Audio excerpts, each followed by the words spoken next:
Johnny Dollar. Mr. Dollar, this is Father Taggart. I'm calling you from Ossining. I'm one of the chaplains here at Sing Sing. Oh, yes, sir. What can I do for you, Father? Well, nothing for me, Mr. Dollar, but possibly for someone else. Michael Cairn, one of our inmates, asked me to contact you. Michael Cairn? You remember him? He wasn't sure you would. Old-time grifter and con man who got tied up with an insurance fraud a few years ago, blonde fella? Yes. Well, Michael wants to see you, Mr. Dollar. Could you possibly find the time to come up here? Oh, I don't know, Father. Is this something important? It is to Michael. Oh, well, look, I'll be in New York sometime next month. Maybe I'll get a chance to stop off. Well, couldn't you possibly make it sooner? What's the rush? He's going to be there quite a while, isn't he? Not very long, I'm afraid. Michael is dying. All right, Father, you can expect me.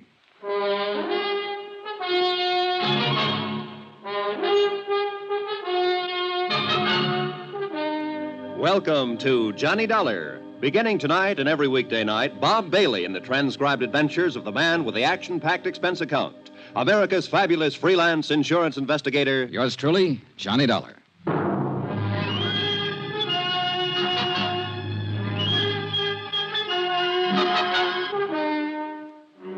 Expense account submitted by Special Investigator Johnny Dollar to the Allied Casualty and Insurance Company Limited, Markham Building, Hartford, Connecticut. Attention, Ed Barth, Controller's Office. This is an accounting of expenditures during my investigation of the McCormick matter. Though you didn't authorize the investigation, Ed, I'm sure that once the facts are out, you will honor the following. Expense account, item 1, $7.95. Train fare and incidentals, Hartford to Ossining, New York. I was admitted inside the prison and greeted by Father Taggart. He's a tall, mild-looking man, a Jesuit, I believe. He had a pass all ready for me, and he led me straight to the prison infirmary. Just in here. Michael will certainly appreciate your coming, Mr. Dollar. I hope it satisfies whatever's on his mind. I can't imagine what it would be. You know it was my investigation and testimony that put him in here, Father. He told me all about that, and I'm sure it has nothing to do with why he wants to see you. See, his lungs started to go about 2 years ago, and there's just been no way to arrest the condition. Does he know how close he is? Oh, yes. And he's not afraid to die. Here we are, Mr. Dollar. Oh. What? Hardly the same man I remember, Father. He's had it bad lately. Lost a great deal of weight. Yeah. Asleep? Yes. Michael. Michael. Oh. Hi, Father. I brought someone to see you. What'd he say? Hiya, Mike. Oh, thanks for coming. Thanks, Johnny. Thank Father Taggart here. He's an all right guy, Johnny. He's just like you. I always said you were the best insurance cop. Here, what's all this? I'm kicking out, Johnny. Didn't you tell him, Father? He told me, Mike. Guess I didn't live right. I'll be back in a little while. Thanks, Father. You take it easy, Mike. A lousy place to die, prison. But I ain't got my choice, thanks to you. Well, it's just that you picked to do a couple of things that the law and some insurance companies didn't agree with, Mike. I don't hold none of that against you. The guy does what he does. I don't know how to tell you this. Maybe I better get the doctor. You shouldn't be talking so much. No, wait. Johnny, look, you know I'm no crybaby. When the doctor gave me the news, I got to thinking. I ain't scared to blow out, you understand? I know, Mike, I know. It's just that I had a wife once, a long time ago when I started out. Oh? Yeah, then I just kind of drifted out of her picture one day. Ain't got a cough drop, baby. Yeah, I guess it wouldn't cure what I got. Anyhow, I got to do something for her before I... Well, Johnny, I lay here and I get myself an idea. Yeah, Mike? Johnny, if there was some real easy money lying around, would you pick it up for me? Depends on how clean it is, Mike, and where it's lying. Yeah, sure. Well, it's clean, all right. You can find that out for yourself. All right. Now listen. Till they moved me down here in the infirmary, I roomed upstairs with Jojo Penny. You know him? No, don't believe I do. And a car thief from the Hay States. He got his sabbatical 3 weeks ago. Paroled. Uh-huh. Well, I've been in the camp with a lot of guys, but Jojo Penny takes the cake. He's got a little old 5-year trick to put in. This Jojo, he does it like a vacation. You know, a real picnic. Every time he gets a chance out in the yard, he's taking sun. So he don't get the color, see? Yeah. When they push him in with me, I notice this, and I get to going over it in my head. Yeah. Why does a guy whistle in a cell block, Johnny? Why is he treating it like a rest home? Short term. He's got something outside waiting. That's it, baby. He's got something waiting for him outside. Something that he knows will keep safe. Money. Thought you said this was legitimate, Mike. It is. Now, wait. I didn't ask Jojo anything about this. No, I figured it out myself. Then a couple of times I hear him yelling in his sleep. McCormick, he yells. McCormick. Huh? Makes sense now, Johnny? Not yet.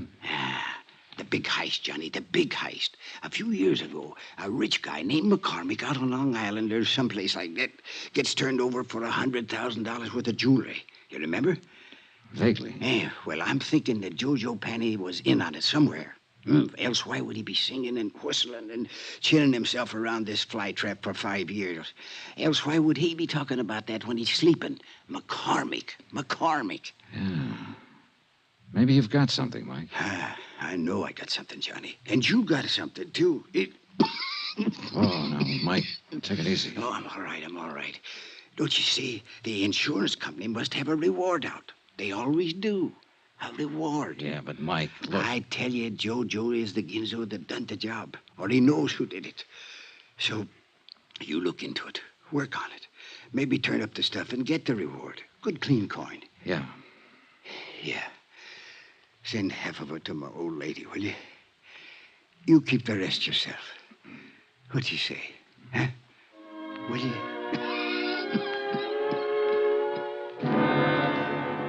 Ego facultati mihi ad apostolia, sedi tributa indulgentiam plenariam. Mike Kern died 3 hours later. Et Filii, The last living thing he did was wink at me. Amen.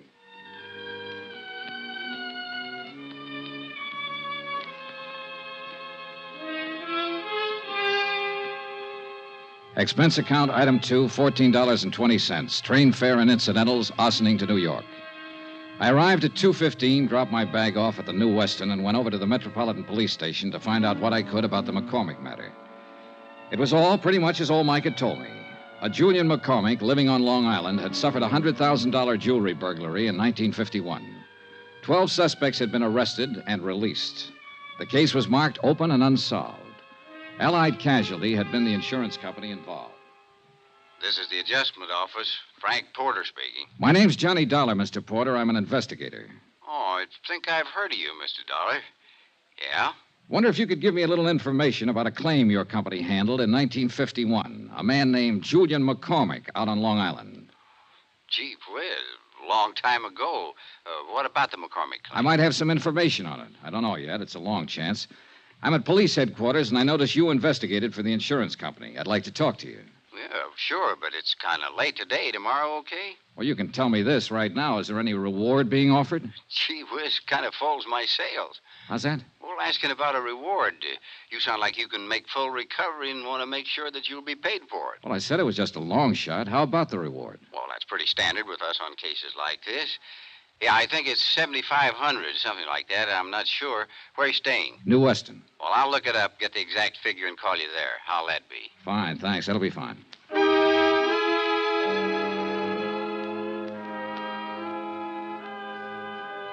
Before I left the police station, I turned out a mug on Jojo Penny. He was a big, broad-shouldered lad with plenty of beef, and a list of petty convictions, 4 of them in New York State. The last one was for carrying concealed weapons. His parole status was good, though, and the parole officer furnished me with his home address.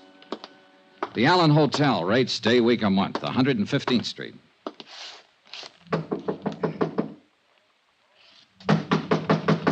It's open. Come on in. Hiya. Looking for Joe Penny. Yes, sir. That's me. My name's Johnny Dollar. Yeah? I just came down from Ossining. I saw a friend of yours up there, Joe. Who was that? Mike Cairn. How's Mike? Not so good. He died today. It's too bad. He was a nice old coot. Kind of liked him. Said if I ever saw you to say hello. Uh-huh. He didn't give you my address.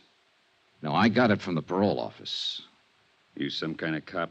No, I work for an insurance company. Oh. By Buy you a drink?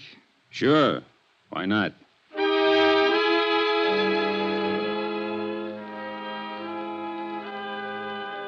Expense account, item 3, $4 even for drinks. I wanted to look at Jojo Panny and talk to him and figure out how I was going to go about getting information from him. And the more I saw and the more he talked, the more I wondered if whatever he might have said about the McCormick case in his sleep happened to some other McCormick. After all, a man with a long list of petty thieveries is hardly ever involved in a slick, big-time safe-cracking job. That takes another kind of talent, and one I was sure that Jojo didn't have. So I just been taking it easy and looking around. I figure I can get a job pushing a truck or maybe a cab if I'm lucky. Got to get something to do. Parole officers kind of hard-nosed about things like that. Yeah. Drink up. Want one more? Oh, no, thanks. Three's my limit. Like to keep in shape. Sure. Say, you got anything to do? Nothing special. Why? Thought I might go out to Long Island later on tonight to say hello to an old friend of mine. If you haven't got anything to do, come on along. You're okay, Bub. Sure, why not? This friend of yours, he's an ex-con, too? No, he never did any time. Just a friend. Want to say hello is all. Oh. Rich fella. His name's Julian McCormick. You're, very big with the hellos around here today, aren't you? Anything wrong, Joe? You probably are. Why do you say that? Nothing. Ever know anyone named McCormick? I knew a guy named Arnie McCormick once back in Salt Lake City. We were pals for a while. Oh. Yeah. Arnie was killed in the war. He'd got himself drafted in the infantry. Maybe he's related to my friend Julian McCormick out on Long Island. He wasn't related to anybody, not that bird. I'm leaving. I want to get up early tomorrow. Why not come with me? Thanks for the drinks. He drifted off down the street and left me standing there. And one thing I was sure of, he had the name McCormick on his mind. Whether it was the right McCormick or the right case, I didn't know. Anyhow, he was my one big lead. So I was back at his hotel early the next morning and talking to the desk clerk. Penny, did you say room 210? Yeah, that's right. Vamoose. What? He left bag and baggage last night. Well, where did he go? What's his forwarding address? He didn't say. Just left.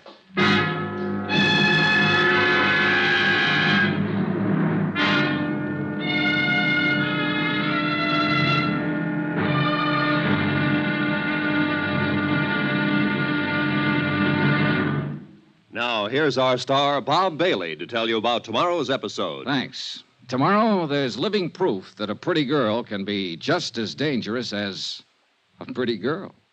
Join us, won't you? Yours truly, Johnny Dollar.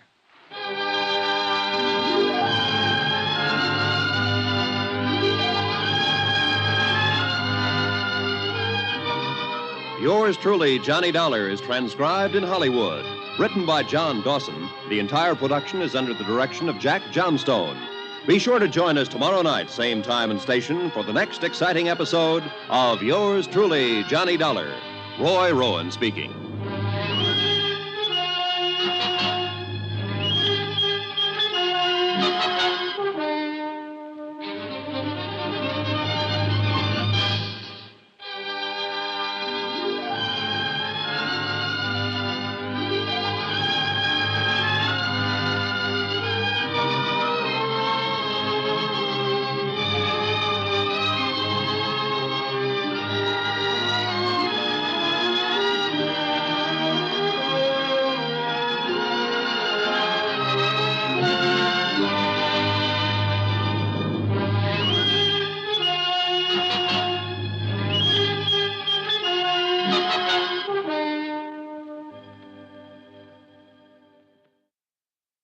From Hollywood, it's time now for Bob Bailey as... Johnny Dollar. This is Frank Porter, Allied Casualty. Yes, Mr. Porter. Oh, call me Frank, Johnny. You phoned yesterday about the McCormick matter. I got all the stuff about the case on my desk here, and we're still offering $7,500 reward. Thanks for confirming it, Frank. Sure. You got a tip or something? An old con named Mike Cairn gave me a tip about a guy named Jojo Panny. I'm working on it. Need any help? No, not yet. I might. Jojo pulled out of his hotel last night, bag and baggage. Oh, what are you going to do? I'm on my way to Long Island. Huh? I want to talk to McCormick himself. Oh. Johnny, Yeah? let me give you a tip for your own good. Don't bother Julian McCormick unless you've really got something. Could be dangerous. I think I've got something.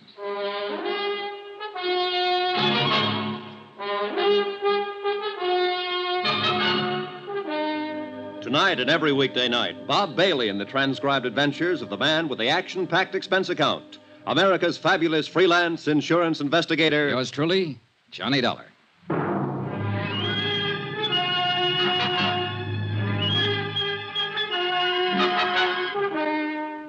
Expense account submitted by Special Investigator Johnny Dollar to the Allied Casualty and Insurance Company Limited, Markham Building, Hartford, Connecticut.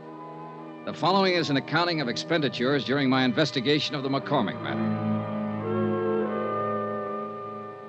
Item 4, $10 deposit on the car I rented to drive out to Julian McCormick's home on Long Island. And judging by the looks of the place, a safe full of $100,000 worth of jewelry would feel right at home. It was a mansion, and the rugs on the floor were an inch thick. I'm sorry I've kept you waiting. Mrs. McCormick and I were packing for a little trip to Europe. Sit down, please. Thanks. Going to be gone long? Oh, we usually spend several months a year over there. We're a bit late this year. Our reservations are for next week. I envy you, Mr. McCormick. Dollar, the name? That's right. Forgive me, but I don't seem to recall having heard of you before. Oh, it's okay. We never met. I'm an insurance investigator. Oh, really? Am I being investigated or something? No, nothing like that. It's just that I might have a lead on that jewelry that was taken from your home a few years ago. Well, that's wonderful. You must tell me about it. Can I make you a drink? No, thanks. You're from the insurance company, Allied Casualty? No, I'm not. I'm an independent investigator. Well, why should anyone feel it necessary to call in a... Oh, I see. There's a reward, of course. That's right. Yes, of course. But now, tell me, how can I help you? Well, I'm just checking a few things, Mr. McCormick. I haven't even gone over it with the man who handled the case for Allied. Possibly I have run into something that'll help. I don't know. I'd like you to tell me what happened. My safe was opened and my jewelry taken. I mean, how it happened. Well, it was right in this very room. That's the wall safe there. Uh-huh. Mrs. McCormick and I had just returned from our honeymoon. 5 years ago it was. Yeah? All I know is that when I stepped into the library here that morning, the safe was open and everything was gone. Whoever did it was extremely clever and quiet, I must say. Was the safe cracked? No. It was just opened. Someone figured the combination or something like that. Well, who knew the combination at the time? Only myself, Mr. Dollar. You're sure of that? Why, of course. I see. I reported it to the police right away here on Long Island. Then some men from New York City were here, too. And your insurance company? I reported it to my insurance company immediately. They had a man on the scene as soon as the police, a Mr. Porter. Frank Porter? Yes. Do you know him? I've talked to him on the phone. I haven't met him. A very nice chap. He worked very hard trying to recover it. I'm sure he did. Did they have an adjuster? Yes? How much did you collect, if you don't mind? Not much. What do you mean? Well, it was unfortunate. By keeping that much jewelry in a small house safe, it seems I violated a clause in the contract. It should have been kept in a safety deposit box or some such. Consequently, the matter went into litigation. I'm afraid the court found me at fault. I collected only a part of the insured value, $20,000. So, you can see I'd certainly welcome a recovery. Sure. The jewelry was in the family a good many years. I had given it to my wife, and well, a man hates to lose things he loves. Yes, I understand. Was Mrs. McCormick here the morning it happened? Oh, yeah? I'd like to talk to her. She's terribly busy, but if you think it's sufficiently important, I'll call her. No, never mind. I'm curious, Mr. Dollar. This case has been closed a long time. At least, no one's contacted me or asked me for any information about it for at least 4 years. What opened it? A man named Mike Cairn. Huh? Who's he? An old convict up at Ossining who shared a cell for a while with a man named Joe Panny. Uh-huh. Cairn died yesterday, but before he died, he told me he thought Panny had something to do with it. He'd heard him mention your name. Well, it seems to me you should talk with this Joe Penny. I did, and I will some more. As soon as I locate him again. Right now, he's missing. Oh, I'm sorry. Well, thanks for the time, Mr. McCormick. You let me know if you learn anything? Sure. Do you honestly think you can recover that jewelry? With any luck at all. That would be wonderful, wonderful. You think so? Why, yes, of course. Mrs. McCormick might be glad to know about it, too. What? You said it was her jewelry. I don't know why I said that to him, just a sudden impulse. But he wasn't smiling when he walked me to the door, shook my hand, and patted me on the shoulder.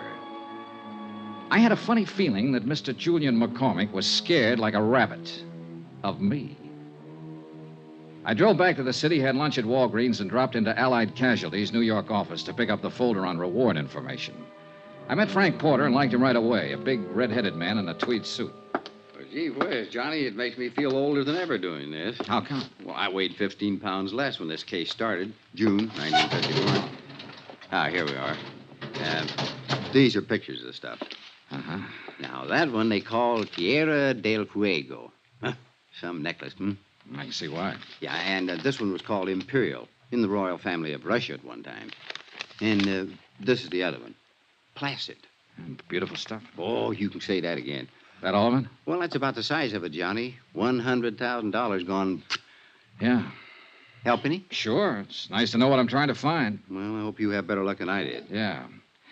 Say, who was the police officer on the case? Martin. Dools Martin. Out of Central? Yeah. We ran down every lead we could find, big and small. The file said you made 12 arrests. Yeah, something like that, but not one of them panned out. Had to let them all go. Martin requested pickups on every big-time jewelry man in the country. Now, I don't think one of them was overlooked. Well... No, Johnny, somebody just simply walked in that house, opened the safe as neat as you please, and walked right out with all of this. Very slick job. Had to be an experienced man.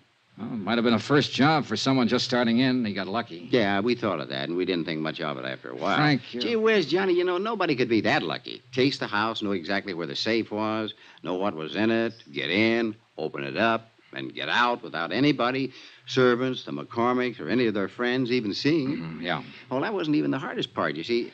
Not one scrap of this stuff has ever turned up anywhere. Yeah, well... Anywhere. Now, what did whoever took it do with it? Did he break it down, sell it overseas? What? Not a trace of it. Imagine that. Imagine. You know what I think? I think the guy who swiped all this stuff still has it. I think he's sitting around waiting for it to cool off. Could be, yeah. But it's never going to cool off, Johnny. There isn't a city in this country or across the ocean that isn't on the lookout for these pieces. I suppose... Now, sooner or later, Hot Boy or Lucky Boy, well, whoever he is, will make a move.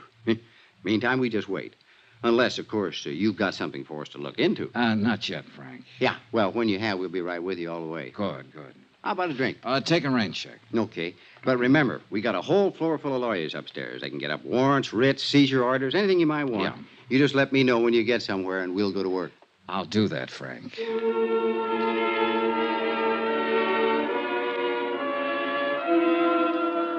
I left Frank Porter and went back over to the parole office to see what had developed with Joe Panny. After all, if he didn't report in, he'd be in violation of his parole, be in real trouble. But nothing had developed. He hadn't put in a change of address, nothing. So I went back to my hotel and had some dinner. Then I shaved, changed my clothes.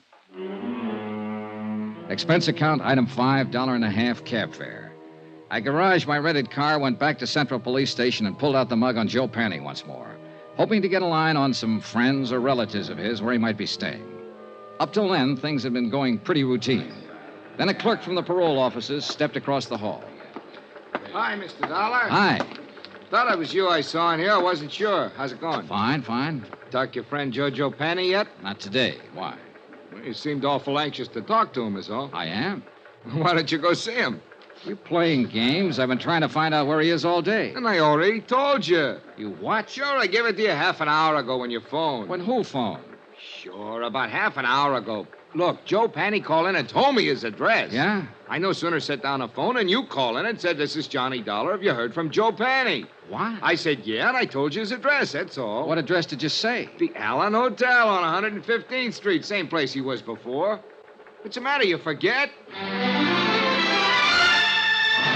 It took me 10 minutes to get from the police station over to the Allen Hotel. 10 minutes of wondering who'd put in that call and used my name. I went up the stairs, 2 at a time, up to the second floor. And right at the top of the landing, I bumped into a dark-haired woman wearing a silver fur piece. Oh, Oh, I'm sorry. I didn't see you. It's all right. You hurt? No, not at all. Please, let me go past. I'm in a hurry. Yeah, I'd be in a hurry, too. What do you mean? The gun. What? You should carry it on the inside of your purse. Oh, I didn't... Suppose I take it. No, let go of me. Fingernails, huh? Give it to me. All right, take it. She'd given it to me, all right on the side of the head. It didn't knock me out, but it did knock me off balance, so I tangled up with the hall table. And that gave her plenty of time to scurry down the stairs while I got out of the furniture and back on my feet. By the time I got down the stairs and out on the street, she was nowhere in sight. No one yelled, "I'm shot." No one did anything but what they were already doing.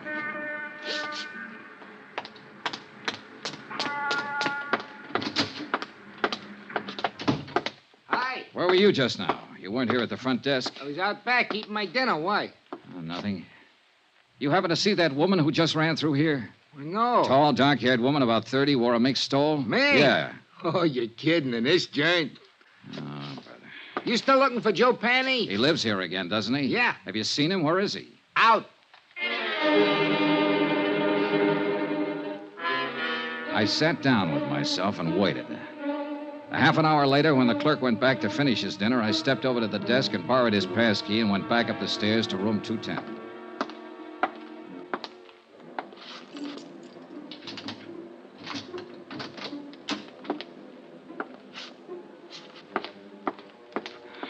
Well, I didn't need the pass key, and I didn't need to doubt the clerk.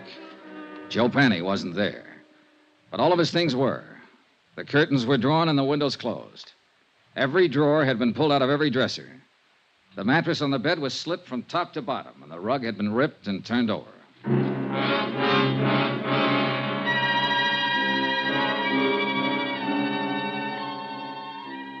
Expense account, item 6, $1, one drink.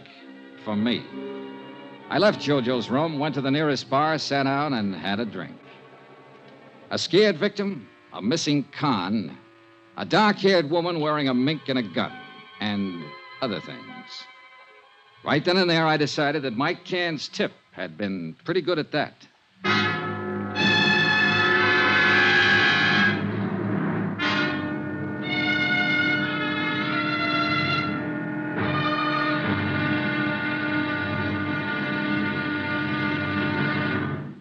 Now, here's our star, Bob Bailey, to tell you about tomorrow's episode. Thanks. Tomorrow, a slight case of mayhem. When the right guy turns up in the wrong place. Join us, won't you? Yours truly, Johnny Dollar.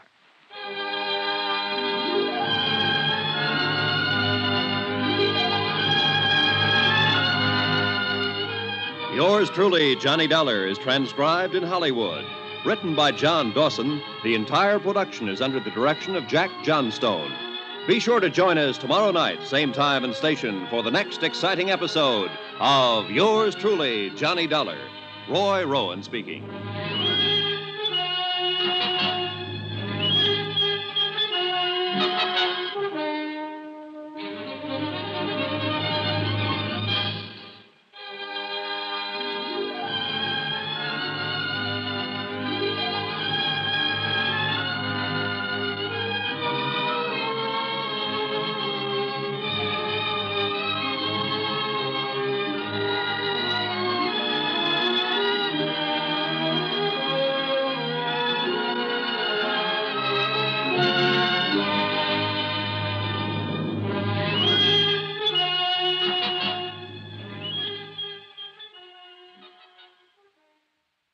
From Hollywood, it's time now for Bob Bailey as...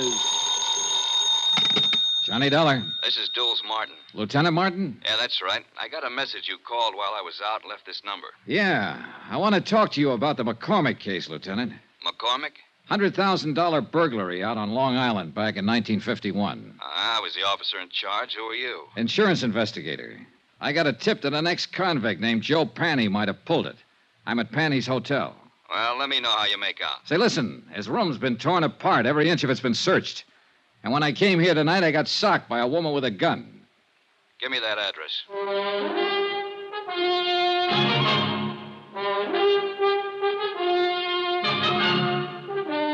Tonight and every weekday night, Bob Bailey in the transcribed adventures of the man with the action-packed expense account. America's fabulous freelance insurance investigator. Yours truly, Johnny Dollar.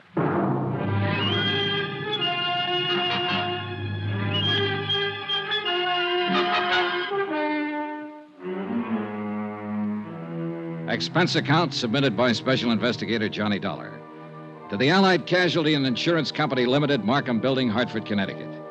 The following is an accounting of expenditures during my investigation of the McCormick matter. Expense account, item 7, $2, 2 drinks. For myself and Lieutenant Dools Martin, NYPD. A big, swarthy man who seemed to know what he was about. Martin looked over the damage done by the unknown ransacker of Joe Panny's room, questioned the clerk, who was unable to furnish any helpful information. Then, because Joe Panny was officially a parole violator, ordered a general pickup. We should be able to get our hands on him pretty soon, Dollar. I hope it's that easy, Lieutenant. Any reason why it shouldn't be fairly routine? No, just a feeling, I guess. I don't know. This whole matter's been flimsy. The tip was weak, but it seems to be paying off. Nothing fits, though. I don't quite get all this, Dollar. How'd you come in on this? Old Mike Cairn died up at Sing Sing 2 days ago. Before he went, he told me he believed Joe Panny might have pulled the McCormick burglary. It didn't seem likely then, Panny being a small-time auto thief and whatnot.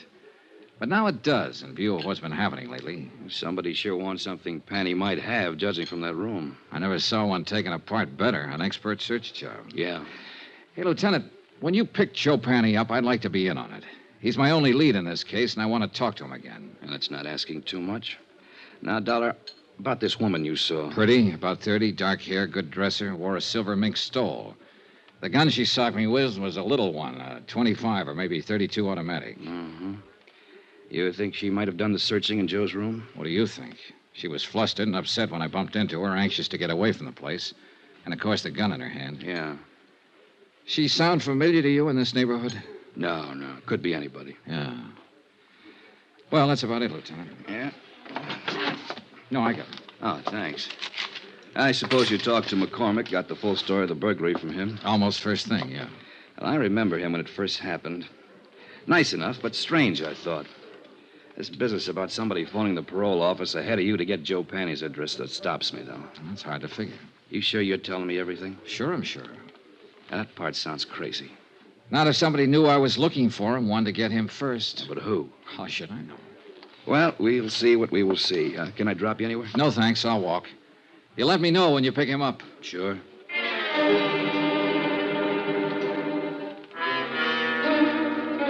2 days passed, and I didn't hear from Lieutenant Martin.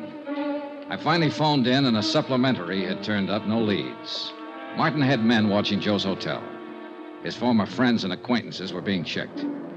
Meanwhile, I decided to try and find out who the dark woman in the first stole had been. It seemed pretty obvious that she had just come from Joe's room, that she knew him or was connected with him in some way.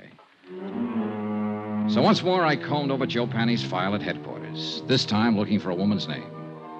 The only one mentioned was an ex-wife who had divorced him 6 years before. Her name was Iris Carter.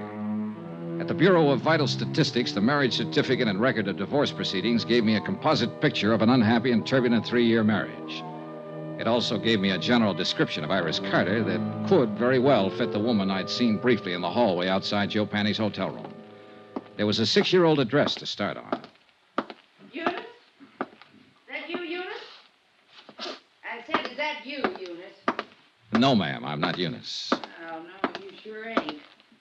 You seen her? I don't know. I really don't know her. Oh. Well, what do you want? I'd like to talk to the manager. I want some information. What's your name? Johnny Dollar. What kind of information are you looking for? Are you the manager? Yes, sir, I am. Well, I'm trying to locate a woman named Iris Carter. She might have used the name Iris Panny. She was married once to a man named Joe Panny. Lived here about 6 years ago. Were you here then? I was. Did you know her? I did. Did you know him? Yeah. He went to jail. Does she live here now? She don't. Do you have any idea where I can find her? I don't. Well, do you happen to know if she ever Why worked do you want or... her? Just to talk to her. When did she move out? Oh, long time ago. 5 years, maybe. Uh-huh. What's your business? Insurance. Oh. Well, what's up? Oh, nobody around here buys insurance. Well, we don't have to go into that. If you can think of any place I might get a line on her, I'd appreciate it. It seems to me she worked at a bookstore down the street. Down what street? Out there. Block or two down that way. I think she worked there. I don't know. You can try. Thank you, I will. My, you polite. You tip your hat. Say, tell me, do you remember what she looked like? Sort of. Yeah. Well? Oh, about as tall as I am. Nice. Pretty girl. Blonde or brunette? Dark hair. Almost black. Know any of her friends when she lived here? No. No, I couldn't tell you that. Why? Oh, I might look up one of them and ask her about her, that's all. You ask at that bookstore. I think she worked there.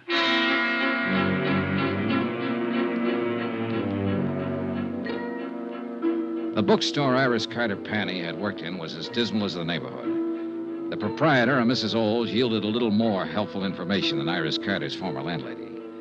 Yes, Iris had worked there for about 6 months. She'd quit almost 5 years before. No, she didn't know where to find her.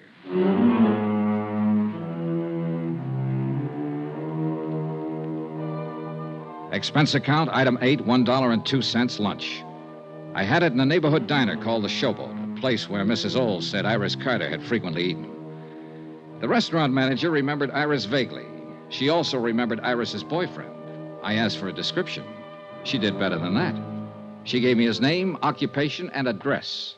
An old rehearsal hall 2 blocks away.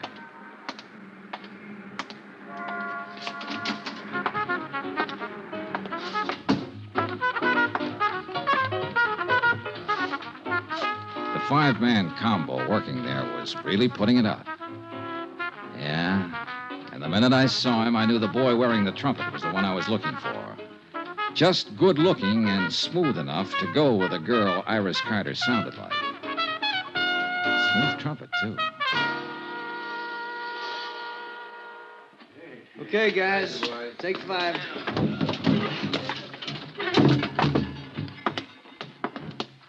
I'm looking for Jack Lang. You found him. I'm Johnny Dollar. Could we talk a minute? That's about all I got, Mr. Dollar. Want to smoke? No, thanks. Oh, man. Gets real tired out about this time of day. Yeah, imagine it does. The way you put it out. Well, everybody to his own racket. What's yours? Insurance investigator. Okay. Now what? Well, I've been asking around the neighborhood, and they tell me you once knew a girl named Iris Carter, or Iris Panny. Iris Carter. Go on. I'd like to find her and talk to her, and I thought you might be able to help me. Go on. I want to talk to her ex-husband most of all. I thought somehow she might know where to find him these days. He's in the can. He was released 3 weeks ago. No? Any ideas? No.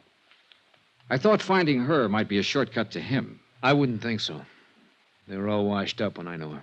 When was that? 5 years ago. She hadn't seen him for over a year then. Uh-huh. She didn't have much use for him. I don't blame her. How long did you know her? No. We went together for a while she worked at some crummy bookstore.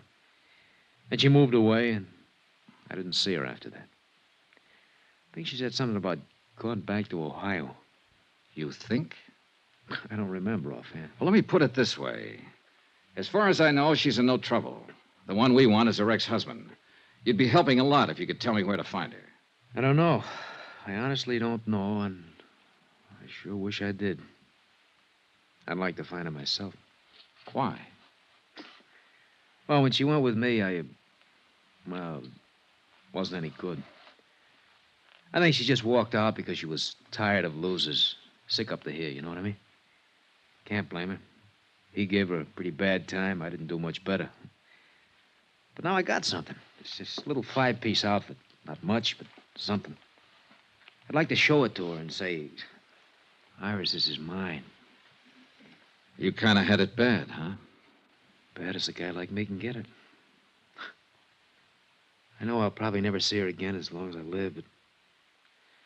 boy, if another one like her ever shows up, I'm gonna be ready, Dad. Ever see her? No, she must have been something. Here. Take a look. Nice, huh? Yeah. I take it back. What back? About seeing her. I've seen her.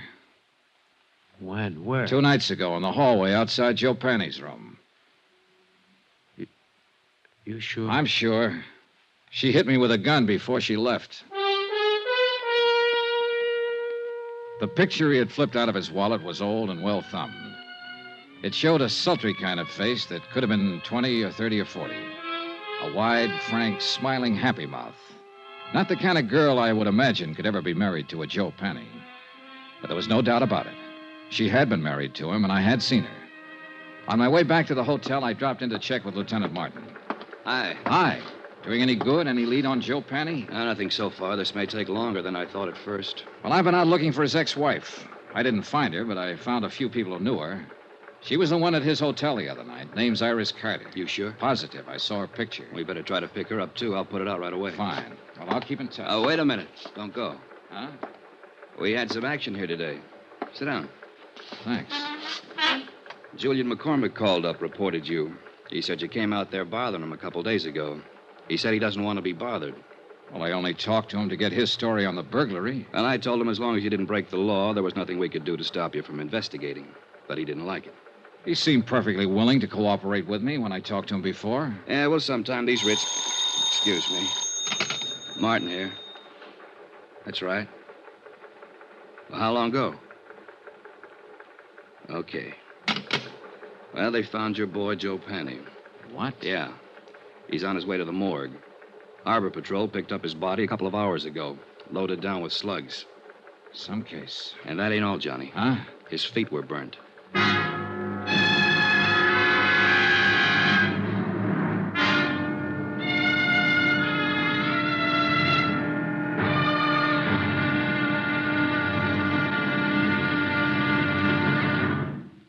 Now, here's our star, Bob Bailey, to tell you about tomorrow's episode. Thanks. Tomorrow, a phase of this case that ought to be called the Talking Corpse.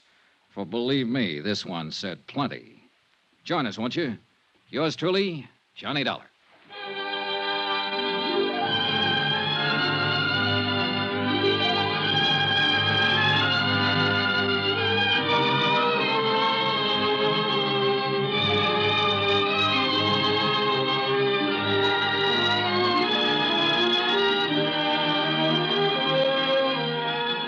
Yours truly, Johnny Dollar, is transcribed in Hollywood. Written by John Dawson, the entire production is under the direction of Jack Johnstone. Be sure to join us tomorrow night, same time and station, for the next exciting episode of Yours truly, Johnny Dollar. Roy Rowan speaking.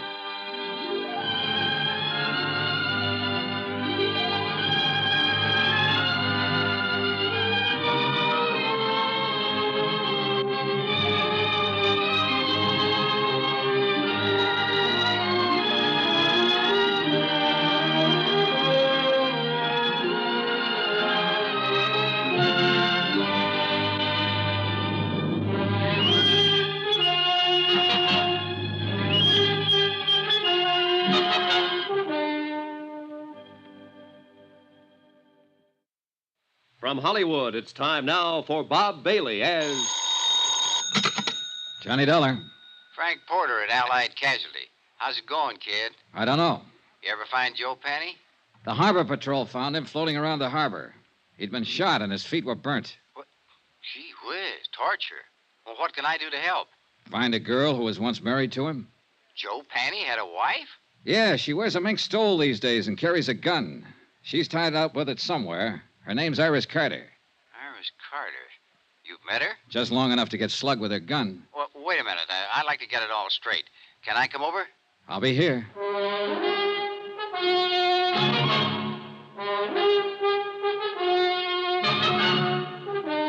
Tonight and every weekday night, Bob Bailey in the transcribed adventures of a man with the action-packed expense account. America's fabulous freelance insurance investigator. Yours truly, Johnny Dollar.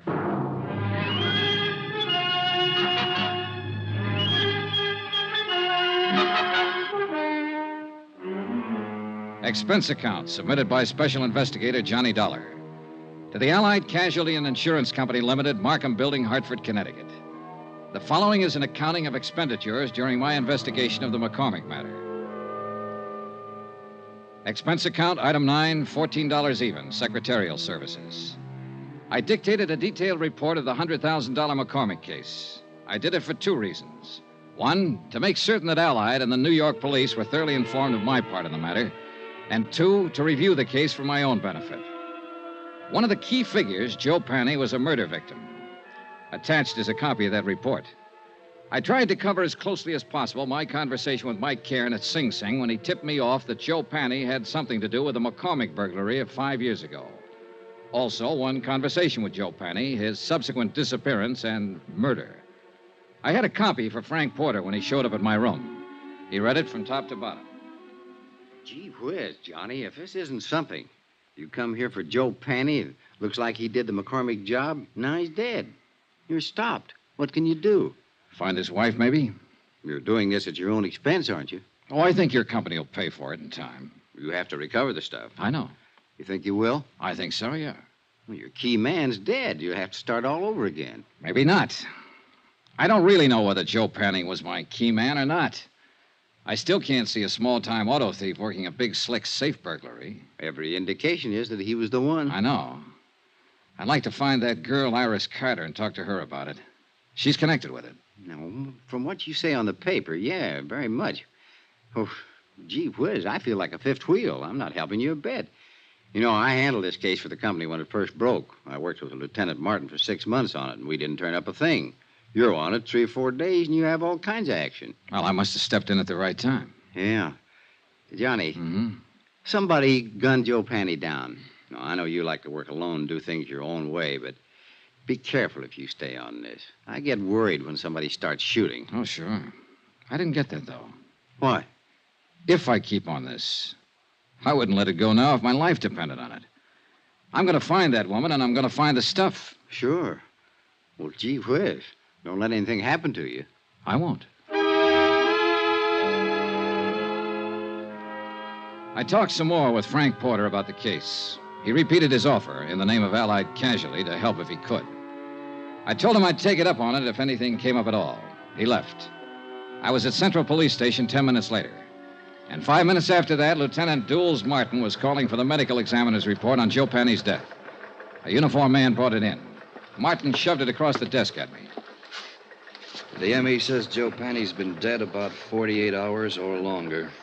225 slugs right through the chest, penetrated both lungs, one through the neck. It's very neat shooting at that range. What range?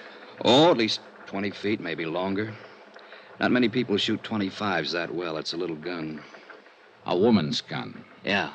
Yeah, that's what I'm thinking. Now, let's talk about that woman you saw around there that night. Now, you say it was Panny's ex. Yeah. Iris Carter.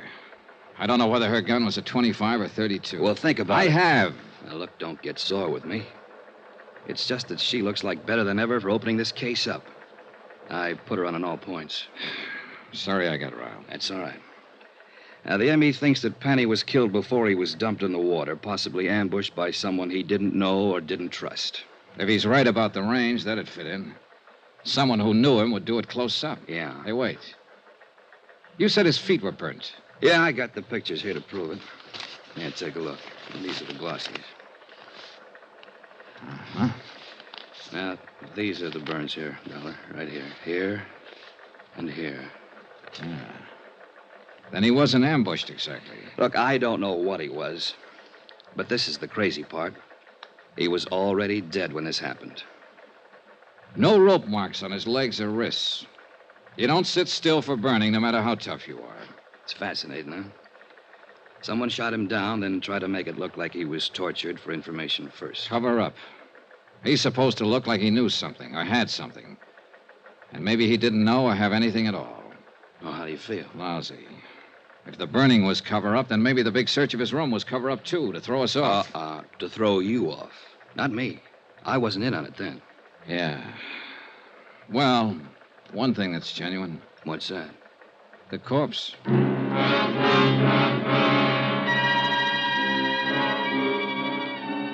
An hour and a half later, a witness was delivered to the office of Lieutenant Martin. His name was Edmund Thompson. He sold papers in the dock area. Both Martin and I looked at him twice, and I could tell both of us were doubting the credulity of anything he might have to say. Hi. Hi. My name's Martin. This is Mr. Dollar. Yes, sir. Glad to know you both. Now, would you mind telling us everything you saw the other night? Tuesday night. Yeah, it was Tuesday. Sure, why not? I saw this guy dumped in the water. We understand that. Can you tell us the circumstances? It's against the will of God. Yes, it certainly is. Against the laws of nature, too. What did you see, Mr. Thompson? I prayed for them both. You tried, Dollar? When did you pray?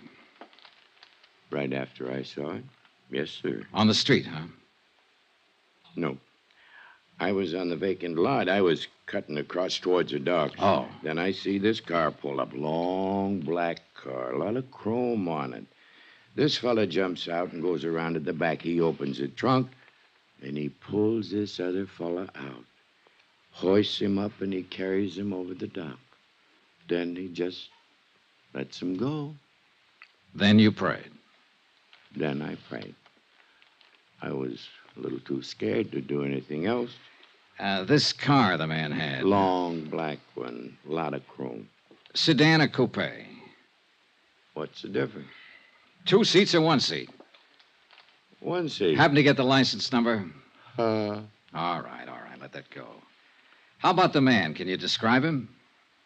He stood there and looked down at the water and started himself a cigarette. Well, what kind of a face did he have? Dark, light, a mustache, what? A devil's face. Oh, swell. Now, what does that mean? A devil? Mr. Thompson, do you understand that we want to apprehend this man, that he's responsible for one man's death, and that he might harm someone else? I'll pray for him. Pray for them all. Well, how was he dressed? Didn't notice. Hat? Don't know. Coat? Don't know. But he had a long black coupe. Do you know the make? Nope. Would you know him if you saw him again? Nope. Look, when you saw him dump a body into the water, why didn't you notify the police? Why should I? It's police business. Let them take care of their business. I'll take care of mine. Any of you fellas got a cigarette on you? I left Lieutenant Martin brooding over his witness and went out for a bite of dinner. When I called him later, he hadn't learned anything more, so I decided to call it a night and went back to my hotel. I found a note waiting for me from Jack Lang, the band leader friend of Iris Carter. Said he'd got a tip. She'd worked at one time at the Elmar Theater in the Bronx. If I learned anything, please let him know. He was still in love with her. Elmar Theater. I decided my night was far from over.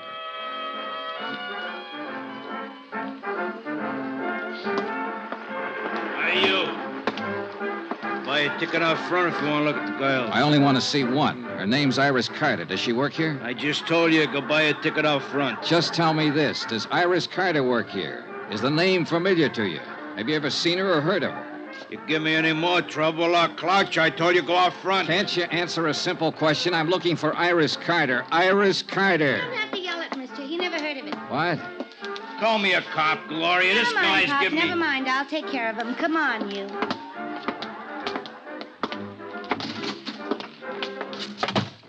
Iris Carter, is that what you said? Yeah. I gotta change. I gotta get back on in 5 minutes. Then I'll talk to you later. You haven't got much to say. Stick around. I'll change back at the screen. Okay. I'm Gloria Ward. Who are you? Johnny Dollar. What do you want with Iris Carter? I want to see her and tell her something. Tell me. Well, for one thing, her ex-husband's dead. What? Oh, better watch that screen. Oh. Say that again. Joe Panny, her ex-husband's dead. No kidding. That no good bum is really dead. Yeah. Where can I find her? She don't work here no more. Hasn't worked here in 4 or 5 years. She quit. Well, where is she? You took over from the old man out there when you heard me mention her name.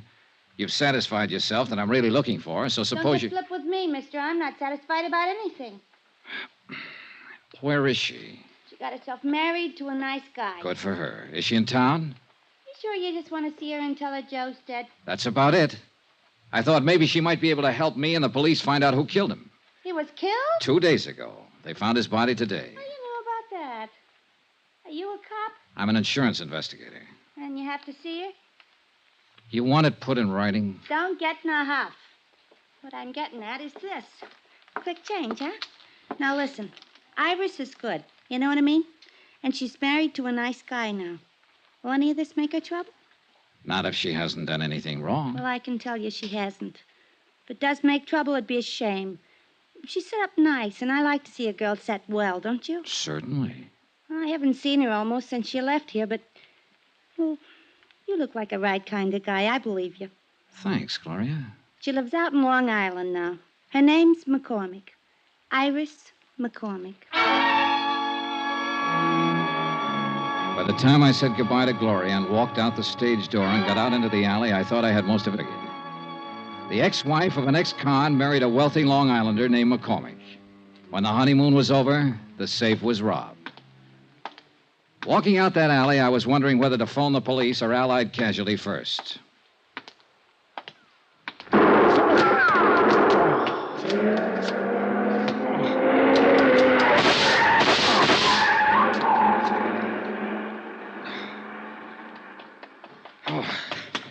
Shooting. You've been hit. Oh, it isn't bad. Did you see him?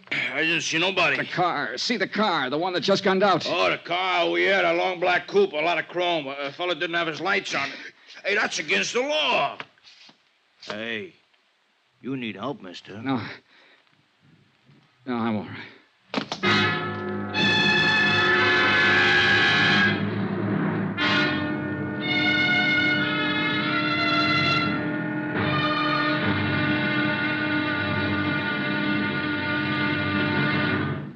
Now, here's our star, Bob Bailey, to tell you about tomorrow's episode. Thanks. Tomorrow, the end of the trail of a .38 caliber slug. Join us, won't you? Yours truly, Johnny Dollar.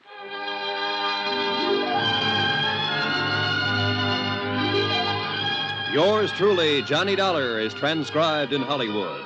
Written by John Dawson, the entire production is under the direction of Jack Johnstone. Be sure to join us tomorrow night, same time and station, for the next exciting episode of Yours truly, Johnny Dollar. Roy Rowan speaking.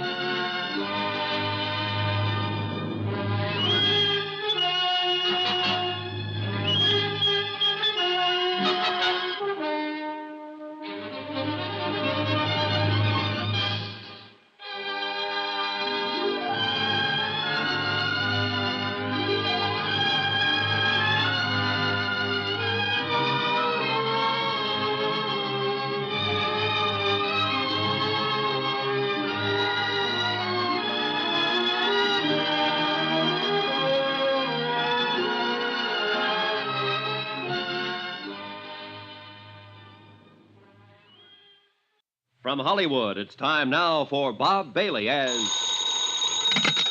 Johnny Dollar. Ready with your party in Hartford, Connecticut, Mr. Dollar. Go ahead, please. Hello, Mr. Barth. Yes? This is Johnny Dollar. Johnny, what's up? Now listen carefully, Ed. I've just been shot. What? Oh, it's nothing serious. I'm backstage at the Elmar Theater in the Bronx. Johnny... I'm all right. Now listen to me. I got a tip from old Mike Cairn, a convict, that a man named Joe Panny might have had something to do with the McCormick case a few years ago. Yes, a jewelry case, $100,000. Well, Panny's been murdered. I didn't get a chance to learn anything from him, but I have learned that Panny's ex-wife is married to Julian McCormick. You've contacted our New York office? I've been trying to get your man Frank Porter at his home, but no one answers. It's going to be pretty nasty for Allied Casualty if she plotted with this Joe Panny to rob McCormick. Yeah. Do you want me to wait and let Frank Porter handle it? No. You go ahead. If somebody's throwing bullets around, they'd better be stopped before... Oh, well... By me rather than Frank Porter, huh? Okay.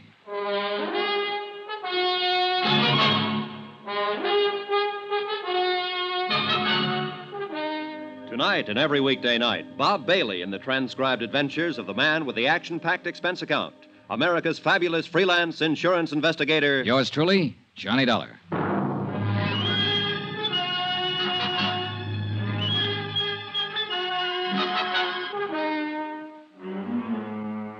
Expense account submitted by Special Investigator Johnny Dollar to the Allied Casualty and Insurance Company Limited, Markham Building, Hartford, Connecticut. The following is an accounting of expenditures incurred during my investigation of the McCormick matter. Item 11, $7.50, one bottle of scotch. which I sent the stage doorman out to get while I was calling Ed Barth at Allied Insurance. Apparently, everybody in the neighborhood thought the exchange of shots between me and somebody in a long black coupe were backfires. It was the doorman who dragged me back in the theater. You got yourself a boy now, mister. Ah, it's just a graze. I sure don't get you. Calling insurance people are not police. Somebody fires a gun at you, call the cops. Have another drink. That's the way it's easy. Hey, where you going? You should see a doctor. Later. I went back outside in the alley where the shooting had taken place. 10 minutes of looking around, and I dug a pair of .38 slugs out of a telephone post.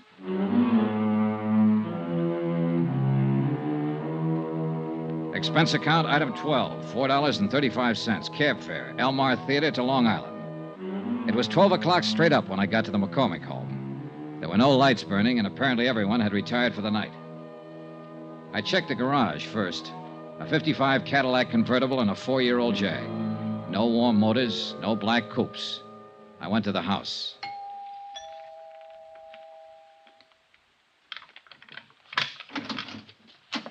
Oh, it's you. Hello, Mrs. McCormick. No, please. Please don't come in here. My husband. Oh, please. I don't know who you are, but I remember meeting you at the hotel the other day. I'm Johnny Dollar, an insurance investigator. Insurance? Oh. Well, there must be some way we can fix this up. Talk to me tomorrow. I'll meet you somewhere. How can you fix up murder? Murder? What are you talking about? Joe Panny's dead. Your ex-husband. He was shot with a .25. Just like the one you swung at me at the hotel. Oh, no. You want to tell me about that? All right, I'll tell you. Joe was your husband once. You helped him rob this house 5 years ago. He couldn't have done it alone. He wasn't that slick. He wasn't that good. He could steal a car, but a safe lock's different from ignition. Well? Yes. Yes, I helped him do it. He made me. He promised me if I helped him, I'd never hear from him again. I opened the safe for him. But you were down to see him at his hotel the other night. You searched his room. Searched his room? Yeah. Well, I don't know anything about that. He called me, said he wanted money. I didn't know where he'd been for these last few years. Up the river. Oh, well, he wanted money. Only he wasn't there when I went there. And I was. Yes. And the gun? I went down there to kill him. But I didn't see him. Not then. Later somewhere. I haven't seen him at all, I tell you. Just talked to him on the phone. I don't suppose it'd make any difference if I told you I had a good reason. If I told you I love my husband very much. Not likely, in view of the fact you helped your ex-husband rob him of $100,000 worth of jewelry 5 years ago. Oh, I can explain that. Joe came around when we got back from our honeymoon. It's an old story. My past isn't all it... Well, anyhow, Joe threatened to tell my husband about it, unless I gave him money. I didn't have any, so I opened the safe for him that night. It was all I could think to do. Yeah. Then you split with him later on. I told you I haven't seen him. Why would I want to do that? I have everything I want in life right here. Mostly my husband. Well, it's still a police matter, Mrs. McCormick. I spent a long time looking for you. Maybe you better get your coat. Iris, Oh, you'll remain exactly where you are. Julian. And so will you, Mr. Dollar. Julian, you heard what I said. Don't worry about it, my dear. Mr. Dollar, I'm a gentleman, but this is a gun. I noticed. A .38. I got a couple of slugs in my pocket that came from it. Stand over there. Now, this is pretty silly. You can put that thing away and we can settle this the only way it can be My wife has settled. told you the absolute truth, Mr. Dollar. She's innocent of any wrongdoing so far as I'm concerned. Is that clear? It's pretty glib, McCormick. She's accessory to a $100,000 heist and she hasn't done anything wrong. If she wanted to give them away... To an ex-husband. To anybody. That was her affair. I would not press charges. Well, that takes care of you. How are you going to square it with Allied casualty in the state of New York? And you also forget a little matter of a dead man. But I haven't forgotten you, Mr. Dollar. Julian, please don't. I've caused enough trouble, please. Calm yourself, my dear. This is the least I can do for you after what you've done for me. Just being my wife. Mr. Dollar, will you accept money? Not enough for murder. 50, 100,000. I'd hate to kill you, Mr. Dollar. You tried once tonight. You've referred to that before. But you weren't very good, and now you're even worse. You forgot to take the safety off that gun. Give me that. Oh, you killed him. You killed him. Ah, he's all right. Get out of the way and let me see that gun.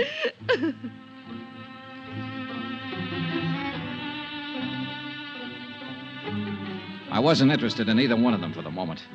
I was looking at the .38 I'd taken from Julian McCormick. There was a smear of cosmoline still inside the barrel. I sniffed it, checked it, found all chambers loaded. It was a brand new weapon, and it had never been fired.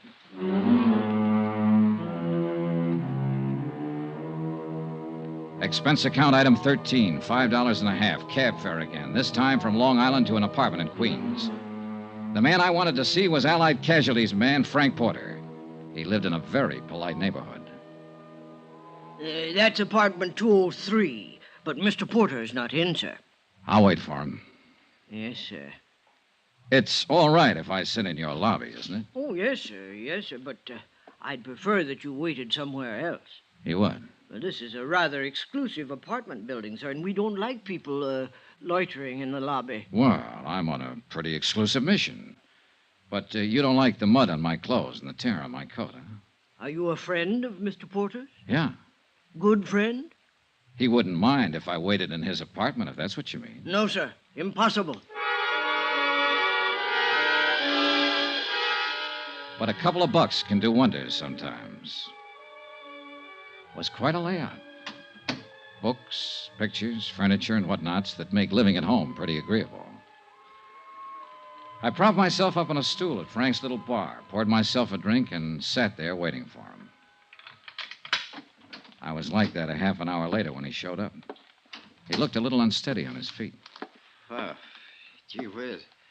Johnny Dollar. Hi. You're the last person in the world I expected to see. I'm glad to light and let you in. I didn't think you'd mind.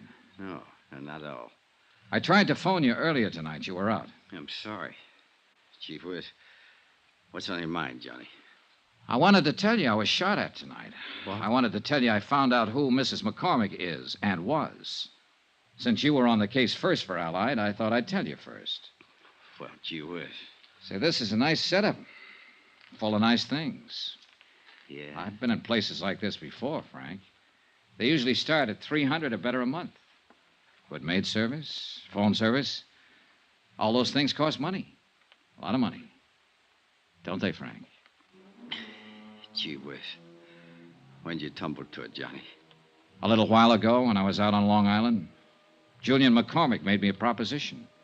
He finally offered me $100,000. A lot of money. He sounded like he'd had experience making propositions. I should have tumbled to it a couple of days ago when you phoned the parole office after I left you. You used my name when you asked for Joe Panny's address. Yeah. I wondered if your tip was on the right track. I didn't figure Joe Panny was eligible for parole so quick. I had to get to him before you did. He wasn't the kind to keep his mouth shut. You shut it for him, didn't you, Frank? Mind if I sit down, Johnny? Now, go ahead. They'll be strapping you down one of these days. Gee whiz. No $150 a week investigating claims by nice places like this. It was one of those lucky things, Johnny. When I was called to Long Island to investigate that heist 5 years ago, I met McCormick's wife. Happened to recognize her as Joe Panny's ex. And you knew McCormick was in love with his wife enough to pay you to keep quiet. I gave him service for his money.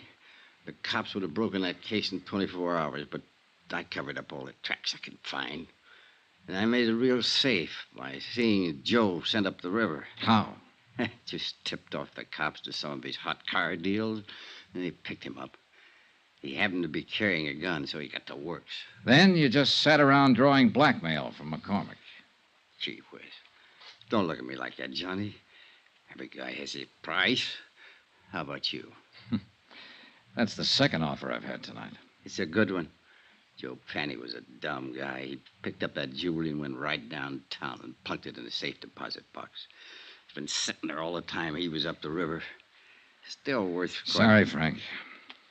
You sure? I'm sure. Gee whiz. Gee whiz, Johnny, you are a good dick. You don't buy off. I just wanted to see, I guess. Sure, Frank. Well, do we go in quietly? You'd be surprised, Johnny, how quiet. You better dial for an ambulance if you want me to go to the trial. What?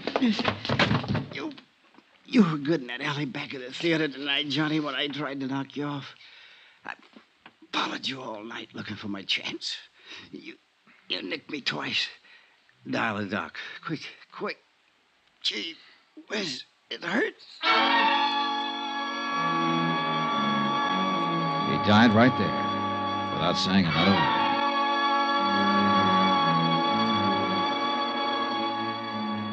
The disposition of the case and what to do about Frank Porter, an insurance adjuster who goes bad, is a matter I don't have to handle. And I'm glad. Expense account item 14, hotel and board in New York City, $79.30. Item 15, $84, legal fees and incidental expenses involved in locating the widow of Mike Cairns, who it seems is still alive somewhere in Iowa and will accept half the reward as promised. Item 16, $14 even, transportation back to Hartford. Expense account total, $265.91. Remarks? Gee whiz. Yours truly, Johnny Dollar.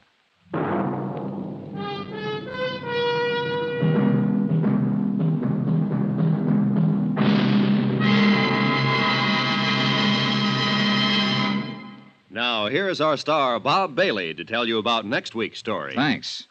Next week, the story of a ship, the Molly K. Destination, Davy Jones' locker. Join us, won't you? Yours truly, Johnny Dollar.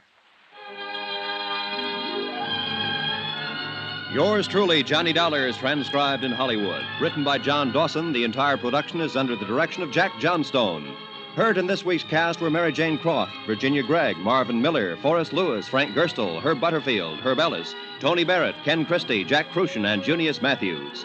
Be sure to join us on Monday night, same time and station, for another exciting story of yours truly, Johnny Dollar. Roy Rowan speaking.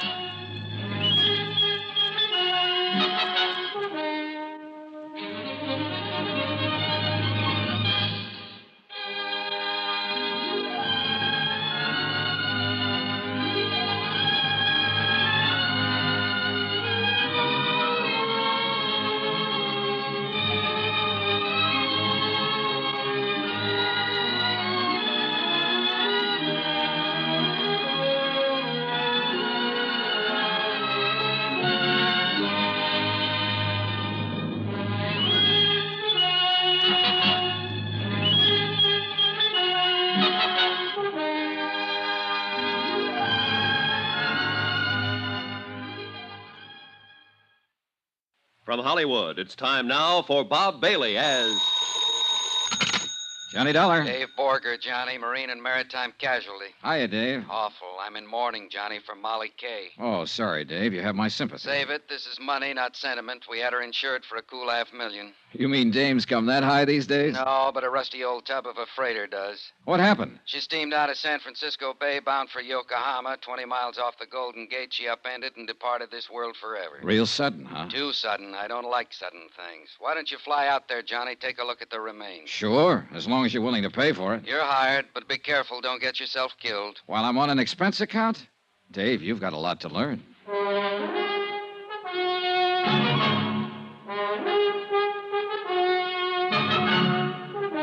Tonight and every weekday night, Bob Bailey in the transcribed adventures of the man with the action-packed expense account, America's fabulous freelance insurance investigator. Yours truly, Johnny Dollar.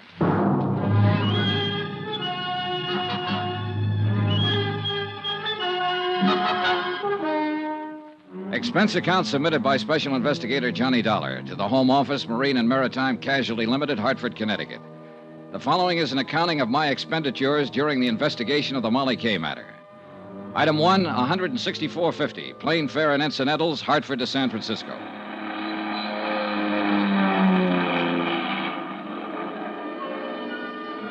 It was mid-morning when I landed, and the city on the Seven Hills glittered under the bright sun like a fabulous hoard of jewels. A cool, crisp breeze was driving the usual night's bank of fog out toward the open sea, and the clear waters of the bay danced and sparkled from the touch of the wind. It was a day and a place that felt lusty with life and the joy of living. And yet 36 hours before, the freighter Molly K, with a crew of 43 men, had steamed out across this same bay, passed under the high arch of the Golden Gate Bridge, and disappeared into the gray oblivion of the Pacific, gone down to her death. Item 2, $1.55, local transportation. Limousine to my hotel, where I barely had time to check in, Then a taxi down to the foot of Market Street, where Harbor Master Tim O'Rourke, a grizzled old veteran of the port, was about to preside at a preliminary board of inquiry in the ferry building. All right, boys, all right. Let's have it quiet. Now, all of us know what we're here for, but just to make it official, I have to announce that this is the preliminary hearing of a board of inquiry investigating the loss by sinking of the vessel Molly Kay. Needless to say, for you that know me, the proceedings are going to be pretty informal. Yeah, you can be sure of that. All right. Now, the bare facts seem to go something like this. The Molly Kay cleared her berth at Pier 29 at 10:12 p.m. night before last. Destination, Yokohama. Primary cargo, grain. The Molly Kay was a steel-hulled Class C freighter, oil-fueled, with a steam turbine drive. She was under the command of her owner, Captain Edgar Brawley of San Francisco. Now, is Captain Brawley present? I am, but if you're expecting me to testify... Later, Captain, later. All right. At 10:38, the Molly Kay dropped her pilot and proceeded on out to sea. Fog conditions were reported at the time as medium to dense. Then at 12:49 a.m., the radio operator on duty at the Point Bonita Coast Guard station picked up the first distress signal. Now I'll call the first witness, the officer in charge of the rescue operation, Lieutenant Commander Barton Fields of the United States Coast Guard. Will you take the witness chair, Commander? Now raise your right hand, Commander. Do you swear the testimony The you are about inquiry to moved give along, is the whole truth but not and much nothing but came the out that truth, wasn't so help already known.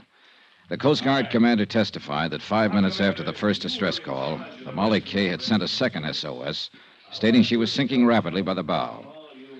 According to the message, the vessel had struck a submerged derelict.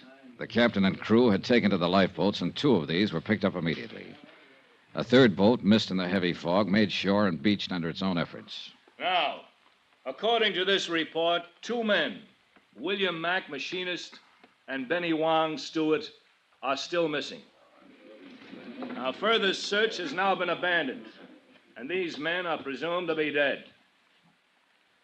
I think that's all, Commander. Thank you. Now, will radio operator G.A. Beck take the witness chair? While the testimony went on, I studied the teletypes from the home office that I'd picked up at the hotel. Again, nothing much that wasn't already known, with a few exceptions. A stray fact or two, a couple of odd details, nothing else.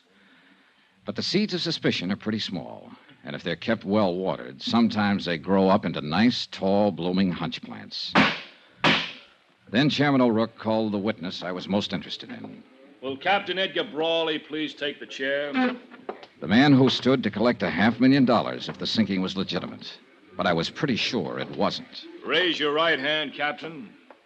Do you swear that the testimony you are about to give is the whole truth and nothing but the truth? I do. You can sit down. He was a man about 50, maybe older, but he had the body of a young bull. Hard, stubborn, belligerent. He figured to be a tough lad to tangle with in court or on the deck of a ship. Now, Captain, will you tell us what happened in your own words? Starting where? From the time you dropped the pilot. Unless something happened earlier that might have some bearing on this case. There wasn't nothing happened earlier or later that got any bearing on it. We hit a submerged derelict, that's all. Now, what more do you want to know? Your story, Captain. Just for the record. Be no different from what you've already heard from all the rest of them here. This is an official board of inquiry, Captain, whether you like it or not. I'll be the judge of what's important and what isn't. Yes, sir. Well, after we dropped the pilot, I set a course north 77 west, aimed to bring us into the main shipping lane by daybreak. Then I assigned the watches, had the deck gear stowed away, opened the trip log, got ready to settle down for the night's run. Normal procedure, in other words. That's what I told her. There wasn't nothing that was... Go on with your story, Captain. My first officer took over the bridge, like he already told you he did, and I went to my quarters. What was the weather like at the time? Same as it'd been all evening, so foggy you couldn't see 100 feet from the bridge. And you took all the usual precautions prescribed for such a condition? Of course. Go on. Well, it was a while before midnight. I was still in my quarters, awake in my bunk when she hit. It was a big crash, like a torpedo had took us, and the lights went out. We started losing the headway, and a couple of minutes later, the engineer cut the engines and pulled his fires. Water had busted right through number 1 and number 2 bulkheads and was rising fast in the boiler room.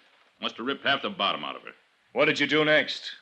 I called the engine room gang on deck, and, well, then I give the order to abandon ship. She sank less than 10 minutes after we got the boats off. Well, I guess that's about the size of it. Submerged derelict in the shipping lane. It was an accident, pure and simple. All right, Captain. I guess there's nothing Mr. more Chairman. Mr. Dollar? I wonder if I could have your permission to ask the captain a few questions.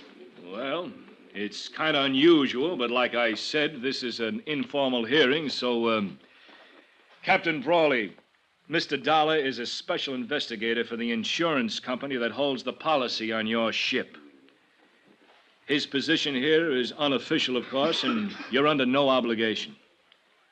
It's up to you. Well, I've told you all I know about it. I got nothing to hide, if that's what you're talking about. Not one single thing. All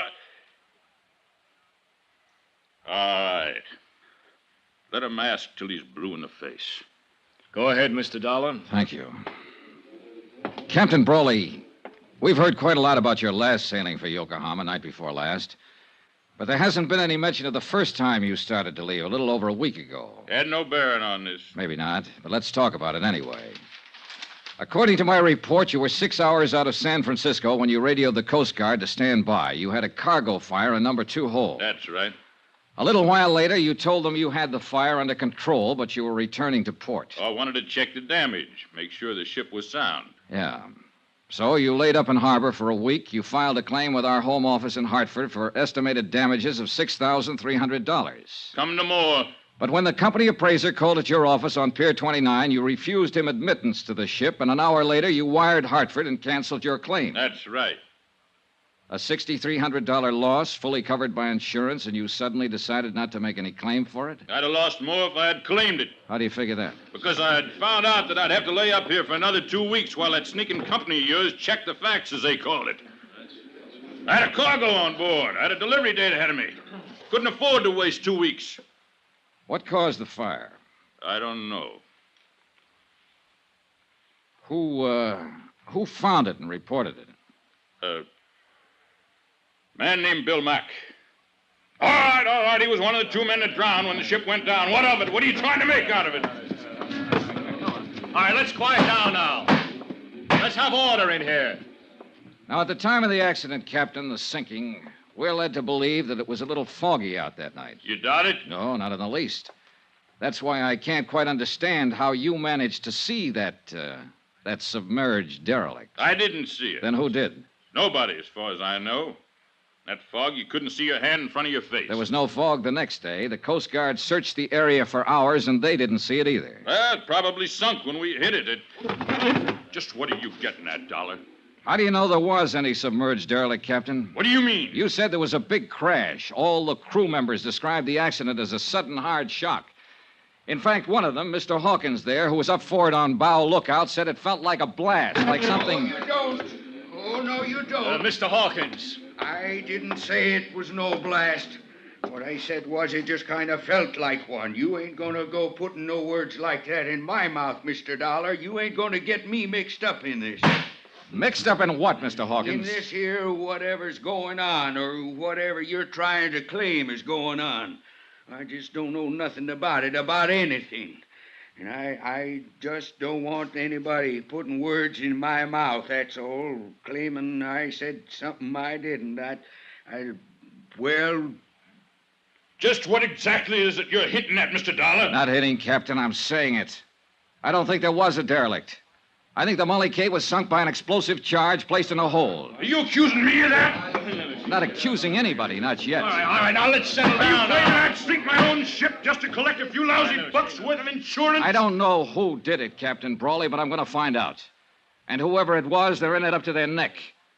2 men died when the Molly K went down, so this thing's a whole lot worse than just a crooked insurance racket. It's a case of cold-blooded murder.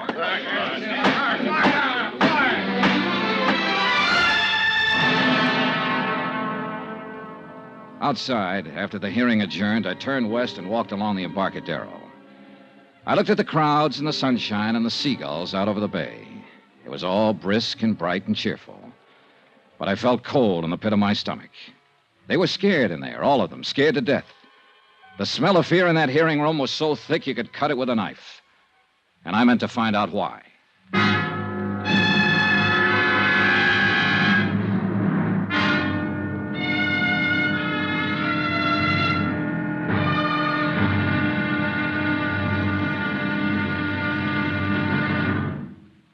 Now, here's our star, Bob Bailey, to tell you about tomorrow's episode of this story. Thanks. Tomorrow night, a strange girl and a strange threat. And a promise that's stranger than both.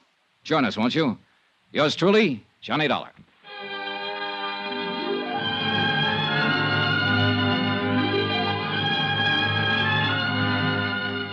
Yours truly, Johnny Dollar, is transcribed in Hollywood.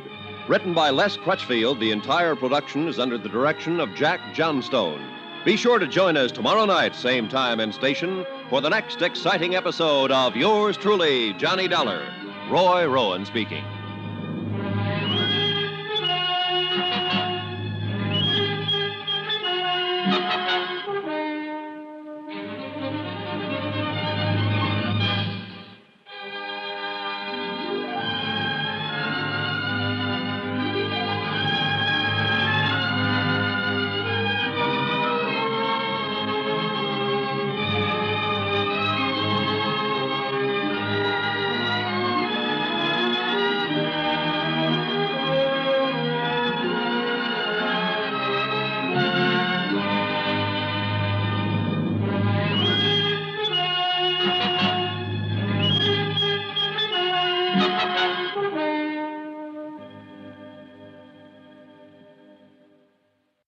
From Hollywood, it's time now for Bob Bailey as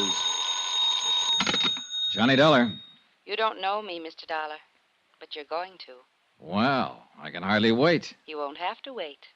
I want you to meet me tonight. Where? On the waterfront. 9 o'clock. Yes? It's dark down there at 9. It might be dangerous. Are you scared? Strange women always scare me. Where on the waterfront? Pier 29. That's where the Molly Kay was birthed before she sank. Molly Kay was my mother. Meet me at 9? I don't know. Blind dates never work out for me. I'm always sorry afterwards. You won't be sorry this time. Is that a promise? That's a promise.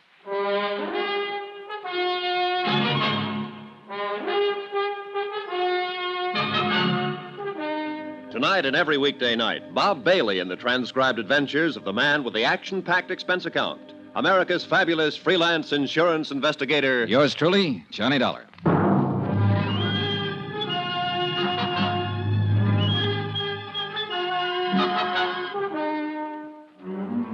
From Special Investigator Johnny Dollar, present location San Francisco, to the Home Office, Marine and Maritime Casualty Limited, Hartford, Connecticut. Assignment, the Molly Kay matter. Expense account continued. Item 3, $4.65. Food. I needed it. It had been a rough day, rough from the standpoint of legwork. I'd covered most of the usual sources and usual angles, and for all I learned, I might as well have stayed in bed. The freighter Molly Kay had sailed out of San Francisco Harbor and gone down in the Pacific, and nobody wanted to talk about it. They were all too busy shaking in their boots and looking over their shoulders, scared to death. I was even beginning to look over my shoulder. Item 4, 70 cents, taxi to the Embarcadero. Sure, I kept that blind date. I wouldn't have missed it for the world. Here, keep the change.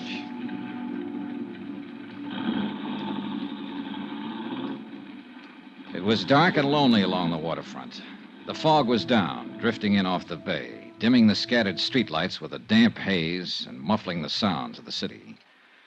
Alcatraz, lost and hidden somewhere behind the murky, wet blanket, kept sounding its mournful warning across the water. And the night gulls seemed to cry out in answer to it. I crossed the siding tracks and headed toward Pier 29 and toward whatever was waiting for me there. Or whoever. The office and warehouse of the Brawley Shipping Company, owner of the Molly K, was about halfway out the pier. I'd been there earlier in the day and found it closed and locked. But there was a dim light burning there now. I headed toward it. Just about then, as I passed under the last wharf light and turned toward the office door, I started to get that old feeling. I'd had it before in other places. Once in the heart of an Orinoco jungle, in an alleyway in the Casbah of Algiers, one time in London Soho, and again in Suez. Somewhere close by, hidden by the fog and shadows, there was somebody watching me.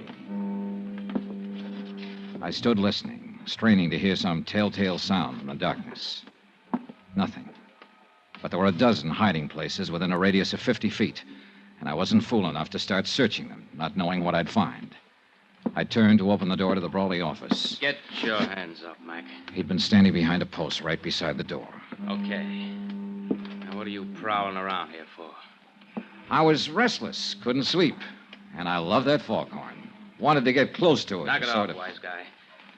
This is a gun in your back, not a peppermint stick. Oh, don't say things like that. I faint easy. One more smart crack at... Wait a minute. Turn around toward the light. Sure. I'm always glad to oblige. Just sucker up. All right, come on, let go of it. Stop it. You Let go of that gun. You're going to break my... All right. Come on, get up, get up. Come on your feet.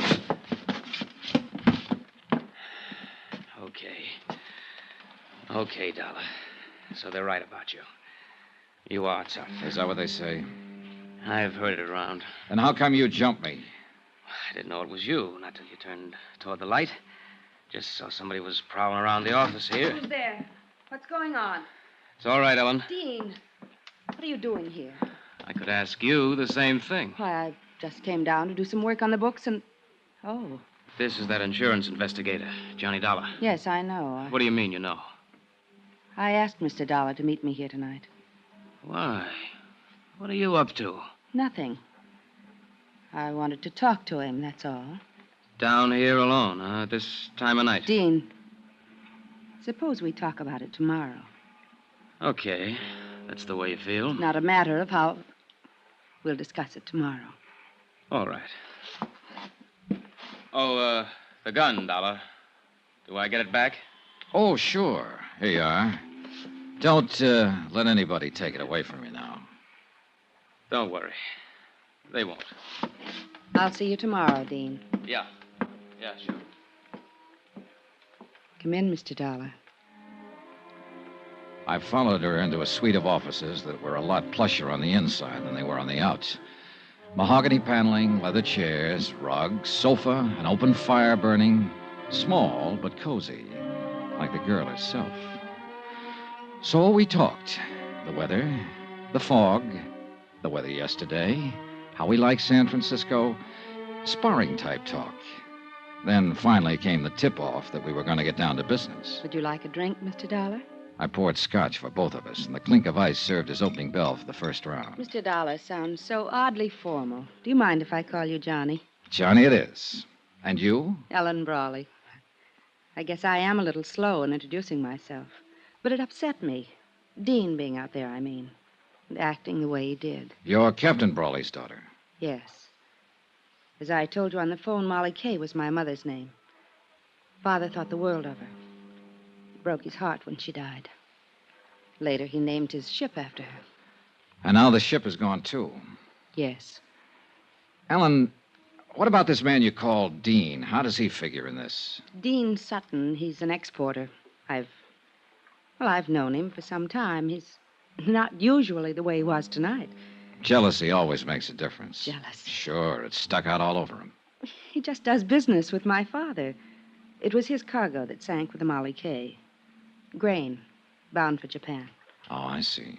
I've gone out with him quite a lot, but he takes far too much for granted. I'm a free agent, Johnny. I call my own shots. Yeah, I guess you do. So tonight you call me. I heard about the hearing. How you questioned my father. Accused him of sinking his own ship to collect the insurance. I didn't accuse him. It amounted to that, didn't it? I said I was sure somebody had done it. He put the shoe on his own foot before I even had it out of the box. What makes you so sure? Oh, a lot of little things that don't add up. What little things don't add up, Johnny? Oh, this and that. Did you know your father put a heavy mortgage on the Molly K 7 months ago? How did you find out? Bureau of Records, Maritime Division. Know when the mortgage comes due? Next month. He had to install new boilers. That's why he did it. And he'd have been able to pay it off after this last voyage. He'd also be able to pay it off after he collected the insurance and have a lot left over. You're wrong. You don't know my father. No, I don't. Do you know who holds that mortgage? A woman named Lu Tang. That's right. Better known as Shanghai Lou. She owns a nightclub up in Chinatown. Quite a girl. You know her? Very well. All right, Ellen, let's quit circling around and get to the point. What's on your mind? I don't know. Nothing, really, I guess. I just wanted to tell you that you're wrong. About my father, I mean. If the Molly K was sunk deliberately, he had no part in it. I'll make a note of that, even though your opinion may be a little bit prejudiced. Well... Are you leaving? Might be a good idea, don't you think? Wait. Johnny. Yeah? I was sort of hoping we'd be friends, maybe. Oh, I feel very friendly toward you. Do you, Johnny? As much as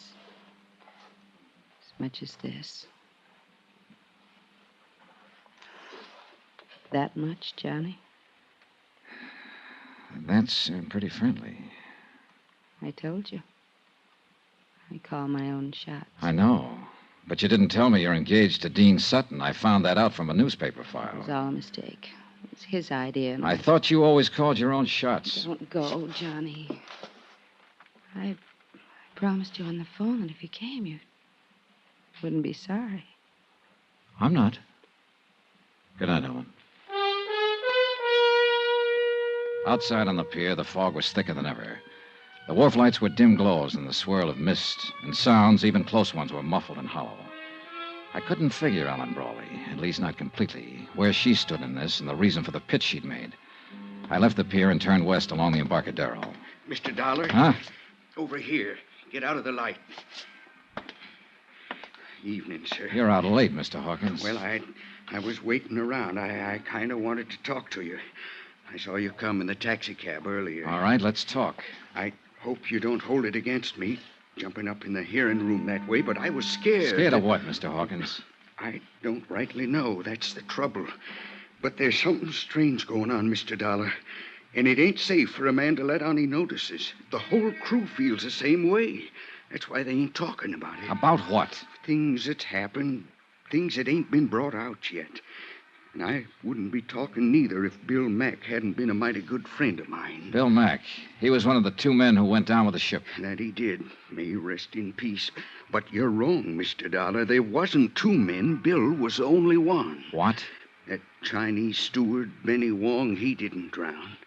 He was in that lifeboat that got to shore. Then the men in the boat knew it. Why didn't they say so? Well, they was scared to. He disappeared later, and they was all scared to say anything. I don't know what's happened to him since...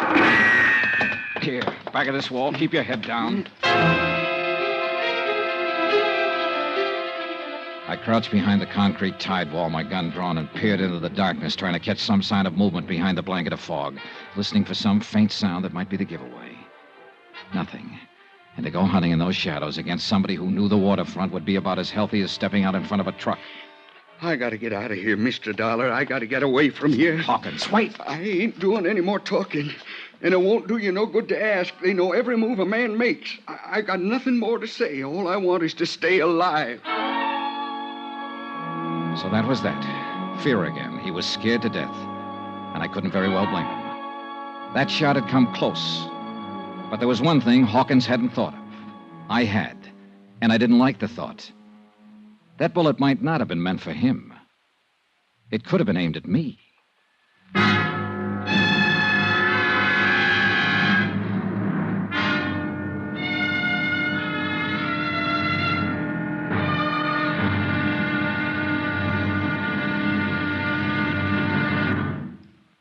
Now, here's our star, Bob Bailey, to tell you about tomorrow's episode of this story. Thanks.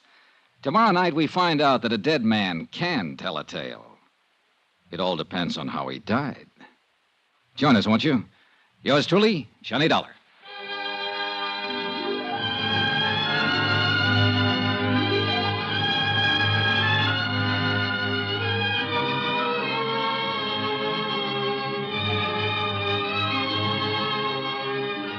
Yours truly, Johnny Dollar, is transcribed in Hollywood. Written by Les Crutchfield, the entire production is under the direction of Jack Johnstone. Be sure to join us tomorrow night, same time and station, for the next exciting episode of Yours truly, Johnny Dollar. Roy Rowan speaking.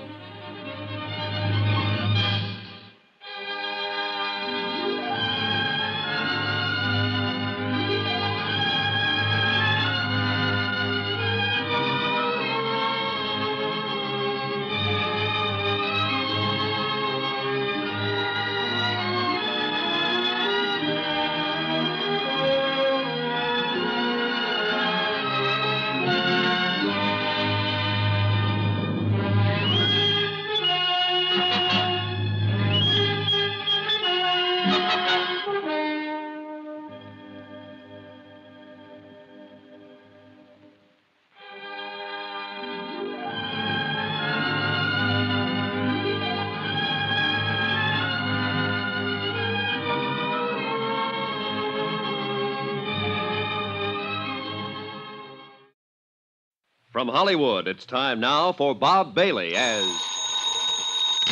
Johnny Dollar. Guess who, Johnny? Lou. Lou Tang. When they told me you had called, my heart jumped and beat faster. It has been a long time. Too long. Hey, look, I want to see you, Lou. Where are you? They only gave me a phone number. It's a waterfront bar, foot of Drum Street, Sailors Hangout. Then I'll call a taxi. No, wait there. I've got a drunk on my hands. Well, get rid of him. Or of her. Can't do it, honey. This is a valuable drunk. You wait. I'll get there as soon as I can. And look, will you do me a favor, Lou? Anything you want, Johnny. Well, there's a man named Benny Wong. I think he's been hiding out in Chinatown for the last 2 days. Can you find him for me? So that is why you're here. The sinking of the Marley K. That's right, Lou. Too bad, Johnny. I'm sorry to hear that. Awfully sorry.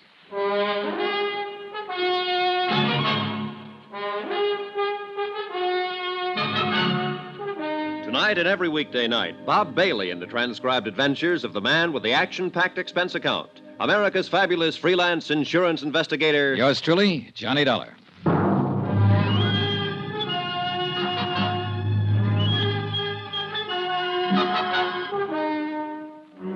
From Special Investigator Johnny Dollar, location San Francisco, to the Home Office, Marine and Maritime Casualty Limited, Hartford, Connecticut.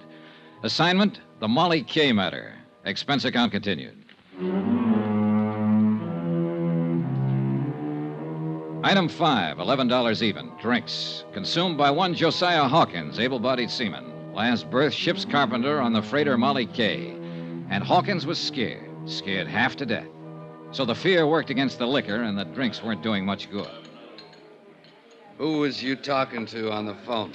A friend. You say anything about me? About me being with you? Nope. How about another drink, Mr. Hawkins? I had enough. What's the name of your friend, Mr. Dollar? Oh, you wouldn't know her. Just a girl I know here in town. Oh, a girl. Mr. Hawkins, did Bill Mack have a girl? Yes, he got himself engaged to a girl. I know what you're aiming at, Mr. Dollar. You're trying to play on my sympathy. He was your friend. That he was. One of the best. And now he's dead. Drowned in the Pacific when the Molly K went down. Whoever sank her is responsible for his death. You can help me if you would. It wouldn't bring him back. And I gotta think of myself. You're in more danger before you talk than you'd be afterwards. The whole idea is to keep you from talking. Huh? Sure, there's sense in that, all right. Somebody shot at you out there on the docks, tried to kill you. You'll never be safe as long as they're running loose. Well, Mr. Hawkins? The Molly K was sunk deliberate. We're sure of that, all of us that was aboard her. Things just wasn't right even before it happened. What things? Well, that fire, for one, 10 days ago, the first time we started out for Yokohama. Bill Mack was the one that discovered it. Did Mack think the fire had been set? That he did. He told the captain that. And you know what happened, Mr. Dollar? What happened? Captain Brawley knocked him down the bridge ladder. Told him to keep his mouth shut and not go around spreading wild rumors. All right. The second time you sailed, what happened? Well, as soon as we cleared the gate and headed out to sea, Bill and me was on watch. He had me cover for him while he sneaked down in the hold to see what he could find out. He still hadn't come back when it happened. I think you was right, Mr. Dollar, what you said at the hearing. What do you mean? We didn't hit no derelict. An explosion, that's what it was. In the bottom of the forward hold somewheres. I was on the bow deck right above it when it happened. What about that Chinese steward? The one who got ashore and then disappeared. Did you notice anything special about him? Benny Wong? Yeah. No. We was only a couple of hours out of port. I don't even remember seeing him. One thing, though, that seemed kind of funny at the time. What was that? The first mate done all the hiring for this trip, same as always, just one exception. Benny Wong was hired on by Captain Brawley himself. Uh-huh. And something else, Mr. Dollar. About Bill Mack being drowned. You was wrong about that. Bill Mack is alive? No, he was dead before the Molly K ever sunk. What? I went looking for him as soon as it happened. And I found him down on the lower boat deck, lying in a pool of blood. Somebody'd cut his throat. I'll have another drink now. I sat there looking at him across the table, not saying anything. There was nothing I could say. Bill Mack had been his friend. I thought over what he just told me, tried to fit it in with what I already knew. It didn't add up to an answer yet, not quite, but it was close, and it was getting closer all the time. Mr. Dollar, it's him. Huh? Captain Brawley over there. He just come in. Yeah, he's seen us, too. He's coming over this way.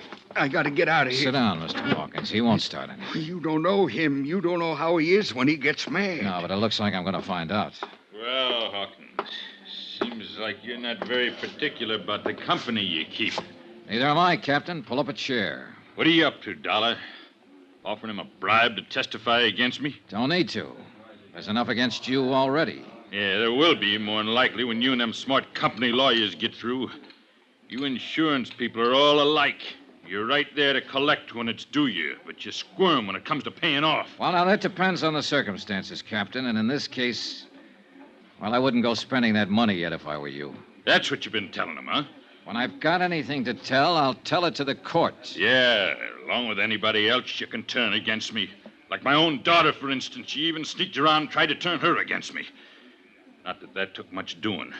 And Dean Sutton, owner of the cargo. But there's a limit to what a man will take, Dollar. And I took enough already.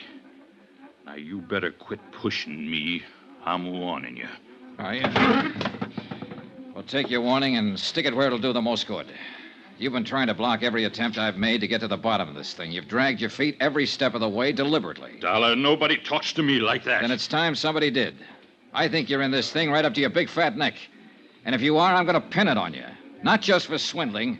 If you were behind the sinking of the Molly K, I'm going to see to it that you stand trial for murder, too.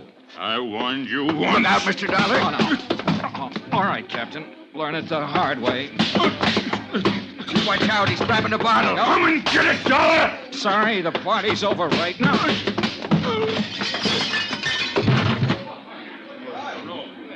You better get out of here, Hawkins. He's not going to feel very friendly when he comes to. You're the only man I ever seen stand up to him, Mr. Dollar. There was one other one. Bill Mack. I left Captain Brawley lying there on the floor. They were throwing water on him when I walked out. I hadn't wanted the fight, but there'd been no choice. And it had given me one new fact to fit in. The captain's coat fell open when he hit the floor, and I saw he was packing a gun. Expense account, item 6, 80 cents. A taxi fare to Chinatown and a rendezvous with Lou Tang. Shanghai Lou. A strange woman, this one. Wise, shrewd, and alert. Hard and tough when she feels that way. Soft as a kitten when she feels that way. Her nationality, history, age, nothing certain about any of that. But there's one thing that is certain.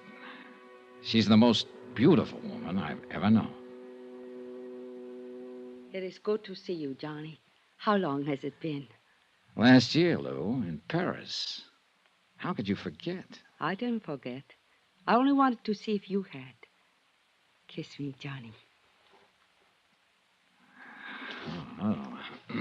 I came here to talk business. Oh, business. I don't feel like talking business. Simmer down, baby. Let's get married. All right. But first, When? let's tomorrow. Now, if Why you... not tonight? It's too late. We'd have to wake somebody up. Always problems, reasons. I don't think you even want to marry me. Sure I do.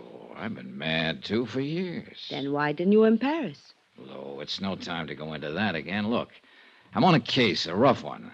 And it's just possible that you may be mixed up in it. Johnny, I did not sink the Molly case, so there you are. That takes care of the business. Let's get married. Will you sit back down there? That does not take care of the business. What more do you want to know? Several things. Benny Wong, for instance. That man you asked me about? Yeah, they said he went down with a Molly K, but I found out different from one of the crew. I have not found Benny yet, but I have people looking, so why don't you and I... Lou, I've known you too long. You're not fooling me. Fooling you? The patter is good, but it's not covering the fact that you're bothered. You've always bothered me, Johnny. That's not it. How do you figure in this thing, Lou? I don't really know what you mean by this thing, Johnny. You had a pretty heavy stake in the Molly K. A $100,000 mortgage loaned to Captain Brawley. A sound business deal, that's all. I have investments in many ships that sail out of San Francisco. Ah. And, of course, the investment was covered by insurance. Naturally. I made sure of that before I advanced the loan. Don't let the soft brown eyes fool you, Johnny. I'm a hard-headed businesswoman. Yeah, I know. It was a business deal, nothing else. Showed every chance of being a profitable voyage. He was carrying a cargo of wheat. The Tokyo grain market has been advancing steadily for 3 months. As to what happened, I don't know anything about it. I don't understand it. That's straight, Johnny. That's all I know. What about this fellow, Dean Sutton? Do you know him, Lou? I've met him. I understand he's engaged to Captain Brawley's daughter. But beyond the... Pardon me a moment. I'll see who it is. The visitor was a young Chinese lad. She stepped outside to talk to him, and I lit a cigarette and waited for her. I thought over what she'd said, tried to see behind it, and to decide whether to believe it or not. Lou Tang was not a person you could push. I stood up when she came back into the room. You're not leaving, Johnny. Yeah, I think I'd better. But you'll see me tomorrow? You know I will. What if I were mixed up in this? Would you send me to jail? You know the answer. Yes. And you're the only man I know who would. I'd be gentle about it, though. I think you really would. You're sweet, Johnny. Awfully sweet. I'm a doll. I've made up my mind to take no part in this, to stay completely out of it. But I'm going to tell you something. What do you mean? That man who just came to the door, I've had him out looking for Benny Wong. Has he found him? Not yet. But he's found out something about him. Johnny, if the Molly K was sunk on purpose, how do you think it was done? By an explosion in the bottom of the fort hold. Benny Wong was a demolition sergeant during World War II. He's rather well known as an expert on explosives.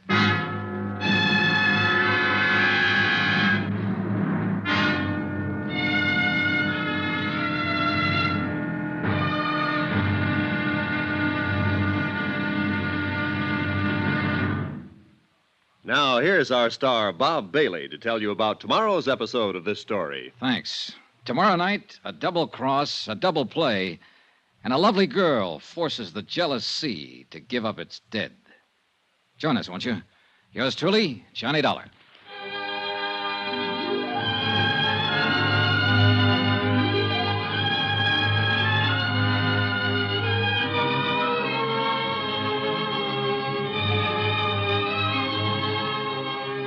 Yours truly, Johnny Dollar, is transcribed in Hollywood. Written by Les Crutchfield, the entire production is under the direction of Jack Johnstone. Be sure to join us tomorrow night, same time and station, for the next exciting episode of Yours truly, Johnny Dollar. Roy Rowan speaking.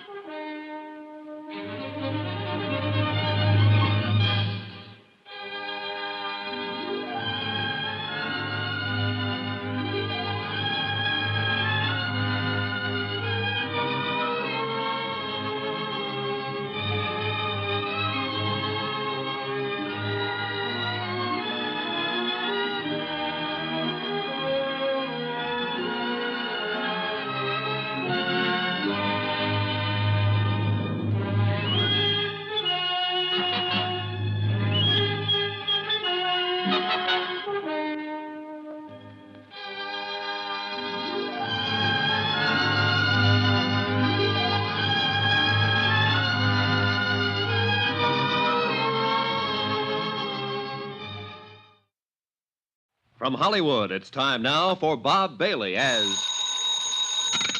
Johnny Dollar. Hi, Johnny. Dan McKay, Harbor Police. Dan, I was planning to drop by and see you about the sinking of the Molly K, but I've been pretty busy since I got here. Yeah, so I've heard. Johnny, you're under arrest. What did I do? Park in a red zone, walk on the grass? I'm not kidding. I mean it. Oh, what's the charge? Now, let's see. Assault and battery, aggravated assault, assault with intent to do bodily injury. Hold it, Dan. That's enough. But you want to know who signed it? I already know. That's practically an admission of guilt. You know that. But I've got witnesses. So is he. Huh? I think you'd better come down and talk about it. Or you'll send out the wagon, is that it? I'm serious, Johnny. All right, Dan. I'll be down.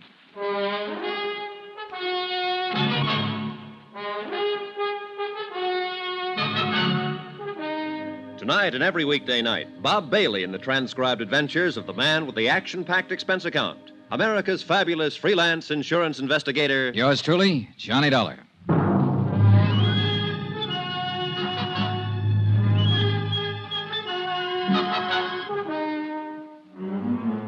From Special Investigator Johnny Dollar, location San Francisco, to the Home Office Marine and Maritime Casualty Limited, Hartford, Connecticut.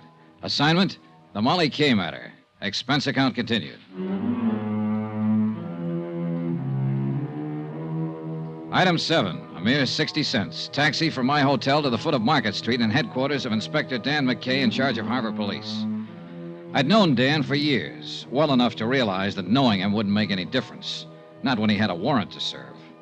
I knew the charge wouldn't stick, of course, but it could slow me down. And I figured that was exactly why it had been filed. You may be right, Johnny. Maybe Captain Brawley did file charges just for nuisance value. Keep you out of his way for a day or two. That's exactly what he did. Nevertheless, the charge was filed, and a warrant has been issued. So what are you going to do about it? I know what I'd like to do about it. That's against the law, too. You know, you could be wrong, Johnny. Brawley may not be guilty of the Molly K sinking. I told you the whole story, Dan. The facts add up. What do you think? I think you've got an awful strong case, but it's still based on circumstantial evidence. Well, what else is there to base it on? The rest of the evidence is out past the harbor there, out beyond the Golden Gate, a mile below the surface of the Pacific. Yeah, I know. Most of the cases we handle here in the Harbor Division are like that. Well, then you can see the problem I'm up against. Yeah, I can see it all right. That's a big harbor out there, Johnny. Biggest natural harbor in the world. A lot of square miles of water. A lot of miles of shoreline. And a lot of ways of covering up a crime. As far as disposing of physical evidence, it's true. Body can be thrown into the bay, a weapon, so on. Sometimes we recover it, sometimes we don't. It's tough, Johnny. Yeah, I imagine. Real tough. Hey, that's the SS Maritonia, arriving from Ceylon, Java, the Philippines. She'll dock at Pier 14. The cargo is probably spices, mahogany, raw ore. Nice-looking ship. Beautiful. They drive me crazy, Johnny, watching them here from the window. I should have gone to sea. Oh, well. Anyway, since we don't have physical evidence in a lot of cases, we've learned to rely on other things. Such as? The human elements, Johnny. You've turned up a lot of facts, true. You've made a good deal more progress on this case than I have. Than you have? What do you mean? Tim O'Rourke sent me the report of the inquiry board. I've been working on the case ever since. Now, you got a pretty convincing bunch of facts. But I know Captain Brawley. By reputation, at least. Look, Dan, I know what you're getting at. People who know Brawley think he's honest. O'Rourke said the same thing. Right. Tough, hard, violent temper, a slave driver, but not a crook. An honest man can get under pressure sometimes, get pushed beyond his depth. It happens every day. Yeah, but Johnny, even then, he reacts according to his pattern. Hey, here's what I'm getting at. That murder on board the Molly K just before she sank, you said Hawkins told you the man had been knifed. Now, I can see Brawley slugging somebody with fist, club, or bottle, or even shooting a man. But not a knife. It's not in his nature. That's what I mean by human elements. And you're right, Dan. I agree with you. I don't think it was Brawley who killed him. Here's the way I see it. Brawley was pressed for cash. The mortgage on his ship was due in 30 days. He was carrying that grain for Dean Sutton on a contingency basis. He might not make any money, or at least not enough. He was probably doing it as a favor to his daughter. She and Dean Sutton are engaged. Yeah, I know, So Johnny. the first time out, he tried setting that fire on board. It didn't work. One of the crew, Bill Mack, discovered it before it got started. The Molly K returned to port, and Brawley filed an insurance claim. Then he got scared off an investigation and withdrew it. That's all guesswork, Johnny. So far, his second attempt, he contacted an expert on explosives, Benny Wong. And Benny pulled off the job for him, blew the bottom out of the ship and sank it. And what about the knifing? Well, Bill Mack was suspicious. He was prowling around the hold and caught Benny in the act of setting the explosive. Benny killed him, figuring the sinking would cover for him. But by accident, Hawkins stumbled onto the body before the ship went down. Well, that adds up, Johnny. It's hard to argue with you. I just can't see a captain sinking his own ship. It's been done before. Yeah, I know. Not everybody feels about them the way you do, Dan. And $500,000 is a lot of money. That's true. But 25 years of command means a lot, too. Deep sense of responsibility, integrity. Oh, pardon me. Inspector McKay. Oh, yeah. Just a moment. It's for you, Johnny. It was Lou Tang, Shanghai Lou. She'd called the hotel and found out where to reach me. For once, she didn't try to play games. She spoke briefly and straight to the point. And she told me what I wanted to know the most. When I hung up, I knew I was on the last lap. I had the case right in my hand. Well, what's up, Johnny? What is it? Dan, how would you like to come along and talk to the man who blew up the Molly K?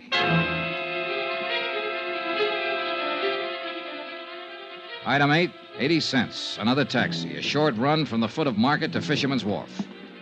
Lou Tang's spies had told her Benny Wong was holed up in a back room of the Fa Song Fish Company out on the docks. And they said he was scared, armed, and dangerous. There's the Fa Song layout, Johnny. Right there, the warehouse on the end. Yeah. Well, let's go around the gangway. Lou Tang said the room is on the back corner. Say, Johnny, why don't you wait here? Let me take him. This kind of thing is part of my job. But he's my pigeon, Dan. I found him first. There's a door at the back. That must be it. Yeah, only one it could be. Besides, I'm under arrest. If you left me alone, I might escape. Yeah, sure. You got a gun, Johnny? Yeah. All right. Let's go. We moved quietly up to the blank wooden door opening onto the gangway over the water. There were no windows in the back wall, so we were certain we weren't being watched from inside. We stopped at the door, and McKay reached for the knob and tried it gently. It's unlocked. Good. You ready? You go ahead. Hey, what... Hold it, police officers. Drop that gun. Drop it fast. This doesn't look much like Benny Wong, Johnny. No, it doesn't. Now, look here. What do you do, Dean? Go around with a gun in your hand all the time? You're making a mistake, Dollar. I don't know any more about this than you do. Any more about what? What are you doing here, Never Dean? mind, Johnny. Here's what he means. Huh? Oh. Well. So we don't talk to Benny. Shot 3 times. Yeah. Any one of the bullets would have done the job.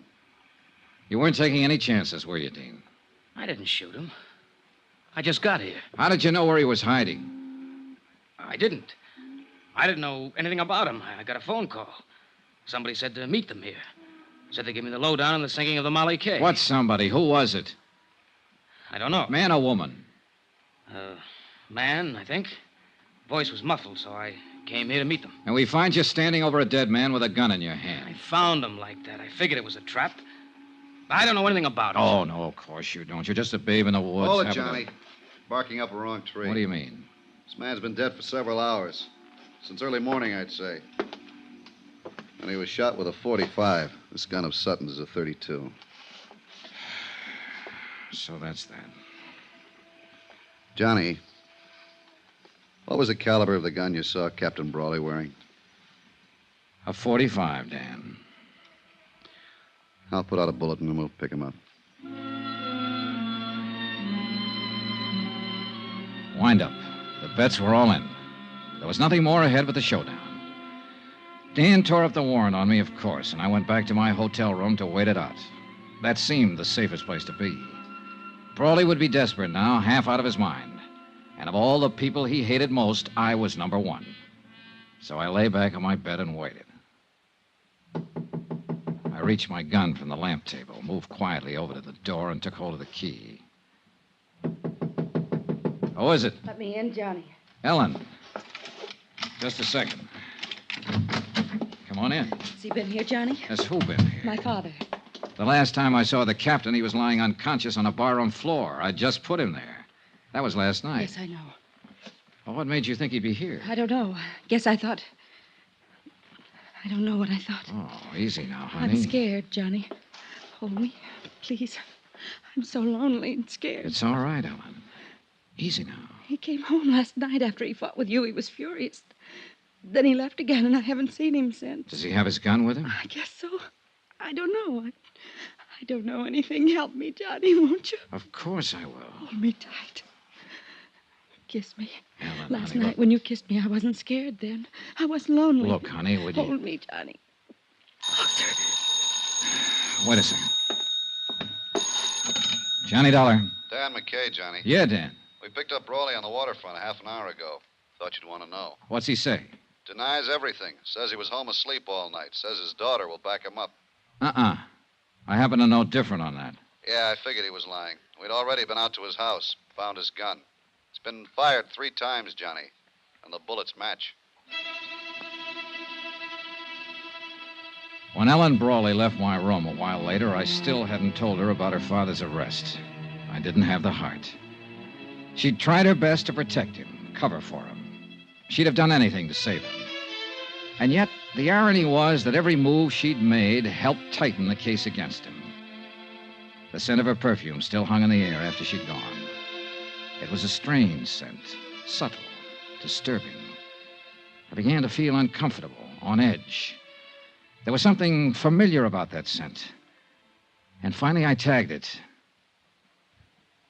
I'd noticed that same perfume in the room on the wharf, where Benny Wong lay murdered.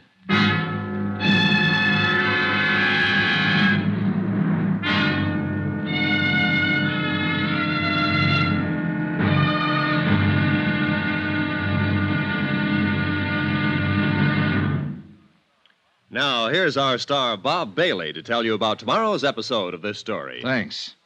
Tomorrow night, a deadly rendezvous on the fog-shrouded waterfront, and an explosion that rocked the city. The payoff. Join us, won't you? Yours truly, Johnny Dollar.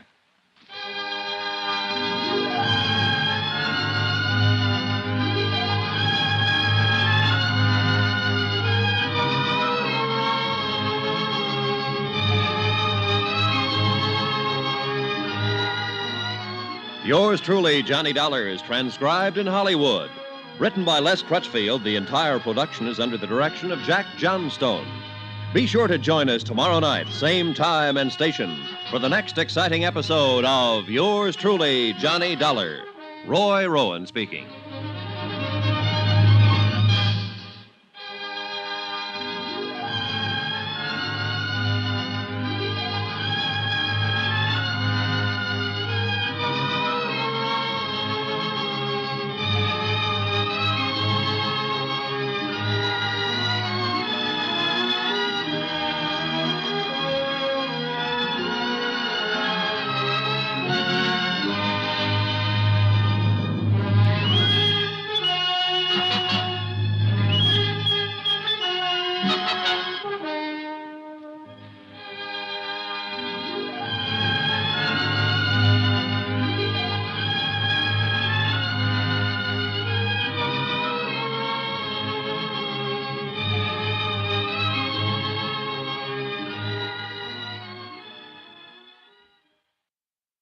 From Hollywood, it's time now for Bob Bailey as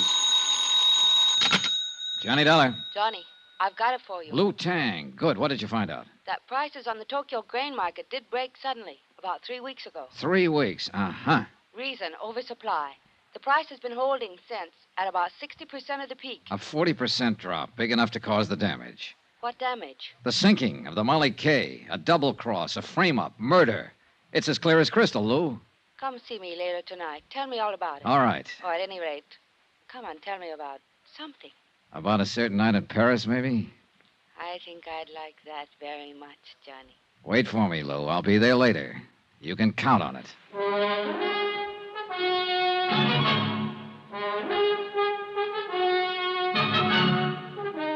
Tonight and every weekday night, Bob Bailey in the transcribed adventures of the man with the action-packed expense account. America's fabulous freelance insurance investigator. Yours truly, Johnny Dollar.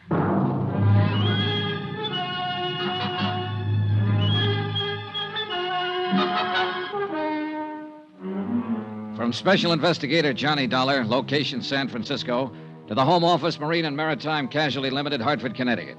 Assignment, the Molly K matter. Expense account, final page. Item 9, 770, long-distance calls to Hartford and New York. I was pretty sure before I called, but I had to check on it. It checked. Item 10, 80 cents, taxi from my hotel to the waterfront office of Inspector Dan McKay, Harbor Police. It's a funny deal, Johnny. I can't figure. Captain Brawley is clammed up tight. Won't answer any more questions. Doesn't want a lawyer. Won't even talk. It's a funny deal. Not when you consider the fact that he's innocent. What? What you said? I know. I argued the opposite. I was wrong, Dan. What is it, Johnny? Just plain stubbornness? No, but that's what it is with Captain Brawley. Maybe that's the tip-off, his stubborn bullheadedness. The human elements you mentioned. How you figuring it? If Brawley were in a money jam, he'd never scheme and connive at planning a thing like that of sinking his own ship. He's too stubborn. And besides, he wasn't in a jam, I'm sure of it. Well, now, wait a minute. He had a $100,000 mortgage to meet. I finagled some information out of the bank. The Brawley Shipping Company has a free balance of nearly $150,000 in cash assets. But look here, Johnny. No, you look. I started out with a motive, and I built a pretty strong case on it. Even you agreed. Everything pointed toward Captain Brawley. Sure, because somebody was helping things point toward him. What do you mean? It wasn't just the ship itself that was insured. I'm still lost, Johnny. Keep talking. All right, look. That cargo of grain was also insured by the owner with another company, not mine. And for top market value, full price. Yeah, well, keep talking. All right. The Tokyo grain market broke just 4 days before the Molly K was due to sail the first time. The shipper stood to lose nearly half his investment if the grain reached Yokohama at that time. Well, it didn't reach there. It's lying out there on the bottom of the Pacific. Net result, instead of taking a loss because of price, the shipper gets full price from the insurance company. It adds up, Dan. Yeah, it sure does. The shipper. I think Captain Brawley suspected him, too. That's what kept the old captain on the prod. His ship gone, under suspicion for the sinking, yet not wanting to hurt his daughter. He was caught right in the middle. But keep on holding him to make it look like we still think he's the guilty party. Well, it's that girl of his I feel sorry for, Ellen. She's the one caught in the middle. Yeah, I know. And it's going to be rough on her when she finds out. Engaged to a killer who's been using her to smash her own father. Great setup. Yeah. Well, I'll get a bulletin out. We'll pick up this Dean Sutton and bring him in. Yeah, but you know something? It's going to be awful hard to pin it on him. Need evidence, something definite. Look, why don't you let me have a go at him first? Oh, it's out of the question, Johnny. Of course, if you should happen to find him before we do, well... Yeah, I might just do that, Dan. In fact, I've kind of got a hunch I will. It was a hunch, but it might be a good one. I left Dan's office and walked east along the waterfront, following the long curve of the Embarcadero with its miles of docks and wharves. The night had settled down over the bay and the city, and with it a dark, damp blanket of fog, even heavier than the night before. And because of that and other reasons, I felt cold and lonesome and alone.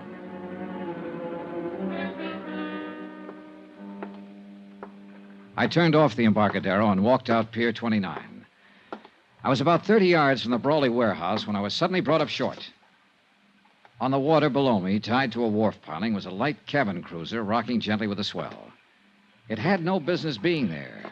Pier 29 was a commercial berth. My hunch was right. I moved quietly to the edge of the wharf and stood watching the little cruiser for several minutes. There was no sign of life, no sound. Finally, I climbed over the dock rail, down the wharf ladder, and stepped onto the deck. Still no sound, no movement. I moved over to the companionway door leading down below decks and reached out my hand for the latch. Then I stopped short, caught suddenly by a sharp feeling of danger. It wasn't a sense of being watched. It was deeper, more subtle, more vague. I tried to shake it off, reach again for the latch. Then the boat shifted slightly, and the dim glow from the wharf light overhead moved across the hatchway door. Inches in front of my face, I saw the glint of bare copper wires, all set to make contact if the door was open. One more move, and I'd have been blown sky high. That boat was booby-trapped. There was a light burning in the office of the Brawley Shipping Company. I knocked on the door, drew my gun, then I stepped back and waited. I leveled the gun on the door. Johnny. Are you alone, Ellen? Yes, of course. Come on, let's get inside. What is it, Johnny? Have you seen Dean Sutton tonight? I tried to find him, but I couldn't. My father's been arrested, charged with murder. Yeah, I know, honey. I came here to go over the company records to see if I could find something that might help him, anything. Ellen, Johnny, look. Look at this mess. Somebody's been here. Files dumped in the middle of the floor, papers all over the place. Yeah, looks like they're planning to start a bonfire. Say, tell me something, Ellen. Does Dean Sutton own a boat? Yes. A light cabin cruiser named the Piper. Why? It's tied up at the wharf. He's around here somewhere. Well, what of it? What do you mean? Your father didn't sink the Molly K. Dean Sutton did it. But he wasn't even on board. He didn't have to be. He hired an explosive expert named Benny Wong to do the job. He got your father to take Benny on as steward. That's the man they're accusing Father of murdering. Dean is the one who did it, using your father's gun. But why? To collect the insurance on that cargo of grain. Oh, look, I know it's a rough deal, honey, and I know how you feel. But I guess your best bet is to chalk it up to experience. At least your father's in the clear now. I think I sensed it, Johnny. That something was wrong with Dean. Badly wrong. I guess that's why I felt like turning to you instead of him. Why I still feel that way. I think I'm going to cry. Then cry. Cry it out and get it over with. Come here, Ellen. I held her close and tried to comfort her. She pressed her face against my chest and whimpered like a hurt kid. I kept stroking her hair, breathing in the scent of her perfume. Perfume. The same perfume that had hung in the air of the room where Benny Wong was killed. The pieces shifted, fell into place again. The puzzle was finally solved, but too late. Because I could feel the muzzle of the gun she was pressing against my side. Easy now, Johnny. Turn around slow and get your hands up. That's the idea. Now stay that way. I'm a dead shot, Johnny. If you doubt it, ask Benny Wong. Right under my nose. Right from the start. How wrong can a guy be? As wrong as you were, Johnny. It had to be you. There was no chance for Dean to steal your father's gun and then return it. Not unless you were in on it with him. It was my idea. Dean's too weak to plan a thing like that. He has to be propped up and pushed. And you're just the girl to do it. You ought to know. Yeah, I do now. It's too bad. I like the way you kiss. Any chance of working something out, Johnny? Or are you too honest? So that's it.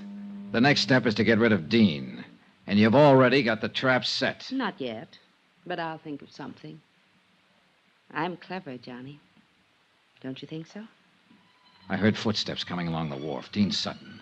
I had only seconds to think of something, so I took a chance, edged back against the wall, inched over closer to the door. That's far enough. Don't push your luck. There's Dean coming now. He went after some gasoline.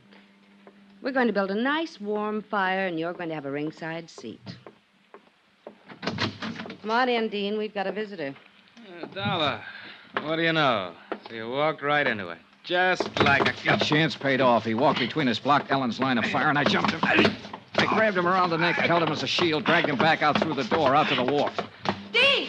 Break loose! Let me get a shot at him! I was trying to get clear of the light before Ellen could blast me with that gun, and I made it. But Dean broke loose, came at me swinging. He slipped and staggered up against the dock rail. The railing broke, split in two, and we went over the side.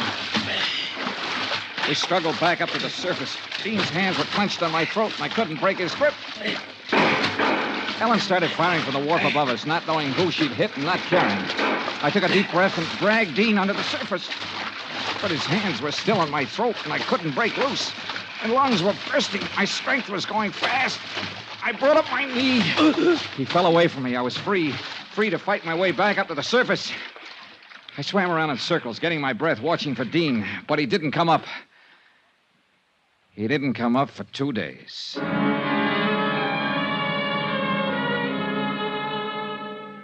When I climbed up the ladder onto the wharf, Ellen was nowhere in sight. I heard somebody running toward me, saw the flashing red light back at the land end of the pier, and I knew why she'd left. Dan McKay and his boys. Johnny! Johnny! Hey, over here, Dan.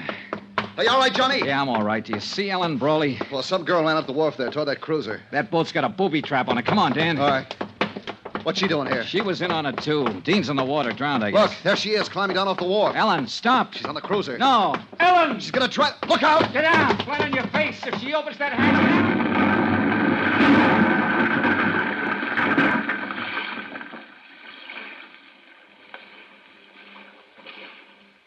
Blown to bits. Booby trap. They had it rigged for me, and she... No. She didn't know about it. That wasn't meant for me. They were both pulling a double cross. Dean set that trap for her. End of expense account, except hotel and plane fare back home. Total $547.60. Well, it looks like the company pays off on this one, Dave. The ship owner was innocent. But you'll make it back. I really feel sorry for Captain Brawley. He commanded his own quarterdeck for 25 years. Strong and proud and unafraid. He had a wife once named Molly Kay, and a ship named Molly Kay. And he had a daughter, too. And now the sea has taken all of them away from him and left him cast up on the beach, a broken old man. Bitter, beaten, alone. Yours truly, Johnny Dollar.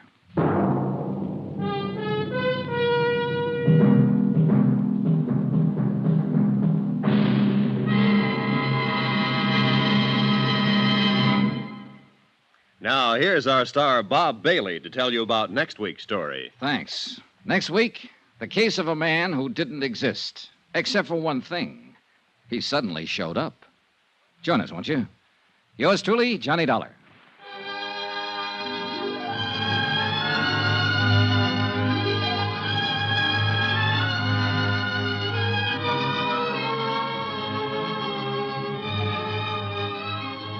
Yours truly, Johnny Dollar, is transcribed in Hollywood. Written by Les Crutchfield, the entire production is under the direction of Jack Johnstone. Heard in this week's cast were Virginia Gregg, Peter Leeds, Barney Phillips, Victor Perrin, James McCallion, and Hy Averback. Be sure to join us on Monday night, same time and station, for another exciting story of Yours truly, Johnny Dollar. Roy Rowan speaking.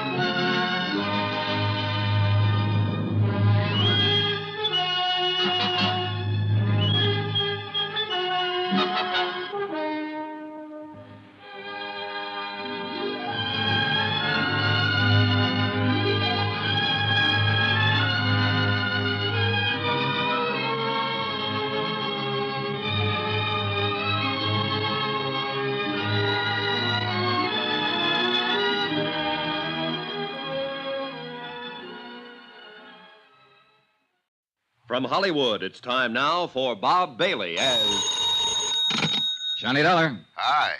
Pat Kelleher, Universal Adjustment Bureau. Good to hear your voice, Patsy. Thought you were transferred to Baltimore. That's where I am.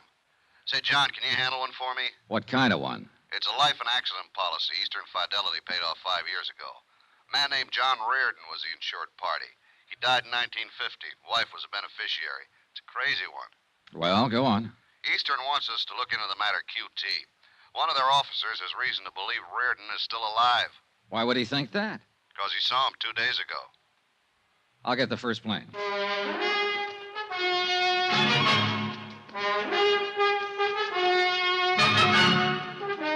Tonight and every weekday night, Bob Bailey in the transcribed adventures of the man with the action-packed expense account. America's fabulous freelance insurance investigator. Yours truly, Johnny Dollar.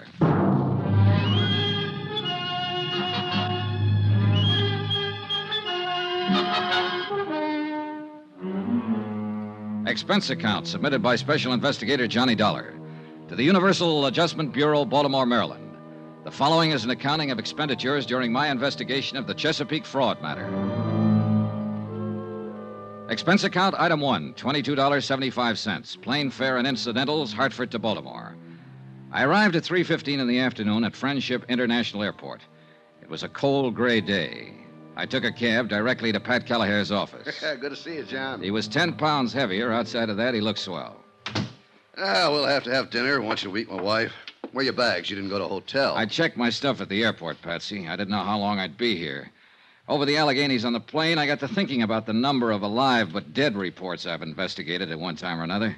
They happen all the time, but they never pan out. Yeah, well, this one isn't like that, John. Sit down. Thanks. You know, when a man like Paul Coombs, chairman of the board for Eastern Fidelity, not to mention vice president of 2 oil companies and 1 construction company, when he romps in here and says somebody's still alive, it's supposed to be dead, we got to listen to him. Sure you do, Pat. It's your job. Your job now. Coombs claims he not only saw Reardon, but talked to him. I'll go into that later. Policy was issued in 1944. Mm-hmm. My wife's the beneficiary. Yeah. Elizabeth Jane Reardon, $10,000. 20, John. Double indemnity on the accident clause. Oh. Well, look, I'll look at this stuff later. Maybe you better tell me about that first. Okay. John Reardon was lost in a boat accident out on Chesapeake Bay. When? August 13th, 1950. There were 4 people in the party. They went out for the afternoon on a power cruiser, and the thing exploded in the middle of the bay. Oh, yeah, I may have read about it. Was there a man named Sharpston involved? Yeah. Sharpston owned the boat. He and his wife were aboard, and another man named Blaine. Did all of them go down? That's right. They recovered Mr. and Mrs. Sharpston's body and Blaine's. They never found John Reardon. What caused the explosion? No explainable reason. It was never determined. Oh, there's always a reason. Yeah, well, that probably blew up with the boat, too. As it happened, we conducted the investigation for Atlantic States Limited. They held the insurance on the Sharpstons and the boat. These are our findings in the matter. We found no reason for Atlantic not to honor the claim made by Sharpston's estate. Mm-hmm. How about the other man who was killed, Blaine? His case was adjusted by another company. So that leaves us John Reardon. Yeah. About a month after the accident, his wife filed claim for payment. Our investigation was ended by then. We notified the insurance commission of the circumstances of his death and requested a judgment. Routine. Did it go through all right? Yeah. The appellate court declared John Reardon legally dead after the required 3-year waiting period.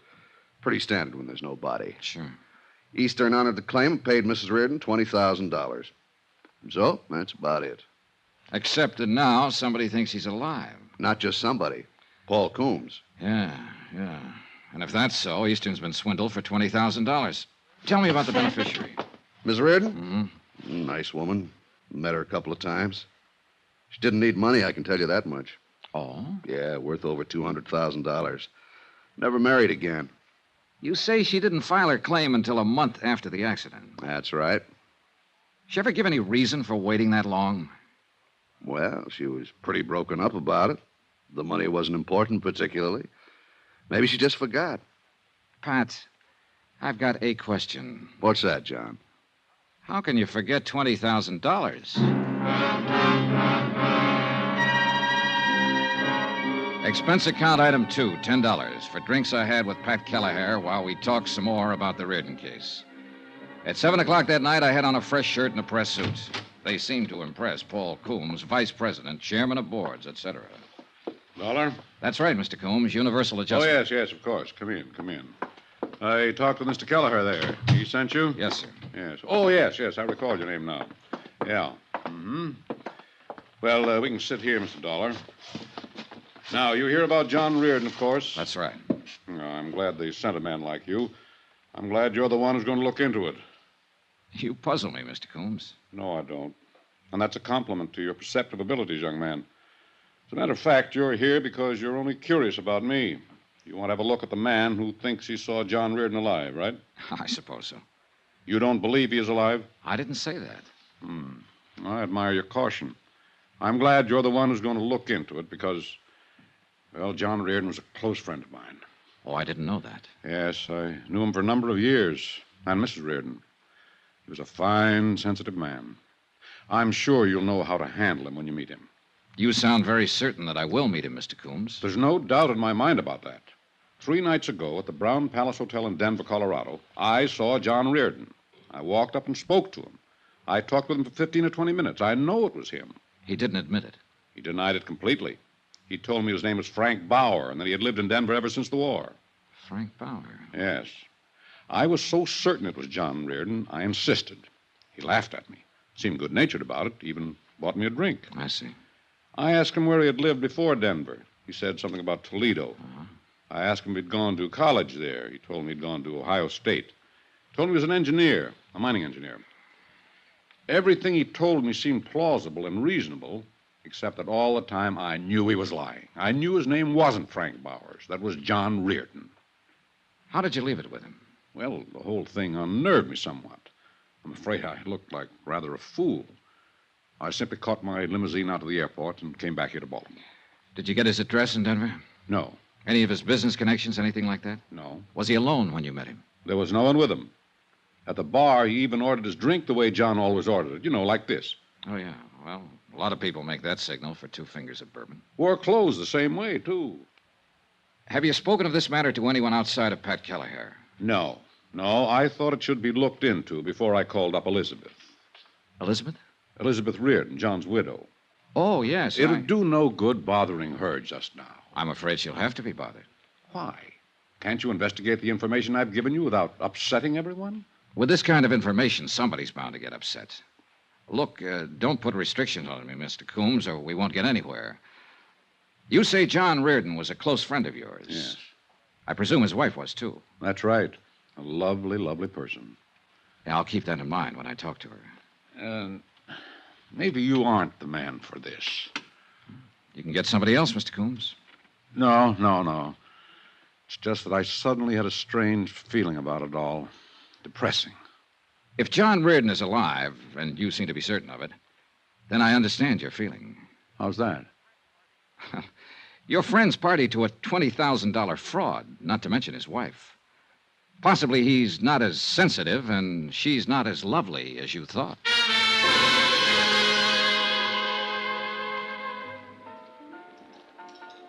I spent the rest of the evening with Pat Kelleher and his wife, hoping to see the bright lights and listen to some laughter. We picked a couple of fancy bistros and started the rounds to watch champagne flow and eavesdrop on the happy stories of success, promotion, and love. But it didn't work. Like the place, John? It's swell. You're as low as a cricket's ankle. Well, today a man kept telling me a friend of his was alive who's supposed to be dead. He told me what a fine fella this friend is, or was. Yeah. 99 times out of 100, I'd tell him to go jump in the lake, but Paul Coombs comes under the title reliable witness in anybody's book. Give me a match. Here. How you fix for plans? Start somebody looking into Frank, whatever his name is, in Denver, who's supposed to be Reardon. I'll start with the beneficiary, but... Miss Reardon? Yeah. I'll march out and say, let me look at some pictures of your husband. What kind of a guy was he? Did you enjoy each other or try to kill each other? Did you ever, Why didn't Coombs look into it himself? Why didn't he go out to the widow and tell her about his meeting the guy in Denver? Because he came to us, John. Yeah, I know, Patsy. I'm sorry. But the prospect of going to somebody, anybody, with a flimsy story like that makes me sore. It might get her hopes up that her husband's alive. And that's a lousy thing to do. Reliable or not, Coombs is probably all wet. Probably. Sour racket. Sour racket. You being a parrot? Just being agreeable, John. If you want to be sad, I'll be sad with you. We both know situations like this are part of the trade. Oh, I should have been a... Oh, let's have another belt. Sure. Waiter. Well, John, maybe another way to handle Mrs. Reardon with that. That's her over there at the bar. Nice, isn't she? Hey, she is lovely. Hmm? Nothing. She looks a little tight. Yeah, well, I hear she gets that way quite a bit these days. Say, John, you want me to introduce you like a friend? It might make it easier. No, I'll handle it myself. Who's with her? Beats me. He's looking for a phone booth. Pat. Yeah. I may be able to find out what I want and not let her know what it's about. You mean right now? I mean right now.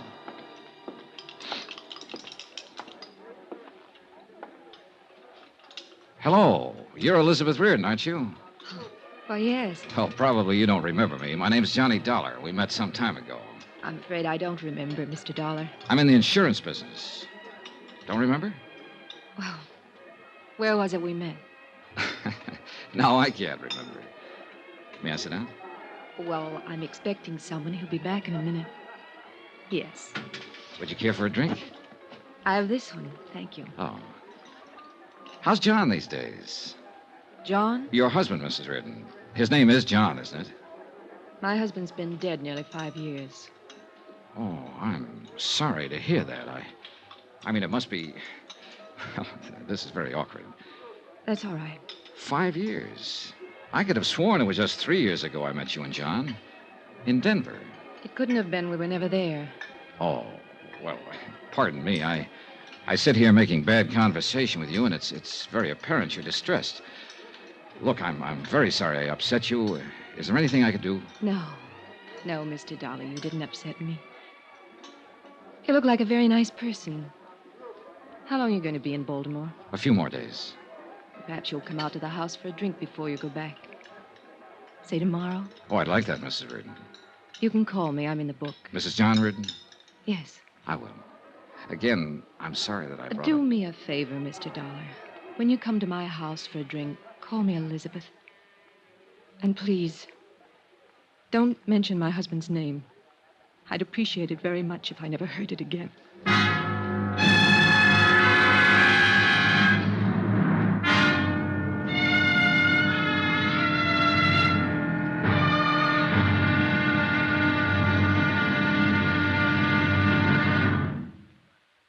There'll be another exciting episode in our story of the Chesapeake fraud matter tomorrow. Tomorrow, a little talk to a widow who might not be a widow at all. And a strong feeling that a smile can sometimes be more dangerous than a gun. Join us, won't you? Yours truly, Johnny Dollar.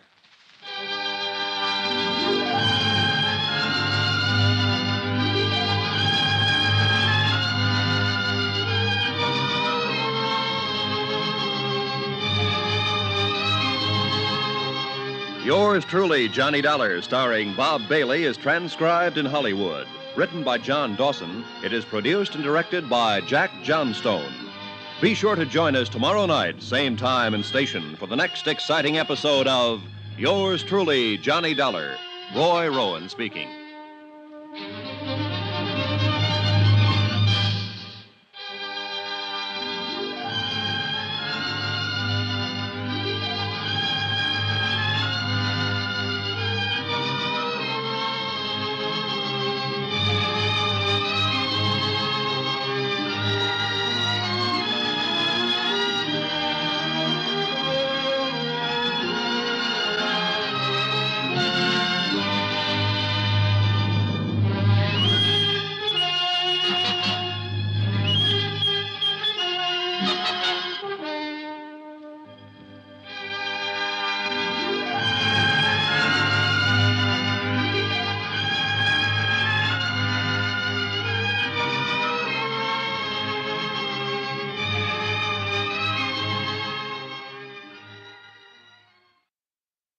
From Hollywood, it's time now for Bob Bailey as...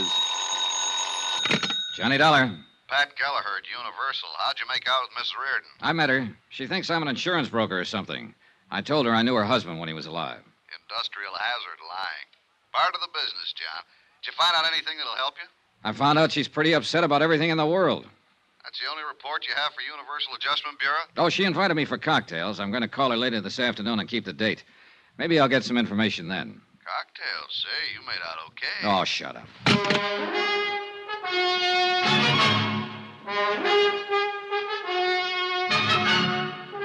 Tonight and every weekday night, Bob Bailey in the transcribed adventures of the man with the action-packed expense account. America's fabulous freelance insurance investigator. Yours truly, Johnny Dollar.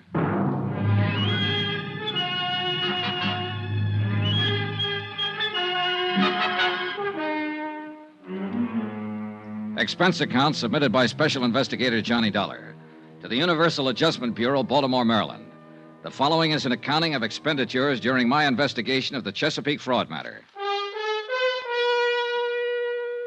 Expense account item 3, $23.60, long-distance telephone call to George Hanley in Denver, Colorado. George is an old friend of mine in the private detective business. I told him about the report that John Reardon was still alive and living in Denver under the name of Frank Bowers. I requested him to gather information that would help in determining whether Bowers was really John Reardon or not. I spent the remainder of the day reading over the facts of the case as supplied to me by Pat Kelleher of Universal Adjustment. Expense account item 4, 10 cents, another phone call. This one to John Reardon's widow.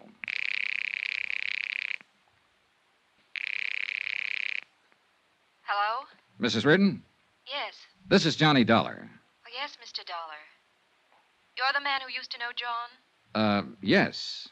I asked you over for a drink. I hope you're coming. What time? 7 would be fine.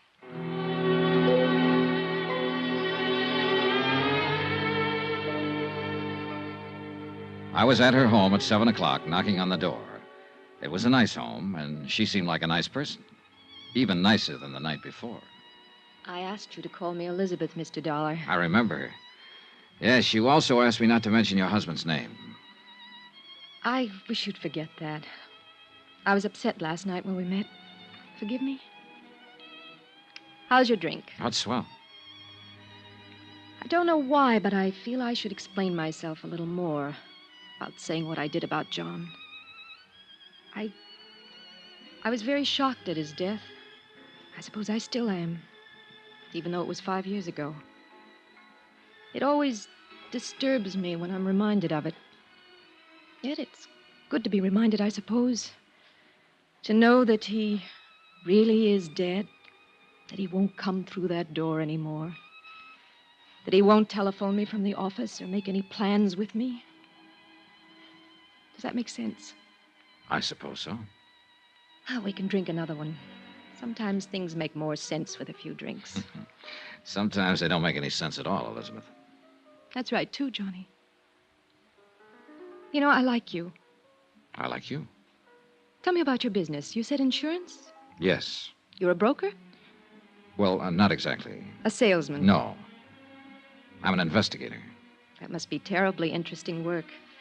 I suppose you travel everywhere. Have you ever been to... She had a nice mouth.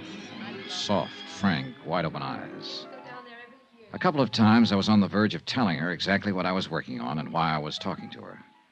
But I didn't. Somehow I felt comfortable in the house. Over the drinks and music, we eventually got around to John Reardon. She told me of their 4 years' marriage that ended with his sudden death. Gave me everything I could possibly want to have. Why do I tell you all this? I never talked to anybody about it. Oh, I don't know. Possibly because you just want to talk to somebody about it. You're easy to talk to, Johnny. I was 19 when I was married. I'd never known another man. It was wonderful at first. Wonderful all the time, I suppose. I just wasn't grown up enough to realize it. Can I ask you a question? Surely. Did you really love him? Yes. I'm not convinced. Why? Oh, just a feeling. Well, I did. I'm not so sure he loved me. That's an awful thing to say. No, I don't think so. It's probably been on your mind a long time. You don't know me from a load of coal, but we've sat here and talked an hour. I think I know you. I think so, too. You still seem very despondent about his death. Yet you aren't sure he loved you. I loved him. Oh. Here I am explaining things again, I suppose because they sound so foolish. Once, we both loved each other. Very much. But we kicked it away. We just didn't get along. He was out spending his money on other people, and I was taking up this pastime. Can you tell when I've had too much? No. Thank you. Thank you awfully. Oh, Hugh. Elizabeth. Johnny, this is Hugh Bryan. This is Mr. Dollar, Hugh. Hello, Mr. Dollar. How's your drink, Liz? Fine. Now tell me again, who is this? This is Mr. Dollar. What's your business, Mr. Dollar? I haven't seen you around before. Obviously, you just met Miss Reardon, or you'd never start drinking with her. I wouldn't. No. That's true, Liz, isn't it? He was a friend of John's, Hugh. Well, that's nice. I don't think I ever heard him mention your name. I was a friend of his, too. As a matter of fact, his attorney. Hugh, you don't have to do this in And front since of John is no longer here, I've undertaken to look after some of the problems he left behind him, as an old friend would. Elizabeth, say good night to Mr. Dollar. Now, look here, say good Hugh, night to him. He's just leaving. Maybe it's better right now, Johnny. Good night. Do you want me to leave? She just said it would be better. I'll call you at your hotel. Good night. Good night, Mr. No, you still have something in your glass. Finish your drink. Okay. An old friend of John's. That's good. Very good. It is? She picked you up in a bar last night. I saw her. I was with her. You never knew John Reardon in your life. You have no business being here, and I don't like cheap opportunists invading her home. Evidently, you can talk to her any way you want to, and she'll take it. Why, I don't know. But don't talk to me that way. I don't have to take anything. You were just leaving, weren't you? Hugh Bryan was a large, bristling sort of man with a smooth manner. I didn't like him, and he didn't like me. Expense account item 5, $18. Even cab fares, lunches, etc., in and about Chesapeake Bay, talking to the principals connected with the boat explosion death of John Reardon. One of these was Lieutenant Jack Halverson, United States Coast Guard. You want some coffee? If I have to go out in that wind to get it, no. Make it right here for just such occasions. Just a sec, I'll plug her in. There. Brother, someday. It's nice in the summertime. Now, what can I do for you? Tell me about the boat going down. You made out the report for the Coast Guard. You mean the Sharpston's boat? Yeah. We have a reliable witness who thinks that one of the passengers, a man named John Reardon, didn't go down with it at all, that he's still alive. You said you had my report. Those are the facts. But you picked up 3 bodies. Why not the 4th? Why not Reardon's? Well, we searched the bay for a solid week looking for his body. We used every piece of equipment at our disposal. We did everything we could. But you didn't find him. First, you come in here complaining about our weather. Now you're mad about the way we were on the Coast Guard. I'm sorry. It's a very lousy-sounding apology. What do you want to find out? How that boat exploded? Why you couldn't find Reardon's body if you found the others? Now, look, if a bunch of rich jerks want to take a high-powered boat out and they don't know the first thing about high-test fuel or engine running, they're doing it at their own risk. That help? Yes, something. I wish you could have put it on the report. That's my ideas, buddy. The report just has the facts. Now, for the other, about finding Reardon. I don't know why. He blew up, went down, or drifted out to sea. If his body had been in the bay, we'd found it. Was there a chance he might have survived and been rescued? All we had left of the boat was pieces of wreckage. And if he was rescued, it was never reported, and I wouldn't know about that. Could that have happened? Sure. I could be an admiral tomorrow.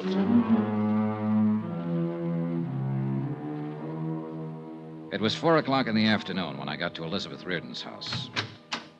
You? Hello, Mr. Bryan. Is Mrs. Reardon in? No. Then I'll wait. It's important that I see her. I thought I made it clear to you last night I didn't want her being molested. You did make it clear and cruel, Mr. Bryan. Now, I'm here Any business for her comes to me first. I'm an insurance investigator. I know that. She told me. But she didn't tell you because she didn't know, and I didn't want her to know, that I'm working on a case that involves her. What? I have a report that her husband might still be alive. Come in, Mr. Dollar. I'll have to admit that Hugh Bryan's concern was as genuine as his surprise. He led me into the house and we sat at the bar. Only this time, no one had a drink. He listened while I told him about the report of Paul Coombs, that John Reardon was living in Denver under the name of Frank Bowers.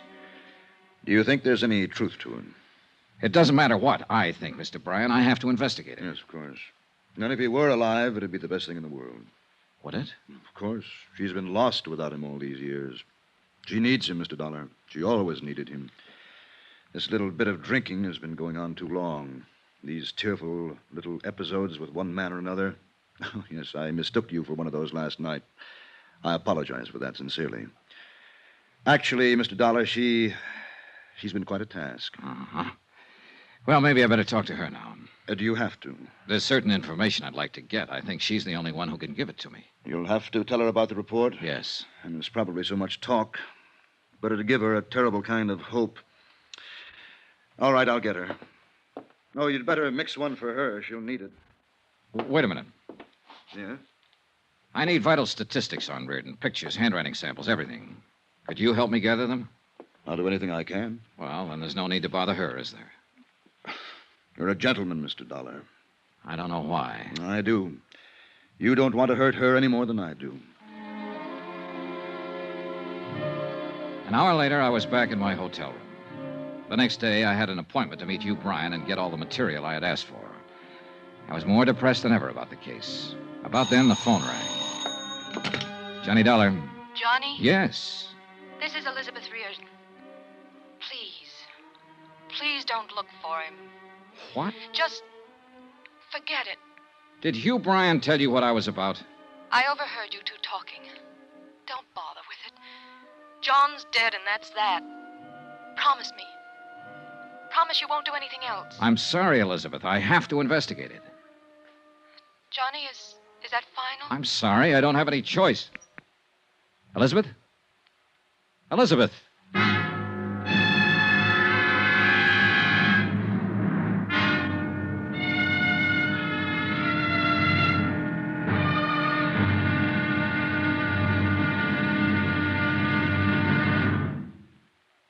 There'll be another exciting episode in our story of the Chesapeake fraud matter tomorrow. Tomorrow, a trip to Denver and a look at a man whose gun makes it pretty emphatic that he doesn't want to be looked at.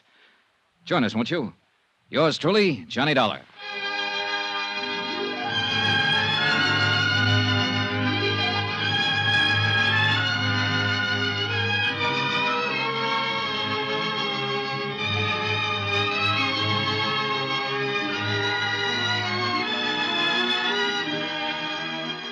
Yours truly, Johnny Dollar, starring Bob Bailey, is transcribed in Hollywood.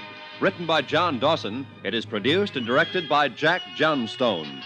Be sure to join us tomorrow night, same time and station, for the next exciting episode of Yours truly, Johnny Dollar. Roy Rowan speaking.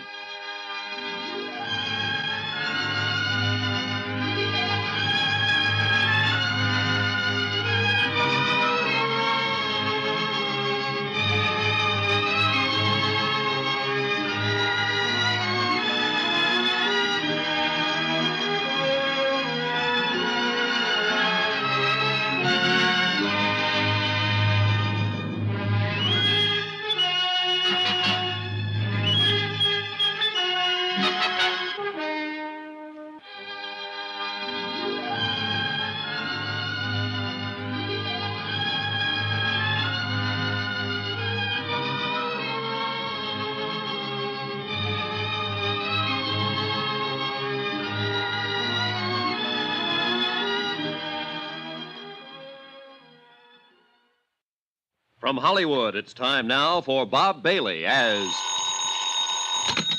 Johnny Dollar. Hugh Bryan, Mr. Dollar. How are you this morning? Not so good. I didn't sleep very well. How'd you do? I think I have about what you want on John Reardon. Well, if you haven't, I can get it from Mrs. Reardon. What? Well, I thought you didn't want to tell her about the report, that her husband might still be alive. She knows. She overheard us talking last night. Oh. Well, what do you want to do? I might as well look at what you have and get this over with. How about an hour from now? I'll be waiting for you.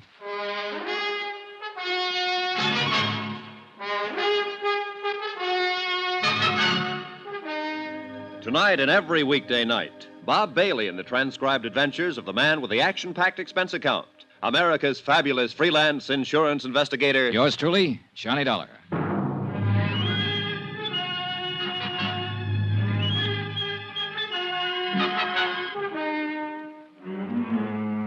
Expense account submitted by Special Investigator Johnny Dollar to the Universal Adjustment Bureau, Baltimore, Maryland. The following is an accounting of expenditures during my investigation of the Chesapeake fraud matter. Expense account item 6, $1.50. One collect telegram from Denver, Colorado. I've located Frank Bowers as per your request. Cursory investigation discloses little evidence that would lead me to believe he might be the John Reardon of Baltimore. Looks like a ham bone to me, Johnny. What do I do now? Signed, George Hanley, George Hanley Investigations Incorporated, Denver, Colorado. Item 7, $2. Same thing. Telegram from me. Things are about the same way here. Sit tight. I'll see you in a day or two. Love, Johnny. Once the telegrams were out of the way, I walked 3 blocks from my hotel to the office building of Hugh Bryan. It was an impressive place full of lawyers and doctors. Hugh Bryan looked a little haggard when I saw him. It took me a while to get all this together. Half the night. There wasn't that big a rush. Oh, get it out of the way. The sooner you have what you need, the sooner you can make sure, and the sooner I won't worry about it anymore. Did you talk to Elizabeth yet today? No, just last night. Oh, I thought maybe she might have called you this morning. I'm so sorry for that girl. Well, don't feel too bad, Mr. Bryan. We both did everything we could to keep the report that her husband might be alive from her. Awkward as it was. Yes, I know. I still don't understand it, I guess. Well, a man named Coombs, an insurance official, thinks he saw Reardon in Denver last week using the name Frank Bowers. He's sure that Bowers was Reardon. If he turns out to be Reardon, the insurance company's been taken for $20,000 they paid to Elizabeth Reardon, just to set you straight. That'd make Elizabeth party to a fraud. And John. Lord knows that's silly. Well, silly or not. Yes. Well, here's what I have. Now, this is one of the last pictures taken of John Reardon. Mm-hmm. Have the negatives? Yes. Here. And these are some vital statistics on him. The physical part I got from his doctor. Mm-hmm. He stood an examination about a month before the accident. This the doctor's name here? Yes. Now, these other things are in his background and education. Here, a copy of his marriage license, birth certificate. How did you get hold of these things? Well, I handled a lot of business for John, filed a lot of his papers for him. These were just packed away. It took a while to find them. Hey. A copy of his fingerprints? Oh, would those help? More than any of this other stuff. Fingerprints aren't standard papers in anybody's file. Before John went in the Army, he did some engineering work for the proving grounds in Aberdeen. Oh. He was fingerprinted there. It was a gag at the time. He had a set of his own blown up and put on the wall in a picture frame. You know, just a joke. Yeah. I dug them out of his personal things. Now then, here's a copy of his financial records, tax returns and whatnot. I spent about an hour in Hugh Bryan's office going over material that would help me in the investigation. The pictures and fingerprints were the most helpful items. After I'd finished, I went back to my hotel, packed my bags, and checked out.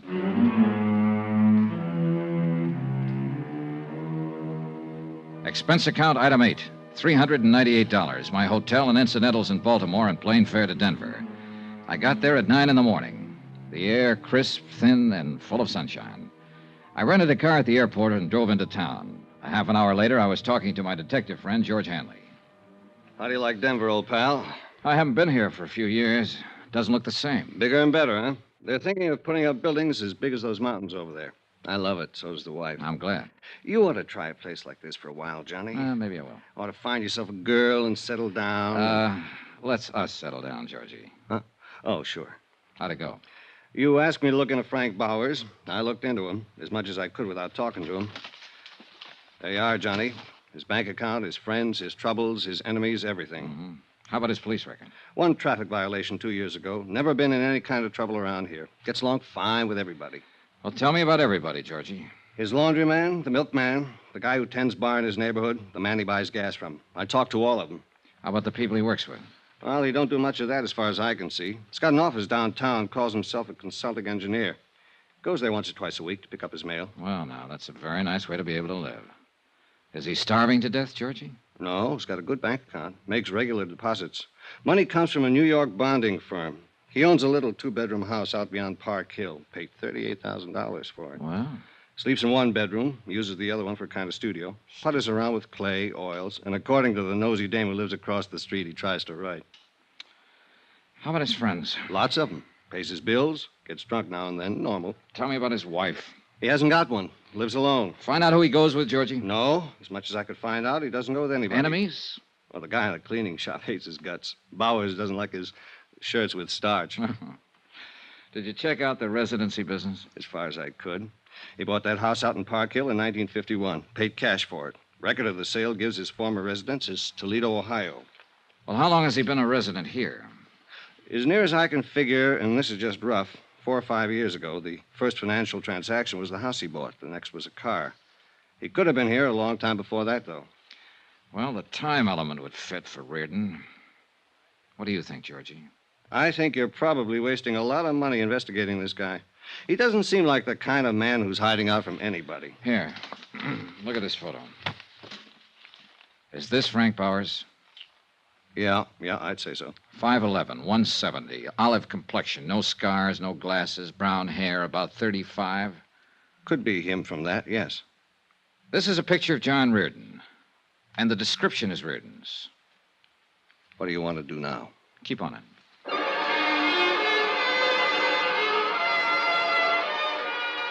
I got George Hanley busy making a check with some people in Toledo who could find out whether or not a Frank Bauer had once lived there. Then I took my rented car and drove out to the address Hanley had given me. It was in the east side of the city near the airport, a one-story frame house, a 53 Merc in the driveway. I'm looking for Mr. Frank Bowers. Oh, who are you? Johnny Dollar. Oh, I'm Frank Bauer. Well, I'm an insurance investigator, Mr. Bowers. I'd like to talk to you. Oh, come on in. Thank you. Take a chair anywhere, huh? What's on your mind? Just making a routine check, Mr. Bowers. Thought perhaps you could help me. Well, I don't know anything about my neighbors, if that's that kind of thing. No, I'm running down a report that came across our office in Baltimore. Baltimore? Ever been there, Mr. Bowers? No. Swell place on Chesapeake Bay. Well, I like Denver. What's this all about? Huh? Well, do you happen to remember a few days ago when you were at a place called the Ship's Tavern? Well, that's in the Brown Palace. This was last Friday, to be exact. Should I remember? What I do, steal an ashtray or walk out on a check? Well, a man from Baltimore was there that day, Mr. Bowers. His name was Coombs. Paul Coombs. You met him. Well, did I? Yes, right at the bar. You had a drink or two with him. Well, I might have. I don't know whether to admit it or not. What are you getting at? I don't understand this. I know it seems confusing. Maybe this will help. Take a look at this. Mm-hmm. Now, you must admit you look a great deal like the man in that picture. Yeah. I suppose I do. Well, I'll be darned. Hey, I'd do it that. You know, this could be a picture of me. That's why I'm here, Mr. Bowers. You see, the company I represent insured the man in this picture for quite an amount of money. His name was John Reardon. He was lost in a boat accident in Chesapeake Bay 5 years ago. The Mr. Coombs who met you at the bar here last week thought you were John Reardon. Well, I don't blame him. But I'm not. Close, though. Now, want to smoke? Oh, thanks. Thanks. Sure. Mr. Coombs was a lifelong friend of John Reardon's. I have his sworn statement here about that meeting with you and the certainty of his identity. You do? Yes, right here. Would you like to see it? Well, not particularly. I understand you went to Ohio State. What year did you graduate? I didn't go to Ohio State. Look, what is this, huh? Well, that's what you told Mr. Coombs. It's in the statement.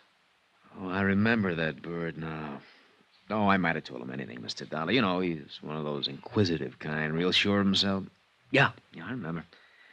Look, don't tell me they sent you all the way out here from Baltimore. They did. And that guy say so? Mm-hmm. Well, that's funny. Did you go to college, Mr. Bowers? What? I'd like to clear up that detail. Did you go to college? Well, yes. I went to Carnegie Tech, 36 through 40. You haven't lived all your life in Colorado, then. Where else have you lived? Look, do you have any right to ask me questions like this? No, but you'll help me a lot if you'll answer them. Well, why not? Okay, I've lived in New York, Pittsburgh, Kansas City, Toledo, around the country. Came here a few years ago. My health seemed good for my asthma. Ever been married? Once in 1942. It didn't last long. Oh, what else you want to know? Well, look, you in a hurry? I can come back later. No, it's not that. Well, look, you seem like a nice guy, Dollar, but it just makes me uncomfortable answering these questions of yours. I appreciate the time you've given me already, Mr. Bauer. Please understand, it's a matter of establishing identity. But you know who I am. I just told you. That's true. I don't like this business much. Is there any way you can eliminate it? The most positive identification would be from fingerprints. Oh? Now, Mr. Bauer, I'm not so much interested in who you are as in proving that you're not John Reardon. If you volunteered a set of fingerprints, it'd save me a great deal of work and you a great deal of trouble. Well, sure, why not?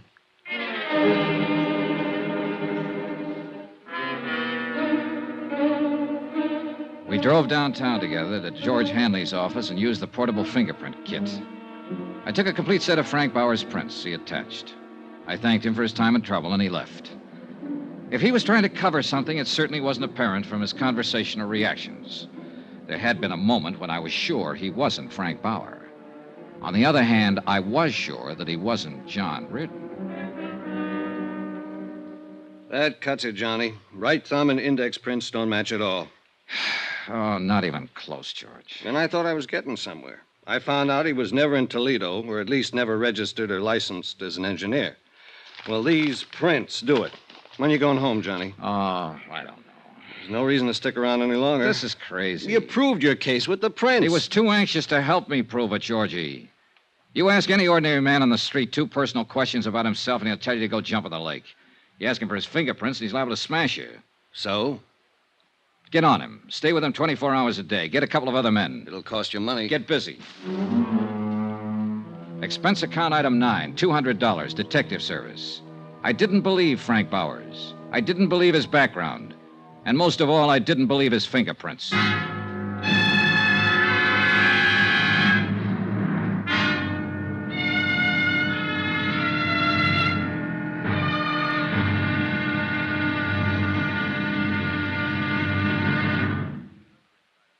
There'll be another exciting episode in our story of the Chesapeake fraud matter tomorrow. Tomorrow, another man comes to Denver.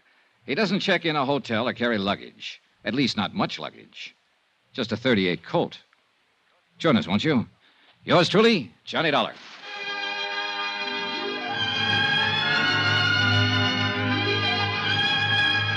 Yours truly, Johnny Dollar, starring Bob Bailey, is transcribed in Hollywood.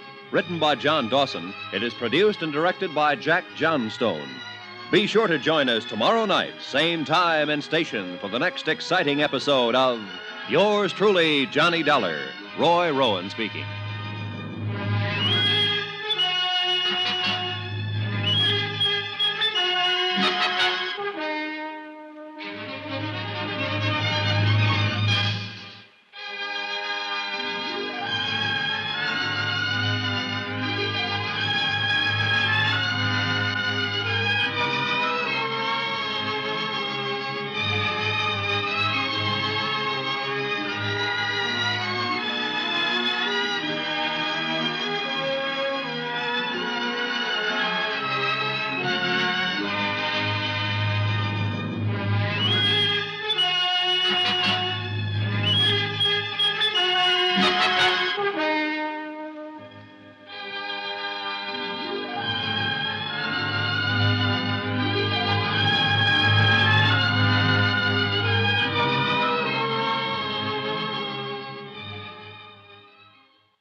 From Hollywood, it's time now for Bob Bailey as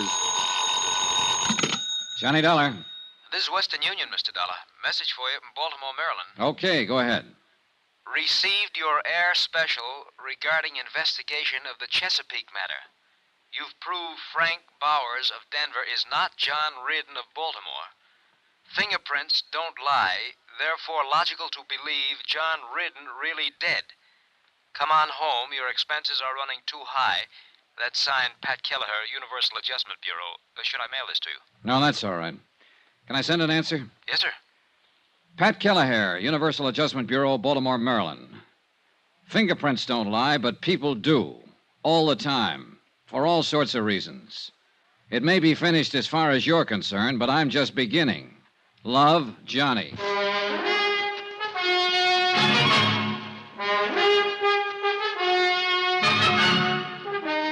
Tonight and every weekday night, Bob Bailey in the transcribed adventures of the man with the action-packed expense account, America's fabulous freelance insurance investigator. Yours truly, Johnny Dollar.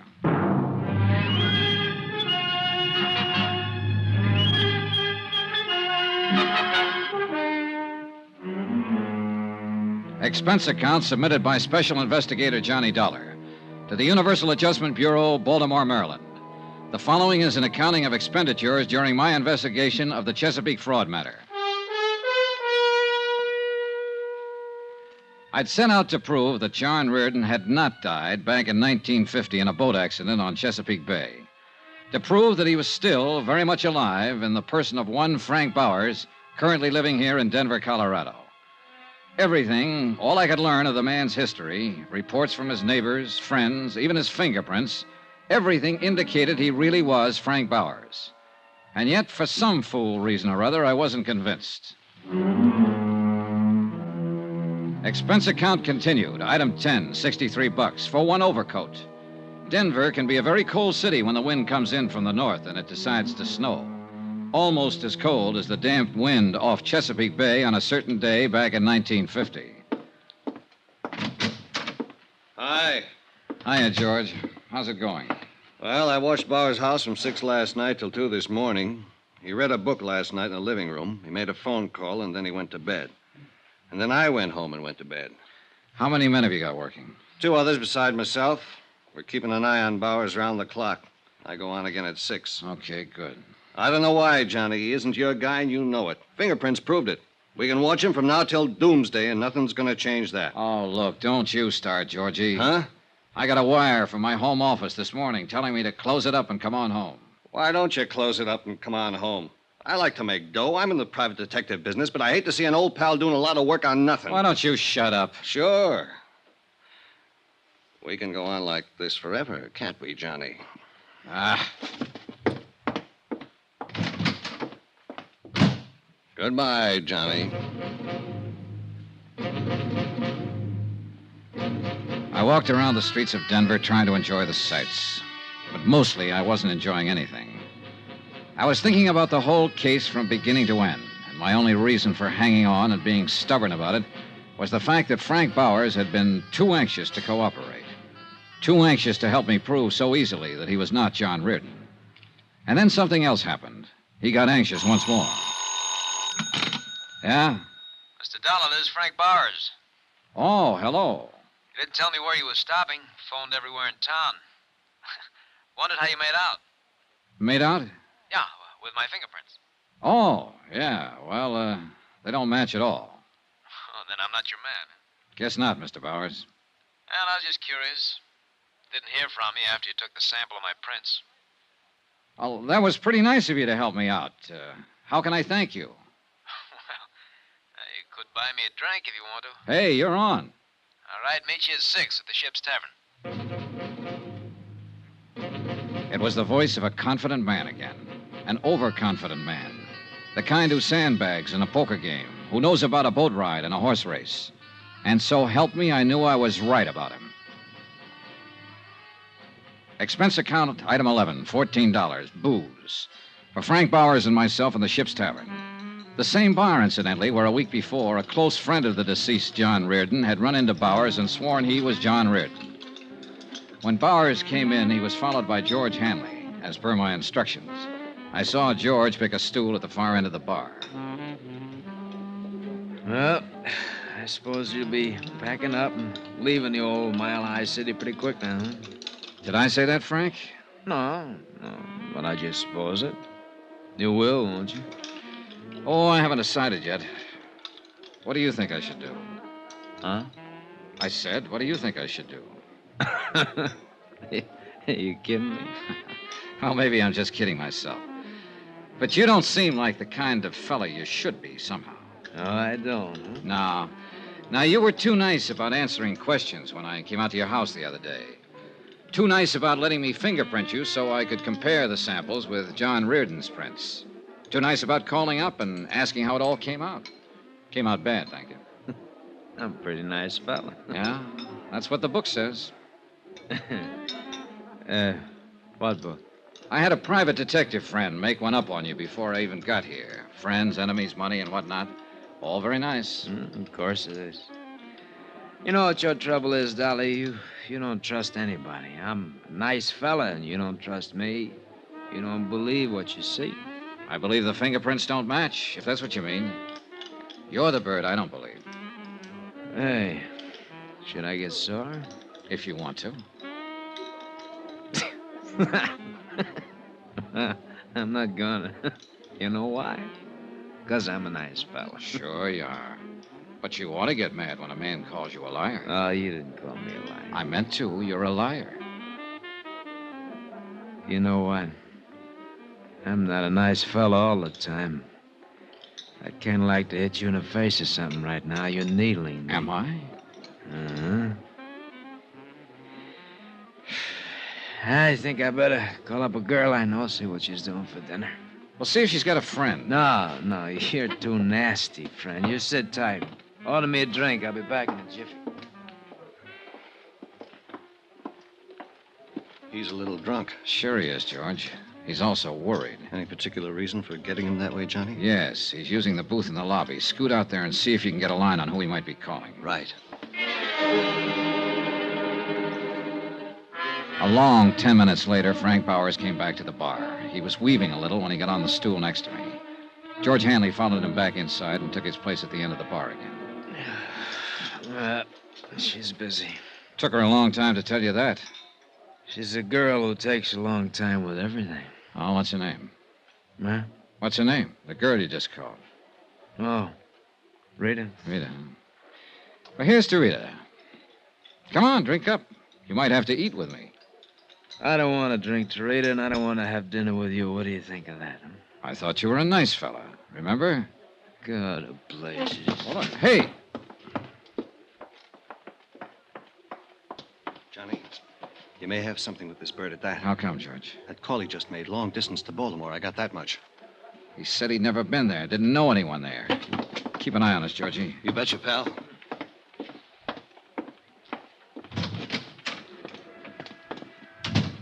Hey, Frank. Hey, look, what's the matter, friend? I just left you, I thought, for good. Oh, come on, I'll buy you dinner. You buy me nothing, Dollar. Go on back to Baltimore. Why don't you? What? Why don't you go back to Baltimore? What's that supposed to mean?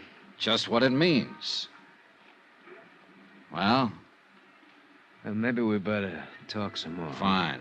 My car's in the lot here. Okay. You're after me, aren't you? Well, let's say I met you yesterday to get some facts. Let's say I drank with you tonight to find out what kind of a guy you are. I've done most of the talking up to date. Now it's your turn. Uh-huh. Well? I don't know whether I got anything to say to you. Oh, make up your mind, will you? Look, suppose I were John Reardon. I'm not. But suppose I were. I can't tell you what a court would do about an insurance fraud. No, you're just a clumsy ox stumbling around for some answers, and you haven't got any yet. Get out of my way. Wait a minute.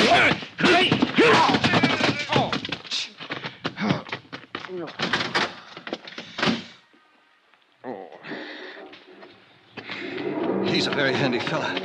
I didn't want to interfere, Johnny. Stay on him. See where he goes, what he does, Georgie. Hurry. You all right, pal? Sure. Hurry. I wasn't all right at all. Frank Bowers was not only big, but fast, and he caught me off guard. I went back through the hotel lobby up to my room and lay down on the bed, and I waited for the phone to ring. Sooner or later, it'd be George Hanley or Frank Bowers' tale reporting some development that had solved the whole case. But the phone didn't ring. Nothing happened. No one phoned, no one came by. I went to sleep about 1 o'clock.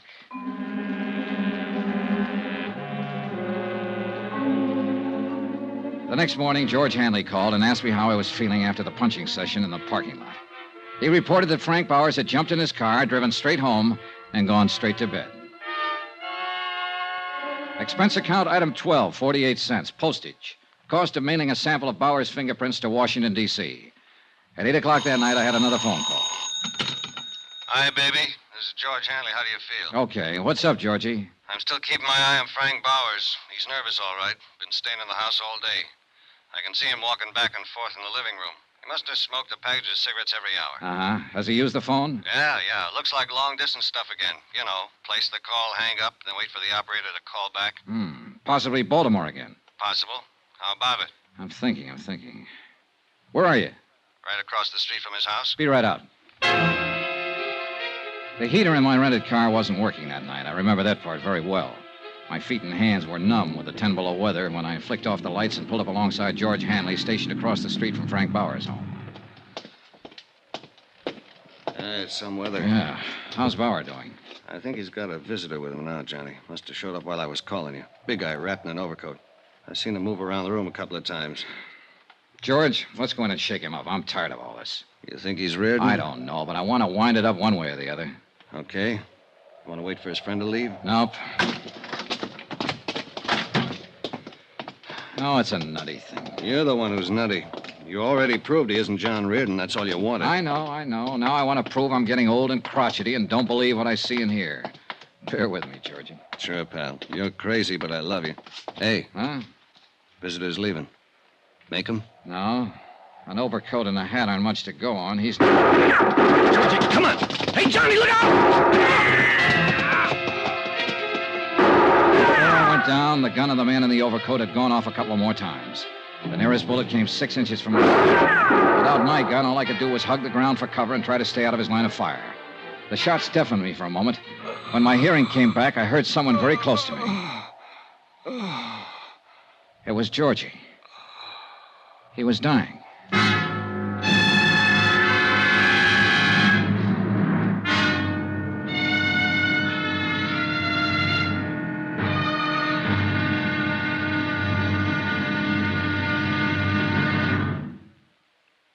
There'll be another exciting episode in our story of the Chesapeake fraud matter tomorrow. Tomorrow, proof that an insurance case is one thing, murder of a pal is something else.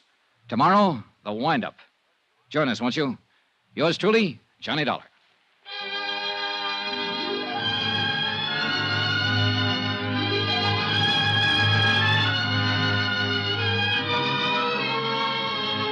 Yours truly, Johnny Dollar, starring Bob Bailey, is transcribed in Hollywood. Written by John Dawson, it is produced and directed by Jack Johnstone. Be sure to join us tomorrow night, same time and station, for the next exciting episode of Yours truly, Johnny Dollar. Roy Rowan speaking.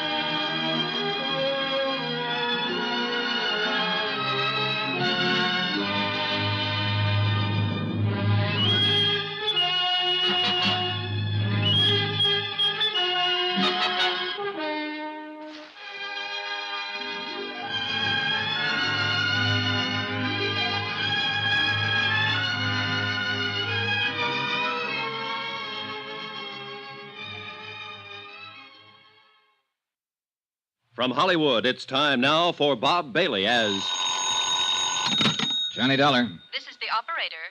Ready with your call to Mr. Pat Kelleher in Baltimore. Go ahead, please. Hello? Hello, Pat. I got your wire. What's all this? What happened? We're still trying to find out. The man calling himself Frank Bowers was killed an hour ago. George Hanley, one of the operatives I had watching him, was killed, too. We've got a vague description of the killer. Are you all right? Yeah, but I'm going to be tied up with the police here. Well, you need money for bail or anything like that, just draw a draft on the company. I'll confirm it. Thanks, Pat. Too bad about your friend. Yeah, he was a good guy. I want to find out who killed him.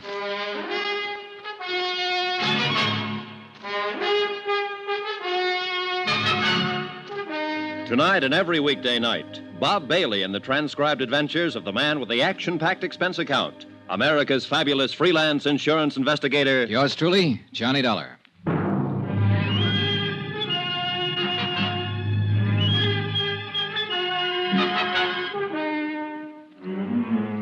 Expense account submitted by Special Investigator Johnny Dollar to Universal Adjustment Bureau, Baltimore, Maryland. The following is an accounting of expenditures during my investigation of the Chesapeake fraud matter. Expense account continued. Item 13, a quarter for some aspirin. It turned out to be a long night. Several homicide officers arrived at the double murder scene within a matter of minutes and got right down to the business at hand. Frank Bowers had been shot to death. George Hanley had been shot to death. Lieutenant Tom O'Neill was in charge, a big blond man who seemed to know what he was about. Okay, let's see that ID again. Here you go. Insurance investigator, hmm? That's right. Okay. What was your business here with these two men? My home office in Baltimore had reason to believe that Frank Bowers was really a man named John Reardon. Reardon was supposed to have died 5 years ago. I was sent out here to investigate it since there had been a $20,000 claim in the matter. Sure. I hired George Hanley to help me out. He was keeping an eye on Frank Bowers. I came out earlier tonight to give him a hand, and the shooting began. Any idea who did it? A big man in a top coat and a hat. I really didn't get a look at him, Lieutenant. I was busy with George Hanley. Sure. You carry a gun? Sometimes. I didn't have one tonight. You tried to chase the killer? I said I was busy with my friend. Yeah, that's right, you did. Well, how was your investigation coming along? Frank Bowers' fingerprints didn't match the samples I had for John Reardon, but it didn't satisfy me. There were a lot of things about him personally I couldn't accept. I harassed him a little last night, and he got pretty excited and slugged me. This was after I found out he'd been trying to call Baltimore. Who in Baltimore? I don't know. Well, tell me about this harassing. We'll make a check with the phone company. Well, I needled him purposely, trying to scare him into a blunder. I think I was doing pretty good. I'll never know now. Uh-huh. What else you got to say about your case? Well, that's about it, Lieutenant. It is, huh? Well, that's all I got to say because that's all I know about it. Next time, be careful with your needling tactics. Boy. I was doing what I thought best on the case. Sure you were. You were doing swell. You let a friend of yours get shot down in front of your eyes. Not to mention the other guy. You can't give us a description of the killer or a hint at the motive. Now, maybe George Hanley wasn't a friend of yours at that. Why, you... Dad, take it easy, kiddo. Take it easy. Remember to blow the bell, and I'm sorry. You've had quite a night. Nobody in your business or mine knows what's behind the door when he kicks it in. I'm just a cop trying to get straightened out, so I push too hard sometimes. We'll get it taken care of. Nobody walks in a man's house and shoots him down without somebody hearing something or seeing something. I mean, somebody besides you. Now, my men will cover every house in the block, in this whole area if we have to. Bound to be somebody somewhere. The dogged Lieutenant O'Neill turned out to be 100% correct. In fact, he turned out to be 300% correct. For by 11 o'clock the following morning, his men had located 3 different people who had information about the brutal murders of Frank Bowers and George Hanley. The first was a man named Randall who had lived across the street. He had seen Bowers open his front door and admit the unknown killer. He said he wore glasses. The second was a paper boy who had come to collect while the killer was there. He stated that the killer and Bowers were arguing when he came up to the door. The third witness, a housewife, gave the most important information as to the man's description. He was a good deal taller than Mr. Bowers. How much taller? 3-4 inches at least. I saw him standing in the doorway from here. He had on a brown tweed topcoat. My husband has one just like it. How old would you say he was? 45. Have you ever seen him before? No. Would you know him if you saw him again? Yes, anywhere. You got that good look at him, huh? Yes, the porch light was on. Here's something, Dollar. Lieutenant O'Neill had issued an all-points bulletin based on the combined descriptions given by the witnesses. In the meantime, his men had checked the local cab companies and found out that one of the drivers had carried a fare to Frank Bowers' home at 8 o'clock in the evening. The cab driver verified the housewife's description of the suspect and added the important information that he'd picked up the man at the airport.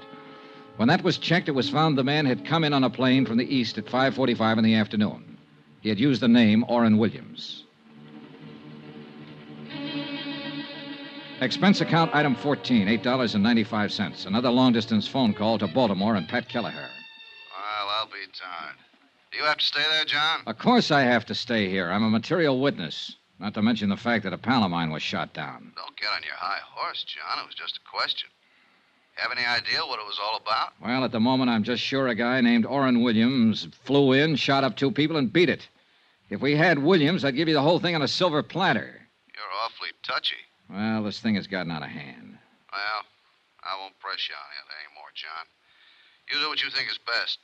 As far as the company's concerned, it's really not our business anymore, is it? It's our business until it's cleared up. Well, I mean Bowers. He wasn't John Reardon. Dollar? Hold it, Pat. Yeah? Answer from Washington on your wire. Yeah? Here. Let me see. Pat. Yeah? It is our business after all. Huh? The lieutenant here sent a hurry-up request to Washington on some of Bowers' fingerprints I mailed a couple of days ago. They check out. I don't get it. Bowers was John Reardon. Oh. Well, where'd you get the samples of Reardon's prints that didn't check out? From Hugh Bryan, Reardon's attorney. Well, I better call him. Don't you dare. Don't open your mouth. I'll handle it when I get there. Tell me about this fella, Hugh Bryan. According to the phone company, that's the man Bowers was trying to call in Baltimore. I told him all I knew, and Lieutenant O'Neill listened thoughtfully. It became apparent from that point on, since Bowers' true identity had been established through Army records, that the bulk of the case could be concluded not in Denver, but in Baltimore. Expense account item 16, $216, plane fare and incidentals, Denver to Baltimore. I arrived at 10:15 in the evening, checked with the Baltimore police, who had been informed of the case by Tom O'Neill in Denver. At his request, they'd taken no action as yet. From the police station, I went directly to Hugh Bryan's residence. The house was English, conservative, and expensive. The fire in the living room looked cheerful when the door opened. Elizabeth Reardon did not look so cheerful.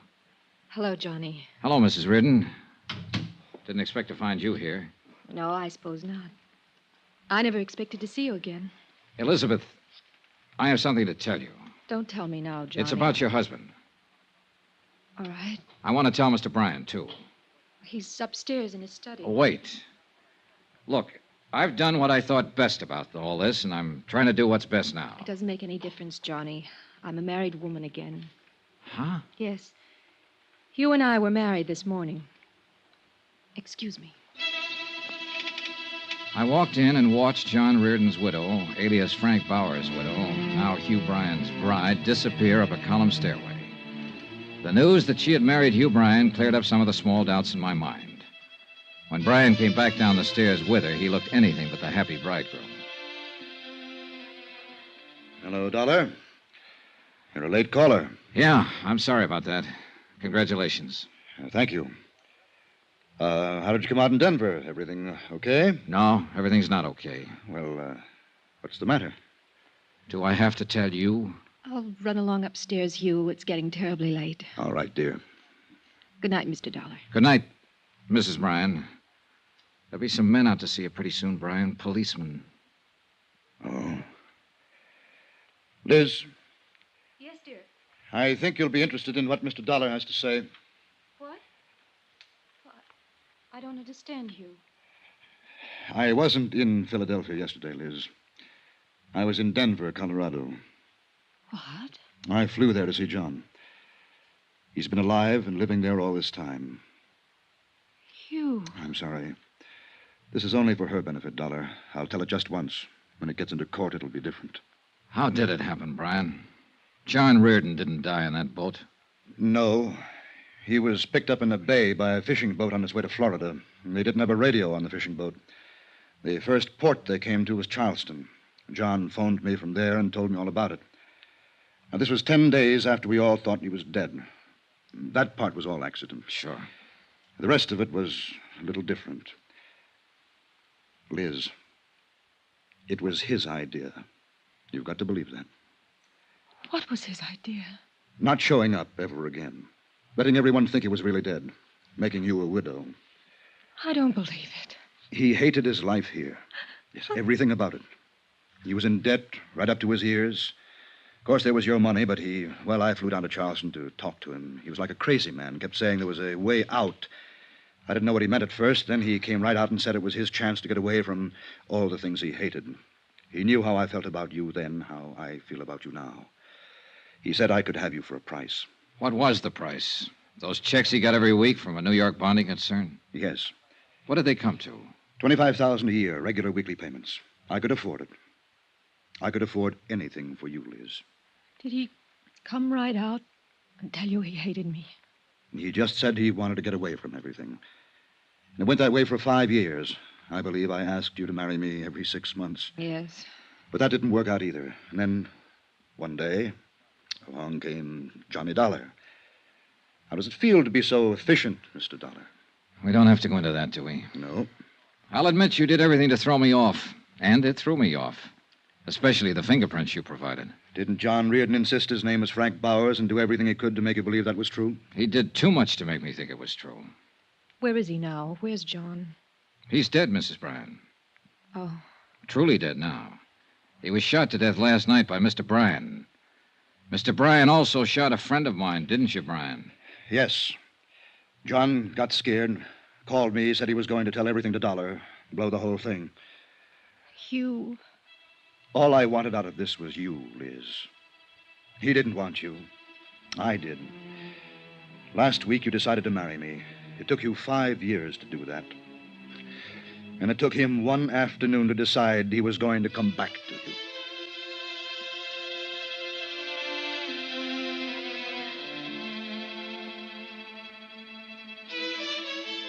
The proof that John Reardon's widow is guilty or not guilty of a fraudulent insurance claim is a matter for Eastern Fidelity to decide.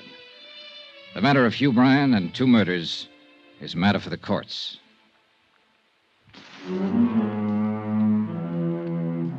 Expense account item 17, same as item 1, expenses from Baltimore to Hartford. Item 18, $89 even, car rentals, miscellaneous, etc. Expense account total, $1,124.98. Yours truly, Johnny Dollar.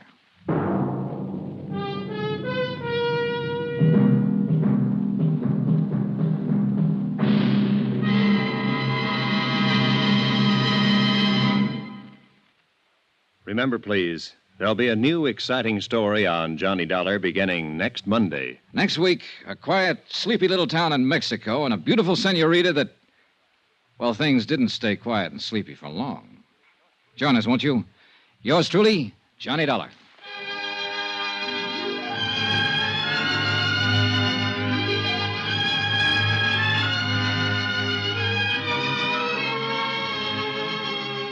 Yours truly, Johnny Dollar, starring Bob Bailey, is transcribed in Hollywood. Written by John Dawson, it is produced and directed by Jack Johnstone. Heard in this week's cast were Gene Bates, D.J. Thompson, Hy Averback, Will Wright, John Daner, Tony Barrett, Paul Dubov, and Forrest Lewis. Be sure to join us on Monday night, same time and station, for another exciting story of yours truly, Johnny Dollar. Roy Rowan speaking.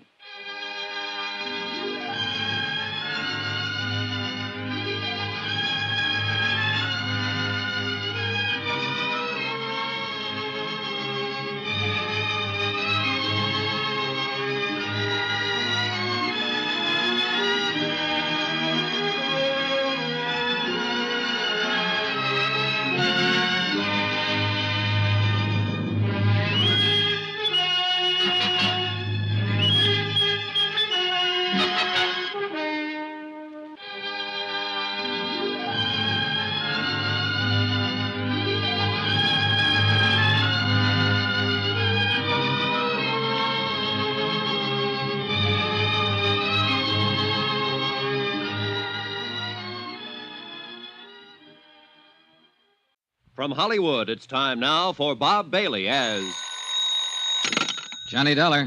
Fred Wilkins at Northeastern Fidelity, Johnny. Oh, hi, Fred. I got a case for you. Remember the Alvin Summers embezzlement? Sure, he took off with $75,000 about 6 months ago. Right. We held the bond on him, so we're stuck with it. So?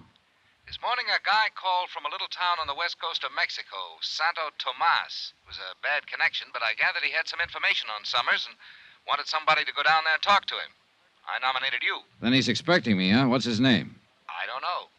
Well, how do I contact him in Santo Tomas? I'm afraid I don't know that either. You mean I'm supposed to go looking for somebody whose name I don't even know? How come he's so coy? I don't think it's a case of being coy, Johnny. Before we could get very far into the conversation, the connection was broken off at his end. Okay, Fred, I'm on my way.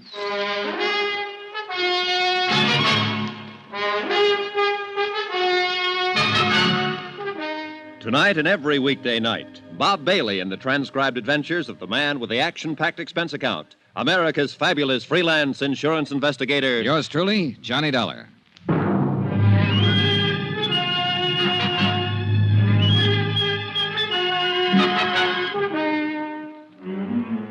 Expense account submitted by Special Investigator Johnny Dollar to the Home Office, Northeastern Fidelity and Bonding, Hartford, Connecticut. The following is an accounting of expenditures during my investigation of the Alvin Summers matter. Item 1, $220, plane, train, and boat fare to Santo Tomas, Mexico. For a town trying to be a resort, Santo Tomas shouldn't be so hard to get to. The last lap was by far the worst. A creaky, twice-a-week boat from Mazatlan. And I may be wrong, but it looked to me like the only outfit interested in making a resort out of Santo Tomas was the big new hotel up on a cliff overlooking the sea, the Playa del Mar. The rest of the town just didn't seem to care. It was a sleepy fishing village. A dilapidated pier, a long curving beach with the jungle crowding in on it, and a miscellaneous assortment of adobe shacks huddled here and there, sort of digging their feet into the ground. Even at a distance, the Playa del Mar looked too rich for my purpose, so I checked in at the other hotel. It was an old two-story job in town that I found after carefully detouring around a belligerent rooster scratching up a meal in the street outside. Once inside, I couldn't help feeling that the rooster was better off. It was small, dingy, and hot. I signed the beat-up ledger that passed for a register, and a little character wearing a ragged shirt with no collar, a big grin, and a baseball cap swooped down on me and grabbed my suitcase. Right up the stairs, senor. Okay. Are you the star of the Santa Tomas 9 or something? ¿Qué? The baseball cap. Oh, it's a first-class hotel here. I got to wear a uniform. Oh, sure. Silly of me. Which way? Follow me, senor. You come here to fish? Not exactly. My cousin has a very good boat to hire a cheap. Sorry. Oh. Well, if you're here on just a vacation, I'll be glad to show you the scenic sights for a very small fee. Hey, look, promoter, before you start making a career out of me, how about showing me my room? Okay, senor. Here. It's a very nice room, no? Oh, sure. Hey, look, can we get a little air in here? Oh, see, I turn on the overhead fan. It's better, no? No. There's a balcony out here? Oh, see, with a beautiful view of the ocean, Senor Dollar. Beautiful. The only thing I can see is the wall of that building across the alley. But if you climb up on the railing and stand in the corner and look over the roof of the building, there in the distance you'll see the... Beautiful. Look, Benito, senor. Benito, I gather that in addition to a few other assorted enterprises, you're the bellboy in this establishment. I do everything. Oh, must really be a strain. Oh, see, I'm always straining. Been in Santa Tomas long? Si, senor. Too long. Have you heard my name mentioned around town lately? Anybody asking for me? No, senor. Holy rats. Oh, the door to the balcony. Oh, it's nothing, senor. Only the fan. What? Well, when the fan is on, the door, it blows shut. You're jumpy, senor. Huh? See, you are jumpy. Yeah, well, I'm in a good business for it, but, Tell me, did you ever hear the name Summers? Summers? Senor, in Santo Tomas is always Summers. Okay. I mean a man named Summers, Alvin Summers. Here's his picture. Take a look. Ever seen him before? Senor, in this heat, it's strain to use the memory. Yeah, well, you think this might make you forget the heat? Quien sabe, Senor Dollar, it might help. Here. Oh, $5 American. Gracias. Now, how about it? Si, senor. I have seen this man. Here in Santa Tomas? I think so. Where? How long ago? I don't remember, but I'll try to find out for you. Okay, Benito. That bill I gave you, I've got a few more just like it if you can locate the guy in this picture, Alvin Summers. Or if you can find anybody who's asking about me. Senor, for that kind of money, I'll not only find him, I'll bring him to you on a silver planter. Item 2 on expense account, $5 American to Benito the bellboy. Flying blind the way I was in this deal, I figured I needed all the help I could get. And who knows, Benito just might turn something. After he left, I stretched out on the rickety bed and tried to figure out a plan of operations. I had to make myself conspicuous if I wanted the man who'd called the home office to contact me. On the other hand, if Alvin Summers himself was in the vicinity, I'd have to be pretty inconspicuous to stand a chance of getting anywhere near him. Trying to do both at the same time might not be exactly easy.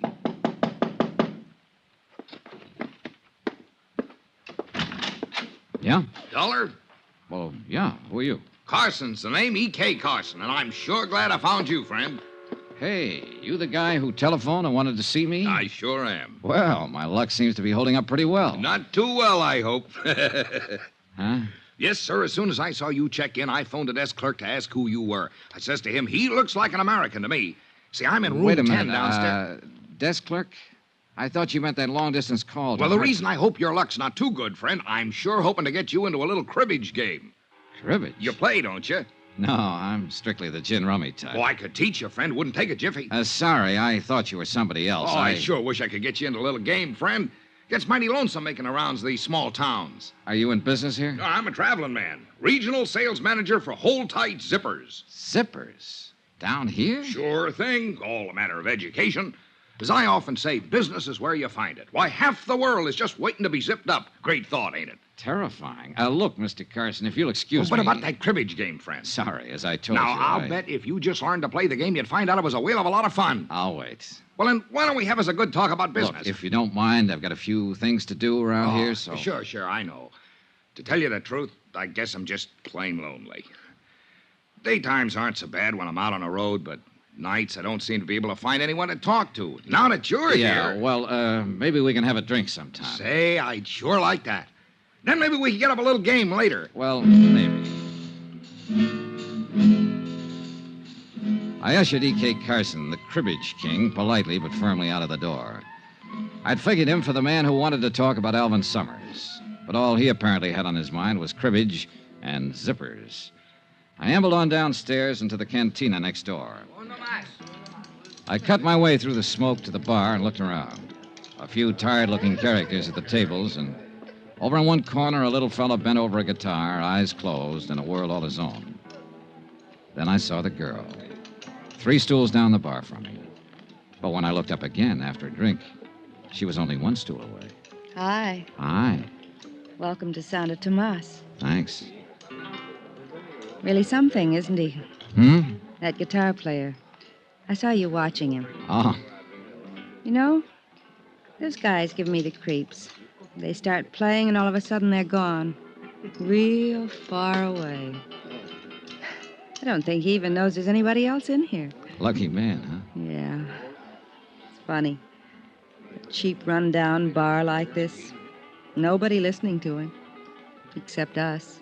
And he's playing like he's on a cloud. Yeah. There's a flamenco singer like that up at the hotel. At night out on the terrace when she starts those wailing songs of hers. She gives me the creeps, too. Up at the hotel, the Playa del Mar? Yeah. Oh, you must be down here to see how the other half lives. You mean to see if anybody lives in this town. I sure picked me a great spot for a vacation. Pretty dull, huh? Real.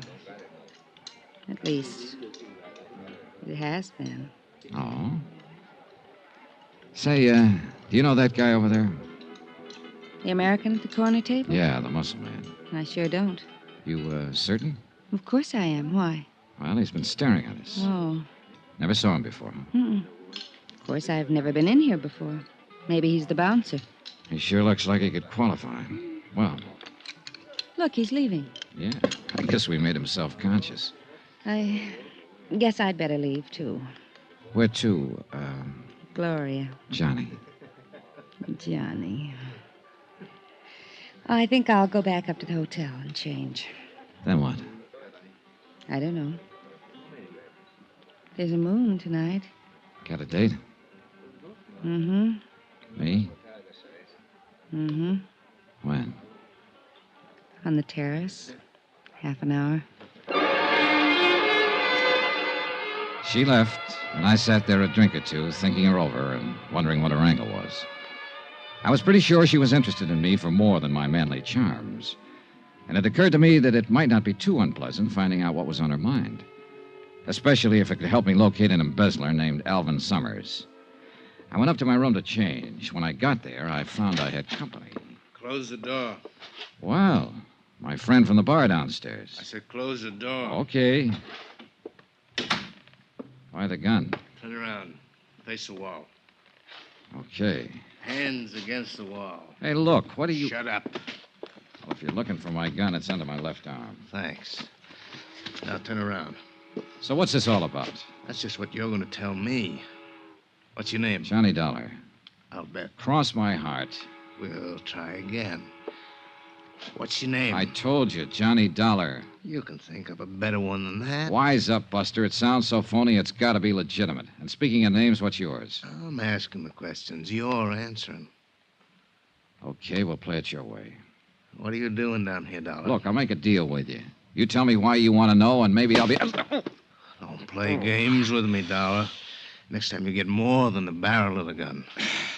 Hey, look, I don't know what this is all about. Okay, we'll cut out the question and answer routine. I know why you're here. Oh? So forget it, Dollar. Drop the whole thing and beat it. Maybe I like it around here. But you won't like it around here anymore, Dollar. You'll learn to hate it. You and that gun put up a pretty convincing argument. I'll give it to you once more, Dollar. Slow and easy so you can get it this time.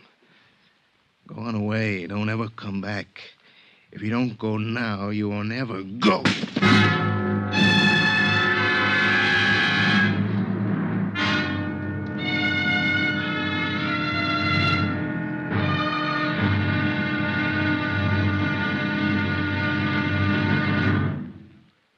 There'll be another exciting episode in the story of the Alvin Summers matter tomorrow. Tomorrow night, a threesome on a moonlit beach. A beautiful girl, me, and a guy with a knife. Join us, won't you? Yours truly, Johnny Dollar.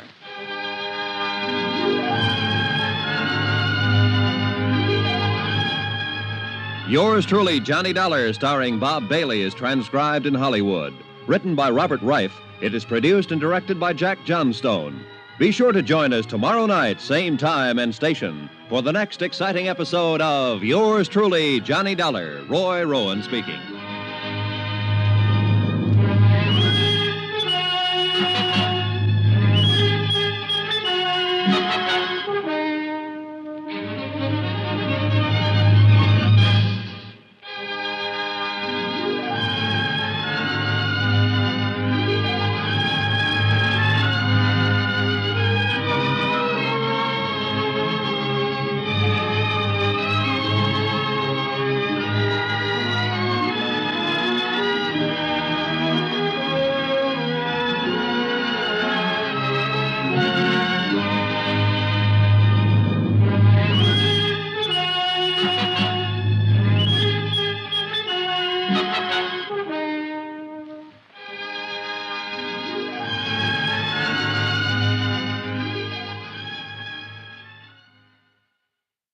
From Hollywood, it's time now for Bob Bailey as Johnny Dollar. Where have you been, Johnny? I thought we had a date. Oh, Gloria. I'm sorry, baby. I've already had a date. What?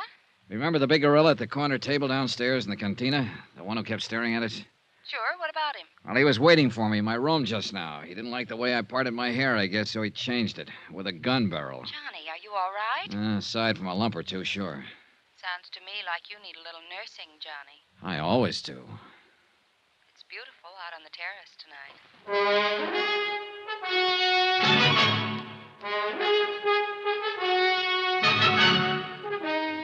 Tonight and every weekday night, Bob Bailey in the transcribed adventures of the man with the action-packed expense account, America's fabulous freelance insurance investigator. Yours truly, Johnny Dollar.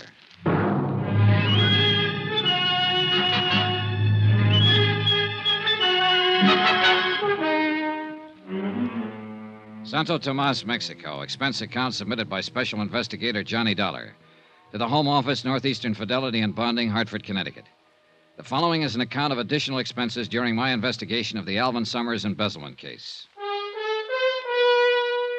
Item 4, $3 American to Eduardo Moreno, M.D., the doctor who dressed the assorted lumps and bruises I'd collected from the strong arm who seemed quite convinced that I should leave town. For a moment, I'd figured he could be the man who was to contact me with information as to the whereabouts of Alvin Summers, the embezzler. But as it turned out, all he wanted to say to me was goodbye, and he said it very convincingly. But Gloria was waiting for me. She definitely seemed to want to get better acquainted, and although I didn't know what her angle was, I figured it might be fun finding out. I left the joint where I was staying and went up to the Playa del Mar, the big expensive hotel overlooking the sea. There was a terrace with some tables and a flamenco singer wailing at the moon. Gloria was at one of the tables. Hi. Johnny, what in the world happened to you when I talked to you over the phone? I'm sorry I'm late, Gloria. You can see by my face I ran into kind of a rough detour. You all right now? Yeah. Johnny, you said it was that man who kept staring at us in the bar where we met? That's the one. Real charming fella. Muscles, too. What happened? I went to my room to change before coming up here. He was waiting for me, worked me over.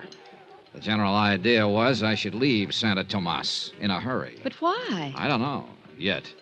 But somewhere along the line, I'm going to make it a point to find out. Cigarette? Thanks. Well, looks like things are picking up a little. How so? I told you I'd found this place pretty dull so far, but now, with you getting beat up and told to get out of town, it's beginning to sound a little more interesting. Well, I could do with more dullness and a few less bruises, believe me. You must be down here on a lot more than just a vacation, Johnny. Oh, I don't know. A lot of people apparently come down here to this town just for a vacation. That's why you told me you came here, remember? There's only one difference. What's that, Gloria? I really am on a vacation, and I don't think you are. Oh? You're not the Santo Tomas type. Why not? Mexico City, maybe. Havana, maybe. But not Santo Tomas. No, I think you came down here to meet somebody. Or to find somebody. Okay. Suppose I did. Who would I be looking for? If you don't know, how would I? Looking for, you, maybe?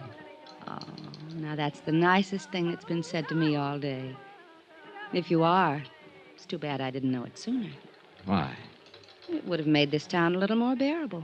Waiting. Or maybe you've been looking for me. Well, let's not be blunt here. I thought I was being so subtle. You have been looking for me? Well, I must admit I've been looking for someone who's alive in this town.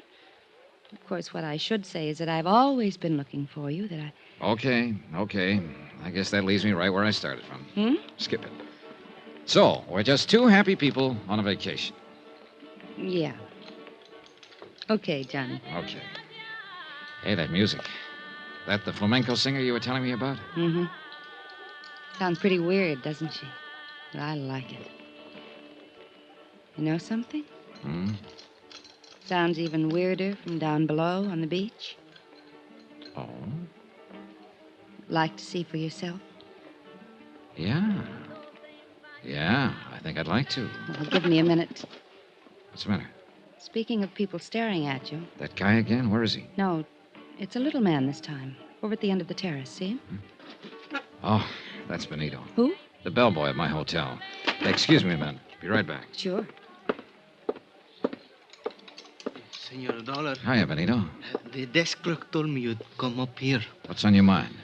You told me you'd pay me money if I could get some information for you. That's right. I want to know if anybody's been trying to contact me.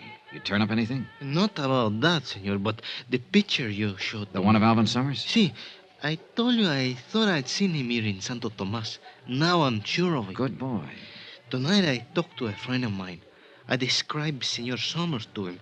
He told me he used to work for him as a houseboy. Good. Did he tell you where Summers is now? No, he could not tell me that. Couldn't or wouldn't? I do not know, senor, but he told me where the house is that Summers lived in. Where is it? You could not find it, senor. It's in from the beach in the jungle a little way. I would have to take you there. All right, let's go. Well, not now. I'm supposed to be on duty back at the hotel. I must get down there at once before the hotel clerk finds out I'm gone. When do you get off duty? At midnight. I'll come to your room then and take you to Senor Summers' house. Okay, midnight. Good boy, Benito. A real good boy, senor? Oh, yeah. Here. Oh, gracias, senor. But you should not have come here. Now, look, I've already had one guy tell me to leave town tonight. Don't you start. No, I mean you should not have come here to the Playa del Mar. Oh, why not? Because after you pay your check here, senor, you'll not have any more money left to pay me with. Well, don't worry about it, Benito. I'll bully it through somehow. See you later. Si, senor. Well, hello, Dollar. Oh, no. Carson, E.K. Carson, remember? Sure, the zipper salesman. What brings you up here? Oh, same thing as you, friend. Out doing a little stepping. I thought you told me down at the hotel that you figured half the world was just waiting to be zipped up. How can you afford to take the time off? All work and no play, friend. Haven't you heard? Yeah, well, I have a date. See you later, Carson. I'm still waiting to get you into a cribbage game, friend. Good. That's just what you do. You mean play cribbage? No, I mean keep waiting. When I got back to the table, Gloria was gone. I looked around, no sign of her. This I didn't get, and I didn't like. Why would she pull a disappearing act on me now? Johnny. Then I spotted her, just off the terrace on the path that led to the cabanas on the beach. I went over. She was carrying a scarf and wearing a one-piece bathing suit. The scarf looked bigger. Hi. Wow. I thought as long as we were going down to the beach, we might as well go for a swim. Why not? Be right with you. Item 5 on expense account, $7 for one pair of swimming trunks, $5 for the trunks, and $2 to get the hotel shopkeeper out of bed to sell them to me. After all, I figured I ought to stay close to Gloria. That's the way she seemed to want it, and I wanted to know why. She could have some information on the whereabouts of Alvin Summers I could use. Well, she might.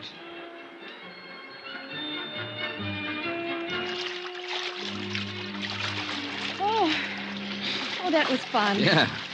Come on, there's a place over against the rocks at the foot of the cliff. Okay. What do we do now? Build a fire and roast marshmallows? I'm sorry I didn't bring any marshmallows. Oh, it's just as well. I'm strictly the hot dog and beer type anyway. Here we are. This is my place, Johnny. I come down here almost every night. Oh, it's nice. I told you there was a moon tonight. Yeah. And the flamenco singer. Music comes right down the rocks to us.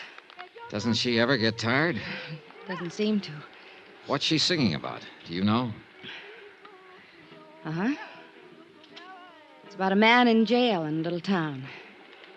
His sweetheart tosses a rose to him through the bars. It drives him crazy. Cheerful. There aren't any walls around you, Johnny. Oh? The only trouble is, I don't have a rose.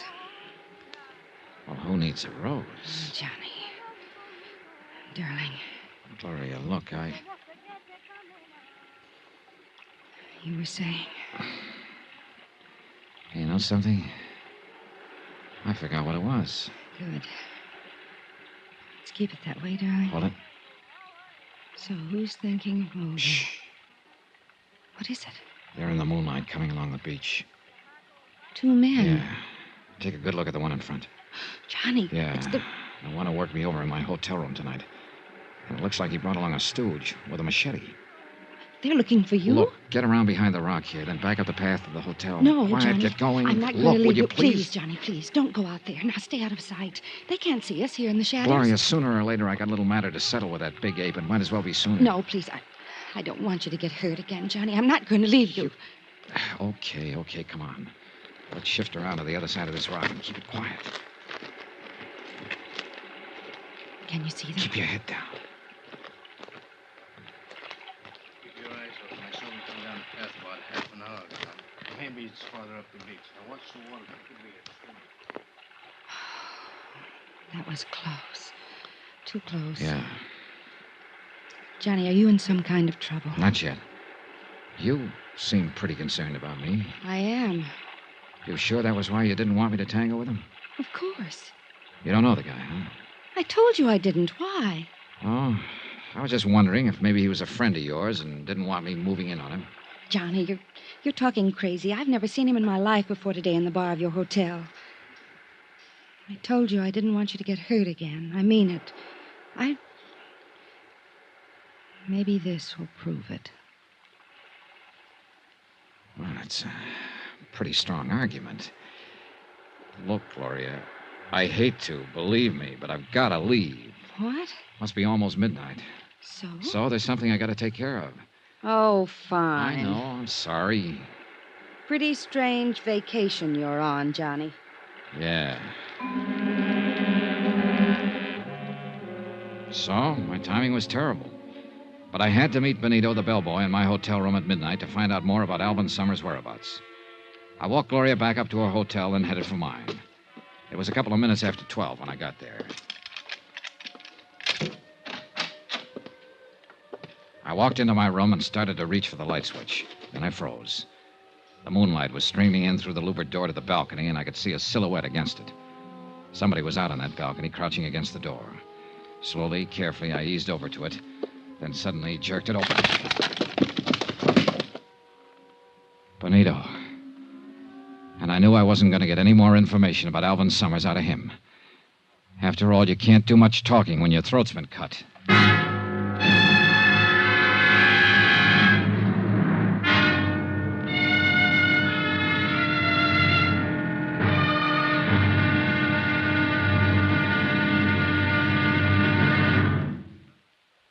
There'll be another exciting episode in our story of the Alvin Summers matter tomorrow. Tomorrow? Well, there are some people you just wouldn't want to meet in a dark alley. But sometimes it can't be helped. Join us, won't you? Yours truly, Johnny Dollar.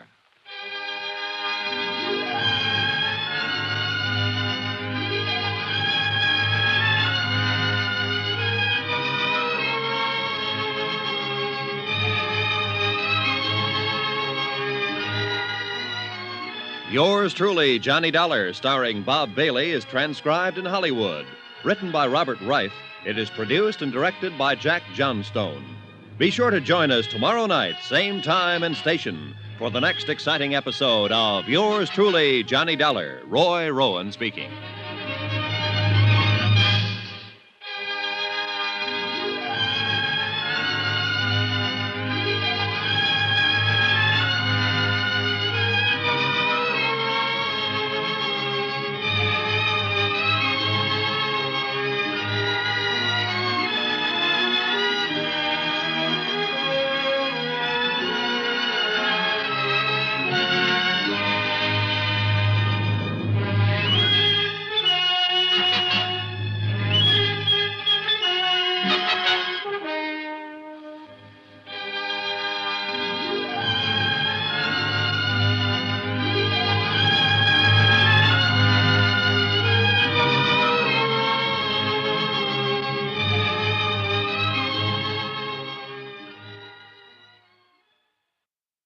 From Hollywood, it's time now for Bob Bailey as Johnny Dollar. This is Lieutenant Gomez of the Santo Tomas Police Department. Oh, yeah, Lieutenant. I have been trying to reach you for some time. Sorry, I was out making some funeral arrangements. It is about the dead man that I wish to speak to you, senor. Fire away, Lieutenant. What's on your mind? Precisely the question I was about to ask you. What do you mean? Surely I do not need to remind you that Benito Escanza was found dead in your hotel room earlier this evening. You certainly don't. But I've already told one of your cops the whole story. Perhaps. Perhaps not. I suggest that you come to see me so that we can discuss it further. Is that an invitation or an order? Let us call it an invitation. But if you do not accept, we will have to come and get you.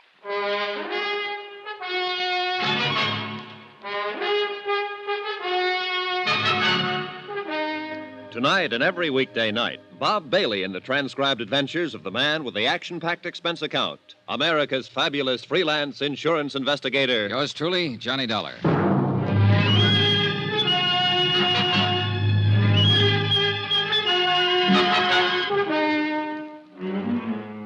Santo Tomas, Mexico. Expense account submitted by Special Investigator Johnny Dollar.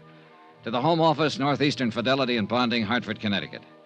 The following is an account of additional expenses during my investigation of the Alvin Summers $75,000 embezzlement case. Item 6, $25 American. Funeral and burial expenses for Benito the bellboy. Somebody had to do it, and he apparently had no family. After I made the arrangements with the town's undertaker, I went back to my room and received Lieutenant Gomez's polite but firm invitation to drop in on him. So I went on down to police headquarters. Sit down, Senor Dollar. Thanks, Lieutenant. So? So, the autopsy has confirmed the fact that Benito Escanza died from knife wounds. I didn't need an autopsy to tell me that. It was obvious. But what is not obvious is your part in all of this. Look, the story hasn't changed a bit since I told it to your Sergeant Romero. I went back to my room at midnight. I opened my balcony door and in rolled Benito. His throat had been cut. That is the story. As to what is behind the story, that may well be another matter. For instance? For instance, in a case such as this, everyone is a potential suspect. Everyone, including you. Isn't this being pretty ridiculous, Gomez? Is it?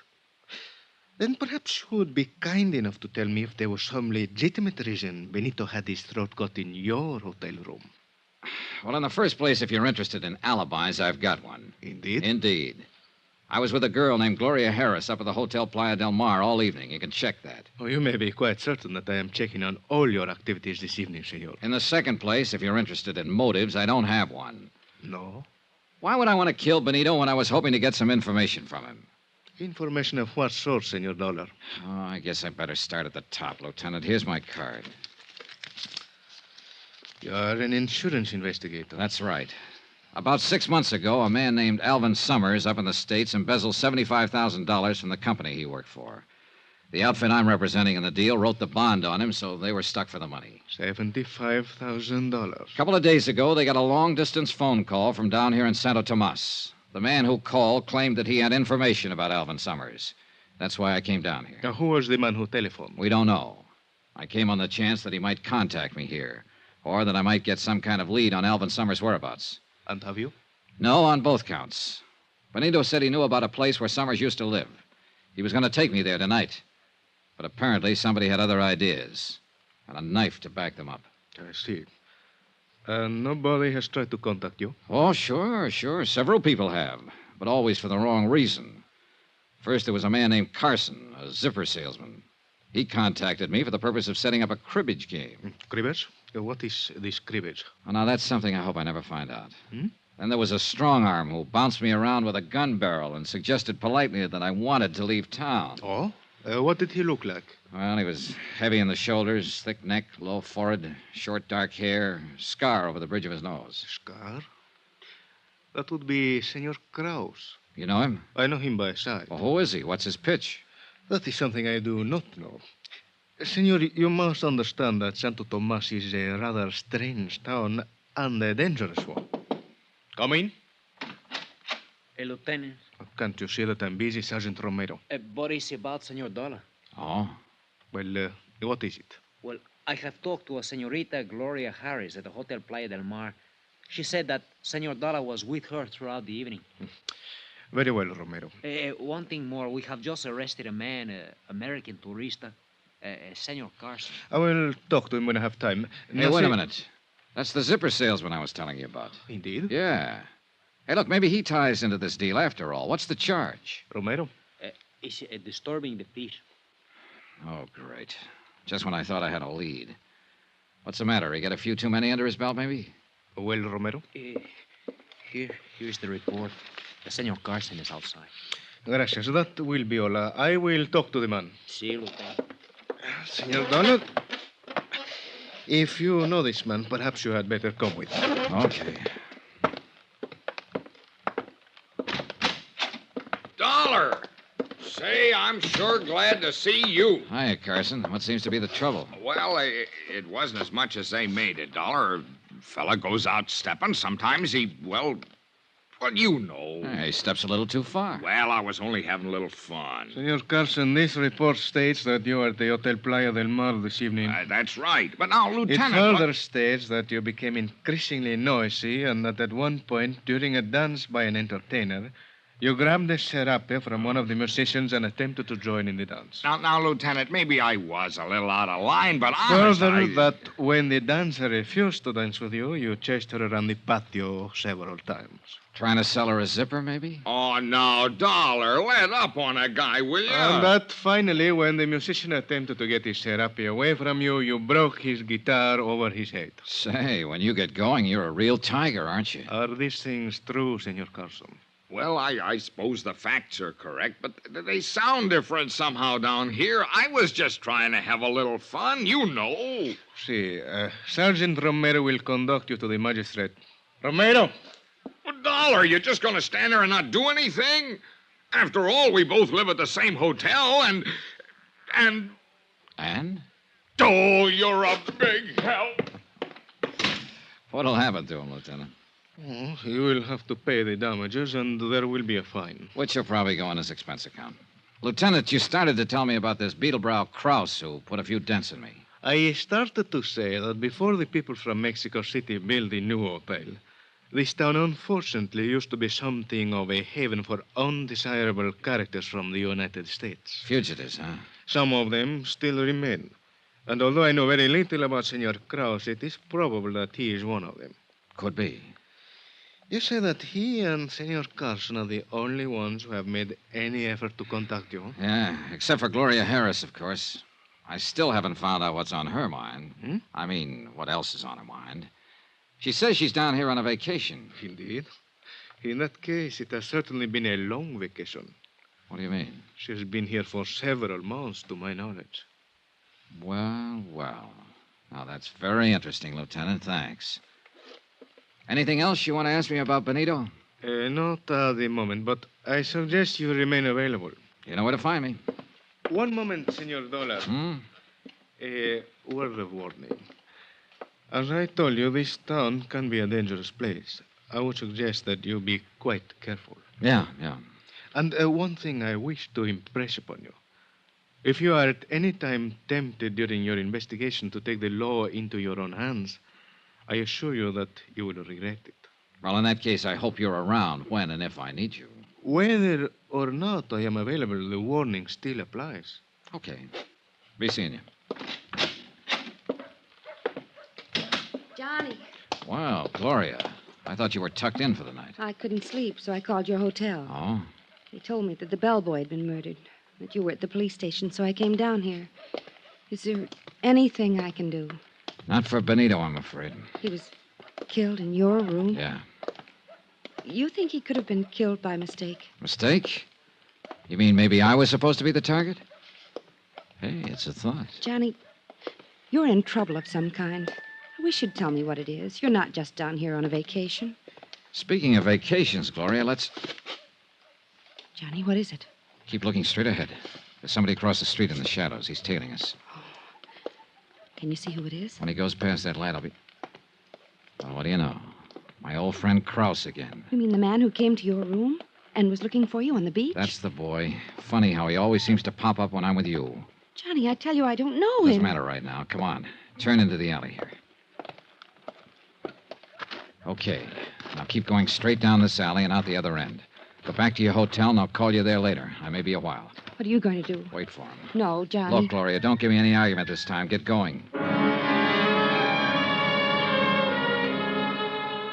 After she was out of sight, I ducked into a doorway. Then I waited. Yeah, Krause was following all right. I waited until he got right up to me. Then I dove at him. You! That's right, me. Drop the gun. Drop it. Yeah, this time I'm ready for you, sweetheart. Funny thing about me, Krause. I don't like guys working over me with a gun barrel, ever. All right. Now you're going to tell me what this is all about. Why you've been tailing me. Why you worked me over with a gun barrel in my room last night. I want to hear all about it. You know why. Talk. I said talk. You're not taking me back. Taking you back? I know you came down here after me, but I ain't going back. What are you talking about?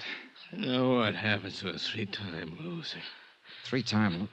Want me back home, you gotta carry me. Hey, wait a minute. You ever hear of a man named Alvin Summers? Oh? How about Gloria Harris?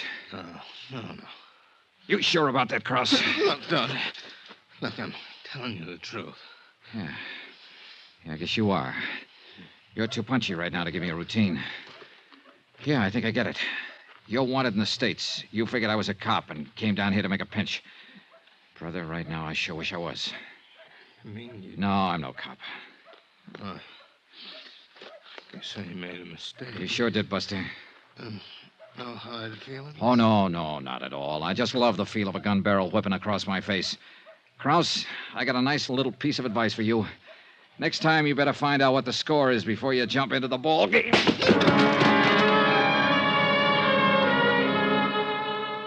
I left him there in the alley and went back to my hotel. Then, just as I was about to open the door to my room, I heard someone moving around inside. I went quietly down to the end of the hall, out the window, then eased along the balcony back toward my room. Inside, it was dark, but I could make out someone bent over my luggage, searching it. I edged across the room, slowly. Then I lunged. Ah! Hello, Gloria. Johnny. Yeah, Johnny. Helping me unpack, maybe. Look, I can explain, Johnny. You know something? That's just exactly what you're gonna do.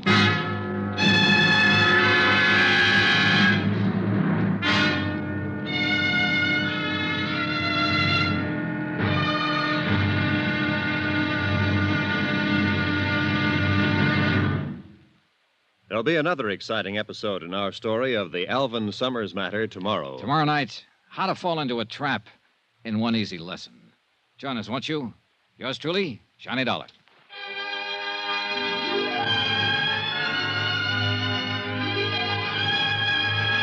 Yours truly, Johnny Dollar, starring Bob Bailey, is transcribed in Hollywood. Written by Robert Reif, it is produced and directed by Jack Johnstone. Be sure to join us tomorrow night, same time and station, for the next exciting episode of Yours truly, Johnny Dollar.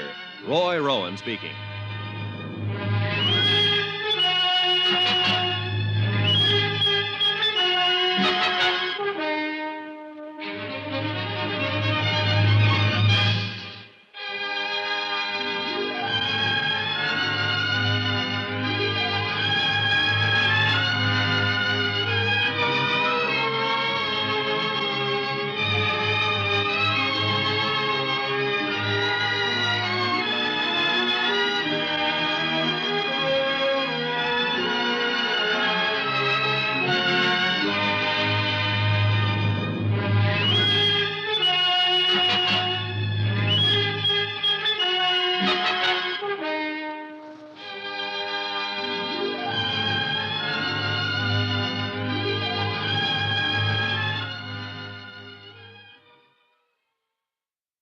From Hollywood, it's time now for Bob Bailey as Johnny Dollar. Yeah, remember me, sweetheart? Johnny, I didn't I'm the think... guy you were making the big pitch for. Dancing, moonlight on the beach, the complete routine. Oh, I gotta hand it to you, baby. That was real nice acting. No, it wasn't acting, Johnny. I meant it, all of it. Oh, sure, Gloria, sure. That's why I catch you here and searching my room. That's all part of the big romance, huh? I can explain. And that's just what you're gonna do. Hey, look, Gloria, one guy has already wound up dead on this deal. I've got a strong hunch I'm number 2 man on the list.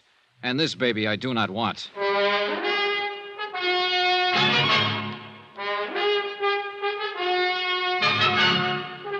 Tonight and every weekday night, Bob Bailey in the transcribed adventures of the man with the action-packed expense account, America's fabulous freelance insurance investigator. Yours truly, Johnny Dollar.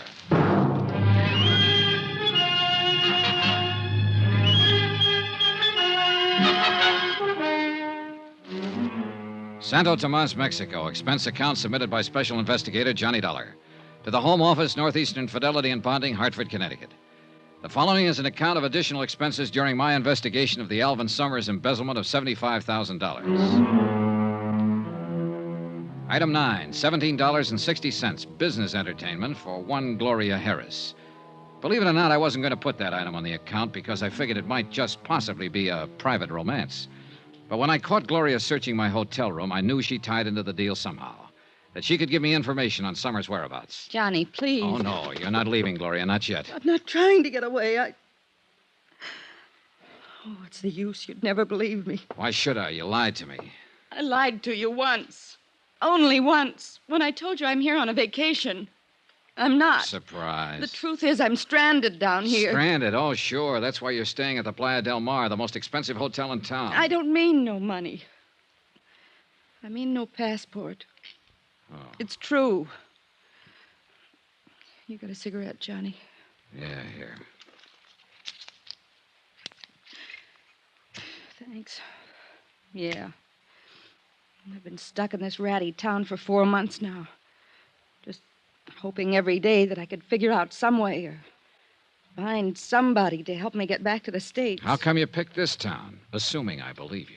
Because I heard that fugitives from the States sometimes came here. I've been drifting around for a year, from place to place. I guess I thought my luck would change here. Well, it hasn't. How'd you lose your passport in the first place? I'll tell you if you really want to know, Johnny. Personally, I'd rather skip it. It's a long story, not a very pretty one. And it's all in the past. Let's just say I made a mistake about a guy. Okay, Gloria, okay. But there's one little item you haven't told me. Why you were searching my room just now. Because I was trying to find out something about you, Johnny. The reason why you're down here. Why? So maybe I could make a deal with you. Deal? You help me get a passport. And I'll help you. How can you help me? You're looking for Alvin Summers, aren't you? Oh, am I? 6 months ago, he embezzled $75,000 up in the States and took off. Go on. You came down here to find him. You're an insurance investigator. Keep talking. That's all. That's it. Now maybe you wouldn't mind telling me how you know all of... Oh, sure. That report in my suitcase. And the picture. Alvin Summers, I know him. I can help you, Johnny. Where is he?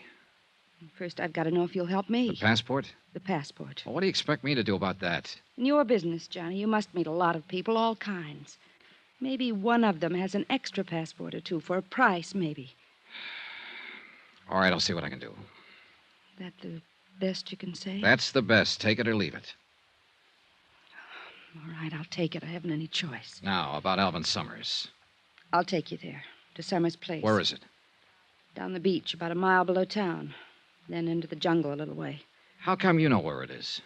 I met Alvin Summers a couple of months ago. Here in Santo Tomas? Yeah, I went there once for dinner. Okay, you take me there, Gloria. First, I'd better go up to the hotel and change. The country's pretty rough on clothes. Okay, I'll meet you at your hotel in half an hour. Johnny, I only lied to you about one thing. The reason I was down here. The rest of it I meant. Last night, on the terrace and on the beach. I meant all of it. Really, Johnny. And I mean this. You know, I'm kind of glad you told me that. See you in half an hour.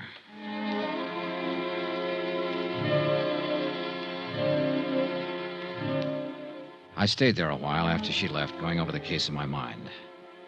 Maybe she was telling me the truth. But whether she was or not, I had to follow up any lead I could find, because I was getting nowhere the way things were.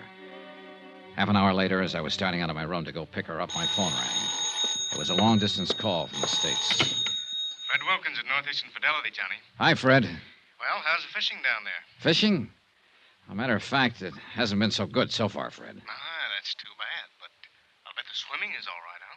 Whoa there, what's eating you? I didn't send you down there for a vacation. Well, you got a great sense of humor. You should see this place vacation. Then what have you been doing down there? Well, what do you think I've been doing? I've been looking for whoever it was that telephoned you and said he had information on Alvin Summers. You couldn't have been looking very hard. He called me again this morning. He what? That's right. He wondered if I'd sent anyone down there yet. Hey, look, Fred, this guy is not easy to find, believe me. And I think I know why. Obviously, somebody doesn't want him to talk, and that somebody could be Alvin Summers, about one jump behind him. Summers, you think he's around there? Could be. I'm leaving right now to find out. I've got a lead on where he lives. There's somebody at the door. I'll call you when I get anything. Do that. Brother. Fishing. Oh, Lieutenant Gomez. Well, look, I'm in sort of a hurry right now. This will not take long. Okay. What is it, Lieutenant? Early this morning, one of my men found Senor Krause in the alley. How is he feeling? He had been badly beaten. He would not tell us anything, but it was fairly obvious who had done this to him. So? So, the last time we talked, Senor Dollar, I warned you not to attempt to take the law into your own hands. Now listen, Gomez, if you think I want to take a pistol whipping like he gave me and not do anything about it, Do you gotta... not misunderstand. I care nothing about Krause personally or what happens to him. I'm thinking about something more important. For instance? You are looking for Alvin Summers, a man who quite obviously does not want to be found. So? So, when you find him, it is quite possible that there will be trouble. Granted. But let's face a few facts, Lieutenant. You and your boys can't help me. You're in charge of the Santo Tomas police force, all 2 men. And I imagine you've got a few other things on your mind besides an embezzler from the States and an insurance investigator. That may So well that be means true. I've got to do it on my own. Very well, Senor Dollar. This morning I attended the funeral of Benito Enscanza, who was killed because he had information about Alvin Summers. If you find Summers and take the law into your own hands again, I fear I may have to attend another funeral. Yours. That's what I liked about Gomez. He was the cheerful type. Well, I picked up Gloria at her hotel and we headed for Summers' place. We walked down the beach about a mile below town. The beach kept narrowing as the jungle crowded closer and closer to the water. This place is in from the beach a ways. There's a little path pretty soon that leads in. You could walk right by it and never see it. Here it is. And that's just what we'll do. Hmm? Walk right by it. I don't want to lead anyone else here. There's nobody else on the beach. I'm not talking about the beach. That's a regular jungle in there. 20 people could be watching us, so we'd never see them. Oh, I guess so. Okay. Now we'll go in here, then work our way back to the path. Brother, this is pretty thick in here. Yeah. Oh, you're walking through thick brush like this. You always feel like somebody's watching you. Imagination gets pretty strong sometimes. I think it's a little more than imagination. What do you mean? Stop a minute. Listen. I don't hear him. Johnny. Yeah, somebody's tailing us again. Look, keep moving straight ahead. I'm going to circle and see if I can intercept him. All right, but be careful. Gloria moved on, and I started circling to the right. Every few seconds, I'd stop and listen. Yeah, he was still there. I pegged the direction of the sound and started edging toward it slowly. Then my foot caught on a butt. I scrambled to my feet and kept going in the same direction. There was a small clearing ahead. I reached it, stopped, and listened. Nothing. Whoever I was chasing seemed to know the country better than I did. He'd disappeared. I caught up with Gloria a couple of 100 yards farther along the trail. Any luck, Johnny? No. Whoever it is pretty good at keeping out of sight. Are you sure it was a person? Might have been some kind of animal. Yeah, maybe. You can see a corner of Alvin Summers' hut from here. Past that big tree. Yeah, come on. And stay behind me. All right. If there's any trouble. You think there will be? Look, a guy who's this careful about hiding doesn't usually welcome visitors. Quiet now. No sign of life. Keep back against the wall. I'm going to open the door.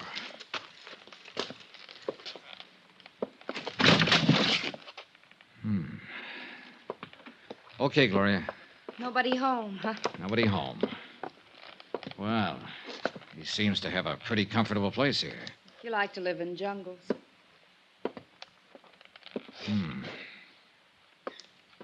Yeah. What? Looks like he hasn't been around for several days. Oh? The food in these cupboards, pretty moldy. Yeah, I guess they've cleared out. They? Uh-huh. He and whoever was here with him. What makes you think someone was? For one thing, 2 sets of dirty dishes over there. Maybe he just wasn't neat. He'd have to have been awfully neat to use 2 toothbrushes and 2 kinds of toothpaste, and 2 people have been eating at this table. See the crumbs? Maybe there's something around here that could give you a clue to where he might be now. Maybe. If he's still alive.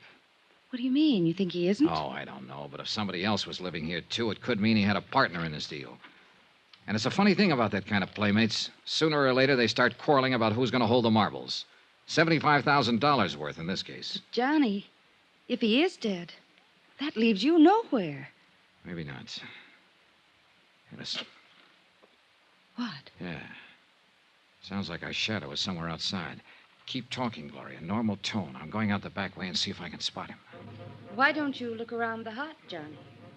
Gloria kept up a line of patter while I slipped out the back door and into the brush. I listened. You want me to do anything? Nothing but the sound of Gloria's voice. Johnny? He had to be somewhere near. But where? I worked my way around to the front of the cabin, still under cover. No sign. I kept on around the other side. Then, as I started to climb over a fallen tree trunk, I saw a shadow out of the corner of my eye. Hold it. Don't turn around. The voice was behind me. I could see the rest of the shadow now, a hand with a gun. And I knew it was zeroed in on my backbone. I said hold it. I'm holding. Drop your gun. Kick it backwards, quick. Hey, look, whoever you are... Don't turn around. Okay. And don't try to move. Mind telling me... Keep your eyes straight ahead. Any move at all, it'll be your last.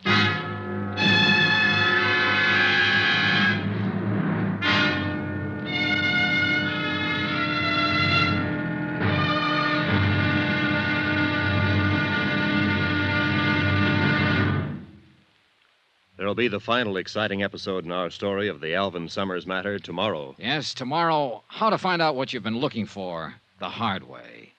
Join us, won't you? Yours truly, Johnny Dollar.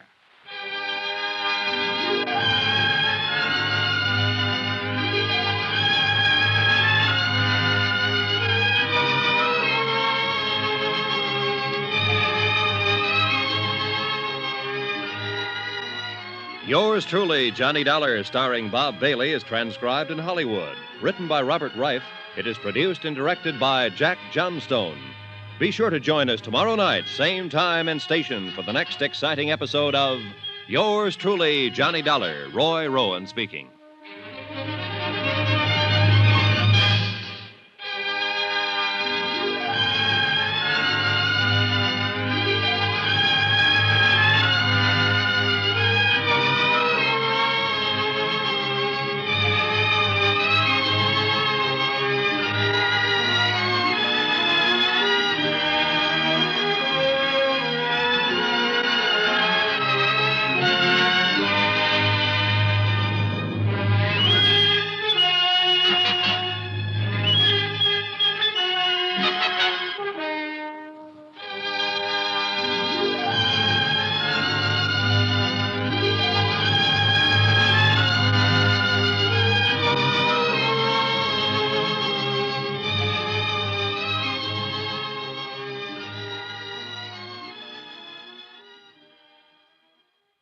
From Hollywood, it's time now for Bob Bailey as Johnny Dollar.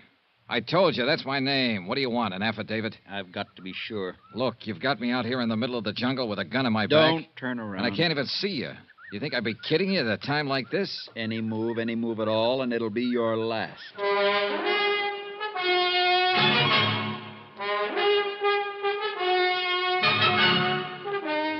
Tonight and every weekday night, Bob Bailey in the transcribed adventures of the man with the action-packed expense account, America's fabulous freelance insurance investigator. Yours truly, Johnny Dollar.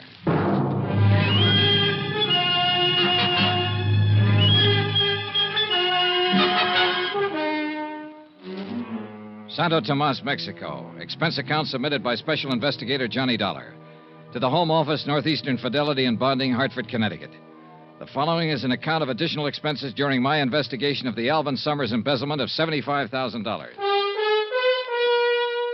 Item 12, 2 cents. Just what I figured my life was worth at the moment. Gloria Harris had taken me down the beach and into the jungle to show me the hut where Alvin Summers had been hiding out. There was no sign of him. But I heard a noise outside in the underbrush and went out to investigate. I didn't see a thing, but I felt something. A gun barrel pressing against the back of my neck. I want to talk to you, Dollar. Well, you've got a quaint way of arranging a conversation, believe me.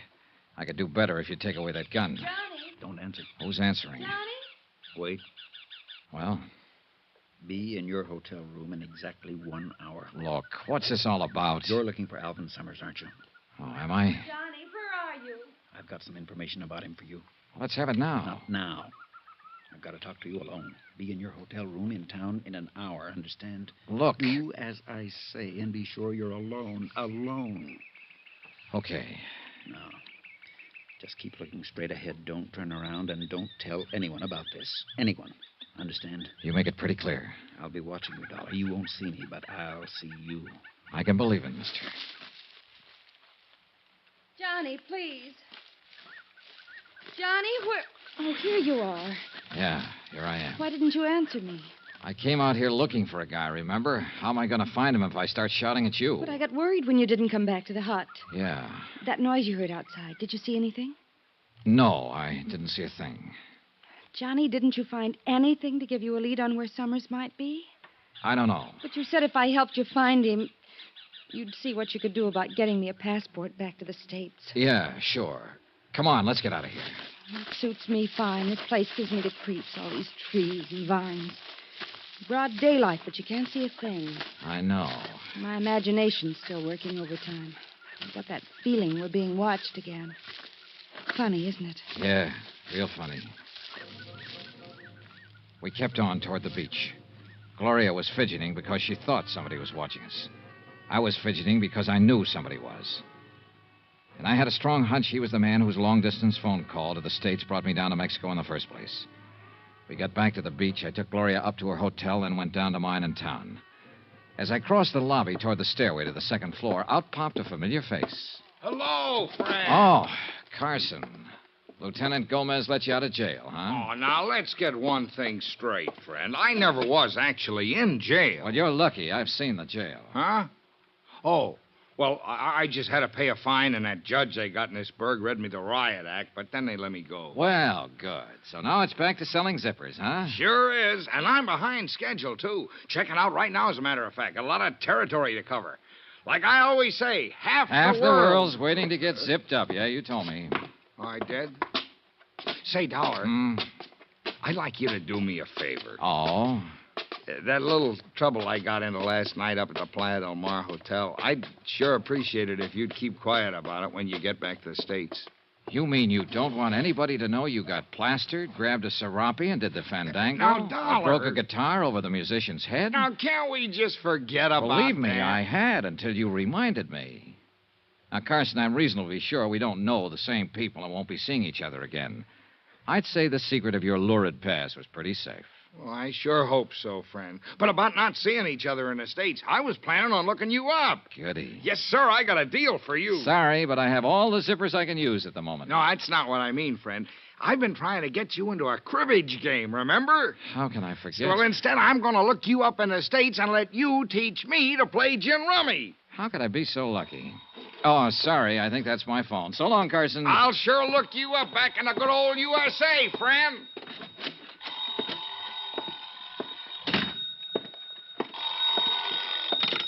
Hello? Hello?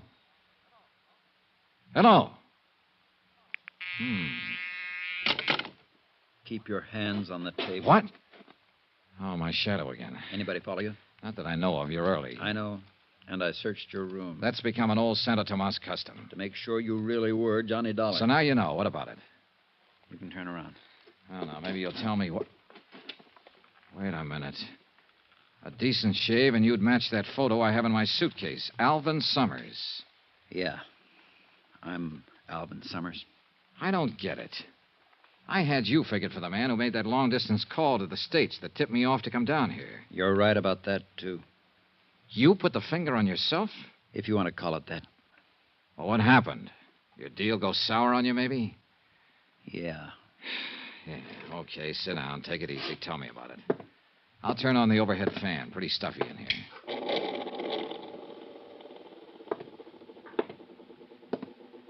Dollar, that phone call you got just now. Hung up. Clerk downstairs must have rung the wrong room. Or somebody was checking to see if you were here. Could be. Okay, suppose you start from the top. What was that? Relax. What are you... Just one of the charming features of this room. You turn on that big overhead fan, it slams the balcony door. Oh, well, turn it off, will you? I'm kind of edgy. Yeah, sure. You asked me if my deal had gone sour. It went very sour. Oh, I had it all figured out. I was planning it for a year. I was going to embezzle the $75,000 and really live big. Yeah. Instead of that, I spent all my time hiding. Mexico City, Cuernavaca, Tampico, you name it, I was there. Always undercover, always hiding. Did you ever spend much time hiding, Dollar? No, not much. Oh, it's a great life. Great. Every time somebody looks at you on the street, you're sure he's after you, tailing you. You wake up in the middle of the night, you see a shadow outside. Turns out to be just a bush, but you spend the rest of the night sweating. Finally, I just couldn't take it anymore. The rest of my life that way. You know, Summers, a lot of guys figure that out before it's too late. Too bad you didn't. Yeah. So, finally, I phoned the bonding company. Long distance, I knew they'd send an investigator. They sent you. I thought if I could talk to someone like you, see what could be done. There's only one thing can be done at this point, Summers. Come back with me to the States. Bring back what's left of the money. $60,000. That'll help. But you know there can't be any deal. Yeah, I guess I always knew that. Here, take the gun. Thanks. Now, what about the money? It's in a safe deposit box in Mexico City. Here. Here's the key. One thing I don't get, though, Summers. Yeah? You wanted me to contact, but you were sure playing hard to find. Well, I had to be careful. I got a look at you the first day you arrived. I wasn't sure you were the one, so I decided to come to your room that night, but then I saw somebody else coming here, so I gave up. Who was it? The bellboy. Benito? Hey, that'll be just before he got knifed. Oh, no. I wasn't the one who killed him, Dollar. I'm no killer. Just the fool who runs away with somebody else's money, remember? Anyway, I didn't have another chance to get to you till today. I had to keep undercover so they wouldn't find me. Wait a minute. Who's they? The man who arranged for me to come down here and the girl who was going to make it all worthwhile. The girl... Summers, don't... me, Johnny. Gloria. Hello, baby. Here, let me... Leave the gun right where it is, Johnny. Put that safe deposit key on the table. I guess you're calling them. Thanks. And it all adds up. You found out Summers here was planning to turn himself in. You didn't want that money to slip through your fingers. But Summers disappeared from his hideout. You couldn't find him, so you figured you'd let me find him for you. That's right. And it worked. And you're so right about that money. You think I'd give it up now? Gloria. Keep out of it, Alvin. If you want to go back and be a Boy Scout, that's your business. The money stays with me. Johnny. Yeah? This doesn't have to be the end of it for us. Oh. So now we get the pitch about making beautiful music, huh? I'm not kidding, Johnny. 60,000's a lot of money. You know, you put on quite an act. Maybe I believed a little bit of it. But if I did, I quit the moment you walked through that door just now. Okay, Johnny, that's enough. I thought maybe you'd be smart, but if you won't, you leave me no choice. No, Gloria, don't. Gloria! The balcony. Out on the balcony. Hold it. Carson. Stay right where you are, friend. Oh, shut up. She's dead. She crossed me. You and she were working against each other. She wanted me to lead her to Summers. You wanted to find him yourself. That's right. And Summers, you took a lot of finding. That's why you killed Benito the bellboy, to shut his mouth. Then you went up to the big hotel and clowned around so you'd get arrested and that way set up an alibi for the evening. I was pretty proud of that little idea, Dollar. And it's all worked out just the way I wanted it. You see, right from the start, Carson was holding all the trumps. They were made out of lead, and I knew he was going to start dealing them any second. Then I remembered the overhead fan. The switch was right next to my elbow. The balcony door was open, and Carson had his back to it. What are you doing? Just turning on the fan. I need some air. Can you blame me? Yeah. You're sweating, aren't you, Dollar? What's the matter? You losing your nerve? Well, it really doesn't matter. What the... The door slammed. Carlson whirled, and I knocked the lamp off the table. By the time I hit the floor, my gun was out.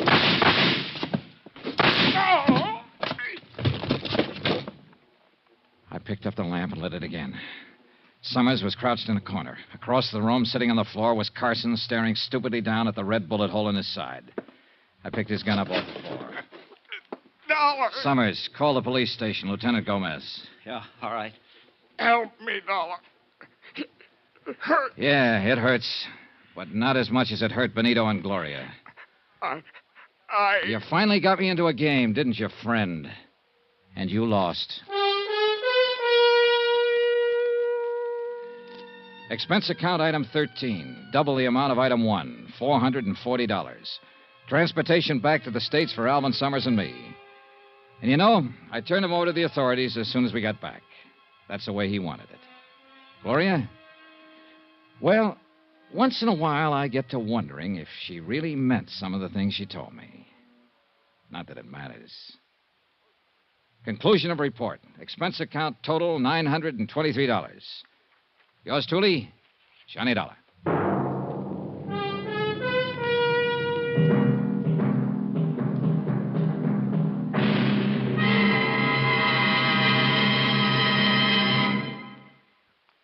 Remember, please, there'll be a new exciting story on Johnny Dollar beginning next Monday. Next week, the Valentine matter. And believe me, it's not the kind of Valentine you'd wish on even your worst enemy. Join us, won't you? Yours truly, Johnny Dollar.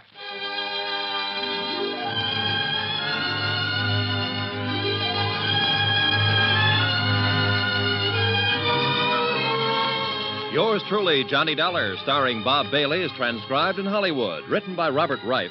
It is produced and directed by Jack Johnstone. Heard in this week's cast were Virginia Gregg, Marvin Miller, Don Diamond, Tony Barrett, and Parley Bear. Be sure to join us on Monday night, same time and station, for another exciting story of Yours truly, Johnny Dollar. Roy Rowan speaking.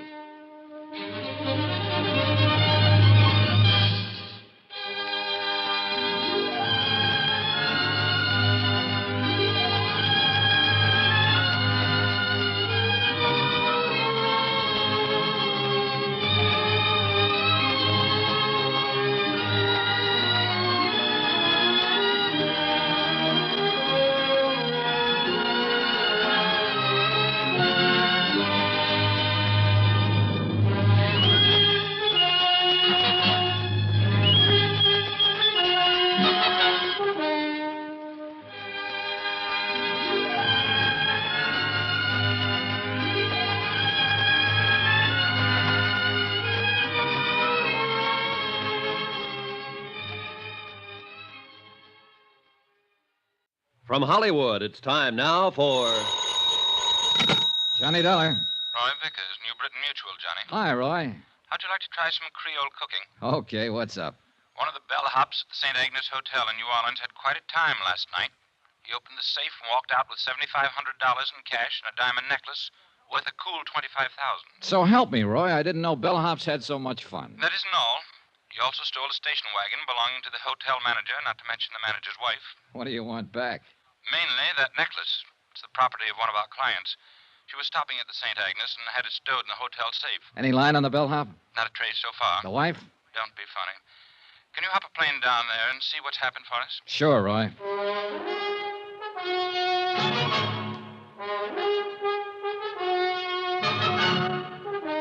Tonight and every weekday night, Bob Bailey in the transcribed adventures of the man with the action-packed expense account, America's fabulous freelance insurance investigator. Yours truly, Johnny Dollar.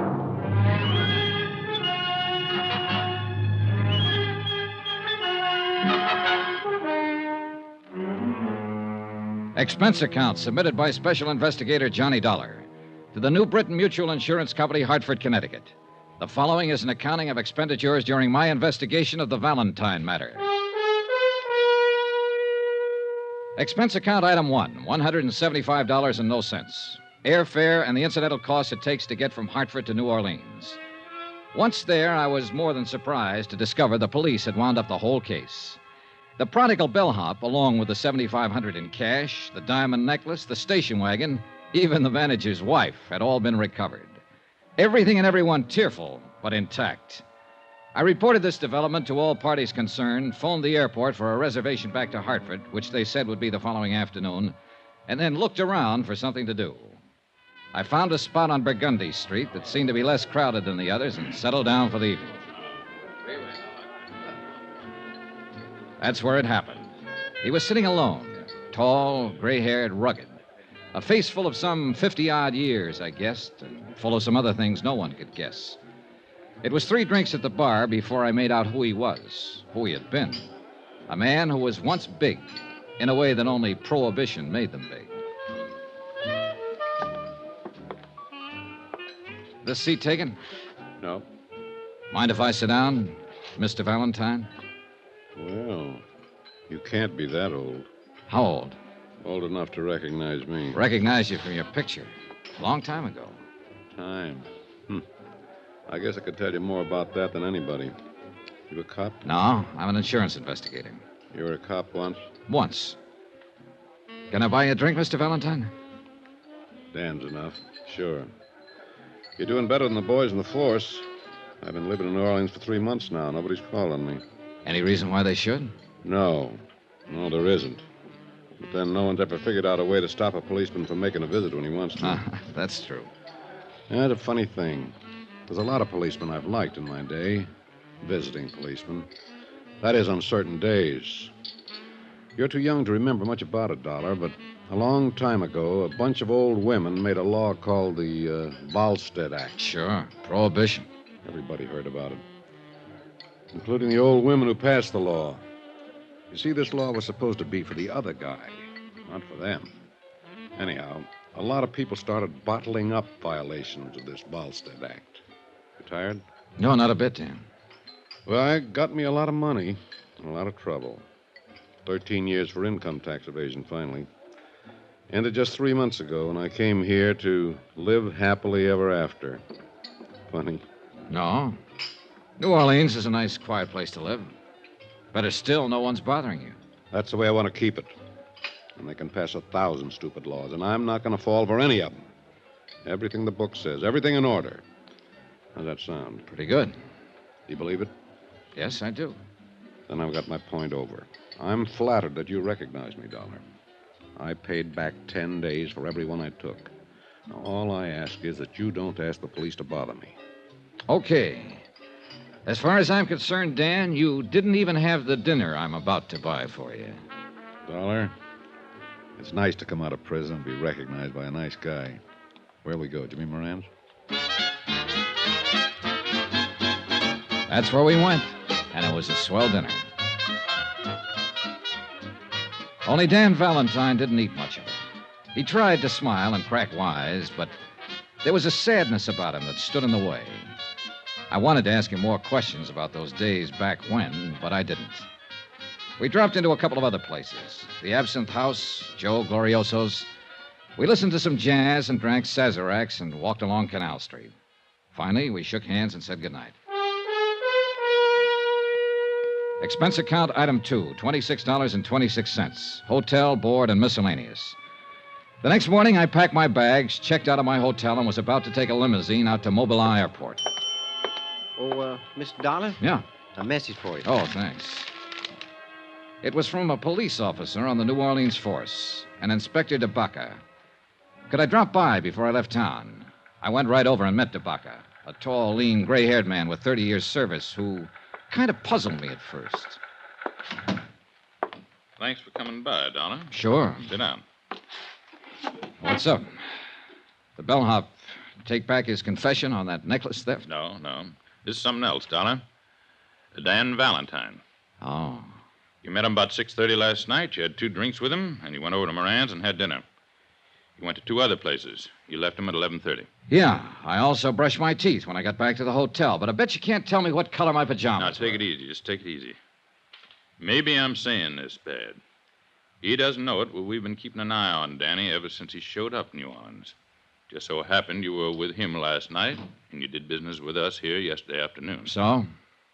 We want to know if you had any business with Dan Valentine. Don't be funny, Inspector. Okay. Now, don't get huffy. Let me put it this way.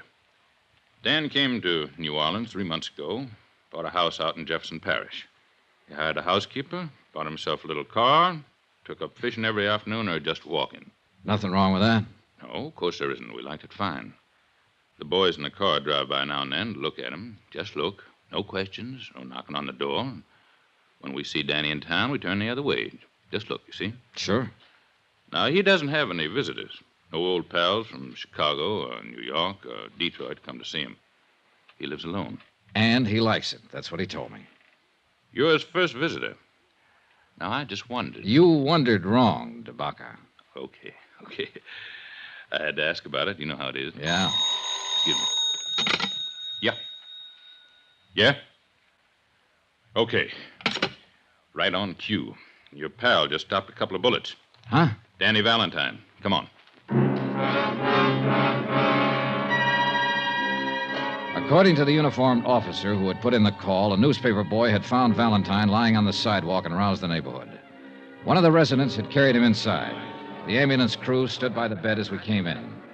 Valentine was lying on his back, the white chenille spread under him, changing to a deep red. 2 bullets had ripped ragged holes in one shoulder through flesh and bone. But he was just as self-contained as ever. I got the idea you were going to stay out of trouble, Dan. I didn't know I was in any trouble. Hiya, Dollar. Okay. You went to the police after all? No. The inspector called me in. About you, Dan, but let's forget that for now. How'd this happen? This? Cleaning my gun. You're a loser, Dan. You're not supposed to have a gun. Oh, you know me and the law. We sometimes didn't hit it off. Art, where is the gun? What gun? The gun you were cleaning when you were walking down the street and shot yourself. I swallowed it. Now, look. Somebody's taken a couple of shots at you, Dan. Nobody can tell us anything about it but you so far. We don't want you murdered. Well? Okay, boys. Get the ambulance back. Wait a minute. You're hurt. You're going to the police hospital. No. I've served my time and I'm clean. Being shot at even in this state doesn't make you a criminal. Dollar. Yeah, Dan. Do me a favor. Would you phone a private hospital and have me taken there? Go ahead, Johnny. Take it easy, Dan. I did as he asked. A crew from one of the large private hospitals was out there in a matter of minutes. And an hour and a half later, Dan Valentine was operated on and the bullet successfully removed from his shoulder. I waited around until he was taken to a private room, and Inspector DeBaca waited with me. Dollar? Yeah? Why don't you go back to Hartford? This isn't any of your business. I know. My plane takes off at 4. I'll be on it. Well, why are you waiting around here? Oh, to see how he is, I guess. You pal of yours? I just met him last night. You know that. But you're waiting around? Yeah. You want me to tell you why you're waiting around? You want to make sure he's okay. You met him last night, and outside of what you ever read or heard about him, you don't know him from a load of coal. But you want to make sure he's going to be all right. Well, so do I. Because in that room and on that bed lies quite a man. Well, that about summed it up. No matter what he had been or what he had done, Dan Valentine was quite a man. It was the same thing that had caused me to go over to him the night before and start a conversation. The same thing that caused me to believe his plans for living a quiet life in New Orleans. He came out of the anesthetic a half hour later, and he sent for me. Hi. Hi. They say it's going to be okay. Oh, sure. This is nothing. I just wanted to thank you for giving me a hand. DeBaca could probably help you more. All you have to do is tell him who shot you and why. I shot myself, and just for something to do. Look, Dan, I have a fair idea of how tough things were for you and how tough they can be now. But Inspector DeBaca understands it, too. He'll do everything he can to help you. But you have to help him, Dan. DeBaca's a good boy. You're right. You'll tell him who shot you? If there was any way he could help me, I'd let him know first. I'll handle this myself. Guess you'll want to be getting your airplane. Yeah. Good luck, kiddo. Same to you. I went back to my hotel, picked up my bags, and took a cab to Mobilon Airport.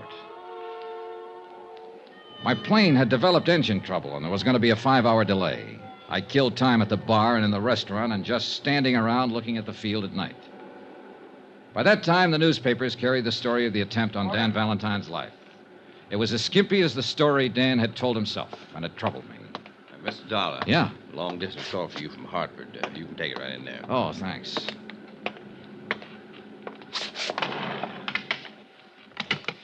Johnny Dollar. Roy Vickers, Johnny, at New Britain Mutual. Glad I caught you. Just waiting for my plane back to Hartford now.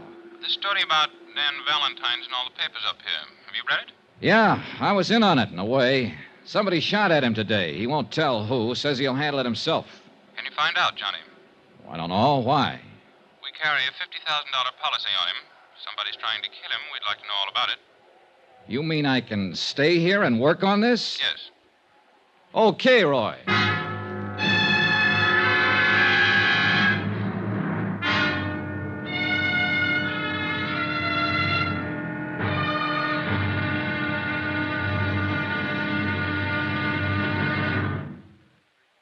There'll be another intriguing episode in our story of the Valentine matter tomorrow. Tomorrow, all the King's men that could be the New Orleans police force try to keep one man alive. And they almost do it. Join us, won't you? Yours truly, Johnny Dollar.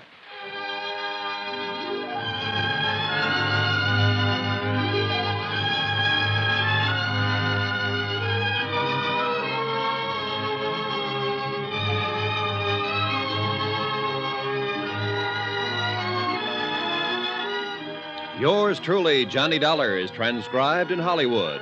Written by John Dawson, it is produced and directed by Jack Johnstone. Be sure to join us tomorrow night, same time and station, for another exciting episode of Yours truly, Johnny Dollar. Roy Rowan speaking.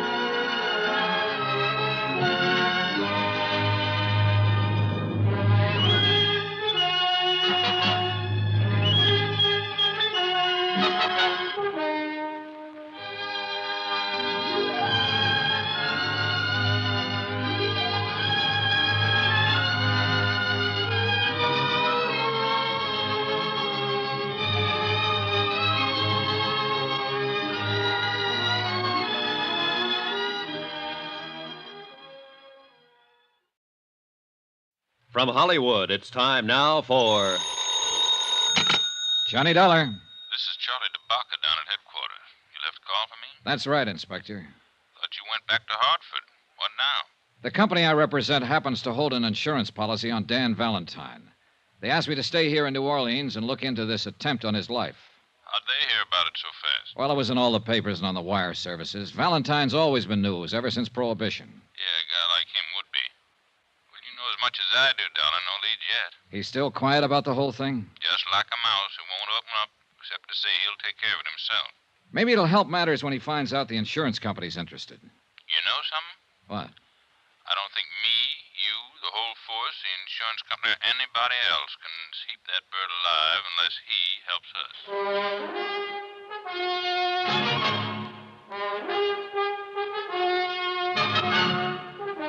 Tonight and every weekday night, Bob Bailey in the transcribed adventures of the man with the action-packed expense account, America's fabulous freelance insurance investigator. Yours truly, Johnny Dollar.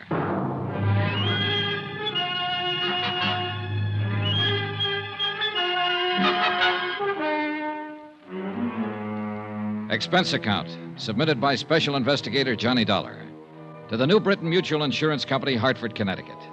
The following is an accounting of expenditures during my investigation of the Valentine matter. Expense account continued. Item 3, $3.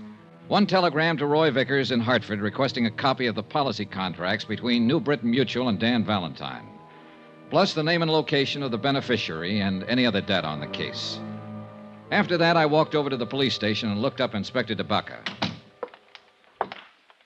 Sit down. Thanks. I don't quite get this, Dollar. What's your part? Well, the insurance company would like a full report on everything that's happened, that's all. You could give them that on the back of your thumbnail, couldn't you? Not quite, Inspector. Oh, you mean a separate report from what we have? Something like that, yes. Well, it's their dough. They can spend it any way they want to, I guess. If there's any reason for them canceling the policy on Valentine, they'll do it. The fact that somebody shot at him a couple of times and came near killing him is one thing. The fact that he won't open his mouth about it is another. They looking for a way out? I didn't say that. They just want to make sure about everything, that's all. An insurance policy's a contract, mutually beneficial to both parties. Both parties have to keep the line of that contract. They don't figure Danny Valentine's running around shooting himself for insurance money. Inspector, they don't figure anything. Well, now that you've been official, be unofficial. What's your idea? Well, Valentine's got a legitimate policy with the company. They don't want to see him killed. They tell me to investigate the shooting. Actually, they're telling me to see to it that he stays alive and well. Well, that makes sense. Good luck. If you'll sort of let me tag along on the case, I'd appreciate it. Well, we'll see. Oh, what's the matter now? It just occurred to me. Valentine bought our house out in Jefferson Parish 3 months ago, a couple of days after he was released from federal pen. Now, he's lived there quiet, minding his own business, keeping his nose out of trouble. Yeah. Well, as long as a man does that, even a man with a background like Valentine's, as long as a man does that, we don't bother him, and he doesn't bother us. Well, so? So what happens?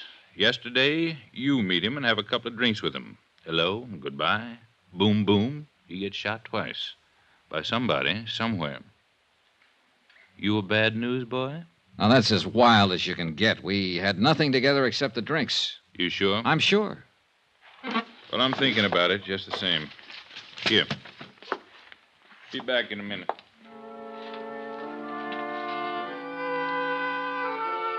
The bulky, thick folder Inspector DeBacca shoved across the desk at me was marked Valentine Daniel. It started in 1915 and was fat with yellowed clippings all the way through 1942. It was a pretty good history of Dan Valentine and the age he lived in. He was born in Ireland and had fought in the Irish Rebellion. He was regarded as both hero and scoundrel.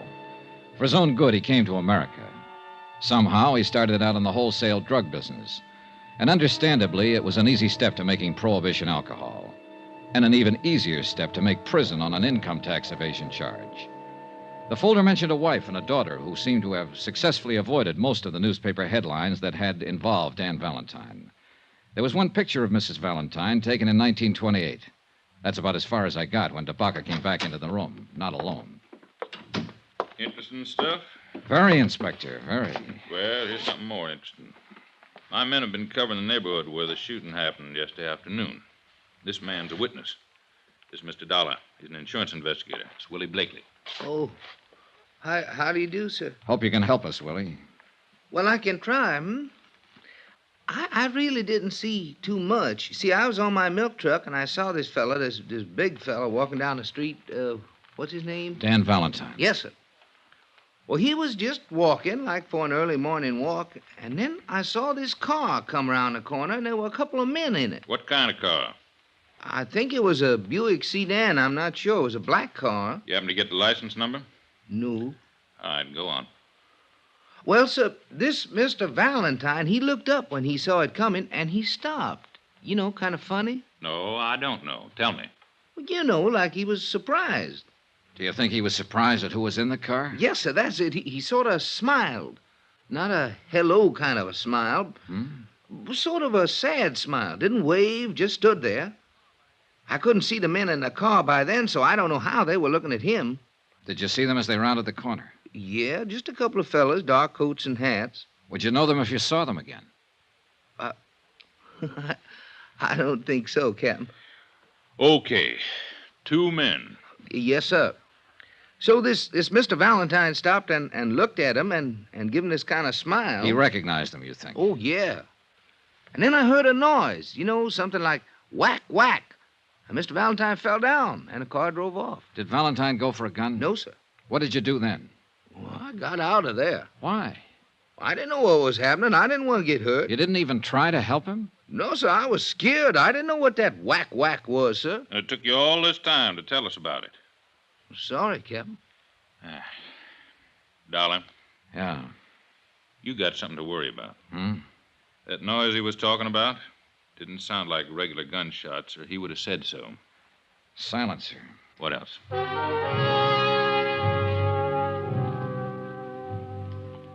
Inspector DeBaca continued to question the witness, trying to ascertain more details about the shooting, the car, and the men inside the car. 4 hours later, when I left, he was still at it. Some more expenses. Item 4, $2.50. Cab fare from police station to hospital. I thought I'd drop in and take a chance on Dan Valentine coming across with some information. Sorry, no visitors. It's pretty important. I'm a friend of his. I'm sorry. When can I see him? That's hard to say. Mr. Valentine's condition is not too good. What? Well, nothing to be alarmed about. He lost so much blood that he's in a weakened condition. The doctor's ordered a transfusion. Oh. You can phone in later if you like. Excuse me. Yes, ma'am? I should like to see Mr. Valentine, please. I'm sorry. I was just telling this gentleman. That's impossible. How is he? He needs rest. The doctor feels he'd be better off without visitors at the moment. Thank you. I had a feeling about the gray-haired, well-dressed woman, and I hurried after her down the long corridor outside the hospital. I was just in time to see her take a cab that had been waiting at the curb. I managed to hail one myself, and we tagged along Canal Street behind her until she paid off the driver in front of the Roosevelt Hotel. I was right behind her when she stopped in the lobby and got a key to room 1016. I gave her 5 minutes, then I knocked on her door.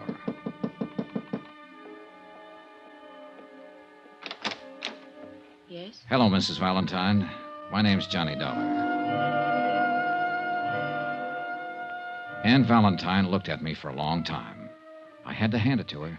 There were no tears, no frowns or screams, just a wide, frank look from a woman who, by any man's standards, had once been beautiful.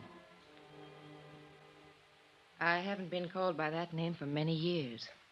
You're a reporter, of course. No, I'm not. I'm an insurance investigator. In a policeman's office today, I saw one of the few pictures ever taken of you.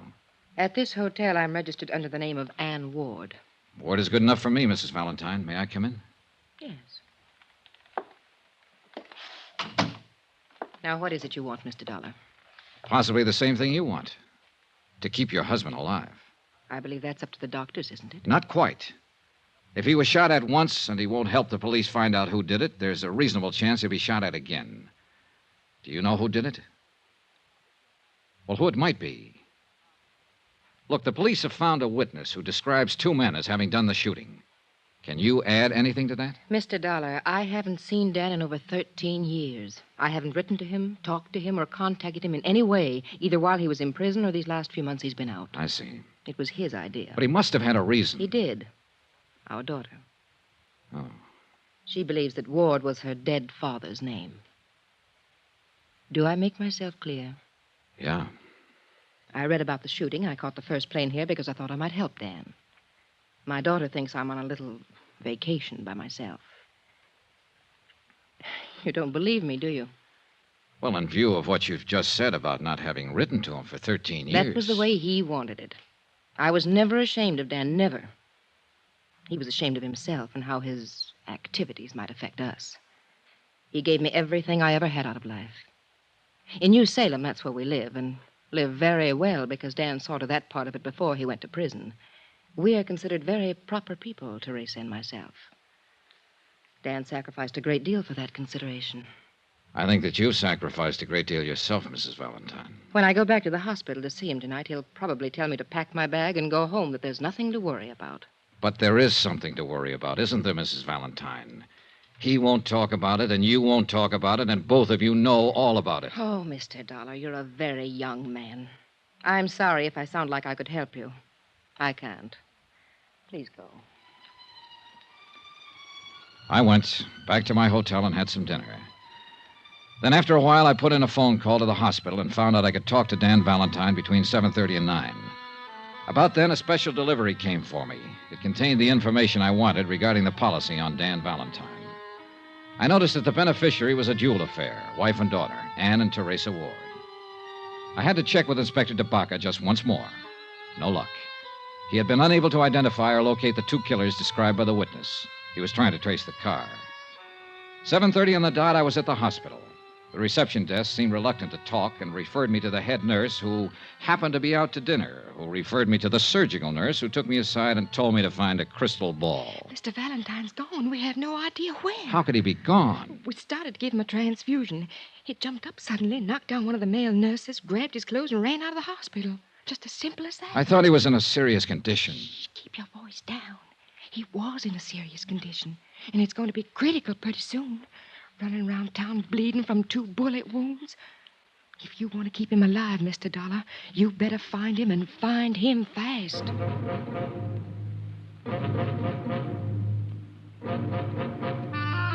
I thought over what Dan Valentine had told me in the hospital earlier about taking care of the matter himself. And the more I thought about it, the more I realized he was going to do just that, even if it killed him.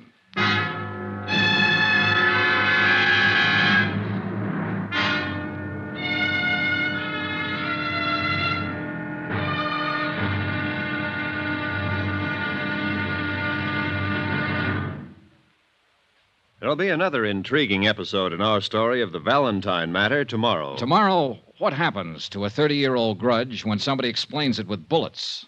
Join us, won't you? Yours truly, Johnny Dollar.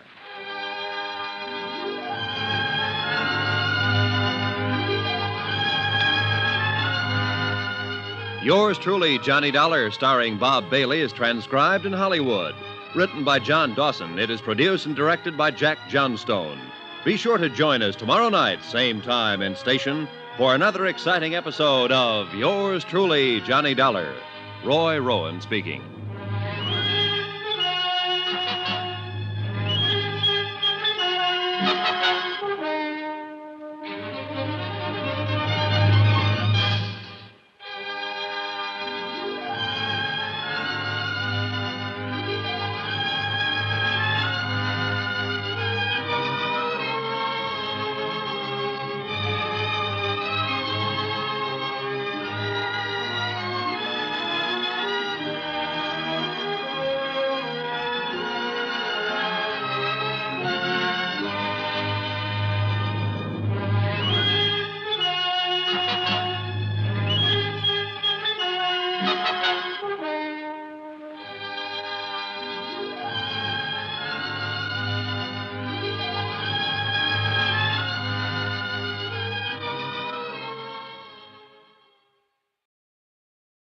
From Hollywood, it's time now for Johnny Dollar. This is Ann Ward, Mrs. Valentine. Have you heard anything about Dan? Nothing, Mrs. Valentine. The police are looking everywhere for him. I went to the hospital tonight and they told me he walked out. He might die, Mr. Dollar. I know, Mrs. Valentine. Did you tell anyone I was here in New Orleans? If you mean, did I mention it to the police? No. Thank you, Mr. Dollar. That was very kind of you. But it makes me mad that I didn't, Mrs. Valentine. I know you don't want anybody to find you're related to him because of your daughter. But I also think you could help the police in this situation.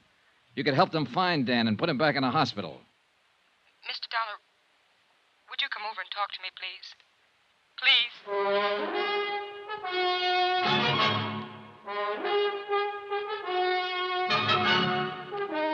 Tonight and every weekday night, Bob Bailey in the transcribed adventures of the man with the action-packed expense account, America's fabulous freelance insurance investigator. Yours truly, Johnny Dollar.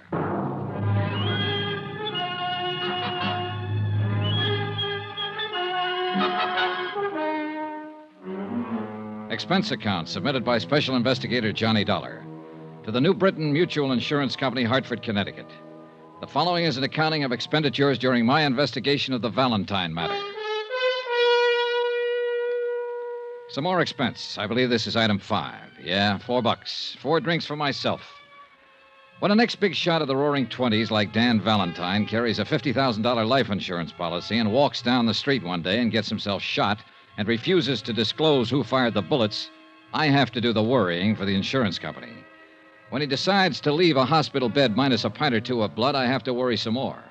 I needed those drinks. You can just say I liked what I'd seen of the guy, and I didn't want him to walk around New Orleans bleeding to death.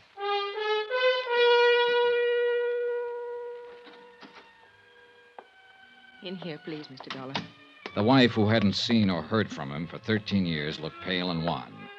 It was obvious that the strain was beginning to tell on her, although she tried hard not to show it. Doesn't it ever cool off in New Orleans? Sometimes. But I'm not here to talk about the weather, Mrs. Valentine. You know that. Yes, I know. Well, don't just stand there and give me the tears, then. If you've got anything to say, say it. If you know anything that'll help, let me know about it. You're perfectly right in being angry with me. Mr. Dollar, I honestly don't know where Dan is. Well, do you know why he'd get up out of a hospital bed and endanger his life? I have an idea he might have wanted to see somebody. Who? I don't know. The 2 men who shot at him? Perhaps. I just don't know. We aren't getting anywhere, Mrs. Valentine. Look, I'm going to talk to you frankly. Why did he come here to live in New Orleans? Well, You live in New England with your daughter, Teresa. Obviously, Dan thinks a great deal of you and her. He's given you everything, provided for you with all of his troubles. Spent 13 years in prison. I can imagine his thoughts about you and her while he was in there. And yet he comes out and lives 2,000 miles away from you. he didn't want to interfere with Teresa in any way. Sure. But it seems to me he'd want to look at you. At her, certainly. Even if it was a matter of living in Boston and taking a bus to New Salem and standing on a street corner one day to watch the 2 of you cross the street. That sound reasonable to you? If you put it that way. Well, look, there's some reason he picked New Orleans. Some reason he didn't give himself the little gratification of just looking at you and Teresa. Why? Why here?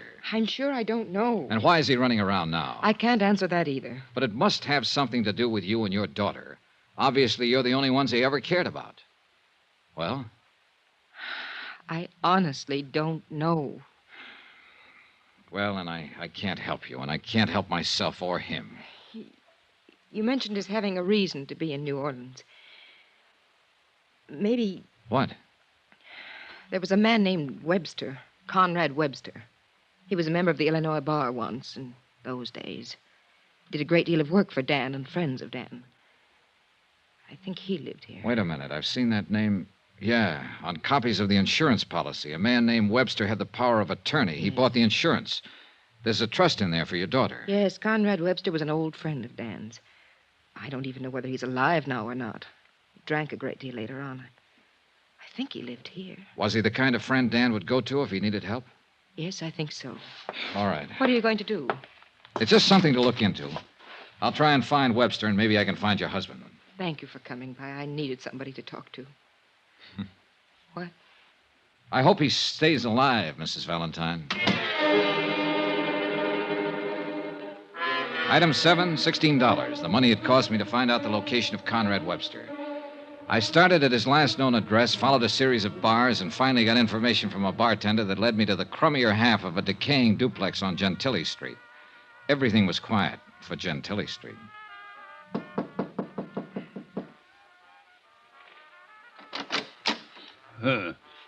Young man, the drugstore delivers what I need most. The telegraph office what I dread most. Obviously, you represent neither, and therefore you are no concern of mine. Wait a minute. Are you Mr. Webster? Conrad Webster? I am he, and I am drunk and disheveled, and it is 3 o'clock in the morning. I'd like to talk with you. May I come in? You may not. This isn't exactly the hour for making calls, but I did stop by and pick up something to take the edge off. Huh? It's bonded. Oh, inside. Now then, you were going to apologize. Here you are, Mr. Webster. Oh, well.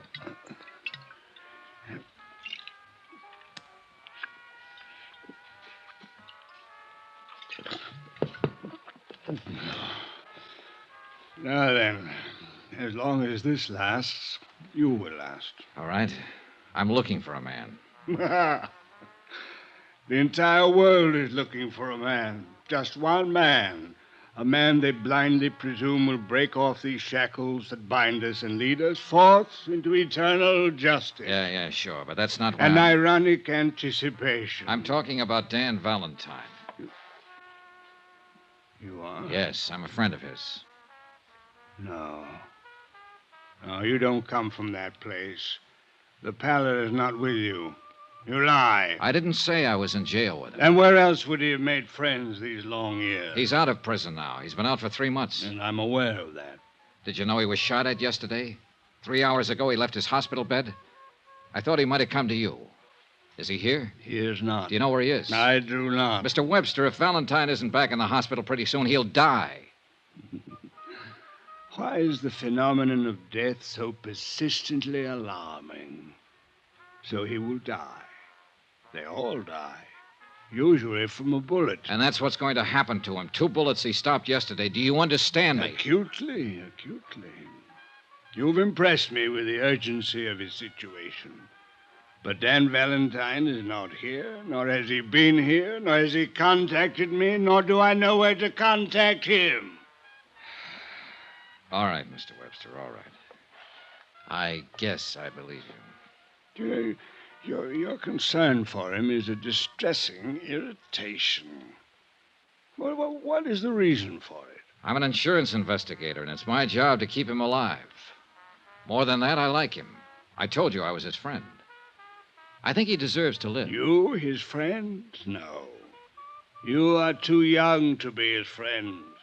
His friends, for the most part, are gone. Like the long years, like Homburg hats and the Charleston and Lime Ricky. The ones who are left are broken and tired and faded, with old faces like mine, like his. And we should be gone, too. Another age is here. This is my sadness. As for yours, Dan Valentine should never have lived in that age or this age. He was meant to be an explorer, a pioneer who conquered a wilderness, not a racketeer who conquered a west side. Are you sure you're his friend, Mr. Webster? I once thought so. He once thought so. Now, I haven't strength enough to be anyone's friend. What's your name? Johnny Dollar. Good night, Mr. Dollar. The look in Conrad Webster's eyes held the same sort of sadness I had seen in Valentine's eyes. But they were different, too. They held a weakness. The strong, sad eyes were somewhere else in the city, walking alone, probably looking for 2 gunmen, and the lifeblood was slowly draining from the body that sparked them. I went back to my hotel and tried to sleep, but sleep wouldn't come. I was still rolling and tossing at 7:30 the next morning when Orange Juice Coffee in the morning paper came up. A nationwide syndicate had picked up the new development in the Valentine shooting and gone to work on it. Among other names they mentioned in giving a resume of Valentine's career were his wife and daughter, living in New Salem under the name of Ward. Hello? This is Johnny Dollar. I just read the morning paper, Mrs. Valentine. Oh, yes. I'm sorry it broke for you this way. That's very kind of you to say so. Maybe it's for the better, anyhow. For years I've been wanting to tell Teresa who her father is, what he's like. I'm going to call her later today. Tell her where I am, explain why I'm here. I think she can take it. You're doing pretty well yourself. Thanks again. Any word yet? No, we still can't find him. Mr. Webster, did you find him? Yes, he wasn't much help. The New England paper said that Mrs. Ward was out of town. Sooner or later they'll find out what town Mrs. Ward is in, I'm afraid. Well, maybe you'd better get another hotel. Use another name. Yes. All right, I'll wait to hear from you. Mr. Dollar. Yes? Thank you. I put in another call to Inspector DeBaca and asked him about developments. Valentine was still unlocated. They were covering drugstores and doctors' offices where he might seek assistance. The 2 unidentified men who had shot him were still unidentified. The police weren't able to dig up any more witnesses or get any line on the car. By 4 in the afternoon, Mrs. Valentine had still not called me to report a new address. I got worried and went over to the Roosevelt to see what was what. I was surprised to see Inspector DeBaca in the lobby talking to the bell captain. All right, son. If you remember anything else, call me here. Yes, sir, I sure will. Hi. Hi, Dollar. Well, you want to talk first, or you want me to? All right, I'll talk first. Mrs. Valentine's been staying here under the name of Ann Ward. You knew that. Yeah. Why didn't you say anything to me? She asked me not to. Doesn't make any difference now, anyhow. That boy over there called us a little while ago. He said that Dan Valentine came in here this afternoon, went upstairs, came back down 15 minutes later with Mrs. Valentine. They both left together. Yeah, he must have seen the story in this morning's paper and guessed she was in town. That's the way I see it. Well, we're right back where we started from, and I'm about sick of it. We're a little better off. 2 people are easier to find than 1. We found them all right at 7 o'clock that night, and it was easy. 3 squad cars were already drawn up in front of the little hotel, and I noticed with a sinking heart that a hearse was there also. Dan Valentine and his wife were dead.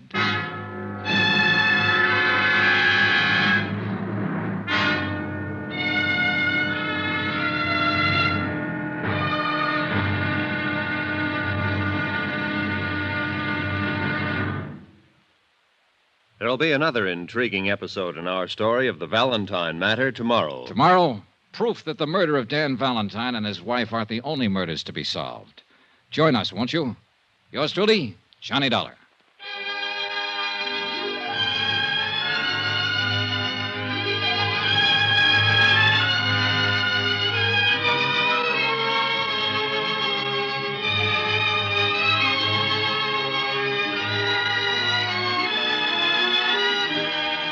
Yours truly, Johnny Dollar, starring Bob Bailey, is transcribed in Hollywood.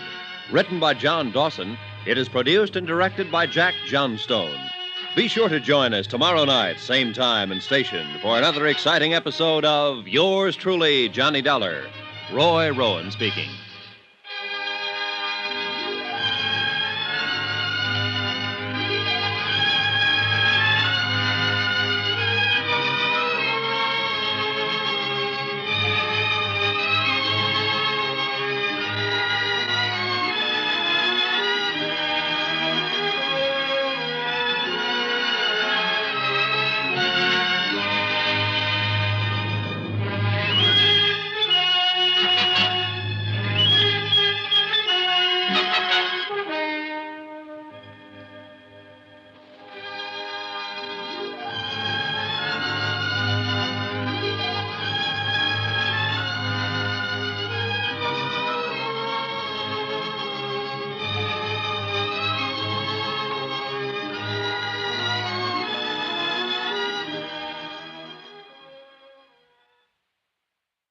From Hollywood, it's time now for... Johnny Dollar. What is all this, Johnny? Who's this? Roy Vickers, New Britain Mutual. What happened to Valentine? He was gunned down last night going into a hotel with his wife. No. The police here are turning the city upside down, trying to get a line on 2 unidentified gunmen. Well, couldn't you keep him alive? I couldn't even find him. Well, this is no time to be yelling at each other. I just left his daughter. Huh? She filed claim already? Through that lawyer Webster? No. She didn't even know anything about him until the papers broke the story. Well, I'm sorry I got annoyed for a second. Do what you can, Johnny. They'll want a full report. Sure, Roy, sure.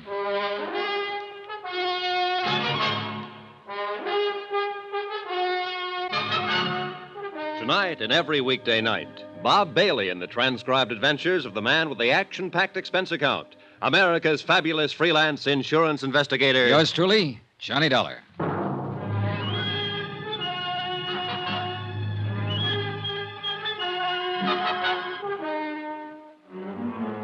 Expense account submitted by Special Investigator Johnny Dollar to the New Britain Mutual Insurance Company, Hartford, Connecticut. The following is a further accounting of expenditures during my investigation of the Valentine matter. Item 9, $7 for dinner. I had it with Inspector Charles DeBaca, New Orleans Police. He was a haggard, tired-looking man about that time. All of us were. You want some more coffee? No, thanks. 2 men, both about 6 feet, wearing dark suits and hats. medium to slight builds. One possibly 35, the other possibly 40. Well, that about ties up with the description of the two men who plugged Valentine earlier and earned him a place in the hospital. Yeah. We got more of a chance this time, though. Be some other witnesses. Somebody has to tell us what kind of a car they had, what direction they went. One thing, they weren't using silencers anymore. No, but they did a professional job.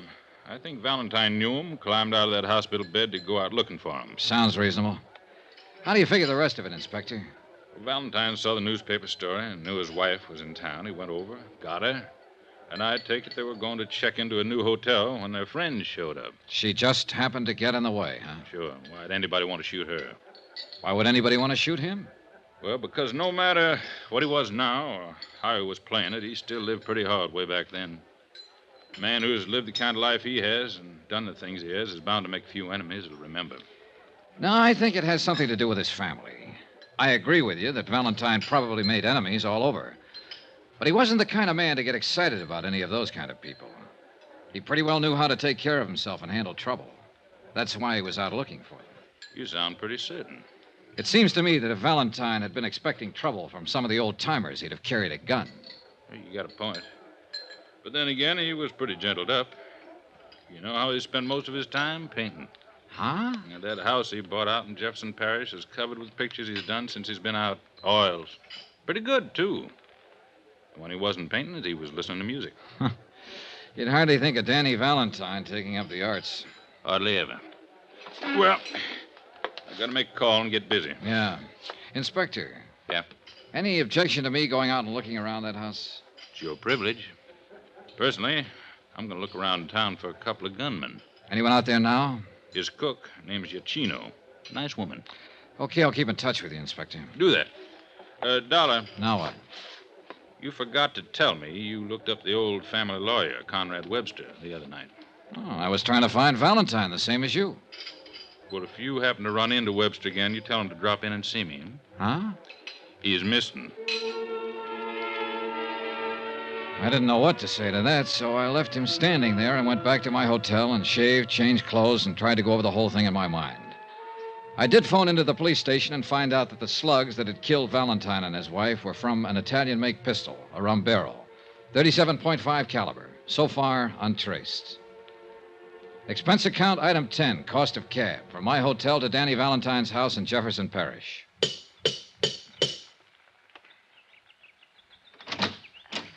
Yes, sir. How do you do? Are you Mrs. Giacchino? Yes, sir. Who are you, please? My name is Johnny Dollar, Mrs. Giacchino. I'm from New Britain Mutual Insurance Company. I'd like to talk to you, if I may. About Mr. Valentine? Yes. Not right now, Mr. Dollar. Some other time, huh? Well, if you prefer it that way, Mrs. Giacchino, but... It's been a hard day here. I mean, Mr. Valentine's death and his wife being killed with him. All of these policemen in and out of here, and now Miss Ward and all. Miss Ward, his daughter? Yes, she's here. Arrived 2 hours ago. Stay here. Could I see her? You come tomorrow, Mr. Dollar, please. Huh? Tomorrow. Mrs. Giacchino. Yes, Miss Ward. Who is it? Mr. Dollar. He's from the insurance company. Insurance company? Yes. I'd like to talk to Mrs. Giacchino.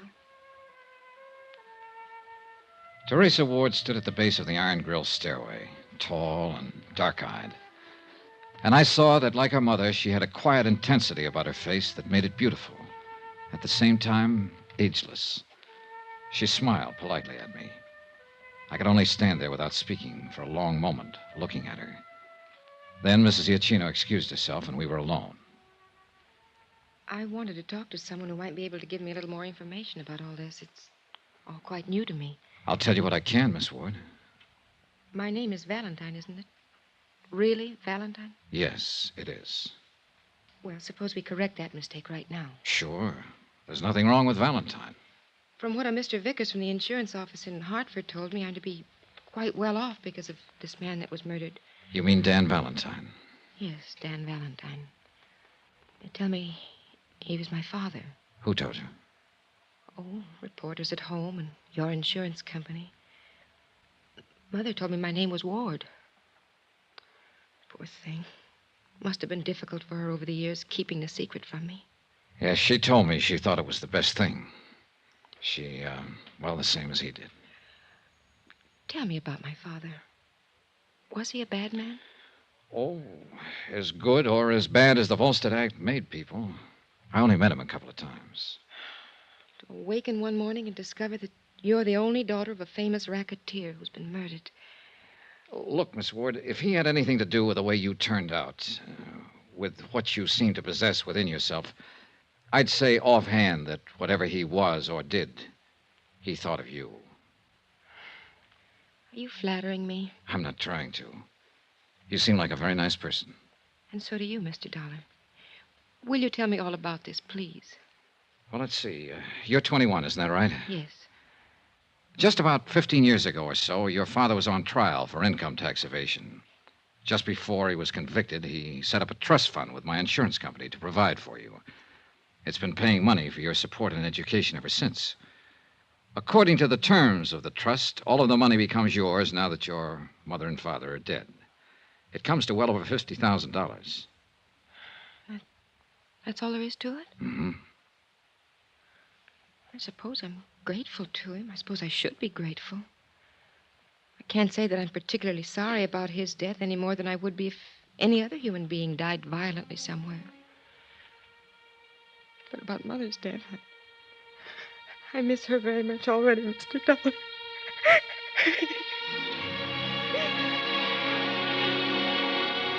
She was holding up pretty well until that point.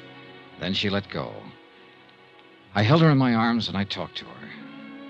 I told her what I knew of her father's life and death. She told me how she'd been reared so far removed from anything that might have connected her in the least way with the Valentine name. Altogether, it was a revealing conversation for both of us. Mrs. Iacchino brought us some food and wine. How long will you be in New Orleans? Until all of this is straightened out? You mean until they find out who killed my mother and father? Yes. How about you? Oh, I really don't know. After the funerals, I suppose I'll go back. But I wanted to see him, to see what he looked like, what kind of life he led. He was just an ordinary man, wasn't he? You seen these pictures before? No, this is my first time in the house. Looked like Italian landscapes to me. Very good. Mm-hmm. Must have been something he had with Mother. She was from Italy. May I ask you something? Yes. How do you feel about him now? Is this for your report? For myself.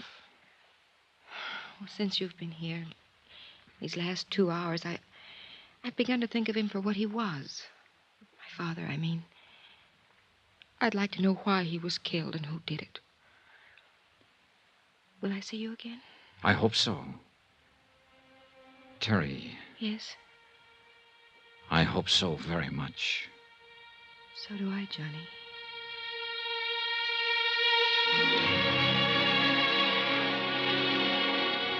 I left her at the door that night with a warm sensation inside of me. Something I certainly hadn't expected in the business at hand.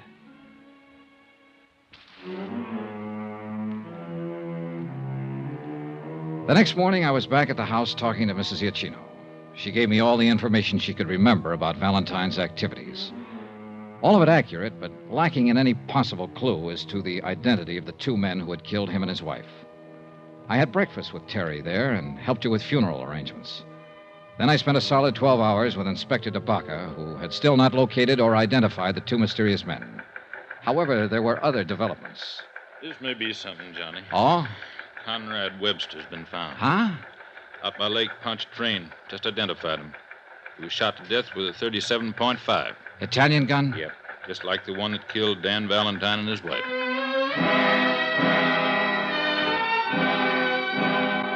It later developed that the slugs taken from Webster's body, when compared with those that had killed the Valentines, were fired from the same weapon. The case took on proportions.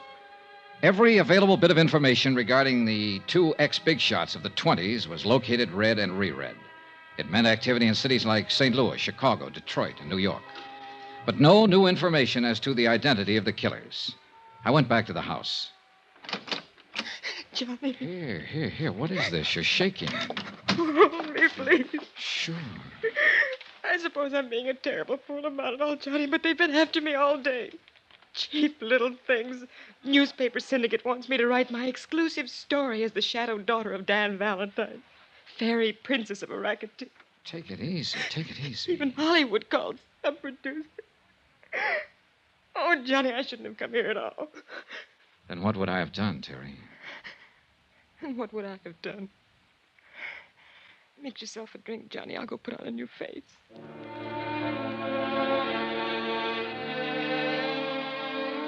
It had become apparent to me in the short time I'd known her that she'd grown to love the memory of her father. Also, that the pressure of all that had happened was beginning to take its toll on her. We were walking down the gravel path away from the house. She was quieted down. I suppose I was thinking how nice it would be to kiss her. I twisted, trying for the gun inside my pocket, but there was nobody to shoot at. The two men who had fired the guns were already out of sight. I was alone with Terry Valentine, who was hanging on the gate. I caught her before she fell. Why me? Johnny. Why? She was dead before I could answer.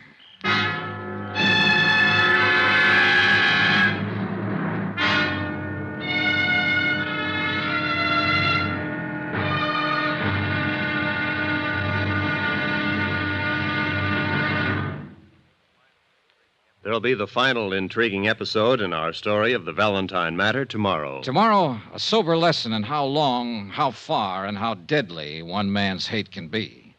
Join us, won't you? Yours truly, Johnny Dollar.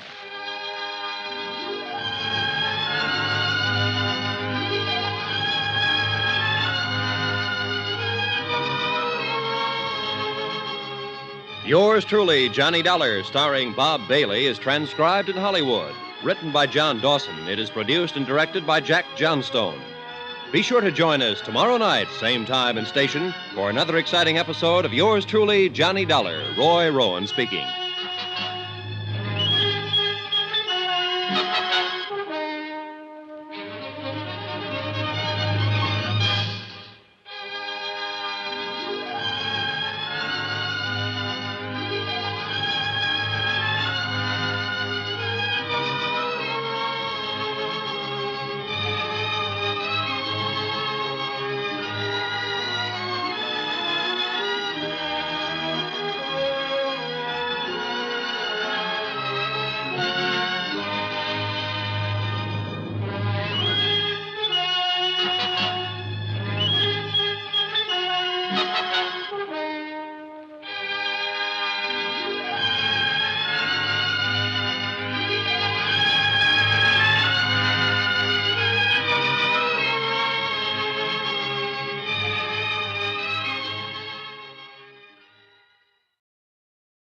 From Hollywood, it's time now for...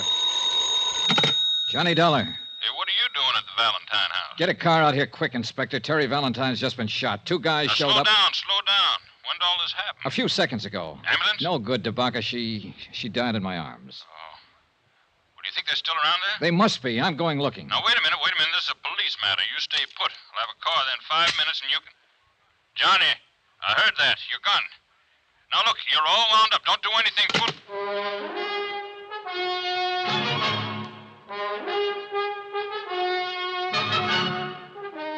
Tonight and every weekday night, Bob Bailey in the transcribed adventures of the man with the action-packed expense account, America's fabulous freelance insurance investigator. Yours truly, Johnny Dollar.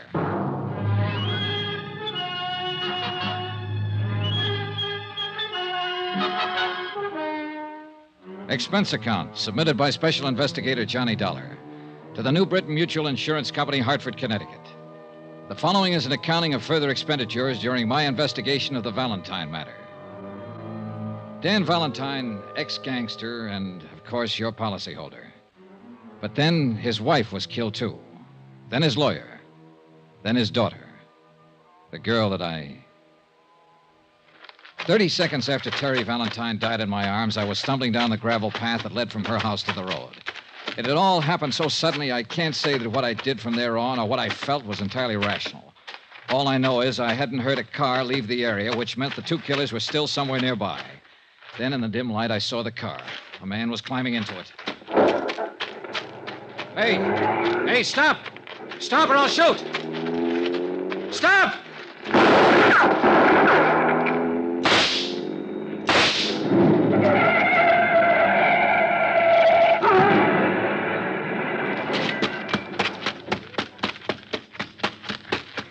Get out of there.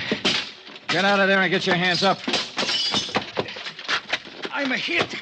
I'm afraid to move. Come on, get out. Come on. I'm coming. You two, come on. It's no use on him, mister. He used up. You got him real good. Ooh. I need a doctor. Help me get to a doctor. Stop right there. Doctor. Stand still. You pretty tough fella. What's your name? Sisto. Sisto what? It's good enough for you. I need a doctor bad. Listen. Ooh. Tell it to me. Tell it to me right now. If you don't tell it to me now, you'll never tell it to anybody. Tell it! No. Tell it! I need doctor. Tell it! I die first. Johnny! What is this? Who's he? He's going to kill me. He's going to kill me. Now, you better give me that gun, Johnny. Estate will take care of him. Thanks. I should have done it. I wanted to do it. I know, son. Come on, let's get out of here. But I didn't get out of there. I waited around while they dug the body of the other man out of the smashed-up car, and while they carried the still, limp form of Teresa Valentine away. She was the third member of the family who had died violently within 3 days.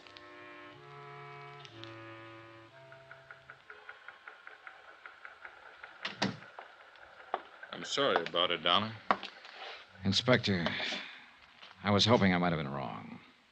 That she wasn't dead. Oh, you weren't wrong. Which one shot her? Huh? The dead one or the one we still got in the hospital? Oh, I don't know. Both of them, I guess. You don't feel like talking to it. I'm just trying to pin it down. Well, what about him? Can't get much out of him so far. He's in pretty bad shape. Let me ask him some questions, Inspector. I'm no police officer. I don't have to obey any rules. Now, take it easy, kid. You were about to do that once, and we'd be holding you for murder if you'd have gone ahead. I know how you feel about Teresa Valentine.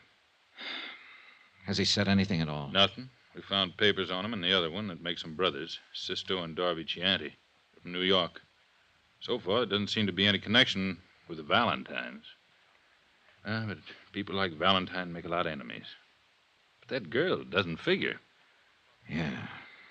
I know you talked to her a lot these last couple of days, Johnny. What'd you say? Oh, nothing that had anything to do with this.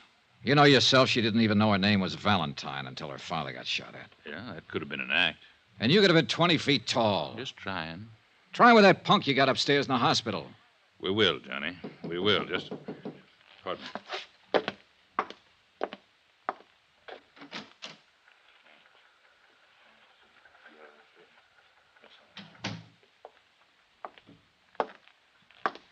Johnny, I got bad news. Maybe I spoke too soon. Why? Sisto Chianti died 5 minutes ago. Expense account, item 10, $10, car rental. I went out to the Valentine house once more. Oh, Mr. Dollar. Hello, Mrs. Giacchino. Please, come in. So many policemen, so many reporters. I've been trying to close the house. Sure. I know how you must feel. I mean about her. What of these Chianti brothers? Well, we don't know much about them yet. The New York police are still doing a rundown on them. Don't let me stop you, whatever you're doing. I'll just look around if you don't mind. All right. Oh, one thing. Yes? Did Mr. Valentine make any provision for you? Yeah. He thought of me. $1,000. Whatever he was, the man I knew was kind and good.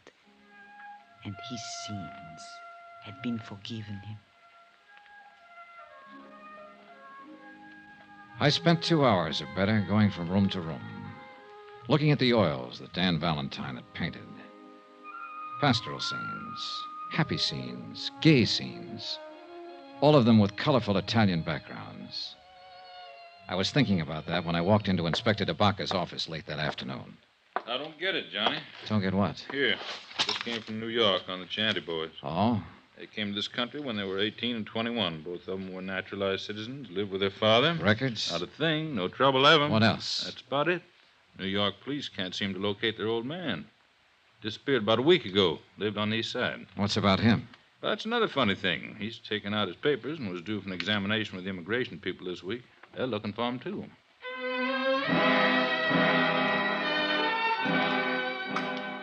We went out and had dinner together and talked about the case. It had been a strange one. The deaths were useless, the motives unknown. I parted company with Inspector DeBaca and went back to my hotel to trouble it out with sleep. About 11 o'clock, I had a phone call. Johnny Dollar. This is DeBaca. Old man Chianti just showed up at our city morgue and wants to take his two sons back to New York for burial. 20 minutes later, I was standing in the coroner's office while Inspector DeBaca led a small, wizened old man into the room and sat him down on one of the chairs. Mr. Chianti, it's Mr. Dollar. How do you do? Mr. Chianti? I read about you. You killed my boys. Is it so? Yes. They'd killed 4 other people. I know. But why did they kill the Valentine family, Mr. Chianti? Why did they kill Conrad Webster, the lawyer? Do you know why? See, I know. Then tell me. They're all dead now. I'm still alive, Mr. Dollar. He refused to talk about his sons or any of their activities. DeBaca held him to answer to the immigration officials. He remained in his cell, silent and noncommittal to all visitors, including the chaplain. I appeared before the coroner's jury the following morning and was cleared of any charges. Pietro Chianti still had said nothing. And he looked at me as though he was going to keep on saying nothing. Mr. Chianti? I see you, Mr. Dollar. More questions? Dan Valentine's wife was your daughter, wasn't she? Wasn't she? All right, you don't have to admit it. I have a copy of the marriage license right here. It came from New York this morning. She was my daughter. Is that all you have to say now? I no talk. Then I will, Mr. Chianti. Because your daughter, Mrs. Valentine, had a daughter herself, Teresa. A lovely, wonderful girl that your 2 sons killed. I happen to know that girl. I might have been in love with her, I don't know. But I do know. She had to die, too. What? This Conrad Webster, Mr. Valentine, and my own daughter and granddaughter, they had to die. All bad. You? See, I order it. You ordered it? And who are you? God? I am the father. When a daughter marries a bad man, only bad can come from it. The granddaughter was then bad. He come to our village many years ago. Take her away. He and the man Webster help him. It lived with me. The stealing of my own flesh and blood. All this time, it grow inside of me. I am old, but I keep on living. Only so I can come here and find him and destroy him. And her, and the daughter, and the lawyer man who helped him. And I destroyed them through my sons. A whole family. Vendetta. Was that it?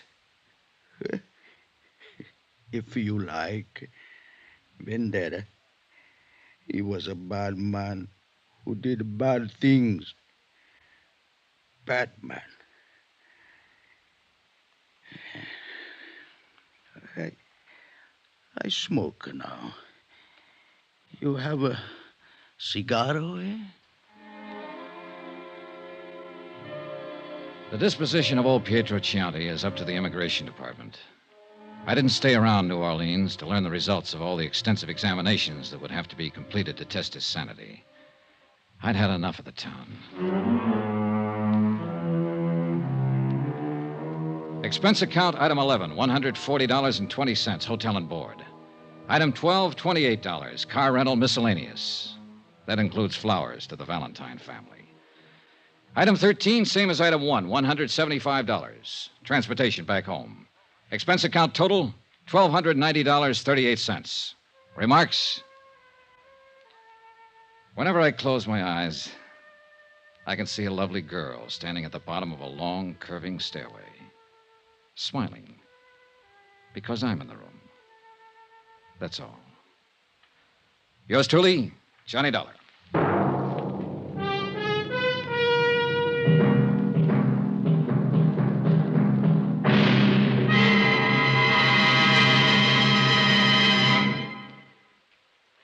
Remember, please, there'll be another exciting story for you beginning next Monday night. Monday, the Lorco Diamond matter, in which a trip to Algiers makes Come With Me to the Kasbah sound like an invitation to a Sunday school picnic. Join us, won't you? Yours truly, Johnny Dollar.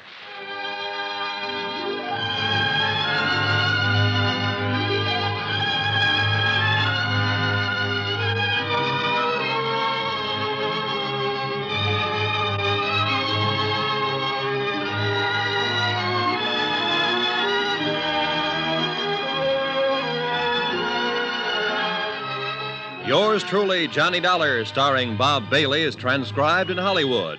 Written by John Dawson, it is produced and directed by Jack Johnstone. Heard in this week's cast were Lillian Baeff, Betty Lou Gerson, Barney Phillips, Will Wright, Forrest Lewis, Marvin Miller, Jay Novello, and Jack Moyles. Be sure to join us on Monday night, same time and station, for another exciting story of Yours truly, Johnny Dollar. Roy Rowan speaking.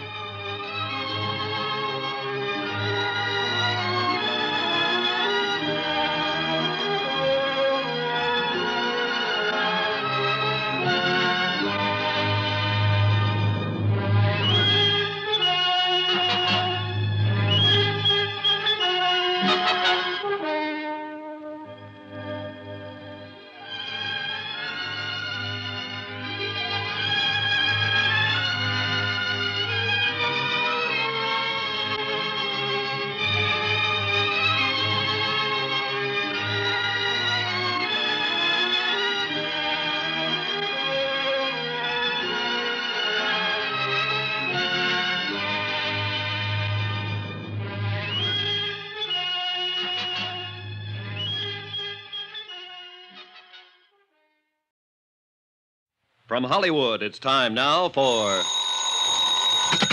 Johnny Dollar. Ben Tyler, Johnny. Transworld Fidelity. Oh, hi, Ben. Are you free at present? If the price is right. I mean, are you on a job? It's beginning to sound like it. Can you be on a plane for Algiers in 2 hours? Sure. Who's the client? Lorco Limited, Amsterdam. You know, they're the... Diamond Cutters, an old firm. Big-time deals all over the world. Check. What happened? Oh, one of their couriers just dropped dead in the Algiers airport. Oh, too bad. He was carrying a briefcase with $100,000 worth of set stones. Top-grade diamonds. Don't tell me, Ben. Let me guess. That's right, Johnny. The briefcase is missing.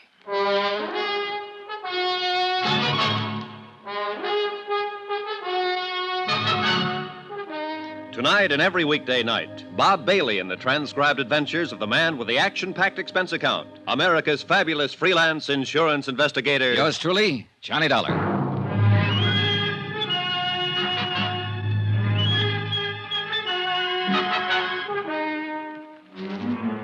Expense account submitted by Special Investigator Johnny Dollar to the Home Office, Transworld Fidelity Company, Hartford, Connecticut. The following is an accounting of my expenditures during investigation of the Lorco Diamonds matter. Item 1, $324.60, transportation. A routine plane flight to North Africa and the city of Algiers.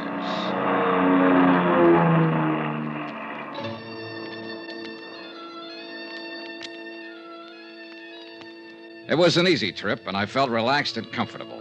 A feeling that was rudely terminated about 10 seconds after I got off the plane.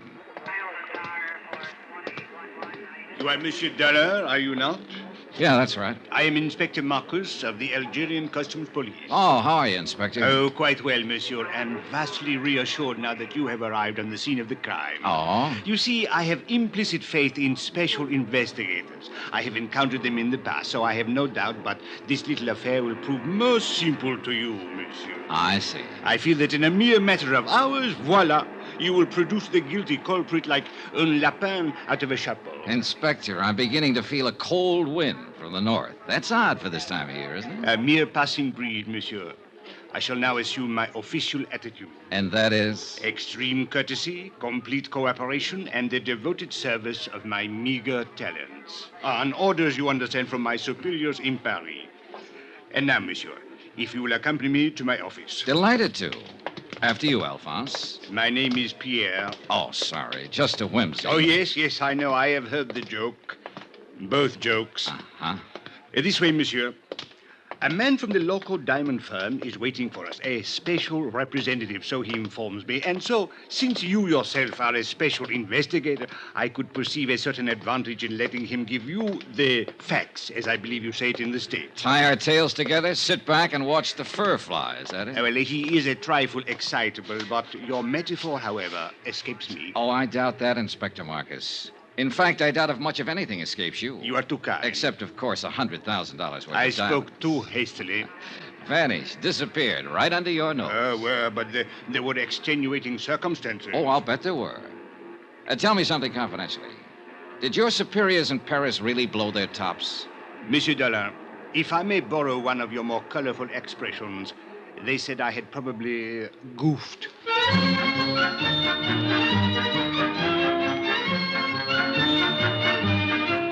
I'd met that same attitude before with local officials. To them, sending in an outsider implied they couldn't do the job themselves. And Inspector Marcus was on an even hotter spot. The air terminal was a port of entry to Algeria, under his jurisdiction, Customs Police. As he said, he'd goofed. Maybe. It is a matter which hath entire past all apprehension. But he was right on I one know that thing. in London Hans this thing is Zeindorf, not have happened. the local In representative, Paris, too, it was is not a have trifle happened. excitable. In Amsterdam, it is unthinkable such thing have happened like this. Even in your New York, mein Herr Dollar, it cannot have happened. But here, in Algiers... It have happened. Yeah, this beautiful diamond gone. All gone. It's like barbarians. This Africa is no place for diamond. Maybe you ought to tell him that in Kimberley. It's differently there. It's entire different. All right, Mr. Zeindorf. Suppose you tell me just what happened. Who can know, mein Herr? 15 years, this courier has worked for Lorco Company. We are think he is trustworthy. Entire trustworthy. Well, even a trustworthy man can die of heart failure. But he has never had this heart failing before. All right, but... Perhaps it would be better if I were to, with your permission, of course, Monsieur Zeindorf. Yeah, you tell. I am not talk this English much good. Precisely. These are the facts, Monsieur Dollar. The local courier, a man named Paul Gruber, arrived on the plane from Amsterdam yesterday morning. Yeah. Did you know he was arriving? I did not know, but the point is a very clever one. So, a short while before landing, Monsieur Gruber was taken suddenly ill. A doctor met the plane, and the stricken man was removed by stretcher and taken to the emergency clinic. In 20 minutes, monsieur, he was dead. Diagnosis, heart failure. Mais c'est la vie. Was there an autopsy, Inspector? Another excellent point, Monsieur Dollar. Thank you. Do not mention it. An autopsy is being performed this afternoon. Good. So the courier died. And then the briefcase? It was delivered along with his other personal effects, unopened, to the customs property agent here at the airport. And his name, the property agent? André Jourdain. He was very busy at the moment, left the briefcase lying on his desk, intending at the first opportunity to register and place it in the vault. But the opportunity didn't come, is that it? Precisely. Only a few minutes later, I heard a gunshot. Monsieur, he was lying on the floor in a pool of blood. He had been struck on the head. The briefcase was gone. All gone. This beautiful diamond gone entire. Yeah. When did you find out what was in the briefcase, Inspector? Almost 2 hours later. I radioed the local firm in Amsterdam, informing them of the death of their employee. They replied immediately and stated that the briefcase contained $100,000 worth of diamond set pieces. Works of art. Beautiful. One brooch, one necklace, 2 bracelets. Precisely. Yes. The jewelry was being flown here on approval for examination by a prospective buyer. Name of the buyer? The Countess Maria de Tolia. What do you know about her? Monsieur Dollar, if you had seen her, you would not ask. She is exquisite, lovely, chic, charming, spirited, full of the joie de vivre. And no doubt loaded with potatoes. With a woman like that, who would ever inquire? I would. Since it looks as though she might be the only person in Algiers who knew that $100,000 worth of jewelry was coming in on that plane. May we. But she could not have known that the courier was going to drop dead in the airport. A good point, Inspector. Merci, monsieur. What about that property agent, Andre Jardine? Any chance of talking to him? But of course, if he is yet able to talk. Then I guess I'll... Talking is not enough, mein Relax, Herr. Mr. Zeindorf. You're covered by insurance. Insurances is money. It's not my diamonds. Oh, well, if you don't want the money, you can always waive your claim. Wave my... Mein Herr Dollar, are you think that I am crazily? That I am entire crazily? I talked to the plane crew who'd come in on the flight with the dying courier.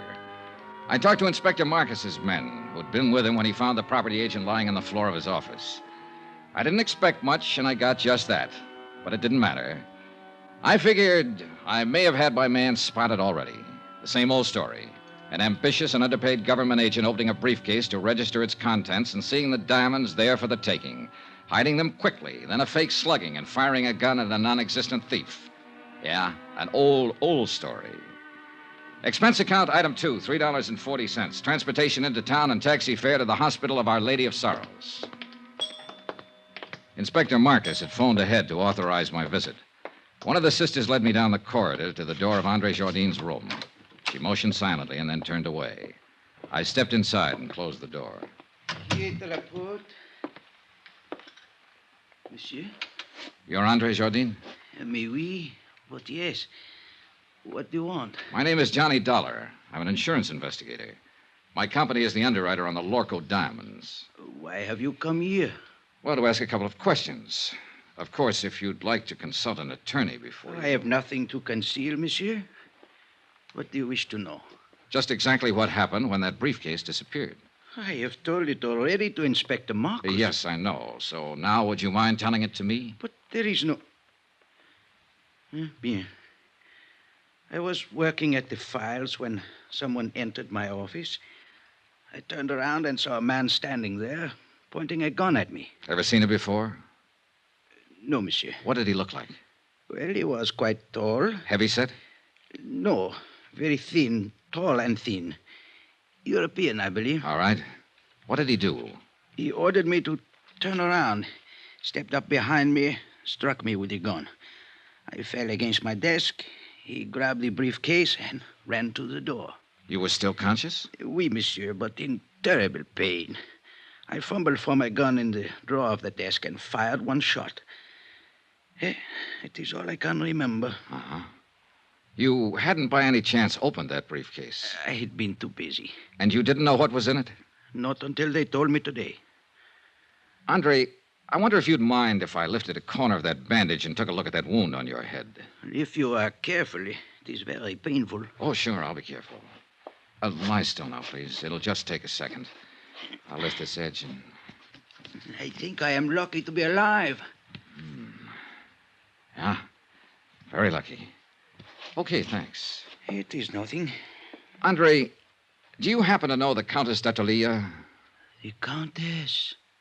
Oh, monsieur, she is unquestionably... Yeah, I know. She's lovely, exquisite, charming, chic.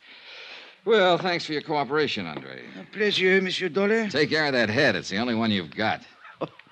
You Americans are so whimsical. Oh, yeah, we're all crazily, entire crazily. My pet theory was starting to limp. That slugging wasn't phony. It had taken 14 stitches to close the cut in Andre's head. Whoever hit him hadn't been kidding. They meant it for keeps. I walked down the corridor and stood waiting for the elevator, thinking it over, trying to figure it out. But no go. I needed more facts. And a moment later, I got more facts. Monsieur Dollar, I thought I would find you here. A clever piece of deduction, Inspector. Merci bien, monsieur. Don't mention it. What's on your mind? There should be something. Well, there's got to be some reason for that smug grin. What happened? Did the thief confess? Au contraire. I was on the point of asking what progress you were making on the case. You will be happy to hear none at all. Oh, that is too bad. Inspector. Eh? Extreme courtesy, complete cooperation, the devoted services of your meager talents. Remember? Touché, touché. Actually, I came to tell you that I now have the report of the autopsy. The courier who died of heart failure. Ah? Only he did not die of heart failure, monsieur. Except, of course, in a very literal sense. Well, what did he die of? Poison. Well, that was the end of a good theory. The courier had started to get sick on the plane, so the robbery and the murder had been planned well in advance of his arrival. By somebody who'd known he was bringing in diamonds. And so far, only one person fit the bill. As lovely, charming, and chic a suspect as you could ever hope to meet. The Countess d'Etolia.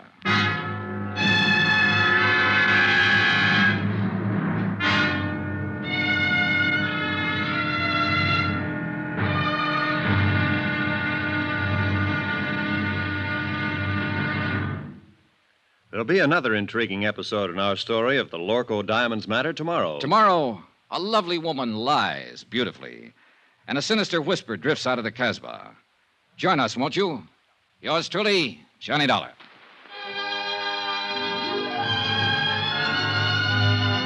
Yours truly, Johnny Dollar, starring Bob Bailey, is transcribed in Hollywood. Written by Les Crutchfield, it is produced and directed by Jack Johnstone. Be sure to join us tomorrow night, same time and station, for the next exciting episode of Yours truly, Johnny Dollar. Roy Rowan speaking.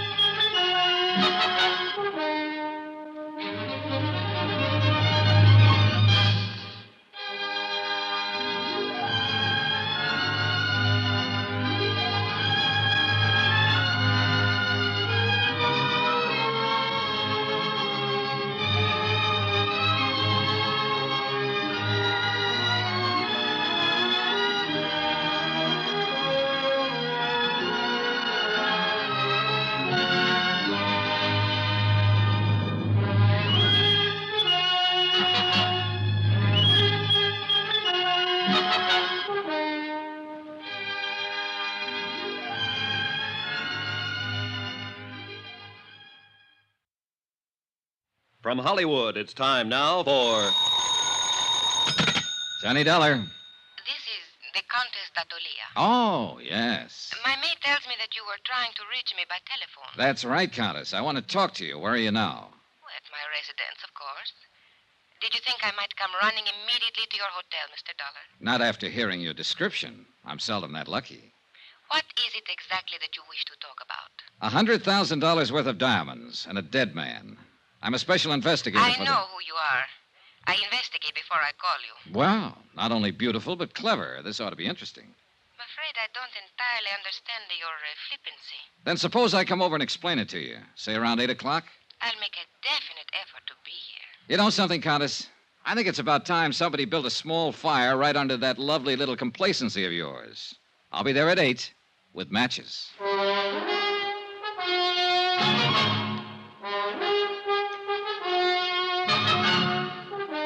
Tonight and every weekday night, Bob Bailey in the transcribed adventures of the man with the action-packed expense account, America's fabulous freelance insurance investigator. Yours truly, Johnny Dollar.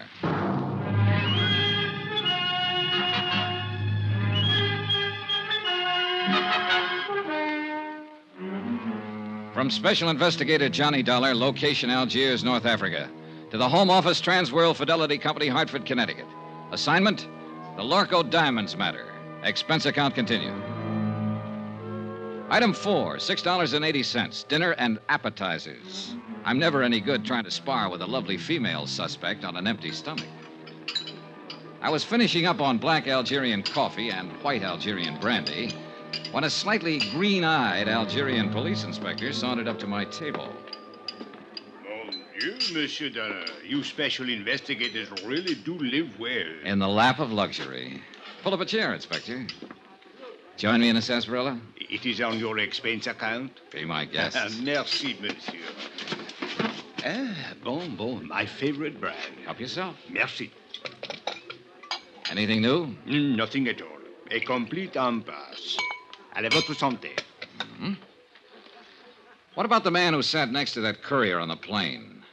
Find out anything about him? I'm still working on it, which is to say, of course, my men are working on it. You police inspectors really do live well.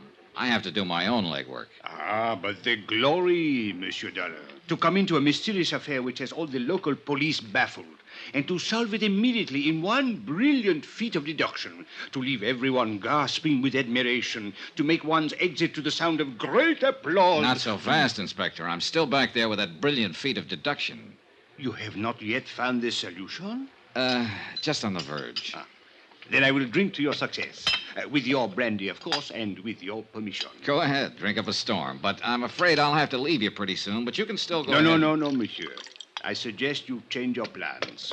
You will learn nothing which has any bearing on this matter. Which plan do you mean? That of questioning the Countess d'Ortelier. Now, who found that out? Well, as a matter of fact, she phoned me and inquired about you. Oh, so that's how she investigated me. Went straight to headquarters. Ah, mais oui. Ah, remarkable woman. Talented, beautiful. Et cetera, and so on. And along with it, it's 9 to 1. She's in it right up to her pretty neck. Ah, no. She's really not the type. This is an excellent brandy, monsieur. An Algerian brand, I notice. All right, Inspector. Let's bypass the byplay and lay him out face up. I think I prefer it to cognac. I don't know how she does it, but she's got you hypnotized. Just mention of her name and you go into a tailspin. Every cockeyed one of you. Exquisite. Lovely. Maybe so, but in my book, she's a real suspect. Elucidate, monsieur. Well, it's simple enough. She's the only person in Algiers, that we're sure of at least, who knew that a shipment of diamonds was coming in on that plane. Why? Because she's the one who ordered them. Monsieur, it is even simpler. She could not have poisoned the courier because she was not on that plane. She could not have stolen the briefcase from the customs property agent because it was done by a man. So, where is your case? An accomplice, a man, with the Countess calling the shots for him. What man, monsieur? Well, you got a good point there. Merci bien. Don't mention it. But from the influence she seems to have, it might be any man in Algiers. Inspector, it wasn't you by any chance. You raise a very interesting point. Now, suppose the Countess should ask me to kill someone for her. I wonder what I would do.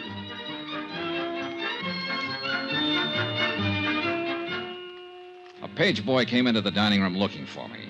I followed him out and took the phone call in the hotel lobby. It was the American consulate with some information I'd asked for them earlier. I hung up finally and looked at my watch. I was already late for my appointment with the Countess. So I walked out the door of the hotel and flagged a taxi to the apartment of the Countess d'Ortelier. She lived in the swank genteel Bois de Louet, a residential district favored by top government officials and wealthy French businessmen. But the building she lived in was a little frayed around the edges, and the maid she'd mentioned was nowhere in sight. The pieces were starting to fit together. Good evening, Mr. Dollar. Countess? Since you are here, won't you come in? Thanks. This way, please. I'm rather surprised that you came. I was really not expecting you. Yes, I know. Did Inspector Marcus find you? Look, suppose we get it straight right now. You seem to have a lot of influence with the inspector, and probably with his superiors, too, from what I hear. Sit down, Mr. Dollar. Thanks. Well, do we play cat and mouse for a while, or do you want to give up right now, hand them over, and, as they say, throw yourself on the mercy of the court? I would like a cigarette. You could always claim that you fell in with evil companions, or that a man led you astray. They're in the box there by your elbow. A tall, thin man, for instance, with his collar turned up and his hat pulled down, carrying a gun when last seen after slugging a customs agent at the Algiers airport. Mr. Dollar, are you opposed to smoking on moral grounds? No, but I'm opposed to murder. Have a cigarette? Thank you. Light? Is there any other way of smoking, then? Mr. Dollar, I expected you to come here and be annoying, but I didn't know you were going to be insulting as well. That's just my mean personality. You seem to be under the ridiculous impression that I actually had something to do with this crime. I think you had plenty to do with it. A sort of arch criminal, perhaps? Or what is it you call them in the States? Big shot? Oh, Countess, you're a scream. I'll bet that courier died laughing. If you have a reason for these opinions, or believe you have a reason, I think you'd better tell me about it. Otherwise, good night. Oh, I have more than one reason. In the first place, I'm not certain that anyone besides you even knew the diamonds were being sent here. Except for the Lorco Company, of course, and they wouldn't be likely to advertise it. Mr. Dollar, all of my friends and most of my acquaintances have known for 3 weeks that I'd ordered that jewelry. Oh? Well, I have a copy here of a letter that was sent to you by registered airmail from the Lorco Company in Amsterdam a week ago today. According to post office records, you received it 2 days later. Remember it? Yes, I remember. It states the name, flight number, and time of arrival of that courier who was murdered. I said I remember. And it cautions you specifically not to give that information to anybody. So even if other people did know, you're the only one who knew the exact time the diamonds were coming in and exactly who was bringing them. All right. Perhaps I am at fault in a way. There was a cocktail party at the government club the same evening I got the letter. I forgot it for a moment and told someone about it. Who? Just a girl I happened to be talking to. What's her name? It doesn't matter. She was just stopping over on a world cruise. Anybody else hear you? I don't know. The place was packed. Government men, business people, Army, Navy officers. Anyone might have heard. Uh-huh. Was Inspector Marcus at the party by any chance? Yes, I spoke with him during the evening. Mr. Dollar, I'll admit I was wrong, but there is hardly grounds for... All right, let's get to point 3. The Countess Maria d'Attalia, Italian by birth, title inherited, old family. Goes back through one line, in fact, to Lucretia Borgia. I did not poison the courier. Your family estates were confiscated by Mussolini. Family migrated to Bizerte, and then to Lisbon for 3 years. You left them there and went on to London. Since the war, you've lived in Paris, on the Riviera, back to London, Mallorca, and finally here. Have you been following me, Mr. Dollar? The consulate was pretty thorough. Anyway, you're well known in the international set, accepted everywhere, and apparently able to get along fine on your title and your looks. It is not very pleasant to be dissected while one is still alive. As a matter of fact, you're flat broke. You've been living on credit for the last 4 months. I think you have gone about far enough. And yet 3 weeks ago, you ordered $100,000 worth of jewelry sent to you on approval. How did you plan to pay for it? Get out. Or did you know you wouldn't have to pay for it because it was never going to be delivered? Get out of here. I don't have to listen to this. I don't have to answer your insulting questions. My private affairs are my own concern. So the ice finally melted, and now you're going to blow your top. Get out, or so help me, I'll kill you. You mean me, too? You... Oh, no, hey, put that down. Don't throw that. Why, you little devil. Stay back. Let go of me. Settle down, then. And stop throwing things. I will do as I please. It is my house. So sorry. Oh, good Lord. A woman who can even cry beautifully. Leave me alone. Oh, you're unbelievable, baby. The boys were right. You're everything they said you were. Oh, it's too bad. Go away. All right. But before I do... What are you going... No, don't.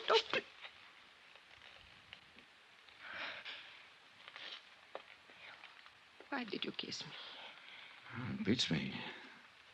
Just call it a sudden impulse. Then you have changed your mind? You don't really think I'm guilty? Oh, honey, I still think you're in this up to your ears. And I'll still bring you to trial if I can.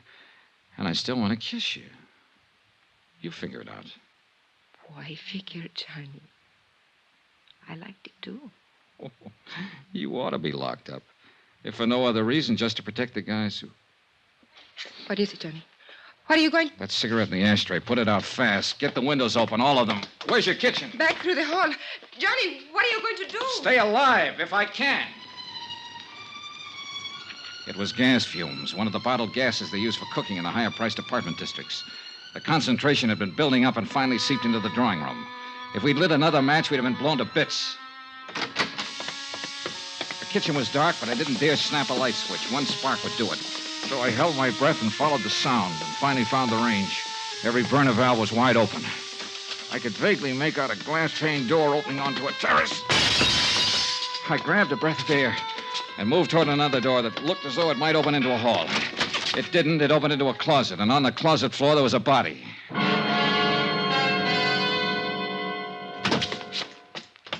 What happened, Johnny? Why did you go... Johnny, who's that? He's a man from the Lorco Company. Name is Zeindorf. Zeindorf? But where did you find him? Out there on the floor of a closet. Why? What was he doing here? You tell me. I don't understand it. He has no business here. What is wrong with him, Johnny? Well, right at the moment, he seems to be a little bit dead.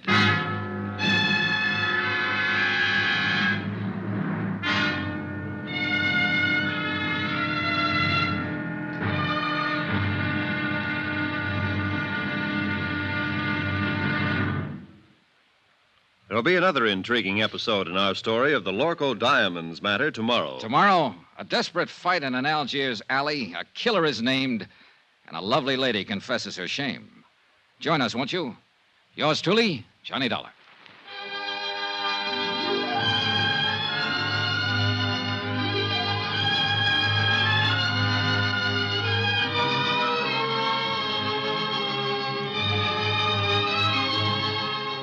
Yours truly, Johnny Dollar, starring Bob Bailey, is transcribed in Hollywood. Written by Les Crutchfield, it is produced and directed by Jack Johnstone. Be sure to join us tomorrow night, same time and station, for the next exciting episode of Yours truly, Johnny Dollar. Roy Rowan speaking.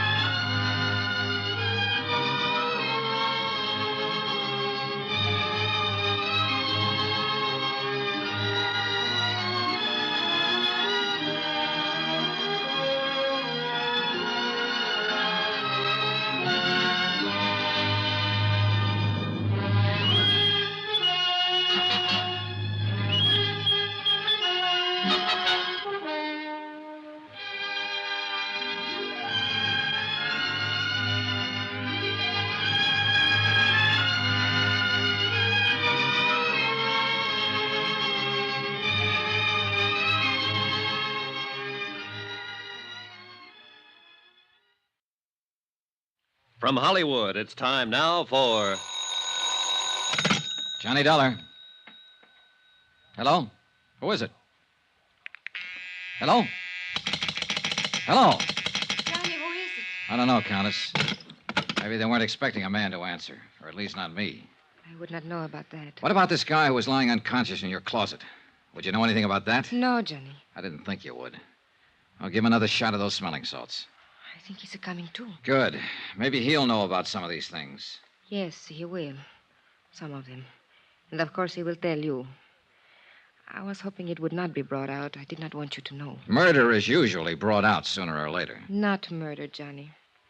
It is not that simple.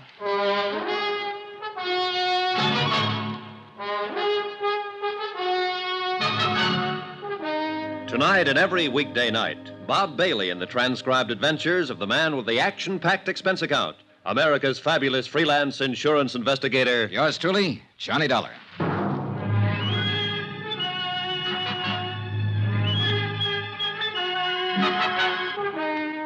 From Special Investigator Johnny Dollar, location Algiers, North Africa, to the Home Office Transworld Fidelity Company, Hartford, Connecticut. Assignment, the Lorco Diamonds matter. Expense account continued.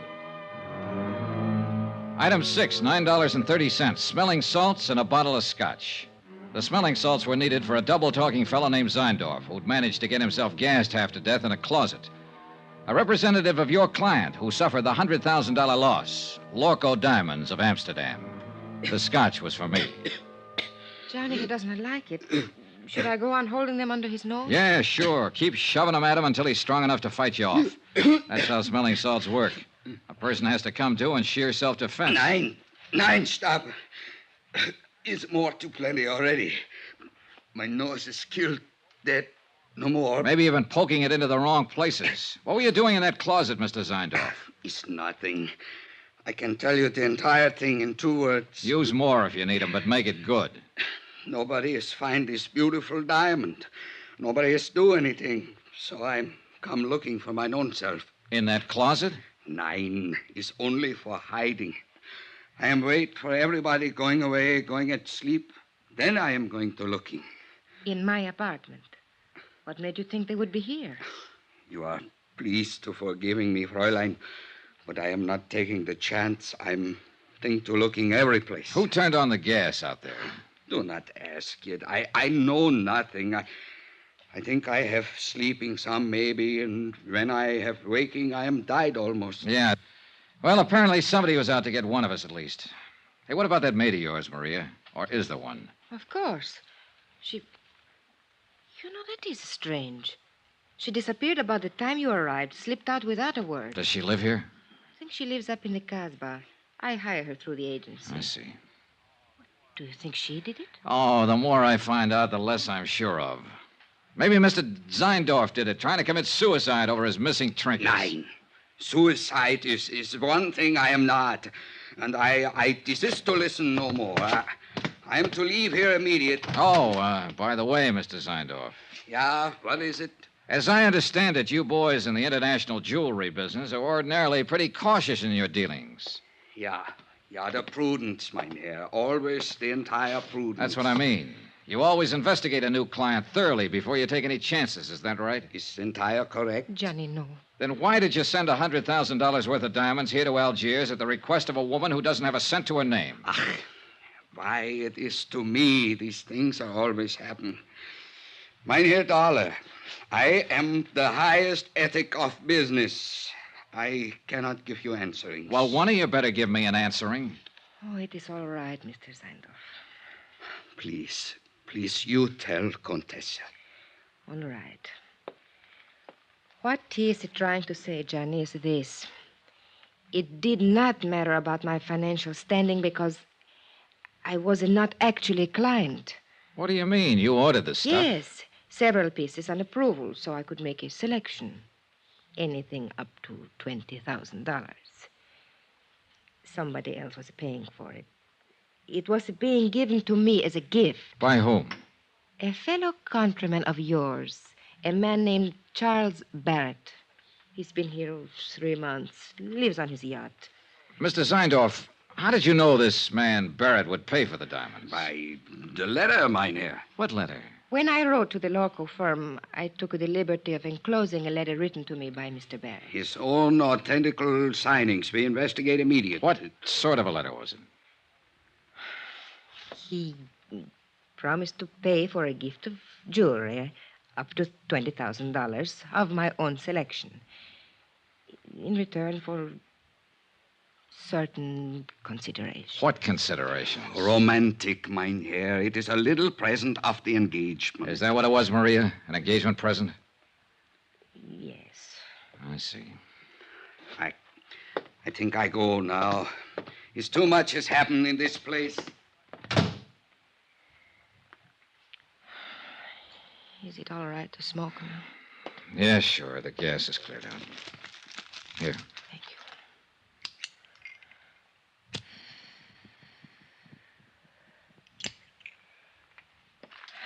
you. I wish you hadn't kissed me, Johnny. I thought you said you liked it. I did. That is why I wish you hadn't. Are you trying to say that... Oh, relax, Johnny. I am not a child. No, I have not fallen in love with you any more than you have with me. But I could, very easily. What about this man Barrett? What's he like? Oh, an overbearing, spoiled, middle-aged little boy. The price sounds kind of high. What else is there? Ever think of working? Where? At what? In Italy, yes. But you know what's open there for an impoverished countess. Yeah, I know. And I suppose you can't get a work permit anywhere else, is that it? Oh, forget it, Johnny.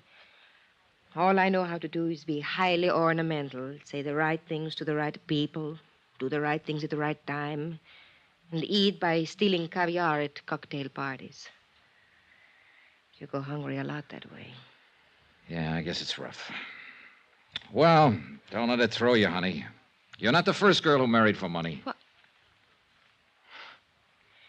I guess you don't understand. Nobody has said anything about marriage. Oh, I see. Well, Johnny, I imagine you will be leaving now.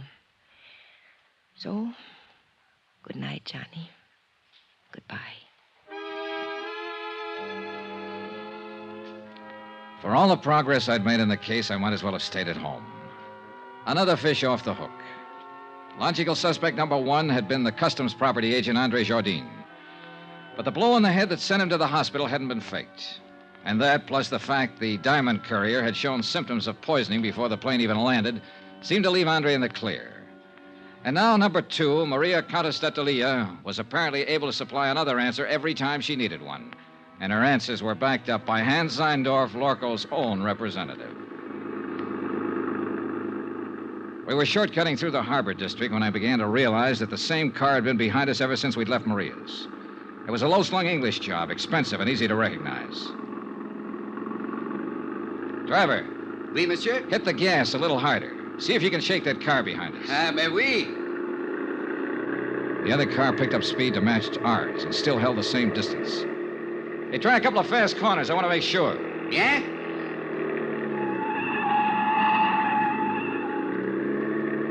The next place where the street narrows down. Stop fast.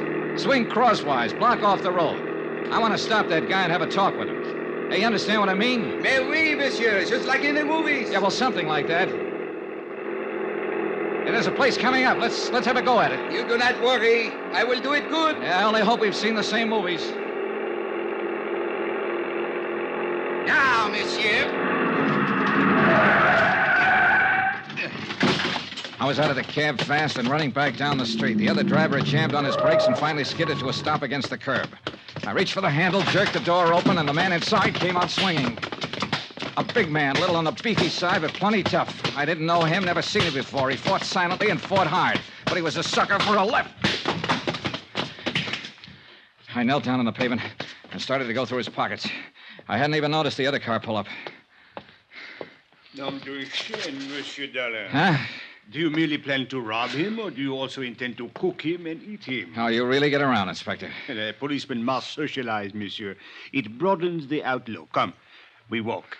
My chauffeur will take care of reviving your victim. Do you happen to know the victim? Mais oui. He's Monsieur Charles K. Barrett of Chicago. Maria's ex-boyfriend. Something of the sort, I believe. How did you happen to get here so conveniently? Oh, I was following you. Farther back, of course. Then why didn't you pitch in when the fight started? And spoil such a remarkable display of fisticuffs? Okay. It is true the footwork was mediocre, but the verve, the enthusiasm, the violence, superb, monsieur. I can't quite figure you, Inspector. Well, sometime we must talk about it. Monsieur, you will be most happy to know that we have identified the person who occupied the plane seat next to the Diamond Courier. Oh? They shared a bottle of wine during the flight. Undoubtedly, that is how the poison was administered. And who is the person? A man named Bobo. Bobo? Oui. He is well known in the Casbah. He is a thief, smuggler, dope peddler, and it is said he can be hired as a killer. Have you picked him up yet? Well, I have not tried to. Why not? Why not? Monsieur, in the Casbah, at the sight of a uniform, everyone vanishes, zzt, like rabbits in their holes. The Casbah, huh? Oh, another thing.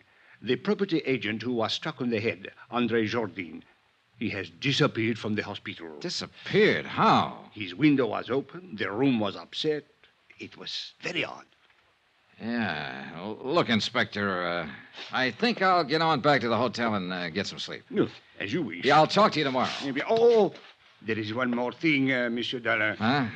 I think perhaps I should warn you of something in the event you should call again on the Comtesse. Warn me of what? Well, 2 days ago, I installed a dictaphone in her apartment. You what? I must admit I found your conversation this evening most entertaining. Inspector, you are a rat. Oh, please do not concern yourself in the least. I am the soul of discretion. Maybe. Monsieur, I am a Frenchman.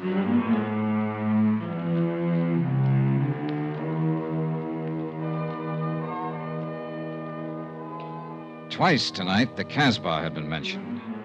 The strange, mysterious native quarter on the steep hill behind the city. Maria had said her maid lived there. And now Bobo, who'd given poison wine to the diamond courier. I had an angle, and I had some ideas. The picture was finally starting to make sense. But I needed some more answers. And the trail led into the Casbah.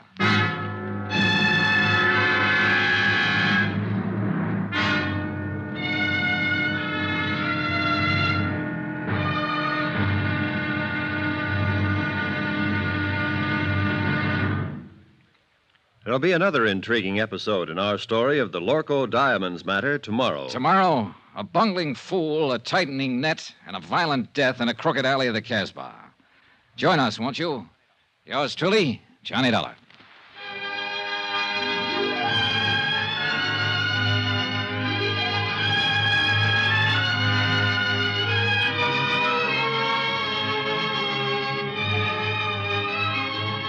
Yours truly, Johnny Dollar, starring Bob Bailey, is transcribed in Hollywood. Written by Les Crutchfield, it is produced and directed by Jack Johnstone. Be sure to join us tomorrow night, same time and station, for the next exciting episode of Yours truly, Johnny Dollar. Roy Rowan speaking.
From Hollywood, it's time now for Johnny Dollar. This is Abdul. Abdul. You don't know me. So? I have the little business. Well, I'm so happy for you. Hope it's doing well. Not bad. Okay, You what? don't know me, but you're looking for me. Now, look, Joe, Abdul. It is a business to get jobs for people, for servants. Oh, the employment agent. Ah. Have you got the address of that girl who worked for the Countess d'Atalia? Oh, sure. You're very lucky. She's very pretty. You've got the wrong idea, Abdul. I just want to talk to her. Sure. Where does she live? For $20, I will remember. I'll give you 10. No, she's worth more. Look, knock it off. I gotta find her and talk to her fast while I'm still alive. And while she is.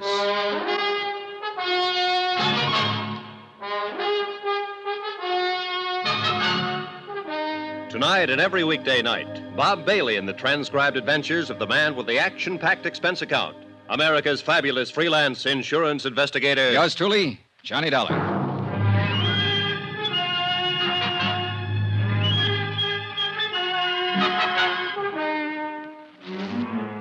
From Special Investigator Johnny Dollar, location Algiers, North Africa, to the Home Office Transworld Fidelity Company, Hartford, Connecticut. Assignment, the Lorco Diamonds matter. $100,000 worth missing. Expense account continued. Item 9, $15 even. Gratuity, tip, gift, bonus. Why kid about it? It was a bribe. To a man named Abdul for the address of a girl named Chada. An address up in the native quarter, the Casbah. But the idea wasn't romance, no matter what Abdul thought.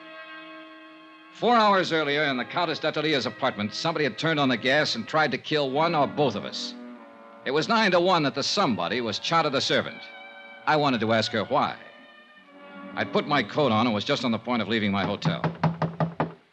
I slipped a gun into my side pocket and moved over to the door. Yeah, who is it? Charlie Barrett. The guy you beat the daylights out of a couple hours ago, you know what I mean? No hard feelings, Dal. I just want to talk it over.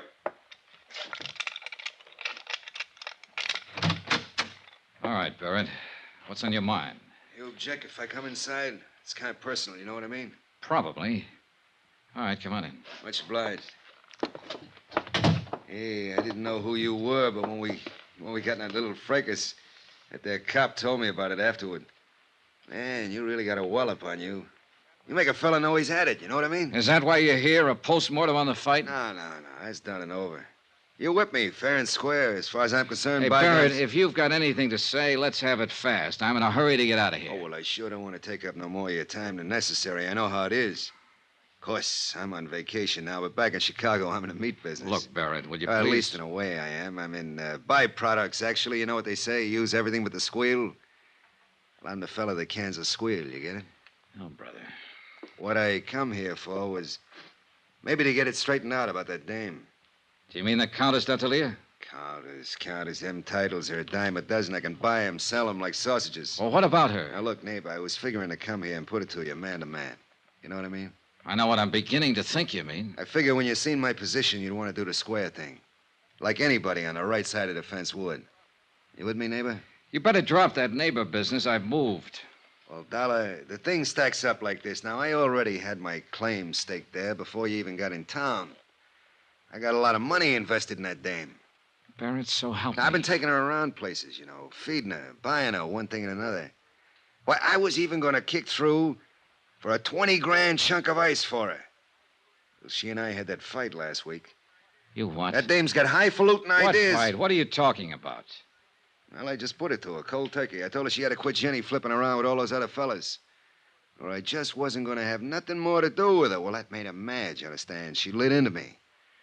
Man, you ought to hear that dame talk when she's mad. You'd think Hey, that look, she... when was this fight? Was it before the diamonds were sent here? Why, sure.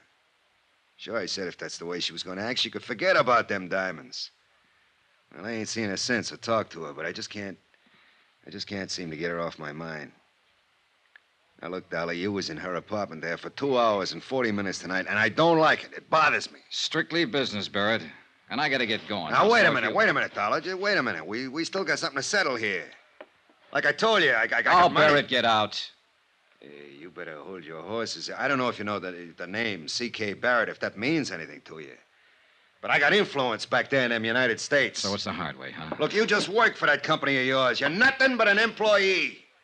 And if you think you can talk to me like you can to some of these foreigners, then here, now. Still a sucker for a left. Hello, room service. This is Johnny Dollar. Some drunk just wandered in here and passed out. Would you send up a couple of boys to drag it out in the hall?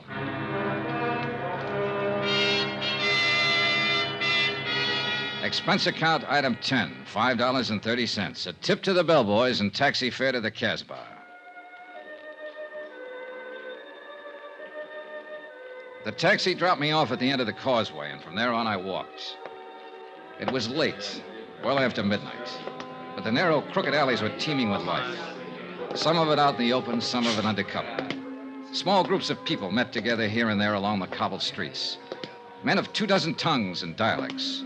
And women, too, slipped silently in and out of the dark doorways, or crouched over tables in the dim-lit cafes and coffee houses. Groups usually fell silent when I passed and stared with hostile curiosity. The Casbah, backwash of North Africa. Little known, seldom bothered, and scarcely policed. And for an outsider, especially at night, more dangerous than dynamite. The address Abdul had given me turned out to be a coffee house, but it could still be legitimate. And there was only one way to find out.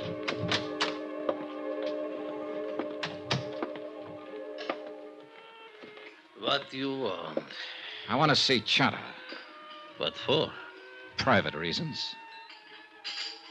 Chata's not here. Where can I find her? Take a seat. Table in the corner. Maybe she come. I took the seat, ordered coffee, and waited. A wrinkled old Arab squatted on a rug in the middle of the room and played strange, weird melodies. Gradually, the other patrons went back to their conversations, ignoring me completely. In fact, pointedly. 20 minutes passed. The girl didn't show. You will, of course, not object, monsieur, if I take the liberty of joining you? No, sit down. Merci. So, you wish to see Chat? Yeah, that's right. Do you know her? Oui, I know her very well. Know where to find her? But naturally, monsieur. I always know where to find her. She's my woman. Oh, so you're the man they call Bobo. Oui, monsieur. The man who poisoned the diamond courier. Oh, monsieur, it is true that I gave him some wine. A little, not much. But I think perhaps it was a bad vintage. Yes, most unfortunate. It was for him. Well, perhaps it was for the best. Life is so uncertain. But I do not wish to think of such unpleasantness. Instead, let us talk about diamonds. Let's talk about killing, or attempted killing. Is Chata the one who turned on the gas in the Countess's apartment? Well, it is possible that she did that. On whose orders? It was nothing personal, monsieur. I didn't even know that you were going to be there. I see. Then you really meant to... Diamonds, monsieur. That's enough of this foolish talk of killing. All right. All right, what about the diamonds? You were sent here by the company that has insured them. Is that not correct? Yeah, that's right. And this company would like very much to recover these diamonds? That's why I'm here. C'est bien. Now, I'm told that these companies sometimes give large rewards. Agree to an arrangement of a sort? Make a deal, you mean? With no questions asked. Yes, exactly. Now, is this thing true, monsieur? Is it possible that you would... Do you have the diamonds, Bobo? Well, let us say that I'm able to direct you to their location. You could almost call that a confession. What does it matter, so long as we are in the Casbah? Oh, yeah, sure. I imagine you have been spotted all over the place. At least 30, right in this room. I am in no danger here, monsieur. Tell me something. You didn't pull off this job by yourself. Who else was in on it? I only wish to talk about the diamonds. Well, can we come to an arrangement? Bobo, I don't make deals with murderers. It is better that you do not use such words, monsieur. It's true, though, isn't it? That is not the question. It is only that I resent the insulting way in Bobo! which you... Bobo, gendarme! Why you coming here? Bobo! Wait. Did you arrange for the police to come here, monsieur? I'm as surprised as you are, Bobo. Consider this matter of the deal. We will talk more at some other time, eh? Allez, The patrons rushed for the doors, and in 1 minute flat, the coffee house was empty. Even the owner was gone. I was the only one left. 3 minutes later, the inspector, with a flying squad of 20 men, came bursting in from the street. Well, Monsieur Dollar, I'm happy to find you are still alive. Why don't you get lost somewhere? For you, I think it most fortunate that we arrive in time. Oh, sure, in time to foul up the only lead I had in this case. To lose a suspect is better than to lose one's life, monsieur. Look, Inspector, I was holding a gun in my pocket, covering Bobo from the second he sat down at the table. But, monsieur, So 30 men or not, if it had come to a showdown, he couldn't have done a thing. Because he'd have been the first one to get it, and he's smart enough to have known that. But I thought Let's face it, Inspector, you've done it again. You goofed. But I was only thinking perhaps... Mon Dieu, what is to happen next? The shooting was somewhere outside, but it hadn't been the police. All of the inspector's men were inside the coffee house. He gave them orders quickly, and they fanned out to search the area. The streets were empty now, dark and silent, not a soul in sight. We split up into pairs. I worked with Inspector Marcus for a while, then left him and searched alone along a narrow side passage. And that's where I found him. He'd been shot 3 times in the back, and he was dying. Monsieur Dollar. Yeah, Bobo. You can't forget that deal, I think. Yeah. It's a little too late for deals now. Who was in on it with you, Bobo? Look, you've got nothing to lose by talking. You know that, don't you? Accept my honor, monsieur. As a citizen of the Casbah. Who shot you? A dragon, monsieur. 12 feet tall, with fiery eyes. All right, Bobo, all right. But just tell me this. Just one thing.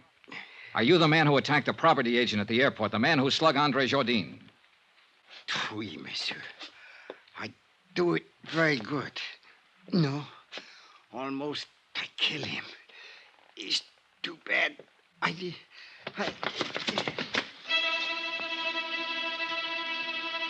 A minute or two later, Inspector Marcus came up, and we stood there looking down at the dead man lying on the stones of the alley.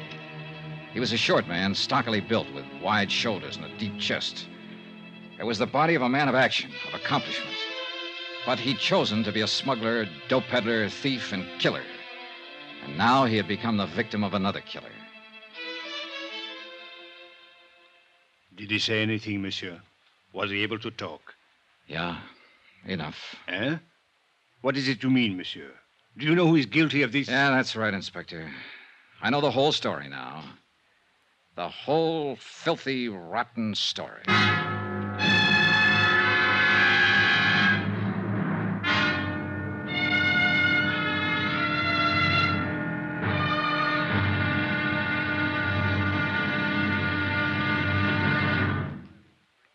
There'll be the final intriguing episode in our story of the Lorco Diamonds matter tomorrow. Tomorrow night, the odds are set. The last chip is down. It's the last spin of the wheel. And death is the croupier. Join us, won't you? Yours truly, Johnny Dollar.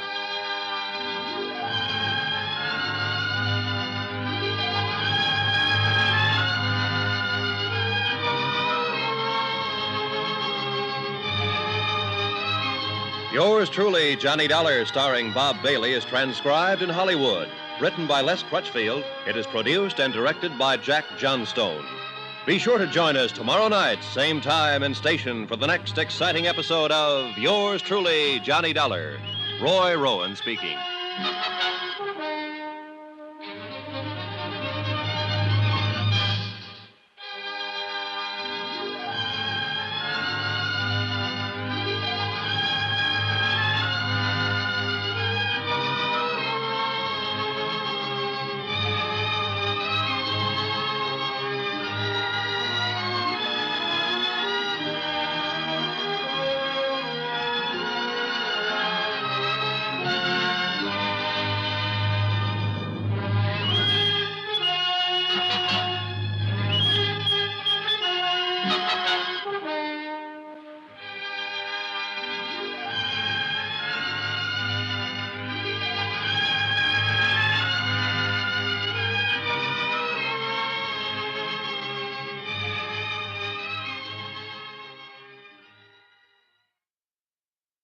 From Hollywood, it's time now for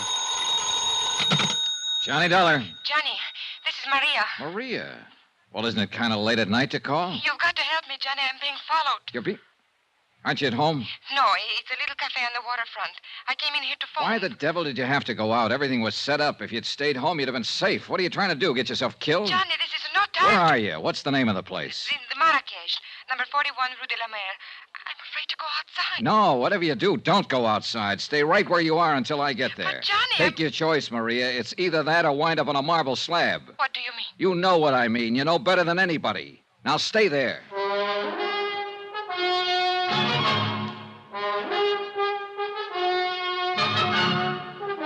Tonight and every weekday night, Bob Bailey in the transcribed adventures of the man with the action-packed expense account, America's fabulous freelance insurance investigator. Yours truly, Johnny Dollar.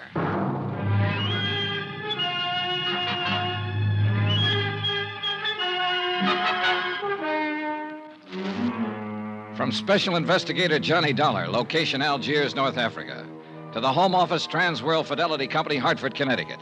Assignment, the Lorco Diamonds matter. $100,000 in jewels stolen and a murder. Expense account continued. Item 12, $2.20. Taxi fare to the waterfront of the Marrakesh Cafe.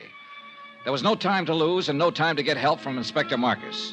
A half hour earlier, he'd set a trap, and he and his men were staked out around Maria's apartment house waiting. But apparently, she'd gone to the cafe before he got there. So now the whole thing had blown wide open.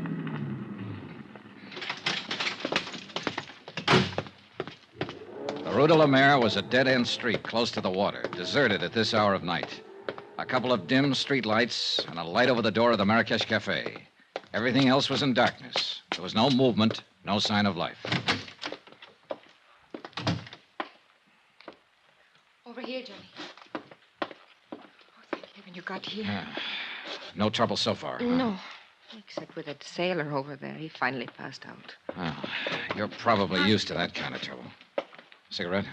Yes, thank you. Now, what were you doing down here at this time of night?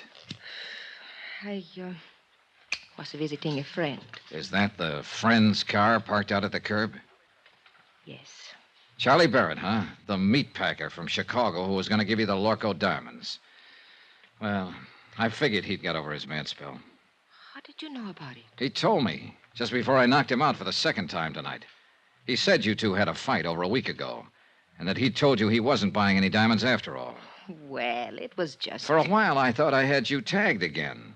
I wondered why you hadn't canceled the order when you'd been told he wasn't going to pay for the stuff. Johnny, it was just a talk. I knew he would come around. Yeah, well, that's about the way I figured it. Another explanation. So I let you off the hook again. Why, Johnny? Why have you been trying so hard? Trying what? To find some way of involving me in this. Well, the facts just seemed to turn up. I wasn't trying to find them. It made a big difference, didn't it? Learning about Mr. Barrett. Learning what about him? That I was accepting a $20,000 gift from him. Why should it? Your life's your own. It did, though. Before that, you were... Well, seemed to be interested. Sure. You're a very beautiful woman. And that's all it was? What more did you want? All right, Johnny. Forget it. I don't blame you. Hey, tell me something. What about Barrett? Now that you've kissed and made up, is the engagement back on again? I haven't decided yet, Johnny. Ah. Well, come on. Let's get out of here. I'll take you home. Do you think it's safe? There was no sign of anybody around when I came in. Whoever it was probably got scared off. Oh, I was scared to death. When I saw the lights of the cafe, I jammed on the brakes and ran for the door. There, the car was right behind me. Get a look at the driver? No. How'd you get hold of Barrett's car? Borrow it? He gave it to me. Not a bad night's work. It's a good car. Get in. You really play rough, don't you, Johnny? Sometimes. It depends on the... Get down, quick, back of the car.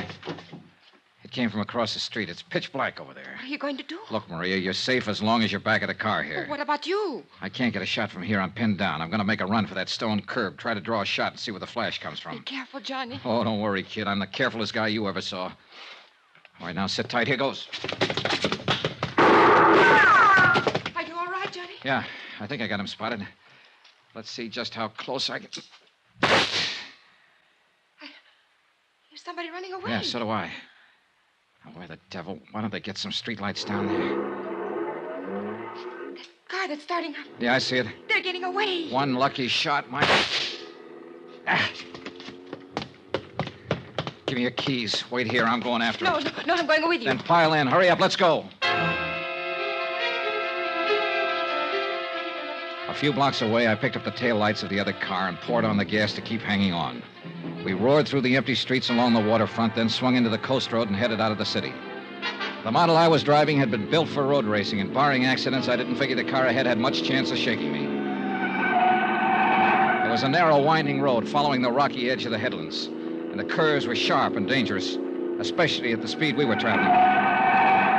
Finally, it happened. The car ahead roared up a steep grade and missed the curve at the top. It rolled over and over, the headlights cutting crazy patterns in the blackness as it plunged down towards the beach. I finally braked to a stop about 30 yards from the wreck, jumped out and started toward it, and just then... the gas tank caught and burst, and the car exploded into a tower of flames. I caught a glimpse of the driver, pinned in the wreck. Then the fire took over and covered him. And I knew one thing was certain. He'd had it.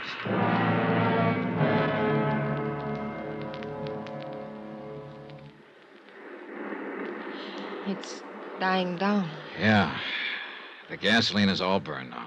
What a terrible way to die. What way isn't? I guess... Johnny, could I have a cigarette, please? Yeah, sure. Here you go. Thank you.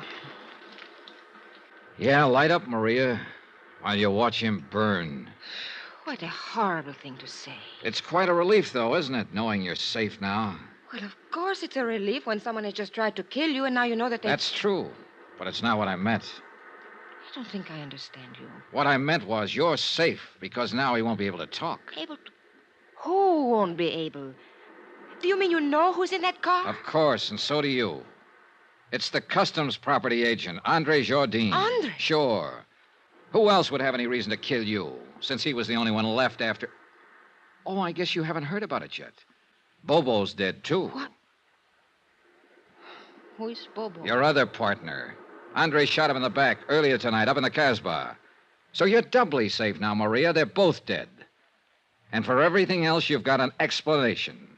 With just one exception. I don't even know what you're talking about. Oh, now, don't be modest. Actually, it was quite a scheme, whether you thought it up or Andre did. Oh, you are out of your mind. The idea was to make sure the diamond courier died, either on the plane or at least before he got through customs.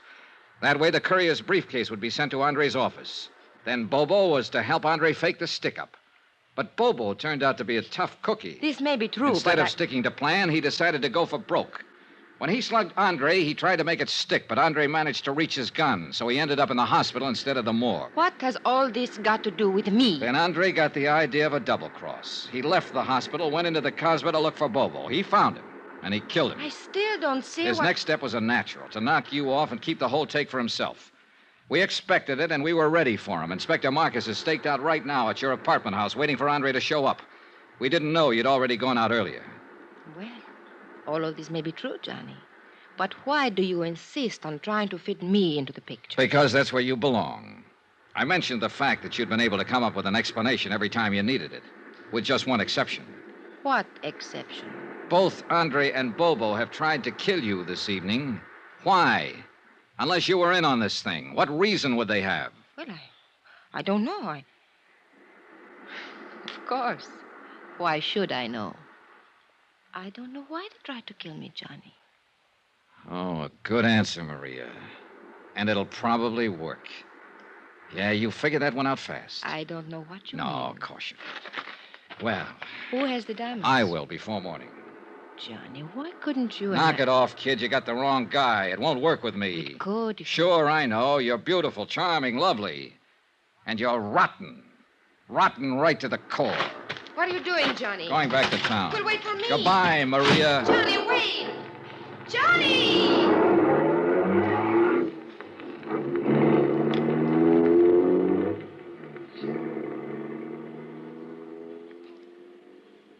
An hour later, I was out at the air terminal in the Customs Property Office watching Inspector Marcus open a vault. Mon Dieu, what a nuisance. Always they make these combinations so difficult. That's the general idea, Inspector. True, but still one would think... There we are. And now, if you are correct, Monsieur Dollar, we shall soon have our hands... There, that briefcase in the corner. Mais oui. It is the one. Good. Let's have a look at it. It will be necessary to force the lock. Here, pry it open with this. Looks like an easy one. It is merely a matter of... Voila. Ooh, beautiful, no? Yeah. Too beautiful. Tell me something, Monsieur Dollar. What made you know that Andre Jourdain was guilty? Something Bobo said just before he died. Hmm? Yeah. He confessed he was the man who had slugged Andre. But Andre had described his assailant as tall and thin. Bobo was short with a stocky build. Andre had lied. And all this time, the diamonds were right here in this vault to which Andre, as property agent, had access. Can you think of a safer place? Hey, Inspector, what about Maria D'Attoria? Well, I am inclined to agree with you, Monsieur Dollar, but, well... Yeah, I know. Nothing but suspicion. Yeah, precisely. If I were to file charges and bring her to trial on such evidence as this, well, she would cry a little, perhaps, and look very beautiful. And, monsieur, the court would hang me, not her. Yeah, you're right. You could never make it stick. C'est la vie.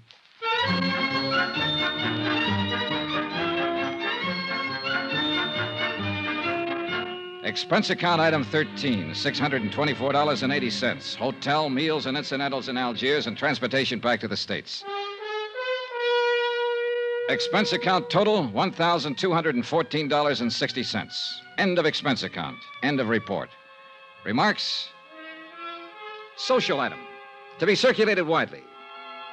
The Countess Maria D'Attolia was married yesterday to C.K. Barrett, a big tycoon in the meat business. The happy couple will make their home in Chicago. All companies in that area who may be asked to underwrite insurance on the life of C.K. Barrett don't. Yours truly, Johnny Dollar.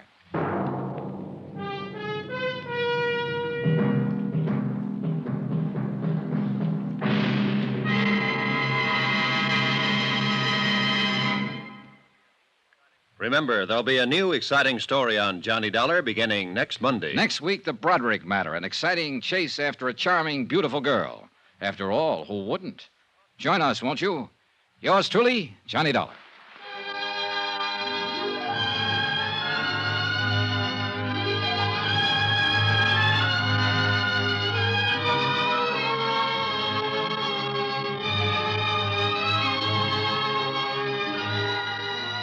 Yours truly, Johnny Dollar, starring Bob Bailey, is transcribed in Hollywood. Written by Les Crutchfield, it is produced and directed by Jack Johnstone. Heard in this week's cast were Lillian Bayef, Jack Moyles, Victor Perrin, C.K. Barrett, Lawrence Dobkin, Forrest Lewis, and Jay Novello. Musical supervision by Amerigo Marino. Be sure to join us on Monday night, same time and station, for another exciting story of yours truly, Johnny Dollar. Roy Rowan speaking.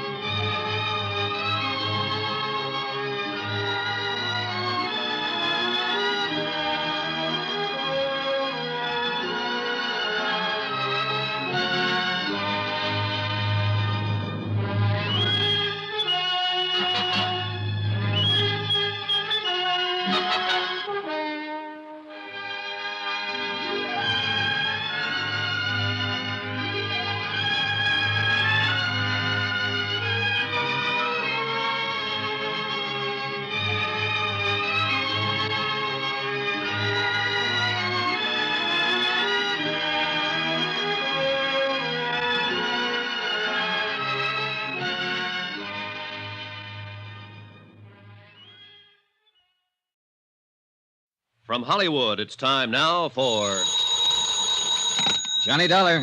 My name's Steele, Mr. Dollar. Claims Division, Eastern Trust Insurance Company. Steele? You don't know me, Mr. Dollar. People at Universal Adjustment suggested I contact you. Thought you might be interested in helping me pay off a claim. Okay, tell me about it, Mr. Steele. One of our policyholders passed away last month, and we can't seem to locate his beneficiary. She just doesn't seem to be around. Maybe she doesn't want the money. Everybody wants money, Mr. Dollar, especially insurance money. Be there in an hour.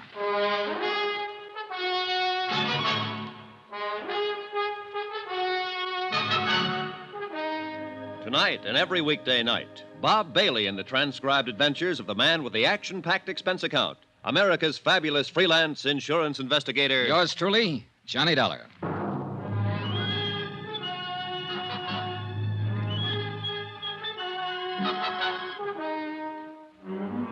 Expense account submitted by Special Investigator Johnny Dollar to the Eastern Trust Insurance Company Claims Division, Hartford, Connecticut. The following is an accounting of expenditures during my investigation of the Broderick matter. Expense account item 1, 25 cents bus fare. My apartment to the Eastern Trust Insurance Building in the office of Robert Steele. He was a big sandy-haired man in a tweed suit. We shook hands, looked each other over, and then got down to business. Now, Mr. Dollar, the deceased policyholder was named John Smith. John Adams Smith, age 67. Died in City Hospital, Charity Ward, 22nd of last month. Death certificate. Pneumonia. And other things. What other things? The intern who signed that certificate said Smith was pretty run down. Evidences of malnutrition, possible TB history. Not noted here, Mr. Steele. Doesn't make any difference. Smith was able to stand the exam for the policies when they were issued in 1943. You got him there? Yes. 1,500 total. Beneficiary, Lorraine Broderick. She the one you can't locate? She's the one. Any other possible heirs, family or anyone? No, Smith was all alone. No problems there. Any other material that might help to find Lorraine Broderick? Well, this stuff here, it might help you. I don't know. I just don't know. You sound discouraged, Mr. Steele. $1,500 isn't a lot of money, and the chances are Lorraine Broderick won't even remember John Adams Smith when you do find her. But I hope you do. I'm explaining this badly. Look here. You see? Mm-hmm. And here. And here. It's the same all through the book. Smith was absolutely religious about his payments. Never missed a one. Never let it slide one day. Now, I bet I've got the record of 20,000 policy buyers. But none of them reads like that. I'm impressed, Mr. Steele. Can you tell me why Smith died in a charity ward if he was this conscientious? He didn't have any money or friends or home. He made his living selling papers. Oh. We wouldn't have known about his death except for the fact that the coroner's office called us. What can you tell me about his beneficiary? Lorraine Broderick was just someone who stopped and talked to him one day while he was selling papers. She was 11 years old at the time. What? Yes. The agent who sold the policies used to buy his papers from the old boy. One day, Smith stopped him and said he wanted to do something nice for a nice little girl named Lorraine Broderick. So he began taking out the policies. The agent have any more background on that part of it? No. Lorraine Broderick met Smith that one afternoon and helped him sell his newspapers. Smith never saw her again after that. 1943. She must be 23 or so now. Well, I hope she grew up to be the kind of person he thought she was then. Oh, hardly any of us fill out the promise we have at 11 years, Mr. Steele. Then that isn't what I mean. I mean, if he met her that one day when she was a little girl and he made this gesture toward her, and it was tough for him to make those payments all those years. I hope she deserves it. The money doesn't mean anything, but that kind of endorsement from somebody, even an old bird who sells papers on a corner, is worth more than all the money in the world. Does that sound foolish, Mr. Dollar? Not a bit, Mr. Steele. Not a bit. Expense account item 2, $2. Cab fare to Lorraine Broderick's last known address. 1485 Cushing Street, a broken-down apartment house that had probably never seen better days or better neighbors. The owner and manager of the building recalled that Paul and Mary Broderick, parents of Lorraine, had been killed in an automobile accident in 1948. The manager did not know what had become of Lorraine. She had moved out of the apartment 2 days after the funeral. No forwarding address. Expense account item 3, 4 bits, more cab fare. This time 7 blocks away to Pulaski Street, and a dingy cluster of red brick buildings that were yielding slowly to time and wear. I arrived at 3 on the dot. I don't think high schools ever change much. At least this one was no different than the one I'd been in way back when. The persistent smell of pencil sharpeners, ink, discarded lunch wrappings.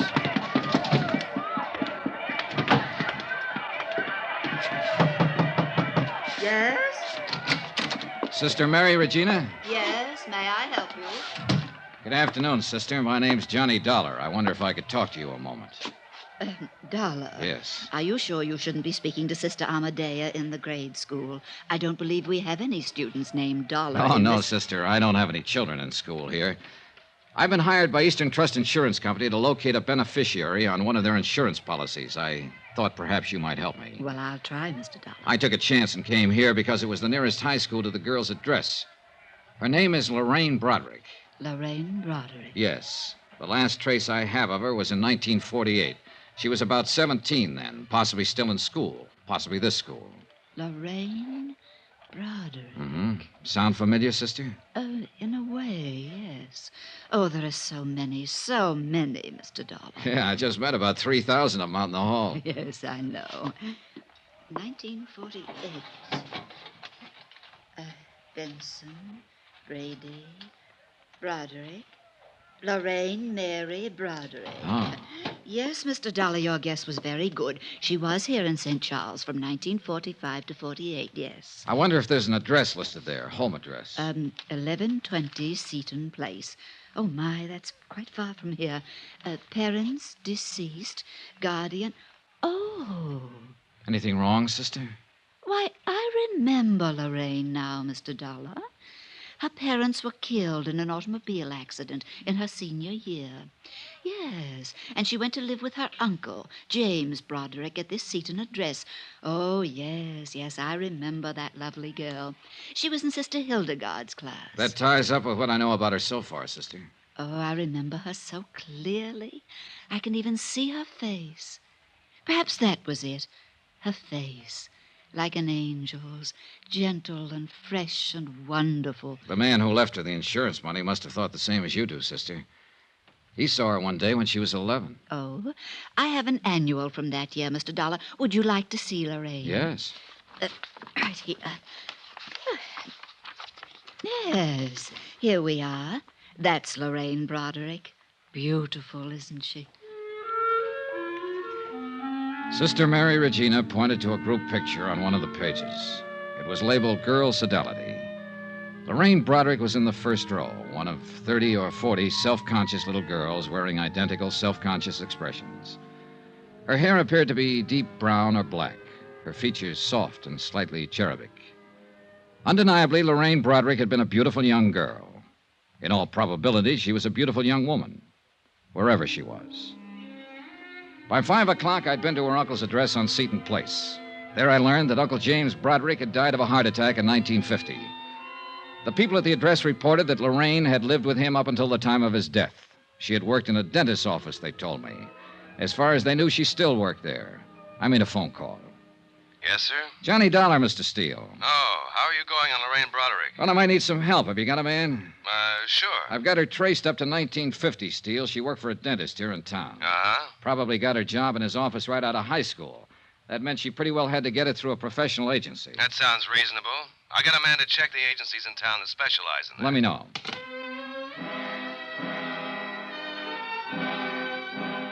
The next day, I was back in St. Charles High School making up a list of names and addresses belonging to students who had been in Lorraine Broderick's graduation class. Out of the 10 names I chose at random, I was able to locate only 2. Both girls, both married. Both remembered Lorraine Broderick. Neither of them had seen her since graduation. Neither of them was able to furnish any helpful information. Expense account item 5, 10 cents, 1 phone call. Steele again. You want to take this down, Dollar? Yeah, okay. David Pollard. That's Dr. David Pollard. 2950 Tremel Lane. Lorraine Broderick went to work for him as a receptionist in 1949. Got it? Got it. What's his office address? Suite 210, Majestic Building.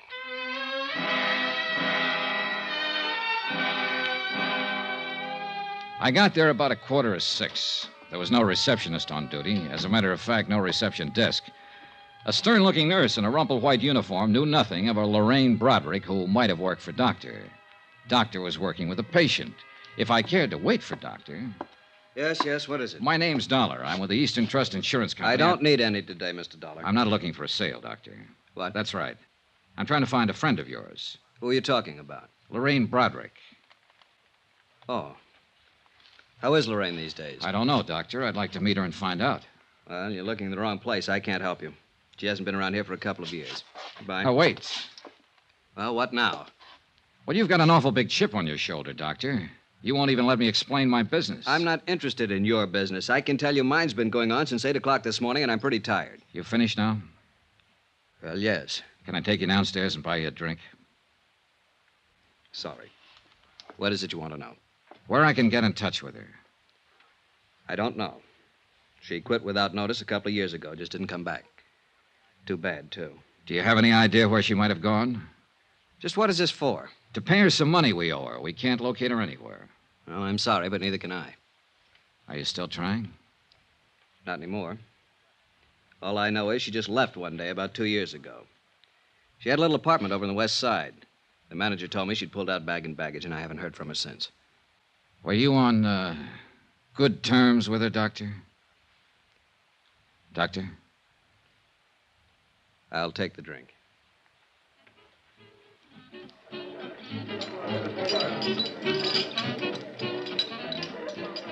Don't misunderstand me, Dollar. She was a real sweet girl. But there was something about her. I don't know. I hope you find her. Or maybe I don't. What are you talking about? She had plans of her own, plans she never told me about. Look, I was in practice 3 years when she came to work for me, fresh out of high school. With all of it, she still made me feel like a little boy in knee pants. That smile of hers you could take two ways. And the look that went with it. I'm sure she's met a lot of men since she walked out on me, and I'll bet all of them have found out the same thing. What's that? That they've been taken. You mean money? Oh, it wasn't the watch or the necklace or the loans every now and then. It was being taken worse. You know, being used and knowing you're being used.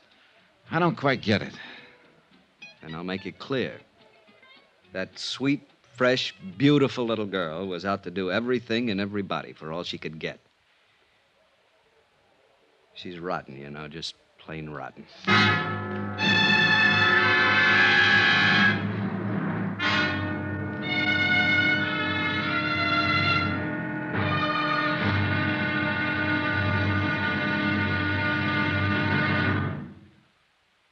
There'll be another intriguing episode of the Broderick matter tomorrow. Tomorrow, the expense goes way up. Yeah, it costs money to prove how wrong one man can be. Join us, won't you? Yours truly, Johnny Dollar.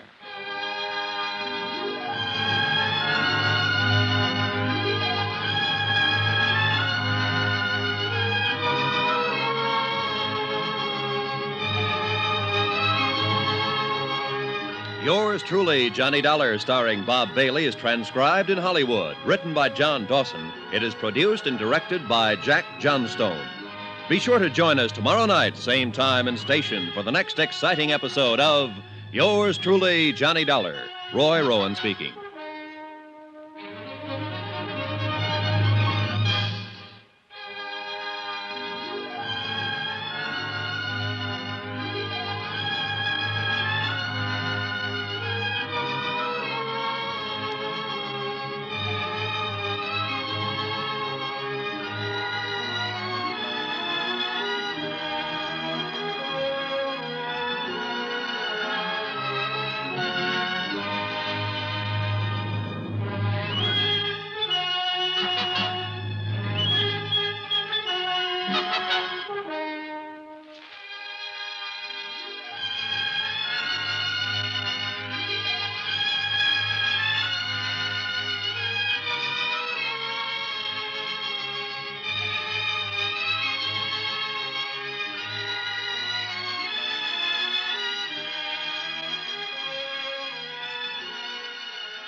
From Hollywood, it's time now for Johnny Dollar. This is Carl Walden. There's a message here for me to call you. Oh, yes, Mr. Walden. I'm with Eastern Trust Insurance Company. We're trying to locate an insurance beneficiary named Lorraine Broderick.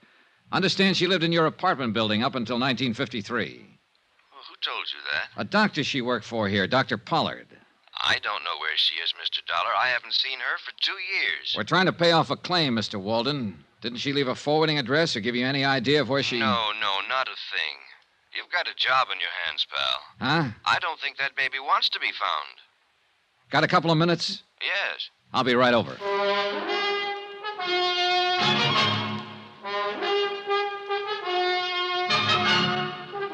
Tonight and every weekday night, Bob Bailey in the transcribed adventures of the man with the action-packed expense account, America's fabulous freelance insurance investigator. Yours truly, Johnny Dollar.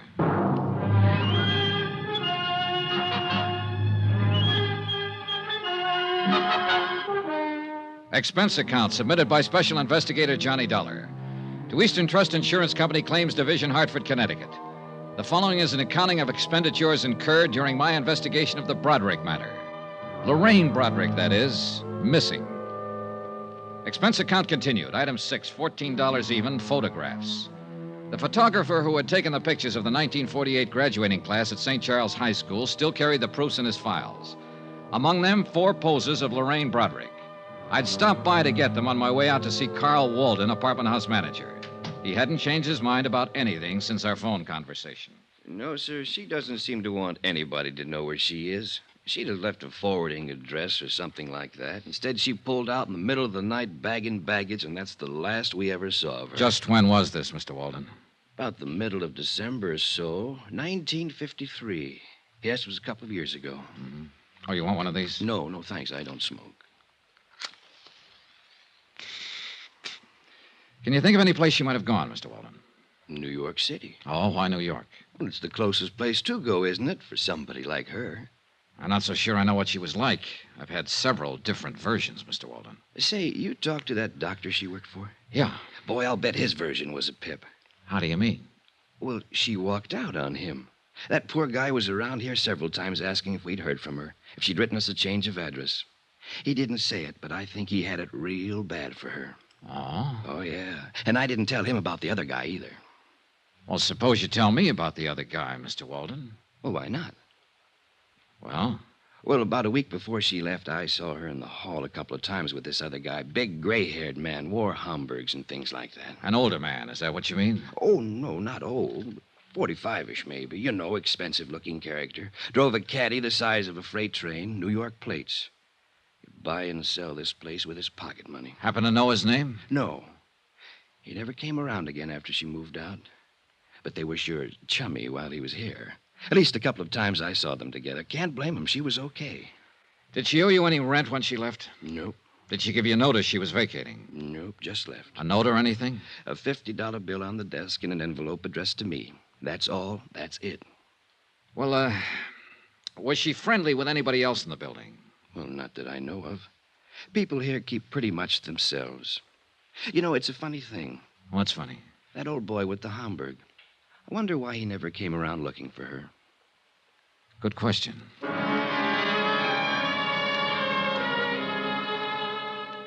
Expense account item 7, $22, advertisements. I placed ads in the personal columns of every New York paper. Anyone knowing the present whereabouts of Lorraine Broderick, please contact. I spent the rest of the day interviewing the Cadillac dealers in town on the off chance that one of them might have serviced the Cadillac with a New York plate sometime in December of 1953. No one remembered the man Walden had described. I even tried the service records. Impossible to check. The case was stalemated that way for 5 days. Last Tuesday, things picked up. Johnny Dollar. Hello? Hello, who is this? Johnny Dollar? Yeah. Can you hear me very well? Johnny, I'm calling from New York. Hey, who is this? Why, it's Lorraine. Lorraine. Yes, I saw your advertisement in the papers, Johnny. I wondered what you wanted. Johnny. Yes, that's what I always called you, isn't it? You never met me before in your life. Hey, what is this? Why, just a moment. Go ahead, Mr. Dameron. Mr. Dollar? Yeah. Just what is your business with Lorraine Broderick? I want to find her to pay off an insurance claim. Now, who are you? I see. I'm sorry. I asked my secretary to say she was Lorraine. I've been listening on the extension. I'd like a little more explanation than that, Mr. Dameron, William Dameron, 424 East 47th Street.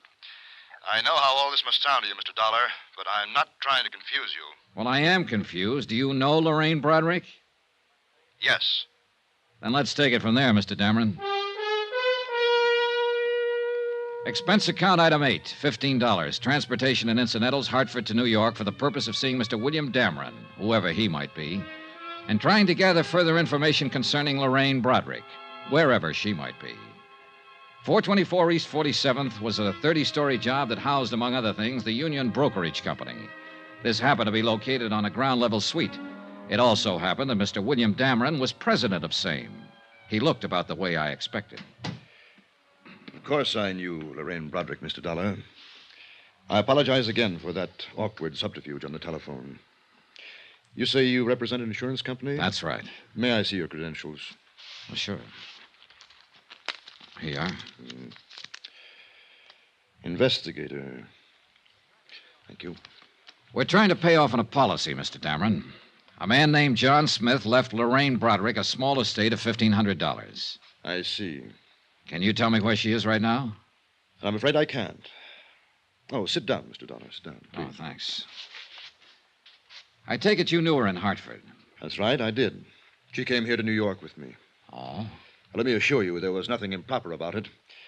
I met Lorraine when she was working for a dentist there, a doctor, whatever it was. I happened to have had a little dental trouble on a trip there. I found the dentist and I met her. When I suggested she drive to New York with me, I did it with the understanding that we were to be married here. Uh-huh. You couldn't have known her very long, Mr. Dameron. A week. No one could have been more surprised than myself at my own conduct. And still more surprised when once we arrived here, Lorraine disappeared. Yeah, that seems to be a habit of hers. Tell me about it, Mr. Dameron. Look, you're talking to me, not the insurance company. Very well. It was Christmas Eve of 1952. Lorraine was staying with my sister Pauline up in Westchester County. I picked her up about 6 o'clock that evening to go to a party out on Long Island. Between here and Long Island, we stopped for gasoline. I left the car for a moment, and when I came back, Lorraine was gone. And, that's it.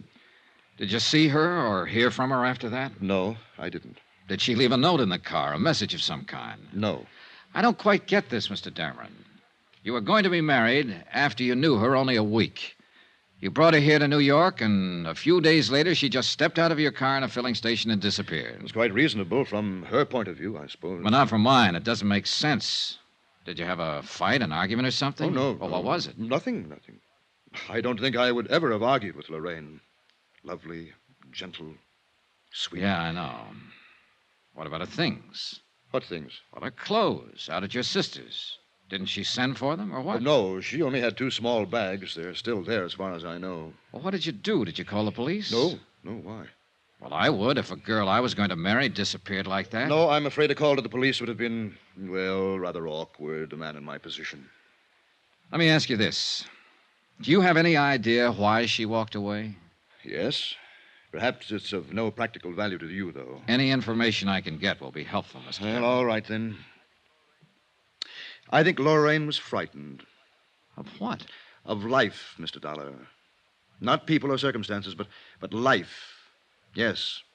You say that with a lot of conviction. Yes. Lorraine had always been, well, a poor girl. She lived with a rather decrepit uncle for a time after her parents were killed in an automobile accident, she said. And I think that I offered her the happiness and security she had always longed for. But I also think she was not mature enough or adjusted well enough to accept it. This is of no value, is it? Well, it might be. Can you tell me if she ever spoke of any ambitions? Maybe she wanted to go on the stage or become a nurse, something. Lorraine simply wanted to be my wife and live here. I can see you find that difficult to believe when I'm almost old enough to have been her father. But that is not the reason Lorraine walked away from the car that night. Believe me, Mr. Dollar, unless I'm terribly mistaken, she was very much in love with me and wanted to marry me. Have you tried to find her, Mr. Dameron? No, I have not.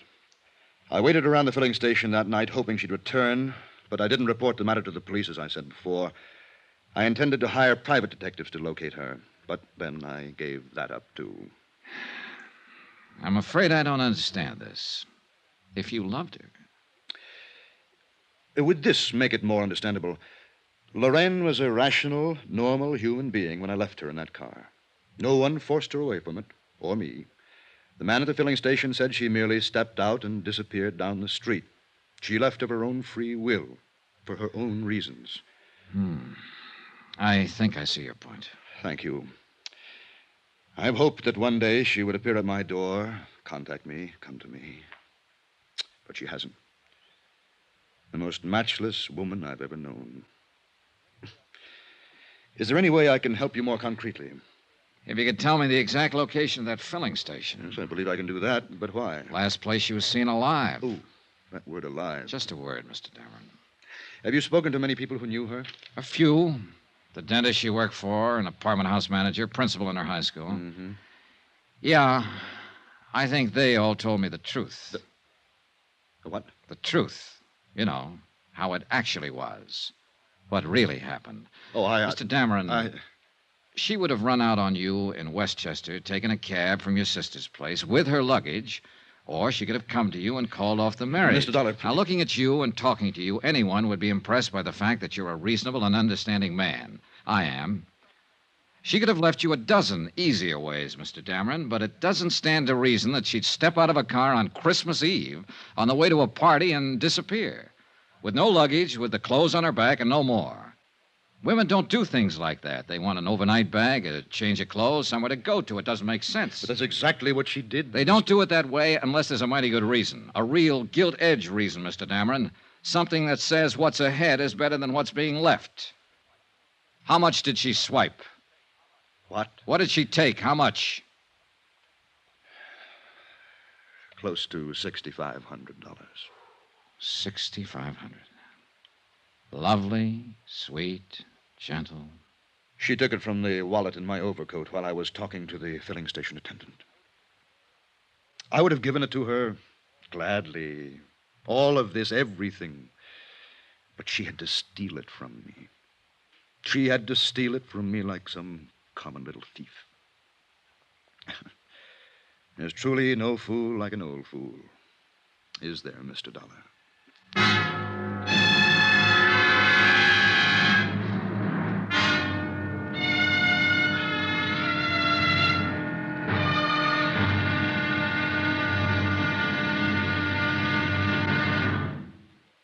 There'll be another intriguing episode of the Broderick Matter tomorrow. Tomorrow, when the trail really gets hot and goes right down on a police blotter. Join us, won't you? Yours truly, Johnny Dollar. Yours truly, Johnny Dollar, starring Bob Bailey, is transcribed in Hollywood. Written by John Dawson, it is produced and directed by Jack Johnstone. Be sure to join us tomorrow night, same time and station, for the next exciting episode of Yours truly, Johnny Dollar. Roy Rowan speaking.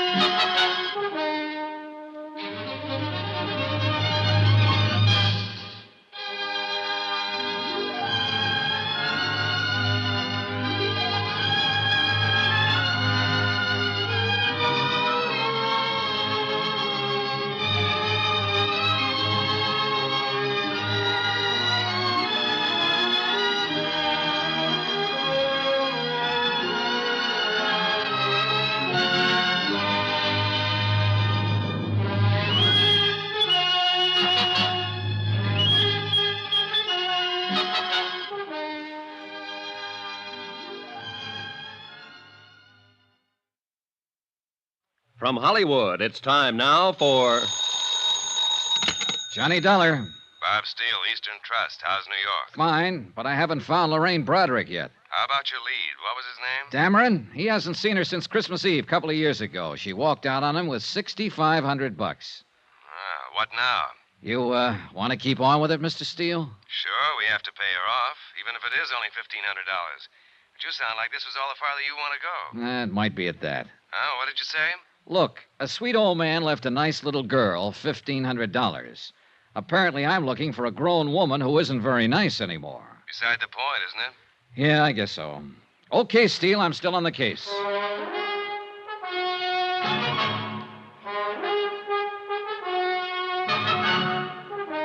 Tonight and every weekday night, Bob Bailey in the transcribed adventures of the man with the action-packed expense account, America's fabulous freelance insurance investigator. Yours truly, Johnny Dollar.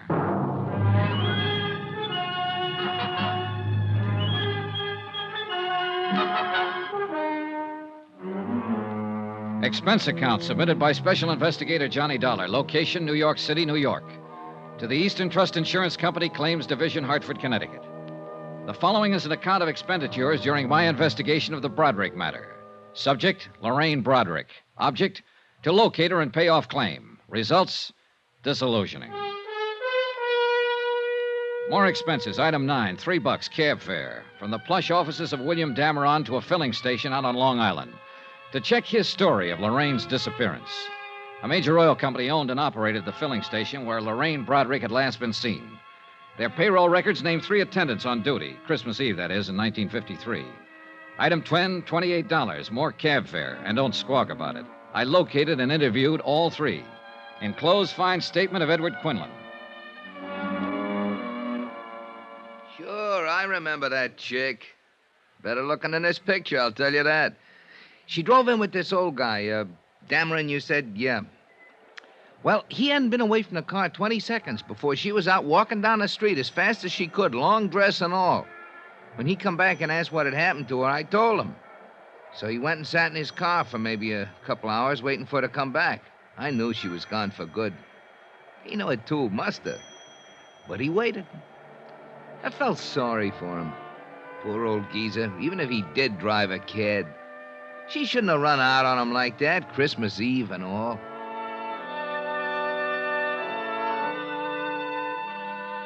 Pauline Dameron Whitfield, sister of William Dameron, living up in Westchester County, verified her brother's story.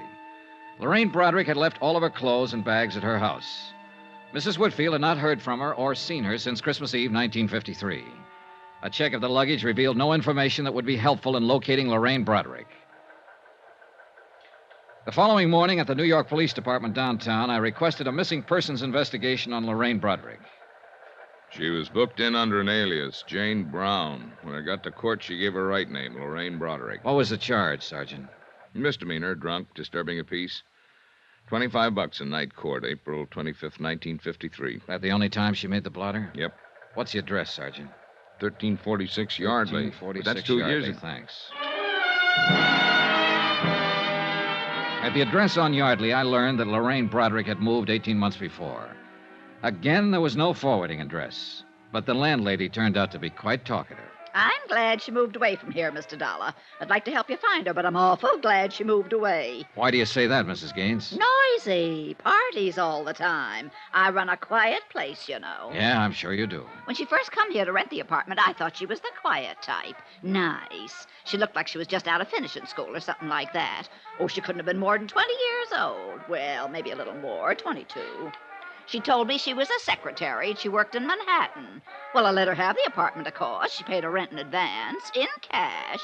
But once she was in, it was a different story. Yeah. Did she tell you where she worked in Manhattan? No, she never quite got around to mentioning that.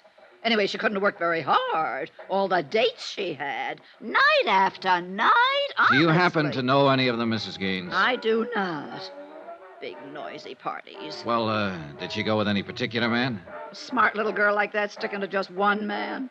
I don't know whether she was very smart at all. Was she friendly with anybody in the building? Nope. Any idea where she might have gone from here? Nope. All I can say is I'm glad she don't live here no more.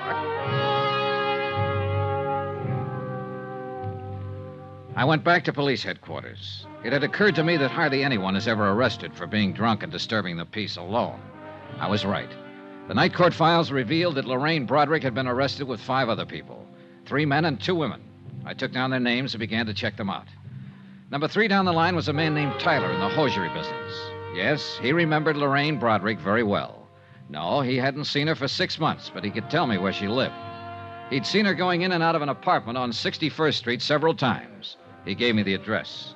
The boy will take your bags. Will he? Yes, sir. May I help you? I'm looking for a Miss Lorraine Broderick. Broderick? Yes. I'm sorry, sir. We have no one by that name registered here. That's funny. I thought at first you were going to say Lorraine Bradley. We had a Mrs. Bradley here at one time. Oh. Did Mrs. Bradley look anything like this picture?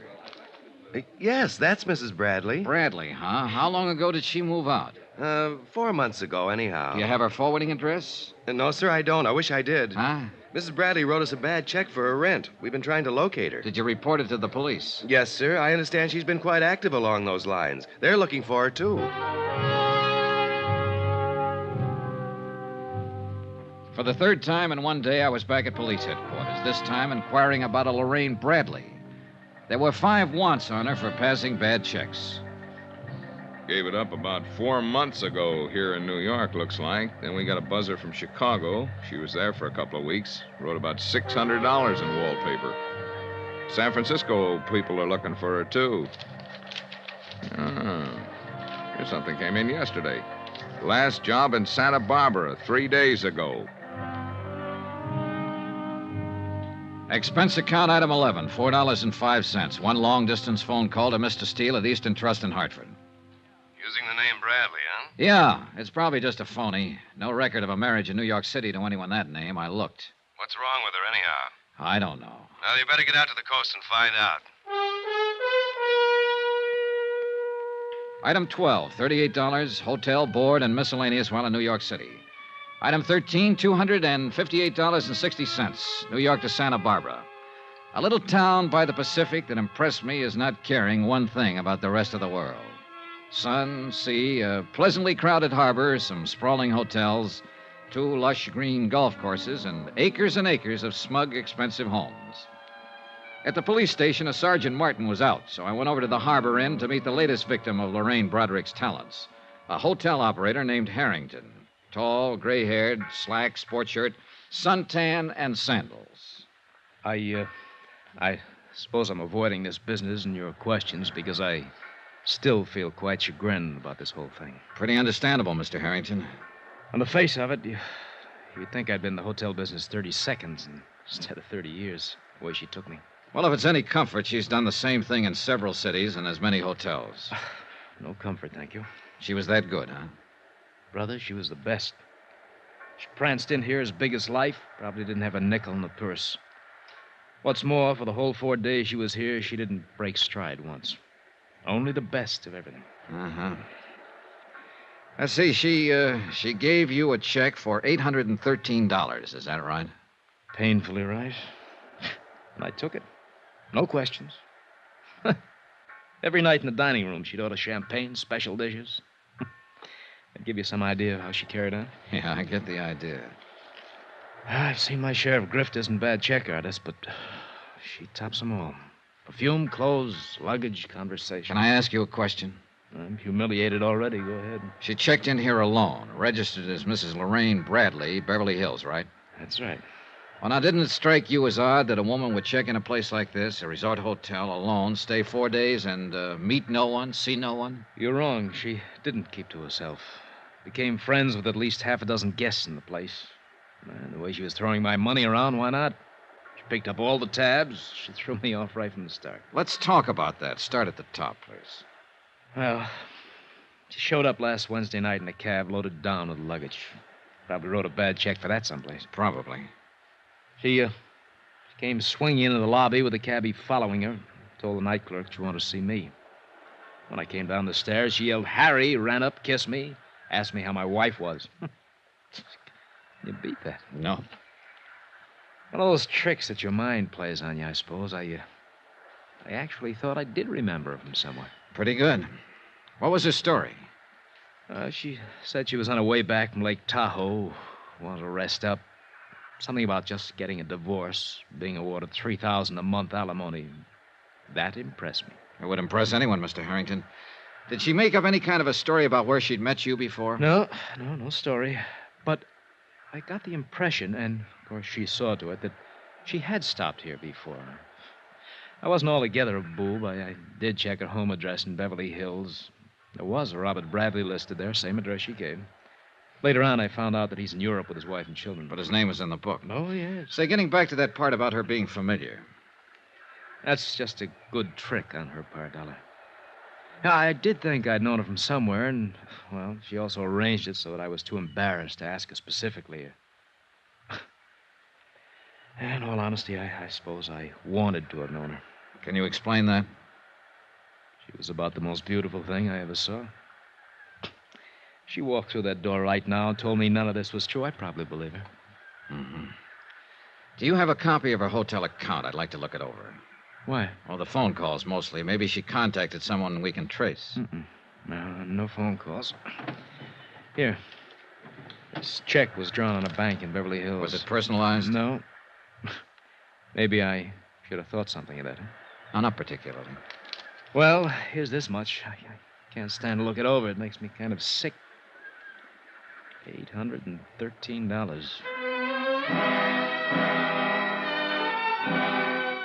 I spent another hour with Mr. Harrington as he distastefully covered the items on the bill she'd paid for with that bad check. Later that afternoon, I met with Sergeant Martin, Santa Barbara Police, who reported that a woman answering Lorraine's description had passed bad checks in Burlingame, Santa Maria, and Ojai, California. Expense account item 14, $102.85. Transportation to Monterey and Santa Cruz, where I interviewed 2 other hotel managers who had filed complaints. Their stories were pretty much the same as Harrington's, down to the pretended familiarity, the divorce, and alimony details. Item 15, $4.15. Long-distance phone call, Steele again in Hartford. That you, Johnny? Yeah, Mr. Steele. I've been hopping around all over the state. Policeman in Santa Barbara called here trying to find you, Sergeant Martin. He says he's got a line on her. Huh? He's done it again. Hop down to Malibu Beach. The man who runs the Seaside Inn there found out her check was bad 15 minutes after she left. Now get started. You shouldn't be more than an hour behind her. Mr. Steele, I'm on my way.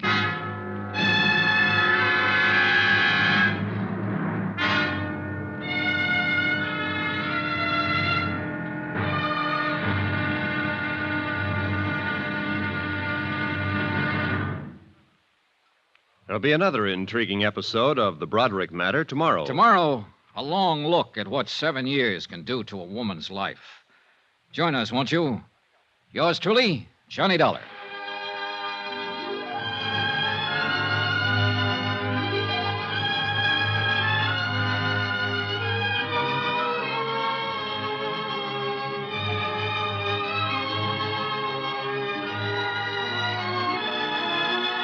Yours truly, Johnny Dollar, starring Bob Bailey, is transcribed in Hollywood. Written by John Dawson, it is produced and directed by Jack Johnstone. Be sure to join us tomorrow night, same time and station, for the next exciting episode of Yours truly, Johnny Dollar. Roy Rowan speaking.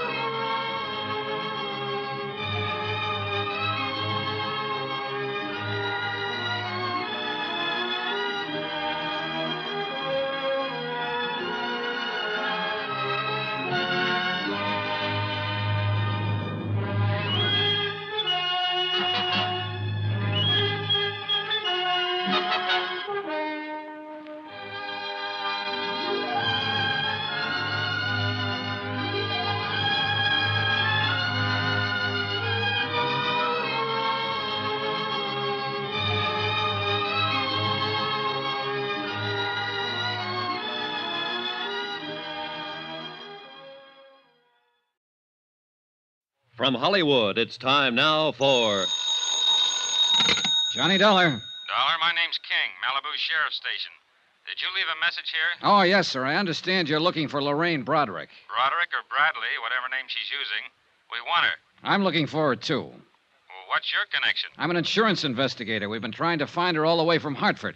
We have to pay off a claim that's due her. Claim? Yeah, that's right. An old man left her $1,500. She doesn't deserve it, not that one. I can't tell him that. He's dead. I'm expecting a little action on it pretty quick. Like to be in on it. Come on over.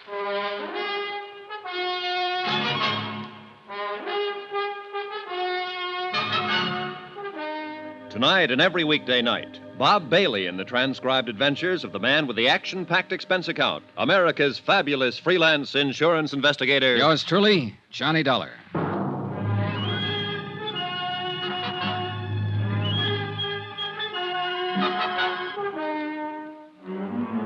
Expense account submitted by Special Investigator Johnny Dollar. Location, Malibu Beach, California. To the Eastern Trust Insurance Company, Claims Division, Hartford, Connecticut. The following is an accounting of expenditures during my investigation of the Broderick matter. More expenses, item 15, $38 even. More transportation. My trip here to Malibu Beach, where I didn't even bother listening to another disgruntled hotel proprietor repeat a bad check story I knew only too well. I went directly to the sheriff's station and Deputy King. Well, that's about the picture, Mr. Dollar. Lorraine Bradley was at the inn 4 days and checked out this morning. Used the name Bradley. Lorraine Bradley. She can't be too far ahead of you now. I hope not. This has been a long, rough chase. While she was at the inn, she took up with one of our local residents, a man named Joe Tappan, who lives over in the beach colony. We know this much. He drove her into town this morning when she checked out of the inn. Have you talked to this man Tappan yet? He hasn't come back yet. When did she leave the inn? Oh, about 10 this morning. Uh-huh. After 2 now. It gives him just about time. He has a house over in the colony. We've got a man there. Colony? Down the road a piece. They call it that because a lot of movie stars built beach homes there 25 or 30 years ago. Movie colony, right in the beach. Oh, this Tappan, is he an actor? Yeah, when he gets work, which isn't very often. Mainly, he keeps suntan. Excuse me. Sure. Yeah, this King. Oh. Good, right away. Tappan just drove up to his house. Let's go. I went with Deputy King to talk with Joe Tappan. He turned out to be a healthy, muscular man in his mid-30s. By the time we got there, he was in trunks and sunglasses, sitting on a porch at the front of his house. He was a little stunned by the news we brought him. What? Lorraine a phony? But are you sure about this, Sheriff? That's the man at the Seaside Inn. Oh, no. No, I don't believe it. Is this Lorraine? Go ahead, look at it. Well, that looks like Lorraine. Yes, but I can't be sure. She's older. Well, I mean, the girl in this picture's pretty young. It's her, all right. Mr. Dollar's been looking all over the country for her. Hartford, New York City, up and down this coast. Well, come on. Let's go up to the house. I thought I knew her pretty well. How long did you know her, Mr. Tappan? Well, not long, but I knew her. I really did. When did you meet her? The first night she checked into the Seaside Inn. 4 days, then? Yeah. Want something to drink? No. No, thanks. Well, I think I'll have... No, I don't want to talk about her. We have to talk about her, Mr. Tappan. But I'm sure there's some explanation about the check. She'd have to explain quite a few checks. Right, Dollar? Yeah, that's about it. Mr. Tappan, I understand you drove her into Los Angeles this morning. That's right. I took her to the Beverly Glen Hotel. Did she check in there? No, she just dumped her luggage. She told me she didn't know whether or not she'd have to go to Chicago tonight. Something about a house she owned there that had to be rented or sold. Uh-huh. Did you leave her there at the Beverly Glen? No.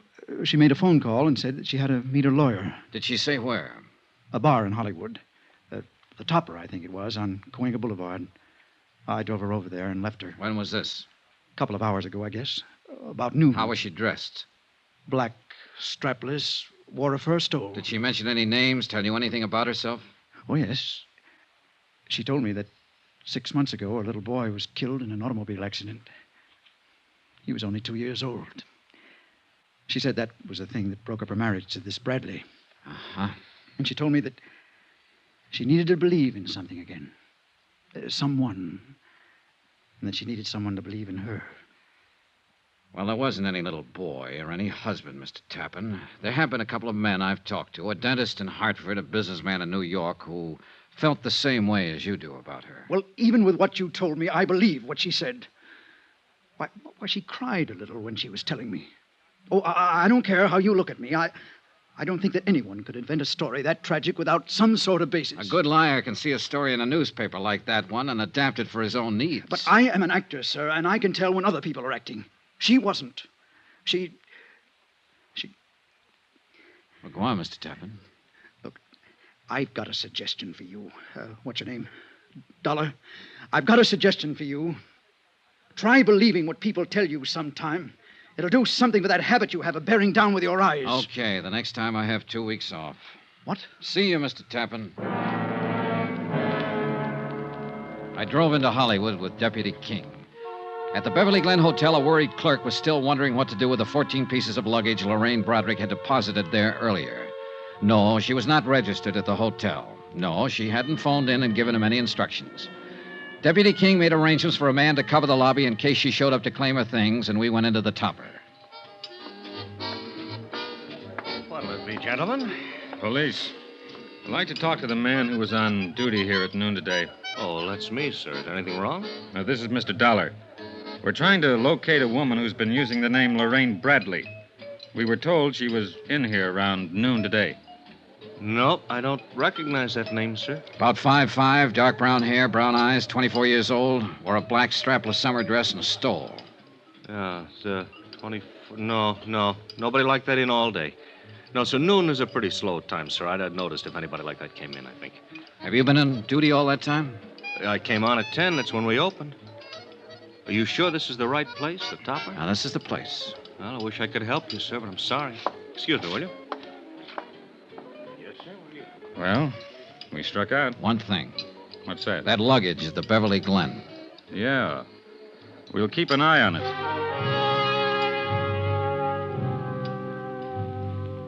Lorraine Broderick did not return to the Beverly Glen Hotel that day to claim her luggage.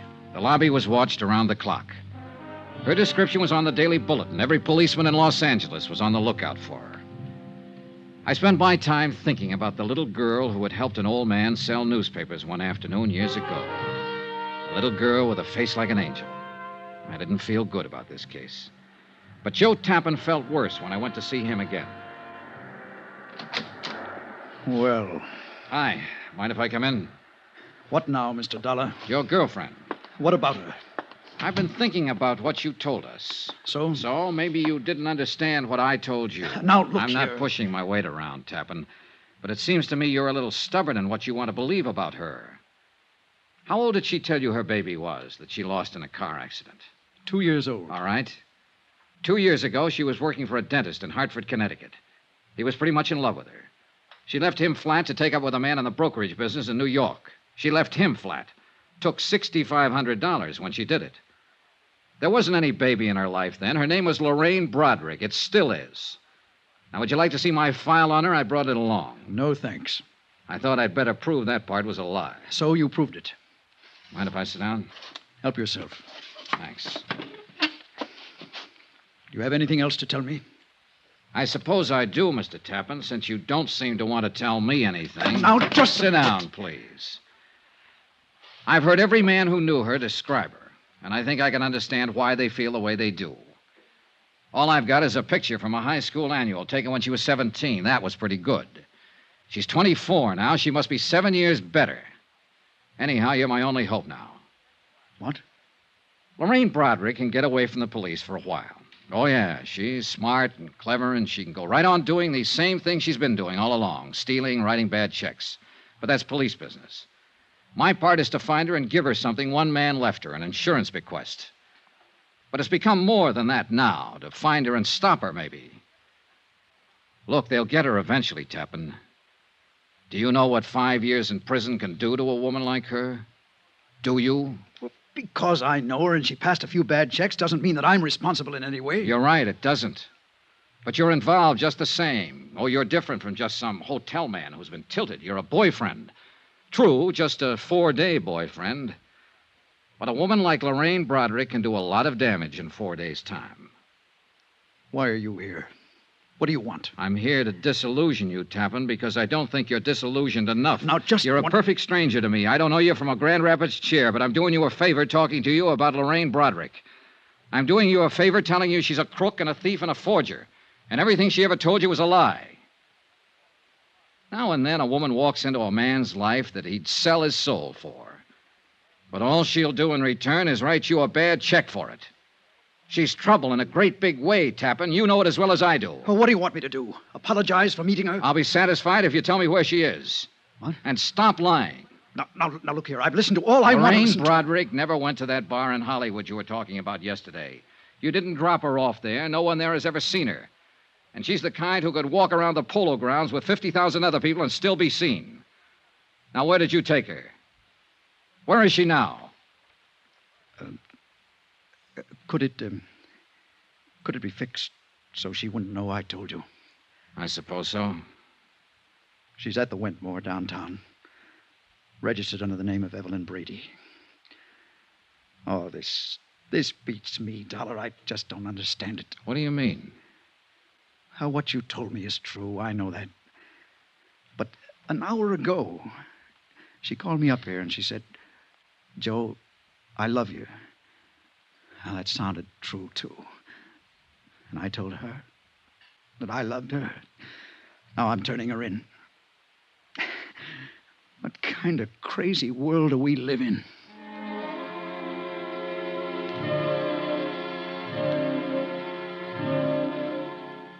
Expense account item 16, $14. Cab fare from Malibu to downtown Los Angeles in the Wentmore Hotel.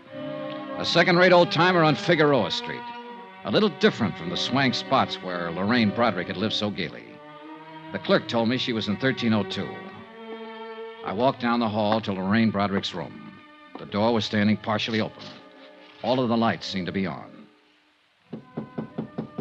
Hello? Hello? Hello, anybody? Move it! Huh? Get out of this room! What? Get away, or I'll jump! I'd found Lorraine Broderick at last. Only she was standing on a ledge outside the window, all ready for a leap into eternity.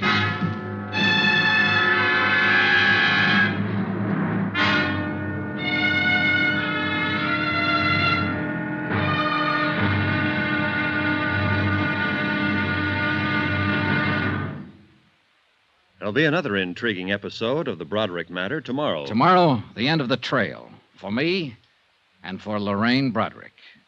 Join us, won't you? Yours truly, Johnny Dollar.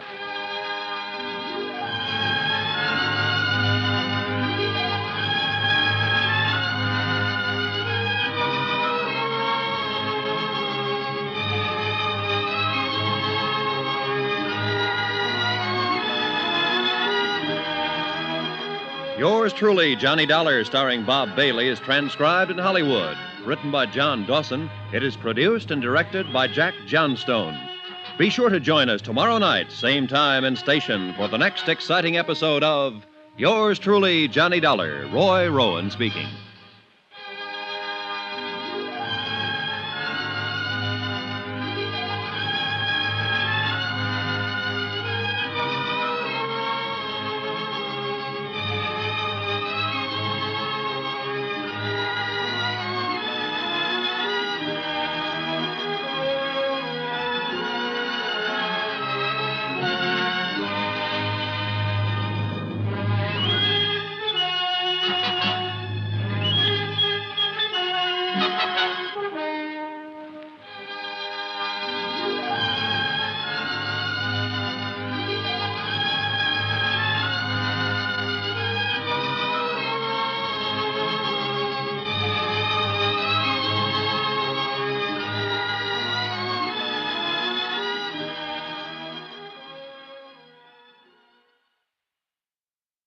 From Hollywood, it's time now for Johnny Dollar. Room 1302.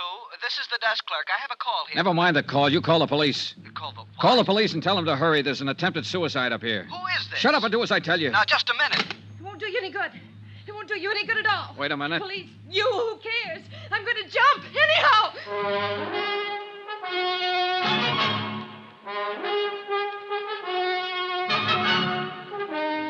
Tonight and every weekday night, Bob Bailey in the transcribed adventures of the man with the action-packed expense account, America's fabulous freelance insurance investigator. Yours truly, Johnny Dollar.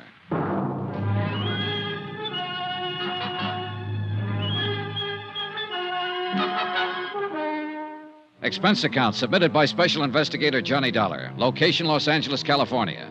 To the Eastern Trust Insurance Company Claims Division, Hartford, Connecticut. The following is an accounting of expenditures during my investigation of the Broderick matter. An old man in Hartford died and left $1,500 insurance money to a little girl who had been nice to him one afternoon back in 1943. My job, get the money to her. Even if she might take it and jump off the 13th floor ledge of a building. Don't come any closer. I'll jump.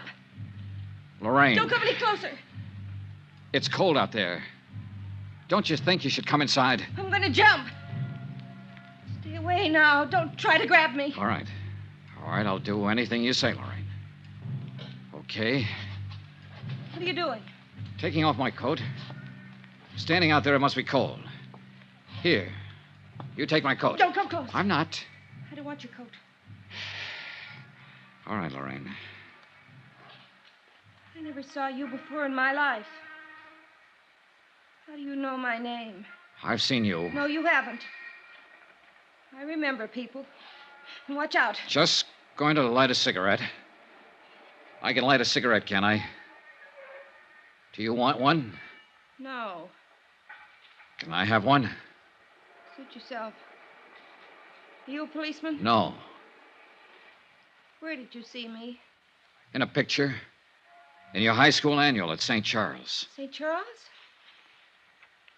What do you know about St. Charles? What's your name? Johnny Dollar? Are you from Hartford? Yes. Let me see your face in the light. Over there. Don't come near this window. Don't come near or I'll jump right down there. That's right there. No, you aren't from Hartford. I never knew you. You're lying to me. No, I'm not. As room clerk of this hotel, I'm entitled to know. Oh. Go away! Get out of here! Get out of here or I'll jump! What? Get out. Go on. Get out. Yes. Did you call the police? No, but I will. I heard you tell him about the police. I don't care. They can't stop me. Nobody can stop me. No, I suppose not, Lorraine. You can jump any time you want to. I can't stop you. I wanted somebody to call the police. I want them all down there. When the crowd's big enough, I'll jump. And I'm not afraid to do it. I'm not afraid. I know that. Lorraine, why don't you come away from the edge? I won't hurt you. Everybody hurts me. You would, too. Why do you want to jump, Lorraine? I have my reasons. Look. There's a couple of people down there who see me. They're looking up here. They'd like to see me jump. Look. They're stopping other people. They'd all like to see me jump. I don't think they'd like to see that at all, Lorraine. Oh, yes, they would. Those people down there would love to see it happen. You'd like it, too. No, I wouldn't. I want you to live, Lorraine. You're afraid, aren't you? Yes, I am. Why? Dying is something all of us face. If you die here tonight, it makes me a little afraid of dying. I don't like to be afraid of anything. Neither do I. You must be afraid of something. I'm not afraid of anything. I've never been afraid of anything. I'm going to jump down there, and that proves I'm not afraid. I don't believe you, Lorraine. I think you were afraid to love Dr. Pollard in Hartford. I think you were afraid to marry William Dameron in New York City. I think you've been afraid of everything and everybody that was good for you for a long, long time. Don't come closer. Would you like to talk to a priest, Lorraine? No. Look, sometimes a priest can help you when you're all You're mixed. so worried I'm going to jump off here any minute you'd say anything. Or try anything. I don't even know what you're doing here. Why you came here. I told you, Lorraine, I've been looking for you. Tell him to go back. Tell him all to go back or I'll jump. Go back. Go on back, you crazy fools. Get back. It's all right. They aren't coming. I don't want anybody here. A lot more people down there in the street now. Oh, they're getting the big lights up here. Golly. Lorraine, look at me. Look toward me. What? I want to help you, Lorraine. Nobody wants to help me. Nobody's ever wanted to help me. You're wrong. Then why did Mama and Daddy die? Why did they have to die? Why did Uncle Jim die? Why was I left alone? Why didn't I have anybody? You did have somebody. You had Dr. Pollard if you wanted him. You had William Dameron. Did you meet William? Yes, sure, last week. He's still very much in love with you, Lorraine. After I stole money from him and walked out on him? Oh, the money meant nothing to him. He still loves you, Lorraine. He told me so.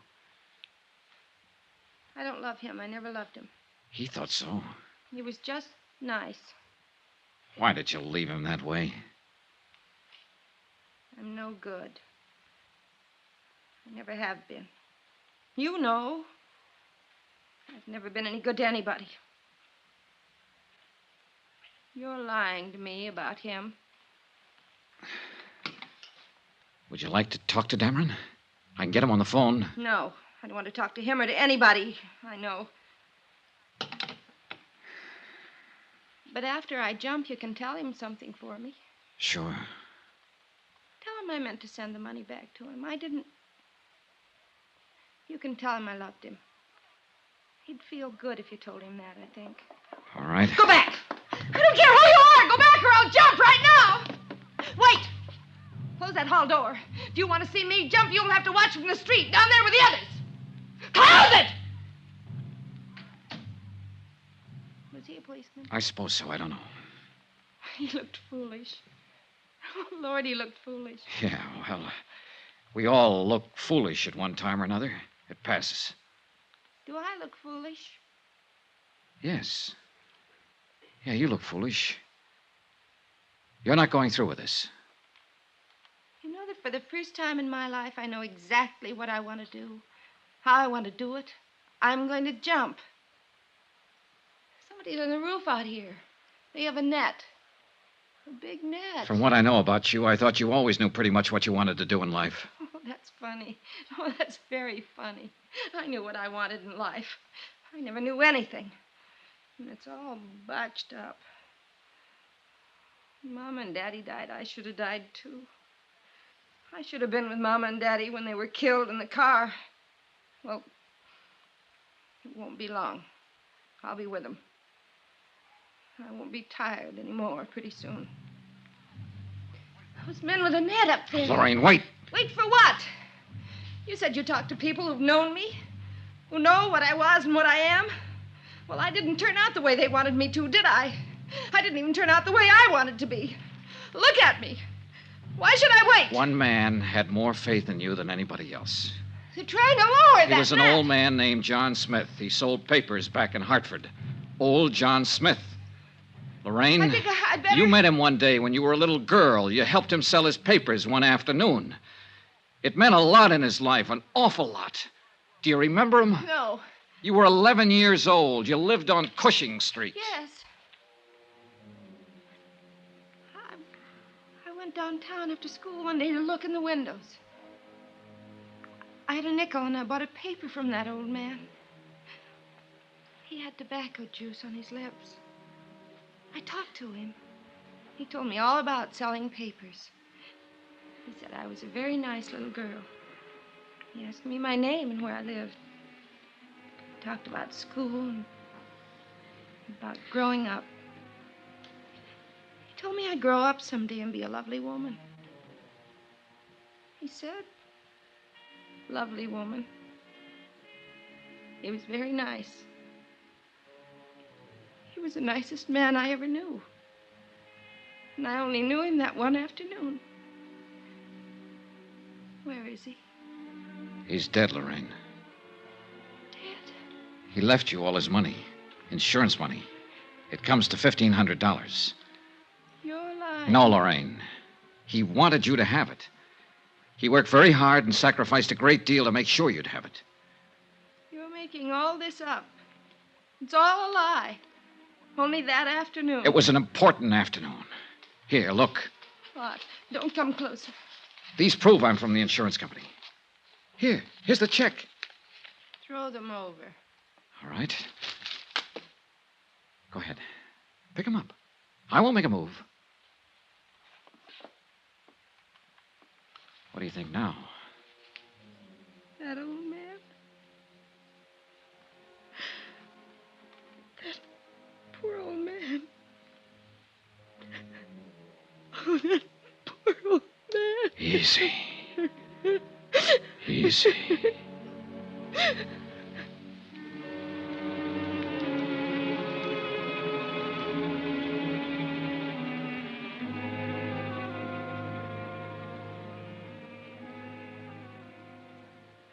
Expense account item 17, $5.50, martinis. I needed them. It was my first and I hope my last half hour with an intended suicide. Attach find insurance check payable to Lorraine Broderick for $1,500. The psychiatrist who examined her believed that she will make a complete recovery in time. Until such time, she's not classified as a responsible person. I notified 2 parties of the events at the Wentmore Hotel. One, Mr. William Dameron in New York City, who arrived in Los Angeles yesterday morning. 2, Joseph Tappan, who has already secured legal counsel for Lorraine Broderick when she answers the bad check charges against her. As you know, in matters like this, restitution is usually preferred to prosecution. Expense account item 18, $185. Transportation back to Hartford. Total, $1,132.14. Yours truly, Johnny Dollar.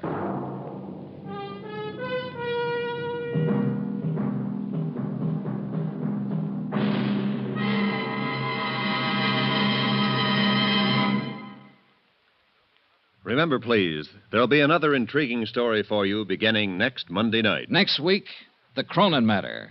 A matter of keeping a sweet old lady from carefully and deliberately losing her life. Join us, won't you? Yours truly, Johnny Dollar.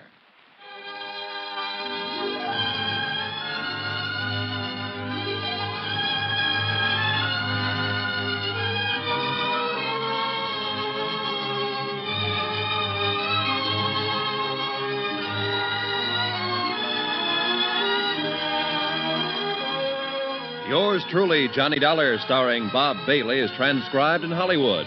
Written by John Dawson, it is produced and directed by Jack Johnstone.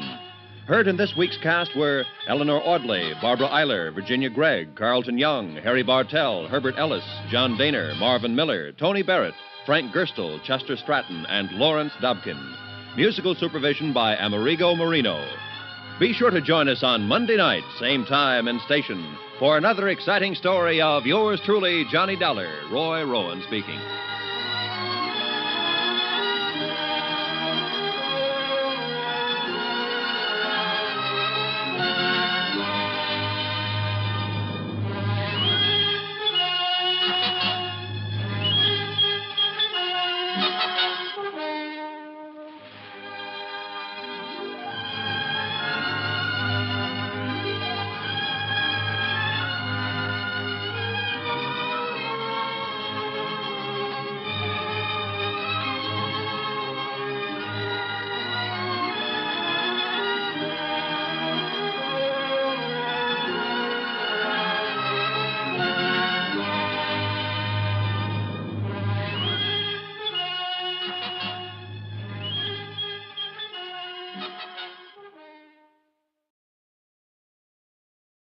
From Hollywood, it's time now for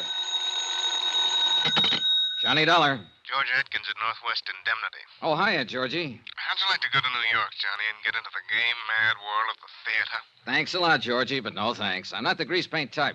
I know, but Amy Bradshaw is. Amy Bradshaw? Yeah, we wrote a policy on her a couple years ago. Look, if it's her autograph you want, why send me? It's not that simple. Anyhow, she's got all the fans she wants. I know. I'm one of them. I think she's great. Johnny, looks like somebody's trying to kill her. Georgie, I'll be right over.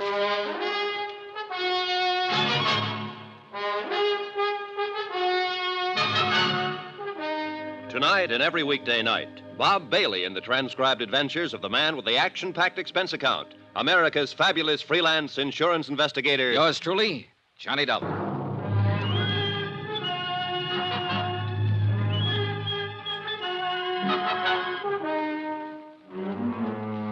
Expense account submitted by Special Investigator Johnny Dollar to the Northwestern Indemnity Alliance, Hartford, Connecticut. The following is an accounting of expenditures during my investigation of the Amy Bradshaw matter. Expense account item 1, $16.50. Transportation and incidentals to New York City. I checked in at a hotel and then went over to the Criterion Theater on West 44th, where Amy was starring in a play called The Unguarded Hour.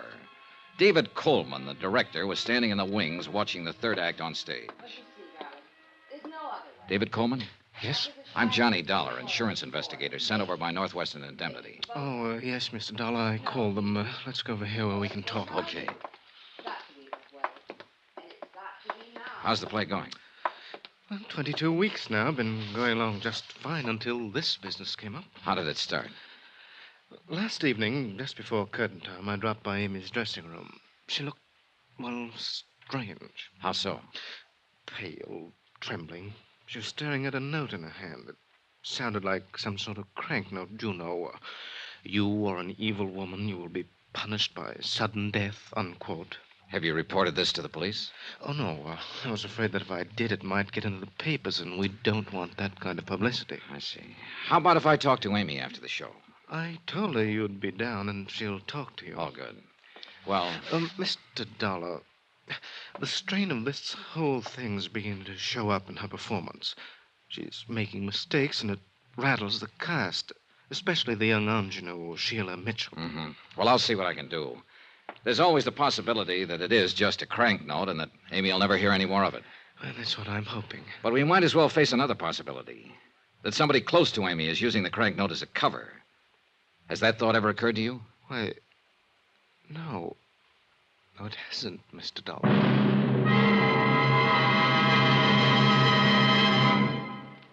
We will continue with the Bradshaw matter in a moment.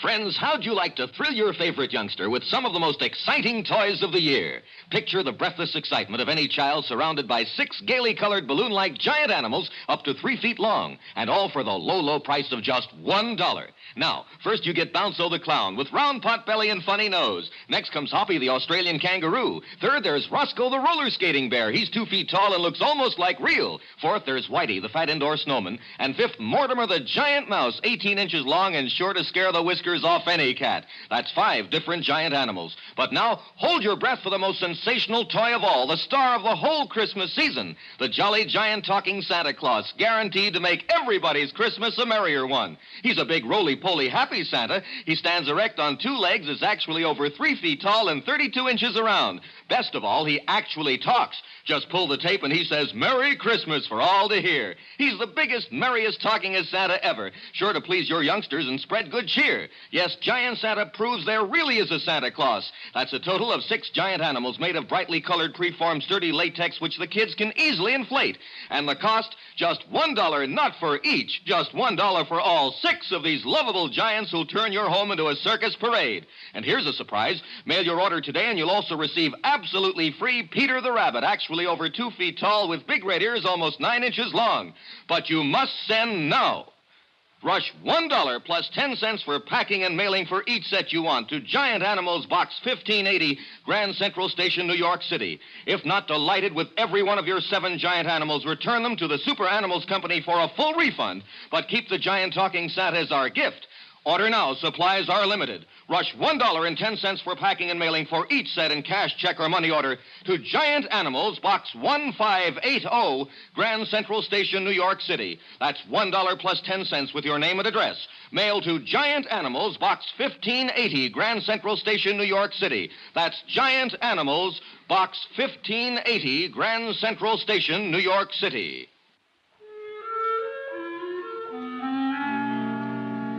I waited for Amy Bradshaw in her dressing room at the theater. 15 minutes later, after the final curtain, she swept in. Oh, there you are, Mr. Dollar. I'd never seen her from closer than the 15th row before, and needless to say, I was impressed. Ghastly but I didn't have a chance to say Didn't so. you think the second act I didn't have a sagged chance when we to say rushed anything. the third? Oh, well, that's the way it goes. If you'll just give me a minute to get some of this makeup off. Now? Now. Hi. Hi. I knew it was only a question of time until you ran down. Oh, I'm sorry. I guess I get a little overcharged out on the stage. Sure. Listen, it's nice meeting you, Mr. Dollar, and I know why you've come down here, but I think you're wasting your time. Oh? Yeah. This whole thing's really pretty silly, you know. I hope so, Miss Bradshaw. You mean Amy. Okay, Amy. Say, look, how about having a drink with me somewhere? We can talk about it. I'd love to, but I'm afraid I have a date tonight. Could we make it tomorrow, maybe? Sure, okay, anytime. Excuse me. Come in. Oh, Mike. Oh, hello, Amy. I'm sorry, I didn't know you had company. That's all right. This is Johnny Dollar. Johnny, Mike Pomeroy, my agent. Mr. Pomeroy? How are you? What'd you think of it tonight, Mike? Well, they seem to like it okay. Oh. Tell you what, Amy, I'll see you tomorrow, eh? Tomorrow, Mike? I've got a few things I got to take care of tonight. Contracts to go over, you know, things like that. Oh, of course. Well, glad to meet you, Dollar. Night, Amy. Is that offer of a drink still good, Johnny? Well, sure, but I thought you said you have... Oh. Oh, sure. Let's go. Thanks for understanding. Anywhere in particular? There's a little place right down the street, small and quiet. Good. Oh, What's the matter? would you mind if we crossed the stage and went out the other door? Well, no. Why? I think someone's waiting for me outside this exit. Oh. Sort of a friend of mine, Porter Kane, but he can be a little wearing, and I'm rather tired. Sure. I could see him through the open door. A thin-faced, rather elegant-looking man in a black Homburg. We went out the other side and down the street to a bar a few doors away. Item 2 on expense account, $4, drinks. After the first one, Amy relaxed a little. I wanted to get her talking about herself, and it wasn't too tough to do. There's not really much to tell about me. I've been acting a long time. Sometimes it seems too long. I've come a long way. Some people would say up. I hope it is. You make it sound pretty simple, Amy. I guess we do what we have to. All of us. I had to act, so... So, just like that, huh? Just like that. You've always gotten everything you wanted, haven't you? I think so. Hasn't anyone ever gotten in your way? No, Johnny, that's never happened. If it did... It looks to me like somebody's standing in your way right now. What do you mean? That threatening letter you got the other day. I told you, the whole thing's silly. There's nothing to it. Now, that's what you told me, but I don't think you believe it. Okay. So maybe I have worried a little about it. I wouldn't have if it hadn't been for... Oh, it was probably only my imagination. What was, Amy? Well, last night after the show, I felt like walking a little. I went west on 44th Street to Times Square, and as usual, it was crowded. I stood on the curb waiting for the light to change, and suddenly I got shoved out into the street. Oh? Right out into the traffic. I jumped back just in time. You see who did it? How can you tell in a crowd like that? I know. It was probably only coincidence that it happened right after I got that note, but... Oh, Johnny, I still just can't believe anybody's really trying to do me harm, but... I guess what's been making me nervous during the performance is staring out at that blackness past the footlights, wondering if there's somebody out there who hates me. Uh-huh. I guess I can't stand being hated, Johnny. I've got to be loved. Look, Amy, did it ever occur to you this might not be a crank out in the audience, that it might be someone closer to you? What? Johnny, that's impossible. Isn't? I don't have many friends. They've mostly to do with the play, but those I have are good ones. Who else besides your agent, Pomeroy? How about the director? David Coleman. He's a very old friend and one of the best. How about the producer? Emery's the last person in the world who'd wish me harm. On a dollars and cents basis, if nothing else. He and Dora both. Dora? His wife. I like her very much. Does she like you? Why shouldn't she? What about this man you wanted to duck tonight, the one who was waiting outside the theater? Porter Kane? Oh, he's just sort of a fan, I guess. A little eccentric, maybe, but he's been very good to me. Oh, Johnny, really, it couldn't be any of them. Maybe, maybe not. Look, Amy, I was sent down here because Northwestern Indemnity holds a policy on you. I know. Now, who's the beneficiary? William York. Who's he? My husband. Oh. I didn't know you were married. We separated 6 months ago. What I wanted, he didn't. What he wanted, I didn't. It's as simple as that. Well, where is he now? Here in New York somewhere, I guess. I don't know. He's a writer, sort of. Johnny, I'm tired. Oh, yeah, sure you must be. I'm sorry I kept you so long. Oh, no, I didn't mean that. It's been nice. Very nice. It's funny. I seem to relax a little when I'm with you. We let that one lay and went outside. Item 3 on expense account, $2. Taxi to Amy's apartment. There was a car parked 2 doors down with a man just sitting in it. I saw Amy give it a quick look. Then as she said goodnight to me at the door, I noticed that she slipped the catch on it. I sauntered across the street and stepped into the shadows. A moment later, the door of the parked car opened and her agent, Mike Pomeroy, got out and went into the apartment house. Then I realized I wasn't the only one watching this. Half a block down the street, I could see a figure in a shadowy doorway. I ran toward him, but he took off around the corner. When I reached the corner, he was nowhere in sight. Amy might have been taking this thing only half seriously, but I was real serious about it now. She said she had some very nice friends. But I had a strong hunch that one of these very nice friends was out to kill her.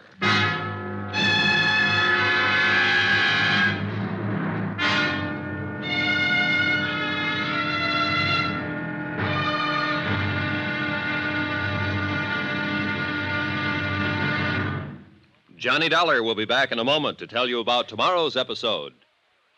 Friends, send for your set of some of the most exciting toys of the year. 6 giant inflatable toys for only $1, some up to 3 feet tall. You get Bounco the happy clown, Hoppy the Australian kangaroo, Roscoe the 2 feet long roller skating bear, Whitey the fat indoor snowman, Mortimer the giant mouse 18 inches long, and last but not least, the great giant talking Santa, a roly-poly giant over 3 feet tall and 32 inches around the belly that actually says Merry Christmas out loud when you pull the tape. That's 6 sensational giant toys for only $1, made of sturdy, gaily colored latex that the kids can easily inflate. Send $1 for each set to Giant Animals, Box 1580, Grand Central Station, New York City. And if you order right now, you get Peter the Rabbit over 2 feet tall absolutely free. If not delighted with your Giant Animals, your money refunded immediately. Order today. You may never hear this offer again. Rush $1 plus 10 cents for packing and mailing in cash, check, or money order to Giant Animals, Box 1580, Grand Central Station, New York City. That's $1 plus 10 cents for each set with your name and address to Giant Animals, Box 1580, Grand Central Station, New York City.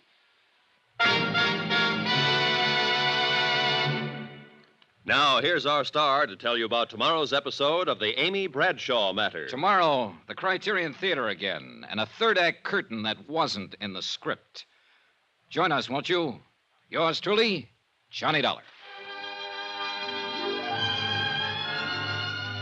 Yours truly, Johnny Dollar, starring Bob Bailey, is transcribed in Hollywood. Written by Robert Reif, it is produced and directed by Jack Johnstone. Be sure to join us tomorrow night, same time and station, for the next exciting episode of Yours truly, Johnny Dollar. Roy Rowan speaking.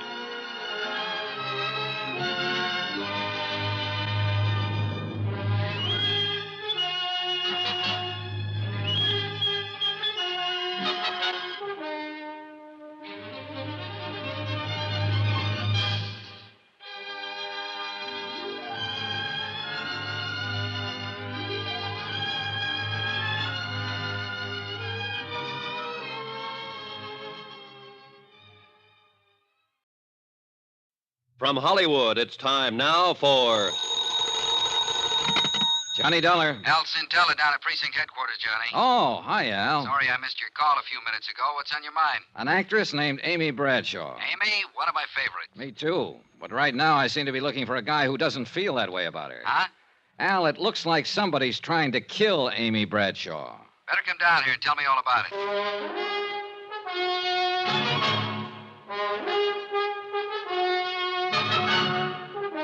Tonight and every weekday night, Bob Bailey in the transcribed adventures of the man with the action-packed expense account, America's fabulous freelance insurance investigator. Yours truly, Johnny Dollar.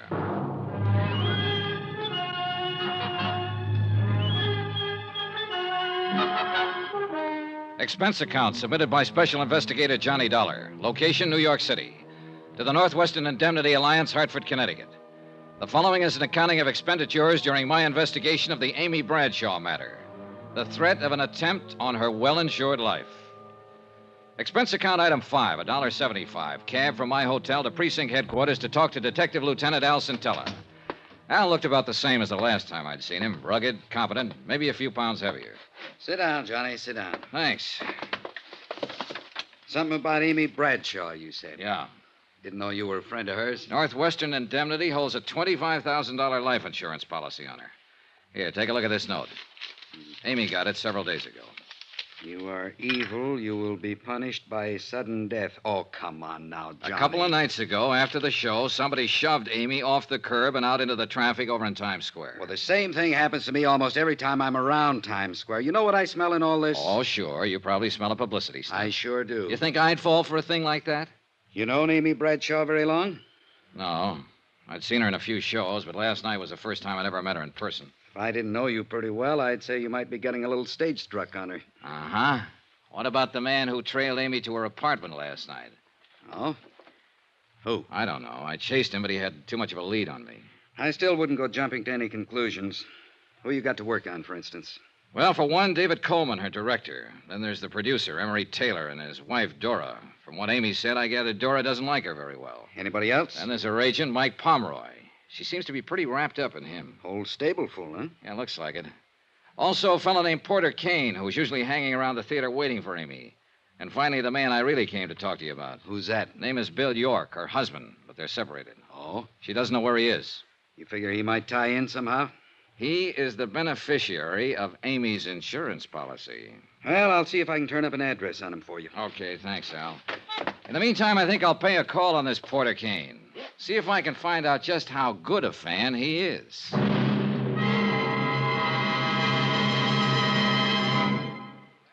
We will continue with the Bradshaw matter in a moment.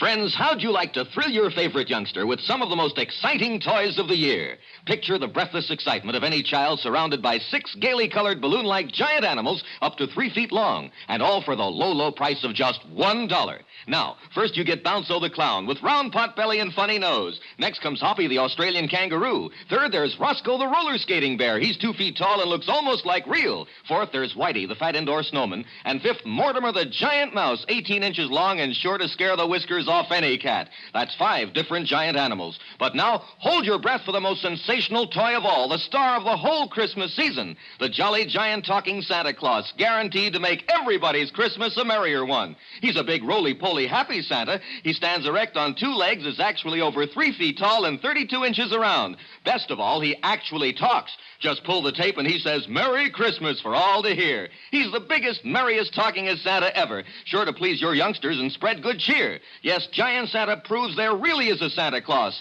That's a total of 6 giant animals made of brightly colored, preformed, sturdy latex, which the kids can easily inflate.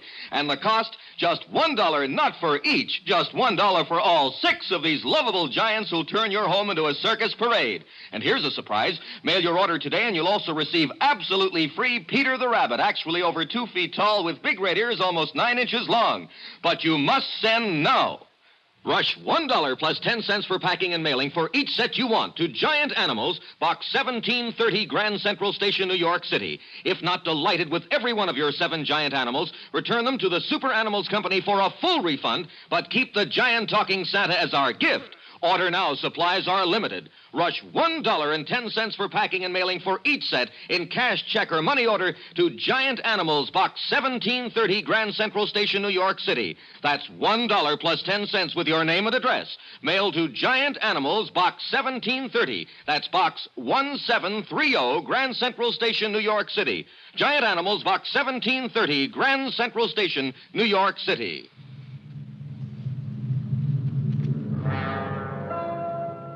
Expense account item 6, $225. Cab to the apartment of Porter Kane in the East 70s.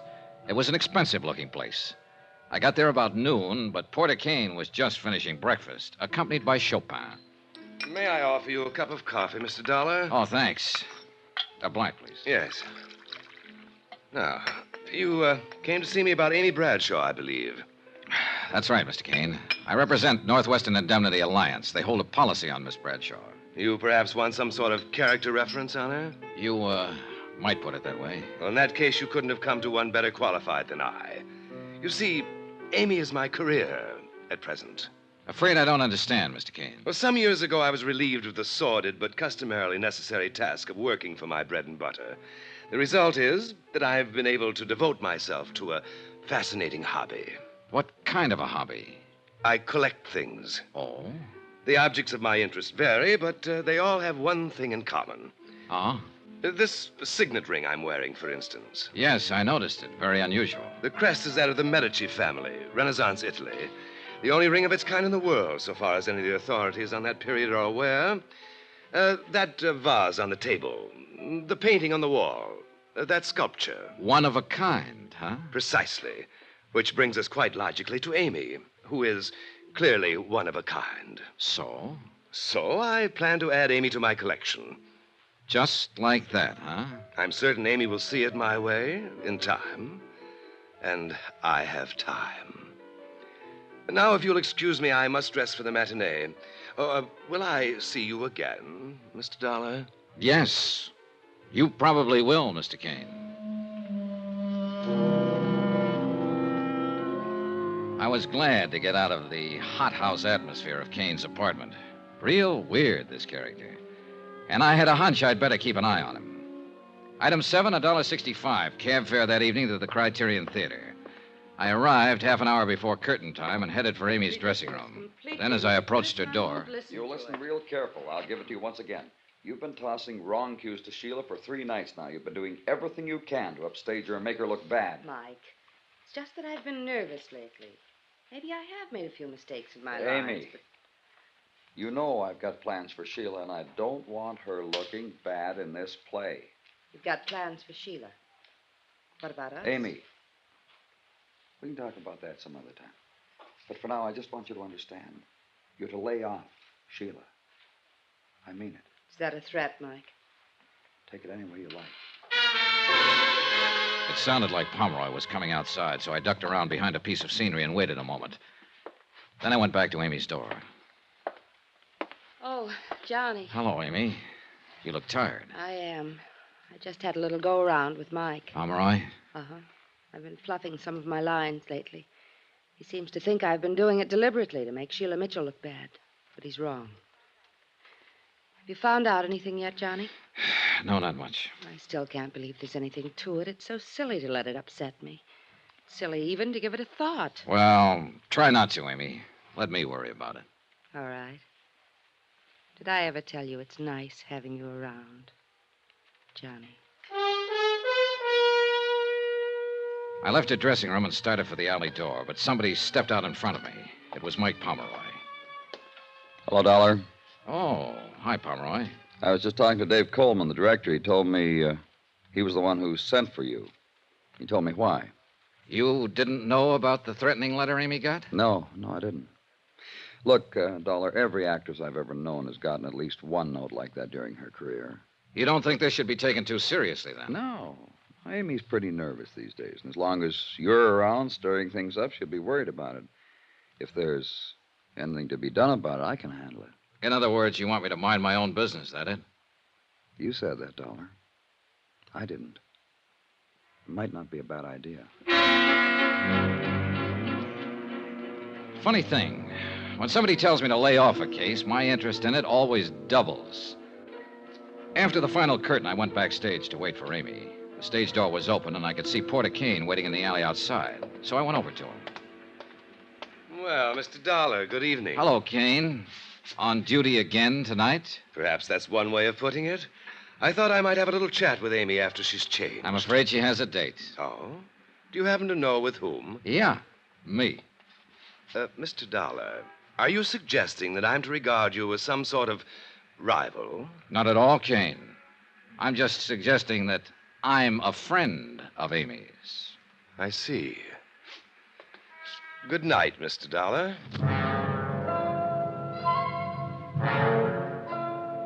After Kane left, I stood beside the stage door and tried to figure out some of the angles on this case. There were too many of them. By the time I went in, the theater was dark, except for a dim light bulb over the stage, and everyone had gone. Everybody, that is, except Amy. I ran into the darkened theater. She was standing horrified next to the stairway by the dressing rooms, her eyes fixed on something that lay on the floor. Johnny, I was on my way out to meet you. I heard a swish through the air. This heavy sandbag, it barely missed me. Oh, Johnny! Stay back against the wall, Amy. You'll be okay there. I climbed the long ladder up to the catwalk above the stage, where they sometimes use the sandbags to balance hunks of scenery. It was dark up there. I started edging along the catwalk. Suddenly, my foot hit a loose board. I almost lost my balance. A loose board that could have been left for me. And it was a long, long drop down to the stage. Whoever had been up there knew the theater pretty well. Finally, I went back down to Amy. She was trembling. Johnny? It's okay, Amy. It's okay. Johnny? Maybe I didn't take it seriously before, but I do now. Somebody dropped that sandbag from up there deliberately. Somebody is trying to kill me, and I'm scared, Johnny. I'm scared.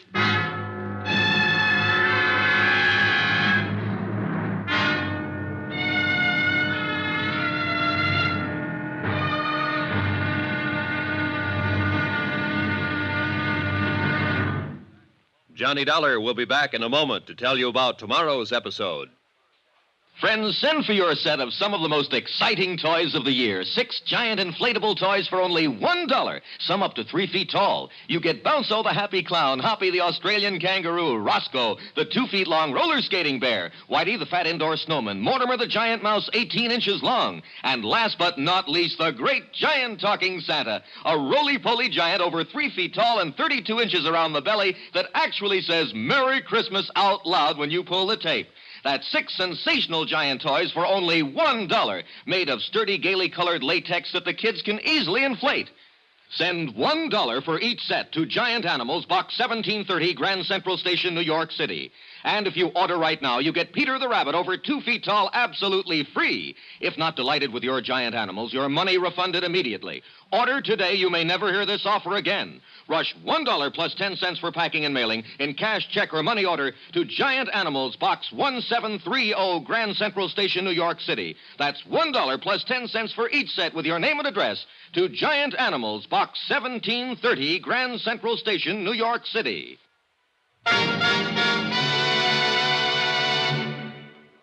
Now, here's our star to tell you about tomorrow's episode of the Amy Bradshaw Matter. Tomorrow, a man steps onto the stage from out of the past and into a role he doesn't want to play. Join us, won't you? Yours truly, Johnny Dollar.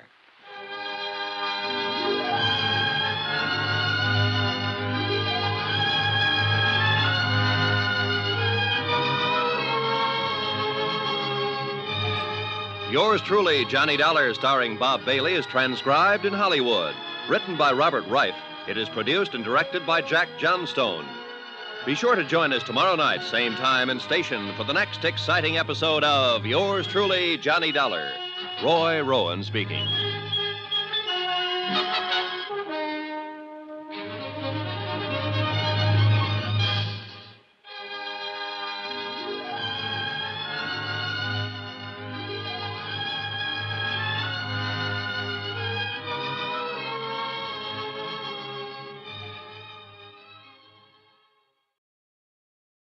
From Hollywood, it's time now for... Johnny Dollar. Al Santella at police headquarters, Johnny. Yeah, Al. You hear what happened at the Criterion Theater after the show last night? I was off duty when you called, but Sergeant Rogers gave me a fill-in this morning. So somebody tried to drop a sandbag on Amy Bradshaw backstage. Yeah, a real near miss. You still think these attempts on her life are publicity stunts? No, it looks like your hunch was right. I'll have a couple of my boys keep an eye on Amy. Thanks. Johnny, you wanted to know the whereabouts of this guy, Bill York, the husband Amy separated from. What have you got on him, Al? 768 West 4th Street, down in Greenwich Village. Thanks, I'll check it.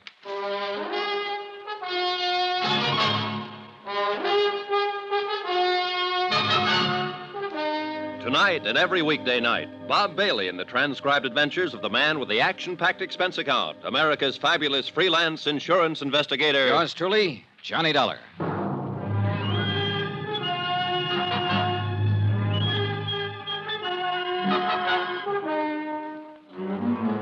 New York City, expense account submitted by Special Investigator Johnny Dollar. To the Home Office, Northwestern Indemnity Alliance, Hartford, Connecticut. The following is an accounting of expenditures during my investigation of the Amy Bradshaw matter. Expense account item 8, $275. Taxi from my hotel to Greenwich Village to try and locate a writer named Bill York, who had separated from Amy 6 months ago. Amy was a good actress, but she couldn't hide the fact she was plenty scared by the attempts on her life in the last 3 days. My hunch was it was someone close to Amy, and Bill York was very much on my list. After all, he was the beneficiary on her life insurance policy. I hadn't been to this part of the village in 2 or 3 years, but from the looks of it, it hadn't changed a bit. Defiantly shabby and run down. A few beards here and there, a few gals with long, straight hair. Bookstores and bars, side by side. I checked at the address Al Santella had given me. It was a beat-up old rooming house. Come down here to interview the famous writer, something like that? Not exactly. Too bad. Here I thought you wanted to carry my message to America. No, I'm afraid that's a little out of my department, Mr. York. Amy did mention that you were a writer. I can tell you exactly what she said. She said, you know, Bill's a writer, sort of, right? Well, as a matter of fact. Amy always felt it necessary to apologize for me. That was one thing about our marriage that was always so charming. Well, look, I didn't come here to discuss your marriage, York. I don't know what you're so bitter about. It's none of my business, but... Why, darling, what do I have to be bitter about? Here I am, an artist, living an unfettered life of freedom in Greenwich Village. What more could I ask? I guess I haven't read any of your books. Don't worry about it. You're in good company. You and the publishers. Oh, that's too bad. Must make a little problem in the grocery department. Oh, that doesn't worry me. You see, one can always manage to live comfortably in hock. Oh? And if one is willing to hock his soul, of course the returns are much greater. I don't get you. That's not surprising, because nobody else but me would call it my soul. It's just the manuscript for an unpublished novel. 3 years of work and sweat and pain. But my clever pawnbroker, Mr. Pomeroy, has a fair idea what it means to me. Mike Pomeroy, Amy's agent? Charming chap. Quite shrewd. In other words, if you could raise some money, you could get this brainchild of yours out of hock from him. Tell me, how long's it been since you've seen Amy? Several months. Why? You haven't been uptown near her apartment the last few days, huh? No. You sure? Of course. Anything else? No. Not for now.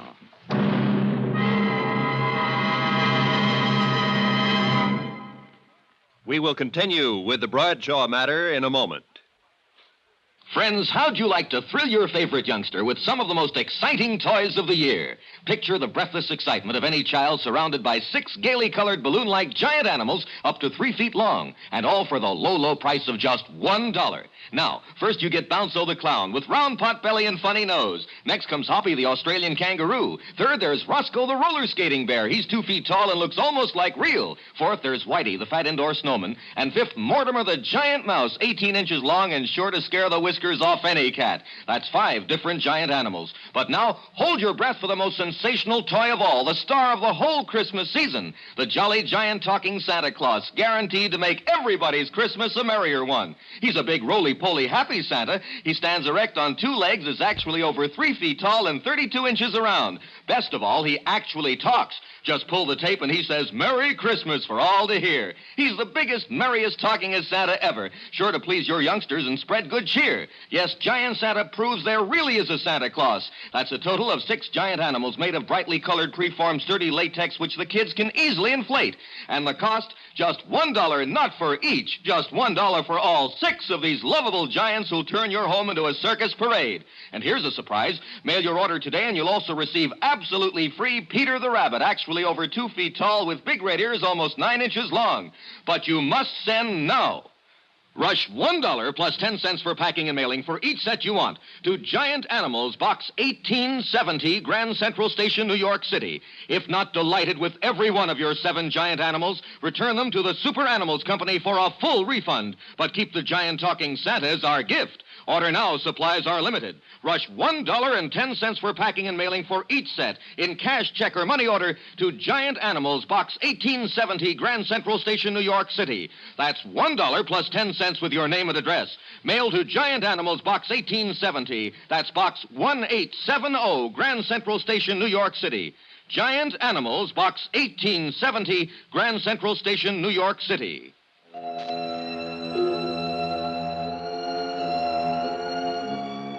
I was getting nowhere in my attempt to find out who was gunning for Amy Bradshaw, and I knew it. I called Mike Pomeroy, her agent, but he was out, so I took the next name on my list, the producer of Amy's play, Emery Taylor.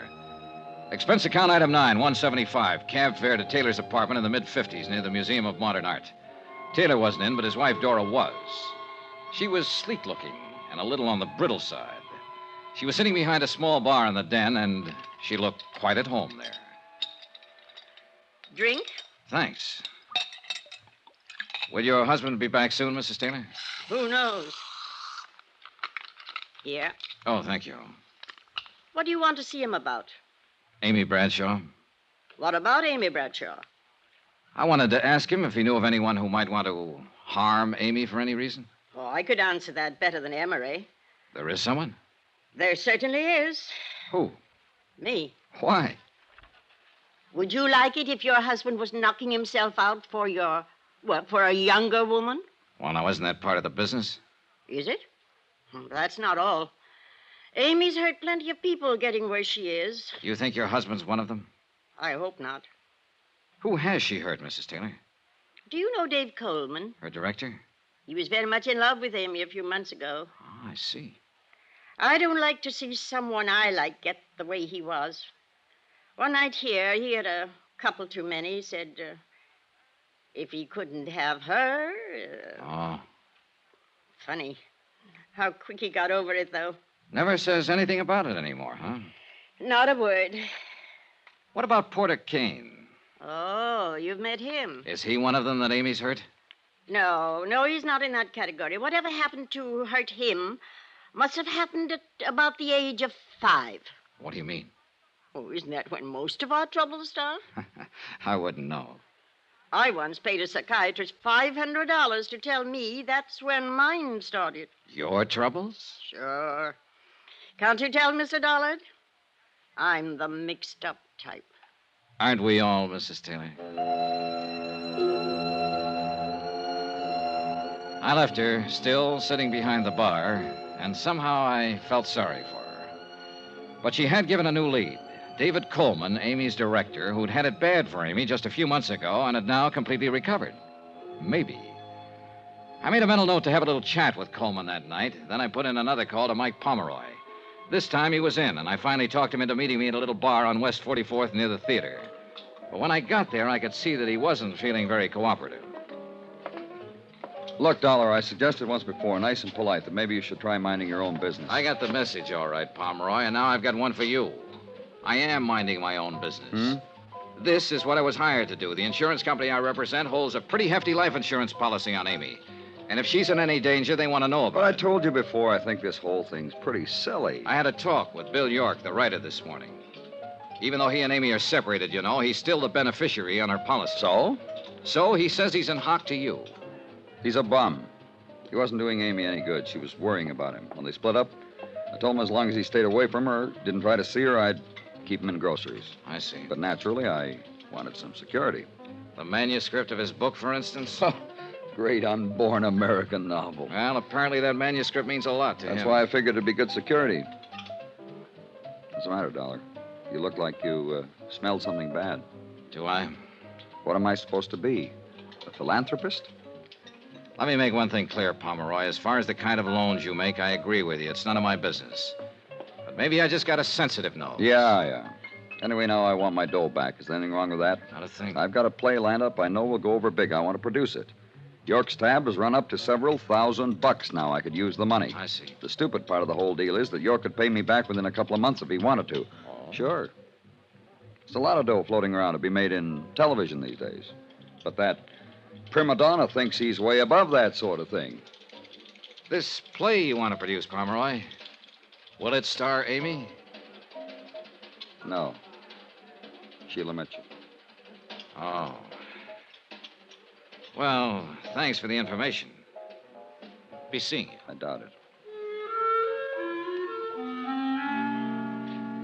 On my way over to the Criterion Theater, I thought about Pomeroy, a rugged customer. And I felt he was one more who wouldn't let anyone stand in the way of anything he wanted to do. After the show, I picked up Amy backstage and took her back to her apartment. She looked very tired and didn't say much. We said goodnight at the front entrance, and I started walking along the sidewalk. Then I spotted somebody in the shadows across the street again, watching. I could tell from his hat and coat he was the same one who'd been there the night before last. I kept on walking until I reached the corner, then circled halfway around the block to an alley and edged up on him from behind. He didn't see me until I dove at him. Well, Bill York. So, what are you doing here? So you haven't been near Amy for a long time, huh?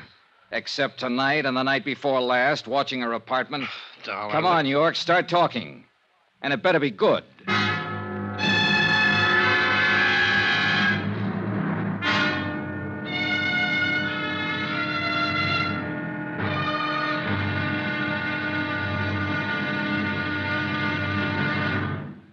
Johnny Dollar will be back in a moment to tell you about tomorrow's episode. Friends, send for your set of some of the most exciting toys of the year. 6 giant inflatable toys for only $1, some up to 3 feet tall. You get Bounso the happy clown, Hoppy the Australian kangaroo, Roscoe the 2 feet long roller skating bear, Whitey the fat indoor snowman, Mortimer the giant mouse 18 inches long, and last but not least, the great giant talking Santa, a roly-poly giant over 3 feet tall and 32 inches around the belly that actually says Merry Christmas out loud when you pull the tape. That's 6 sensational giant toys for only $1, made of sturdy, gaily colored latex that the kids can easily inflate. Send $1 for each set to Giant Animals, Box 1870, Grand Central Station, New York City. And if you order right now, you get Peter the Rabbit over 2 feet tall absolutely free. If not delighted with your giant animals, your money refunded immediately. Order today. You may never hear this offer again. Rush $1 plus 10 cents for packing and mailing in cash, check, or money order to Giant Animals Box 1870, Grand Central Station, New York City. That's $1 plus 10 cents for each set with your name and address to Giant Animals Box 1870, Grand Central Station, New York City. Now, here's our star to tell you about tomorrow's episode of The Amy Bradshaw Matter. Tomorrow, I find I have even more of a reason for keeping Amy alive than I'd realized. Join us, won't you? Yours truly, Johnny Dollar.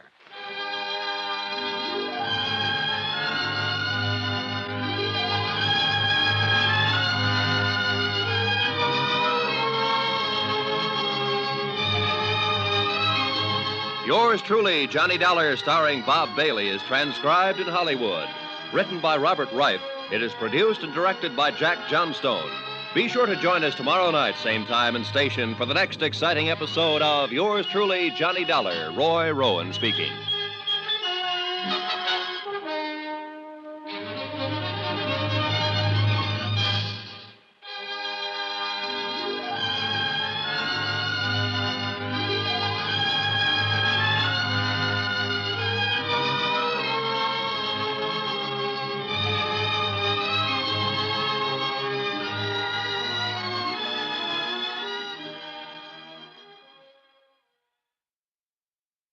From Hollywood, it's time now for Johnny Dollar. Al Centella at police headquarters, Johnny. Better get over here to my hotel room, Al. I've got company. Who is it? Bill York. Amy Bradshaw's ex-husband? Right. I caught him watching her apartment half an hour ago, and he's the one who was watching it the other night. This time I had better luck catching him. Has he opened up yet? No, but he will. Johnny, take it easy with him. I think he's got plenty to tell us. Looks like he's the boy we're after, Al.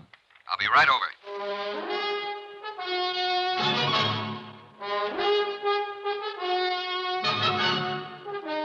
Tonight and every weekday night, Bob Bailey in the transcribed adventures of the man with the action-packed expense account, America's fabulous freelance insurance investigator. Yours truly, Johnny Dollar.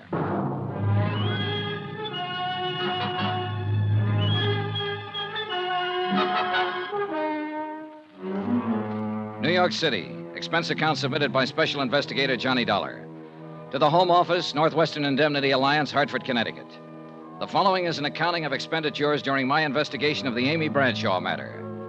Amy, star of a Broadway play, and somebody was out to get her. Expense account item 10, $3. Repairs to one coat sleeve. Torn in the process of inviting Bill York up to my hotel room. Look, Dolly, you've got no right to drag me up here to your room this way. York, you're going to sit right here until you open up and tell me all about the attempt on Amy Bradshaw's life. What? You come in. Oh, Al. Hi, Johnny. York, this is Detective Lieutenant Al Centella. Now, look here, Lieutenant, what's this all about? Well, I kind of thought that's what you'd tell us, Mr. York. But this is crazy. Why would I want to kill Amy? You're aware that you're still the beneficiary on Amy's insurance policy. What? Even if I am... Also, you need money, and you need it bad. You're several $1,000s in debt to Mike Pomeroy, Amy's agent. He's been pressing you for it lately. Look, Dollar. And you know you can't get the manuscript of your novel out of hock from him until you pay off. You've got 2 strikes against you, York. Motive and opportunity. Opportunity? Sure, but motive? No, Dollar. I've never had any reason to kill Amy. It's true she and I couldn't make it together, but I guess that was more my fault than hers. Go on. You see, Amy's never let anything stand in the way of what she wanted. What she wanted, I didn't. I guess we just lived in 2 different worlds. What do you mean? She's always been a success, and I've always been a failure. You still haven't explained why you lied to me, York. Lied? When I talked to you this morning, you told me you hadn't been near Amy for a long time. But when I caught up with you in front of her apartment tonight, I realized you were the same one who was watching the night before last. How about that, York? You fellas don't leave me much. What do you mean? Sure, once in a while I go stand outside her apartment house, look up at the light on the window, maybe think a little about how things might have been. That's all. Maybe you better come downtown with me, York. We'll check your story further. If you're clean, you got nothing to worry about. All right, Lieutenant. Sergeant, take Mr. York down to the car and wait for me there. Johnny? Who else have you talked to? Oh, everybody close to her. But the one who interests me most is her agent, Mike Pomeroy. He can be a pretty rough customer when he wants to. And he thinks Amy's standing in the way of a career for an actress he's currently interested in. Let's talk about somebody else for a moment. Who? You, Johnny. I think you're getting a little bit out of line. What do you mean? Down at police headquarters, we got a little black book. It tells us what to do and what not to do. It doesn't say anything about insurance investigators dragging possible suspects to their hotel room to question them. Listen, Al, when I'm assigned to a case, I usually try to break it any way I can. I know. It's just that I think you're taking this case pretty big. Meaning? Yesterday I told you that if I didn't know you better, I'd think you were falling for Amy a little yourself. Think it over, Johnny.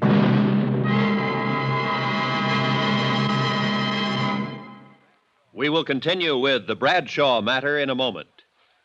Friends, how'd you like to thrill your favorite youngster with some of the most exciting toys of the year? Picture the breathless excitement of any child surrounded by 6 gaily colored balloon-like giant animals up to 3 feet long, and all for the low, low price of just $1. Now, first you get Bounco the clown with round pot belly and funny nose. Next comes Hoppy the Australian kangaroo. Third, there's Roscoe the roller skating bear. He's 2 feet tall and looks almost like real. Fourth, there's Whitey the fat indoor snowman. And fifth, Mortimer the giant mouse, 18 inches long and sure to scare the whiskers off any cat. That's 5 different giant animals. But now, hold your breath for the most sensational toy of all, the star of the whole Christmas season, the jolly giant talking Santa Claus, guaranteed to make everybody's Christmas a merrier one. He's a big roly-poly happy Santa. He stands erect on 2 legs, is actually over 3 feet tall and 32 inches around. Best of all, he actually talks. Just pull the tape and he says, "Merry Christmas" for all to hear. He's the biggest, merriest, talkingest Santa ever. Sure to please your youngsters and spread good cheer. Yes, Giant Santa proves there really is a Santa Claus. That's a total of 6 giant animals made of brightly colored, preformed, sturdy latex, which the kids can easily inflate. And the cost, just $1, not for each. Just $1 for all 6 of these lovable giants who'll turn your home into a circus parade. And here's a surprise. Mail your order today and you'll also receive absolutely free Peter the Rabbit, actually over 2 feet tall with big red ears almost 9 inches long. But you must send now. Rush $1 plus 10 cents for packing and mailing for each set you want to Giant Animals, Box 1907, Grand Central Station, New York City. If not delighted with every one of your 7 giant animals, return them to the Super Animals Company for a full refund, but keep the giant talking Santa as our gift. Order now. Supplies are limited. Rush $1.10 for packing and mailing for each set in cash, check, or money order to Giant Animals, Box 1907, Grand Central Station, New York City. That's $1 plus 10 cents with your name and address. Mail to Giant Animals, Box 1907. That's Box 1907, Grand Central Station, New York City. Giant Animals, Box 1907, Grand Central Station, New York City.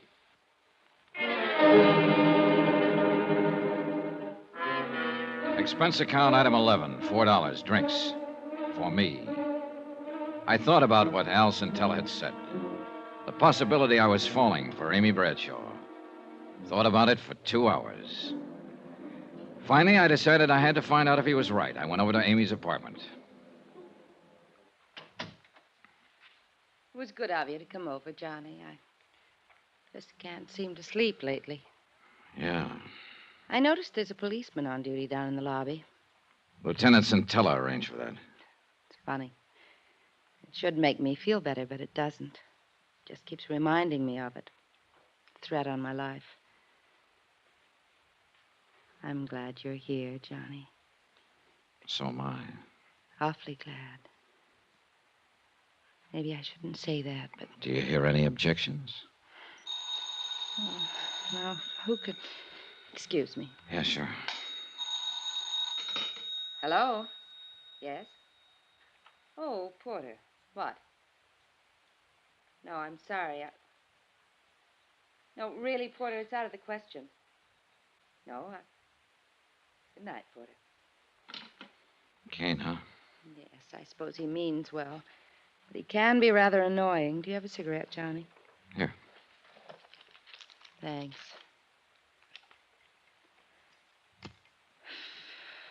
You seem rather quiet tonight. Oh, just thinking, I guess. It's funny. A meeting like this. Yeah. Just a few days ago, I didn't know you at all. And now, And now what? I don't know, Johnny. I don't know. Amy. It was a mistake, Johnny. I'm sorry. Was it? Yes. Johnny, I'm afraid I've hurt a couple of people in the past. I don't want to hurt you. Don't worry, you won't. And that's the wonderful thing about being an actress. You play so many parts. The kiss. That was playing a part, huh?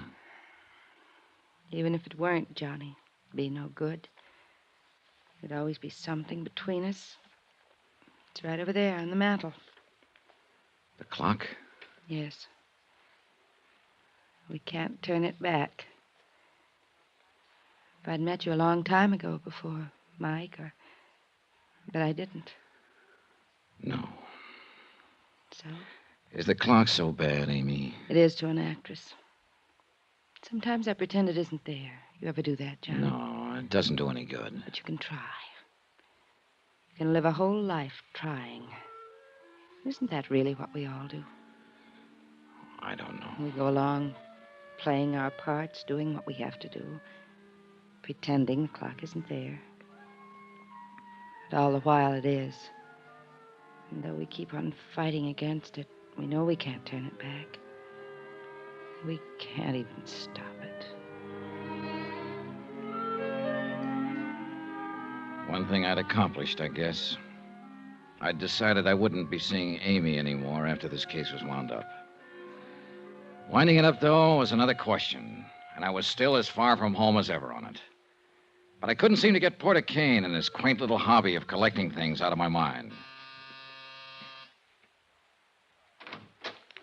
Why, good evening, Mr. Dollar. Hello, Mr. Kane. Come in, come in. Thanks. I know it's late. I'm sorry. Not at all. As a matter of fact, I was hoping I'd see you again. I don't want to keep you. I see your hat and coat. No, there. I'm not going out. I've just come in. Oh. You said you were hoping you'd see me again? Yes, I enjoyed our other little chat very much. I suppose you came to talk some more about Amy Bradshaw. Matter of fact, Mr. Kane, I came to talk about you. Splendid. And about your hobby. Collecting. A fascinating hobby, Mr. Dollar. You take it pretty seriously, don't you? I've devoted most of my life to it. And I may say that I've succeeded rather brilliantly with it. Each item in my collection is incomparable, without equal. Yeah. One of a kind. And that, of course, is precisely why Amy is necessary to complete the collection. The crowning and final edition. Final? Yes. For your information, Mr. Dollar, when I've acquired Amy, I intend to cease my hobby. Oh. She will complete my collection. Without her, though, it is still incomplete. Mind if I ask you a couple of questions, Mr. Kane? Not at all. You seem to have been pretty successful with your collection. Have you ever run up against an item you wanted but couldn't get? Of course not. That just doesn't happen. Has it ever happened? I can't remember that it ever... Yes. Yes, it did happen once. When? When I was 9 years old. A playmate of mine had a lollipop that I admired greatly. He wouldn't give it to me, and he wouldn't sell it to me. What did you do? I did the only logical thing there was to do. I smashed the lollipop, Mr. Dollar.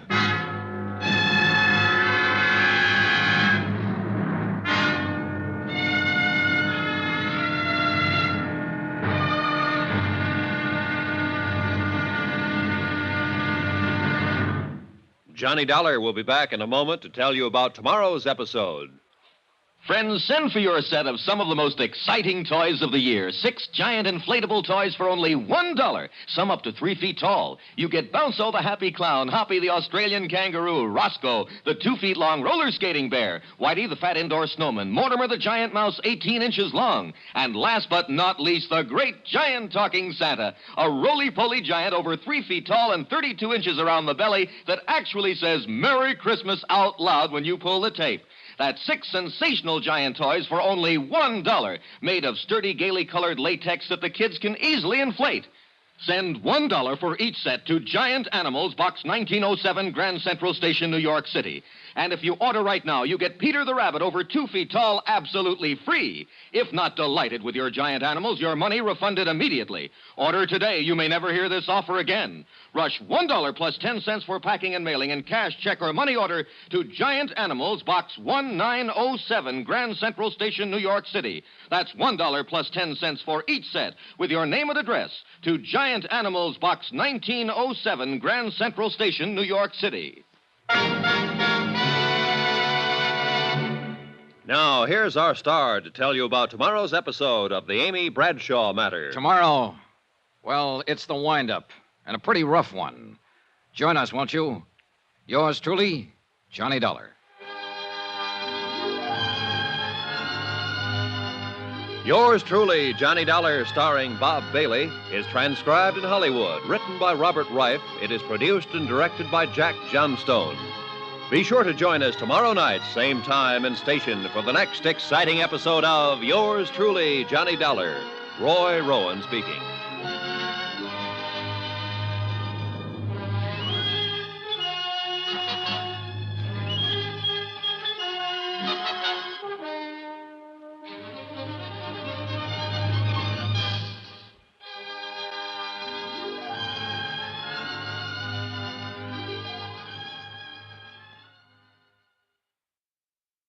From Hollywood, it's time now for...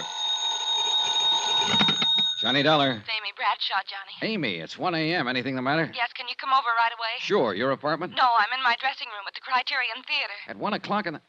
Amy, there's a policeman assigned to you. Is he with you? No, I went out the back way. I came over here alone. But why? He's supposed to be protecting you. Johnny, I can't explain now, but I think I finally know who's been trying to kill me. I want to talk to you right away over here. Hurry. Please hurry.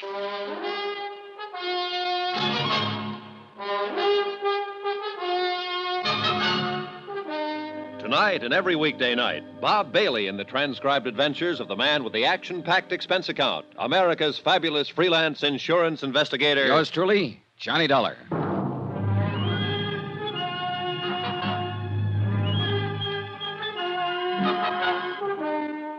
New York City, expense account submitted by Special Investigator Johnny Dollar. To the Home Office, Northwestern Indemnity Alliance, Hartford, Connecticut. The following is an accounting of expenditures during my investigation of the Amy Bradshaw matter. Expense account item 12, $5. Taxi from my hotel to the Criterion Theater on West 44th. $2 for the fare, $3 for getting me there in 5 minutes. Amy had sounded plenty scared over the phone. The cab skidded to a stop in front. I caught a glimpse of somebody at the other corner of the theater. It looked like Porter Kane. I couldn't be sure, and I didn't have time to find out right now. Backstage, it was quite dark, and I had to feel my way through some... The shot came from the direction of Amy's dressing room. Mike Pomeroy, her agent, was lying on the floor, dead. There was a gun on the floor, too, just inside the door. Johnny! Oh, Johnny! What happened, Amy? Amy, stop it! Tell me what happened. The door. Door? The shot, it came from the door. I ran outside the dressing room, across the stage, into the alley. No one in sight. Back inside, I found a light switch. So I phoned Al Centella at police headquarters, told him what had happened. Amy was quieter now. Johnny. Amy, look. I know it's tough for you to talk right now, but you've got to try and tell me. I know. A little after midnight, Mike called me at my apartment. He said he wanted to talk to me about something important. His office is nearby, and he asked me to meet him here in my dressing room. So I came over right away. Go on. Mike and I started talking. Suddenly, I saw the door opening a crack. A hand with a gun.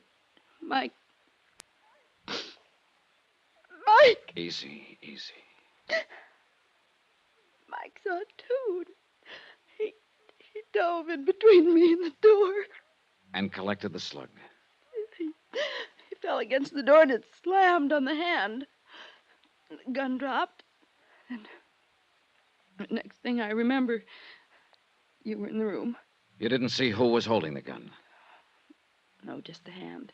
Amy. And there was something on one of the fingers that I recognized. A large signet ring? Yes. Yeah. It belonged to the guy out on the sidewalk. Porter Kane.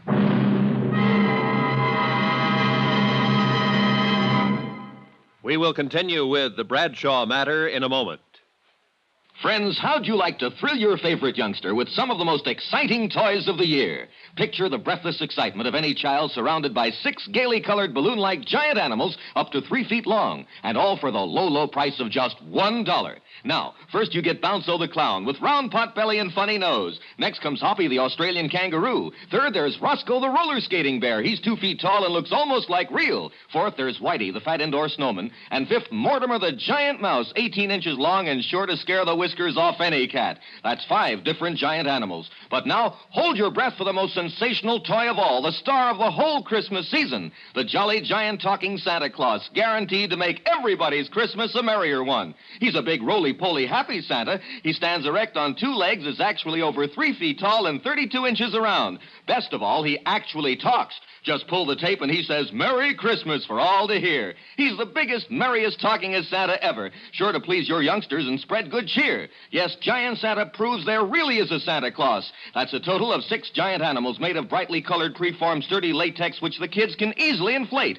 And the cost, just $1, not for each, just $1 for all 6 of these lovable giants who'll turn your home into a circus parade. And here's a surprise. Mail your order today and you'll also receive absolutely free Peter the Rabbit, actually over 2 feet tall with big red ears almost 9 inches long. But you must send now.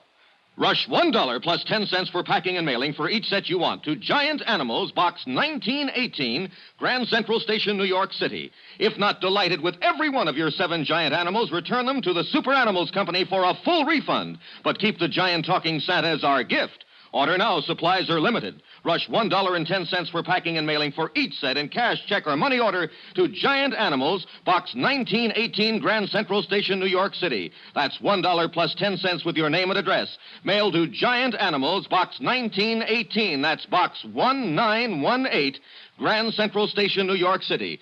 Giant Animals, Box 1918, Box 1918, Grand Central Station, New York City.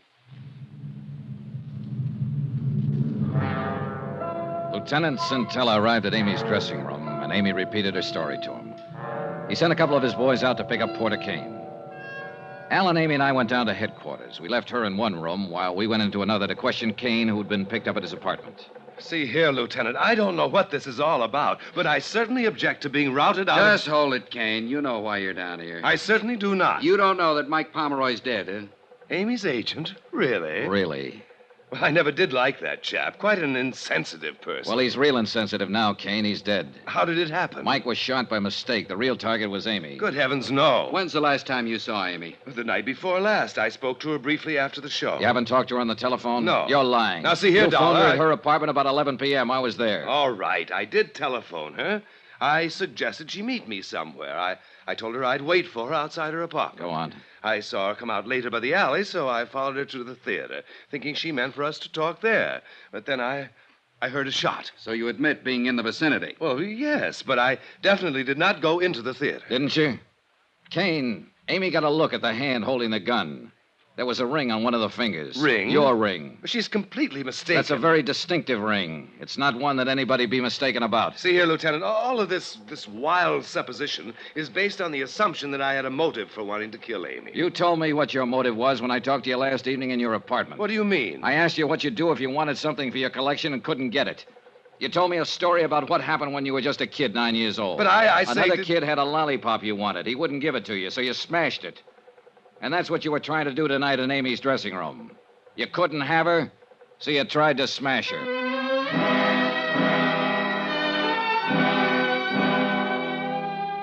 There wasn't much point in my hanging around. So I got Al Centella's permission to take Amy back to her apartment. We could wait there for any new developments. Amy didn't say a word all the way. When we got there, she sat in a chair staring at the wall. When she finally spoke, it was more like she was talking to herself. He's dead. Amy, He's dead because of me. stop talking that way. Mike Pomeroy jumped in the way of a bullet. If he hadn't, you'd be dead. Would have been better that way. Stop it, Amy. Johnny, Yeah. I think... You think what? Oh, just a minute. I'll get it. It was Al Centella down at police headquarters. When he finished talking, I didn't say anything. There wasn't anything to say. After I hung up, I stood there a moment, staring out the window. It had started to rain. I felt old and tired and empty and sick. I went back into the other room again. Amy was sitting there looking at me. Johnny, Yeah, Amy? was that call for me? No. Who was it? Lieutenant Centella. Oh, The gun that killed Mike Pomeroy. There were no fingerprints on it. You said you saw a bare hand with a ring on it holding the gun. A bare hand would have left fingerprints. You killed him, didn't you? yes, Johnny. The attempts on your life, you faked them, didn't you, to convince people you were in danger so you could kill Pomeroy and we'd think the shot was intended for you. Why, Amy? You know why. Yeah, I guess so. You loved Mike. You knew he was growing away from you. So fast. So very fast. You saw him get interested in a younger actress. You knew she was taking your place with him. To Mike, I was dead. I couldn't stand that. I really couldn't. So I started making it look like I was in danger. It wasn't very hard, Johnny. I'm a good actress. Yeah. After a while, I almost began to believe I was in danger. Something was after me, was hunting me. It finally caught up with me, and I did what I did. Which of us is the hunter, Johnny? And which is the hunted? Amy, Yes. I think one of Lieutenant Centella's men is waiting for you out in the hall. All right. Just one thing, Johnny. What is it? I'll need something now. Something. Don't forget me, Johnny. Give me that. That you can count on, Amy.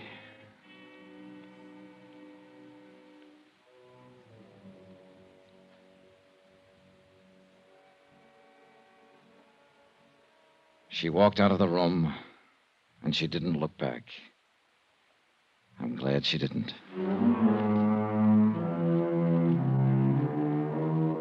Expense account item 13, $16.50. Transportation and incidentals from New York back to Hartford. Expense account total, $185.20. End of account, end of report. Remarks? Amy repeated her confession to Lieutenant Centella. Her trial's coming up soon. Sweet case. Well, tomorrow's another day. So they tell me.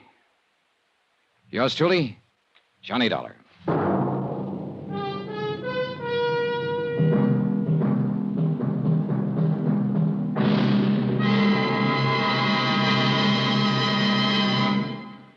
Johnny Dollar will return in a moment to tell you about next week's intriguing story. Friends, send for your set of some of the most exciting toys of the year. 6 giant inflatable toys for only $1. Some up to 3 feet tall. You get Bounco the Happy Clown, Hoppy the Australian Kangaroo, Roscoe the 2 feet long roller skating bear, Whitey the fat indoor snowman, Mortimer the giant mouse 18 inches long, and last but not least, the great giant talking Santa, a roly-poly giant over 3 feet tall and 32 inches around the belly that actually says Merry Christmas out loud when you pull the tape. That's 6 sensational giant toys for only $1, made of sturdy, gaily colored latex that the kids can easily inflate. Send $1 for each set to Giant Animals, Box 1918, Grand Central Station, New York City. And if you order right now, you get Peter the Rabbit over 2 feet tall absolutely free. If not delighted with your Giant Animals, your money refunded immediately. Order today. You may never hear this offer again. Rush $1 plus 10 cents for packing and mailing and cash, check, or money order to Giant Animals, Box 1918, Grand Central Station, New York City. That's $1 plus 10 cents for each set with your name and address to Giant Animals, Box 1918, Grand Central Station, New York City. Now, here's our star to tell you about next week's exciting story. Next week, a case with a great big question mark. Accident, suicide, or just plain murder. Join us, won't you? Yours truly, Johnny Dollar.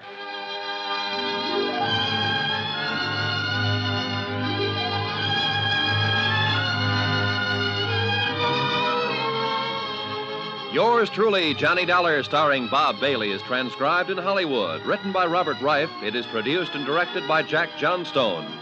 Heard in this week's cast were Virginia Gregg, Florence Walcott, Don Diamond, Larry Thor, Vic Perrin, and Carlton Young. Musical supervision by Amerigo Marino. Be sure to join us on Monday night, same time and station, for another exciting story of Yours truly, Johnny Dollar. This is Roy Rowan speaking.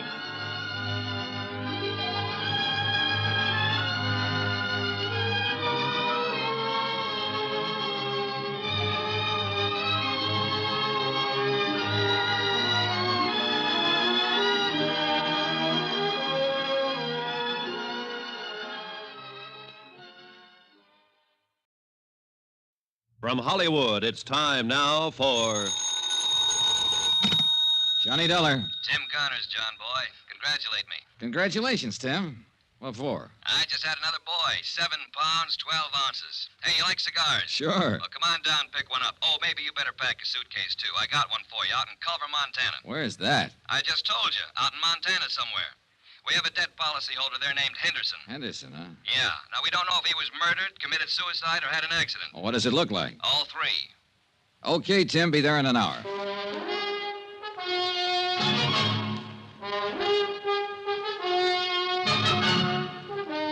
Tonight and every weekday night, Bob Bailey in the transcribed adventures of the man with the action-packed expense account, America's fabulous freelance insurance investigator. Yours truly, Johnny Dollar.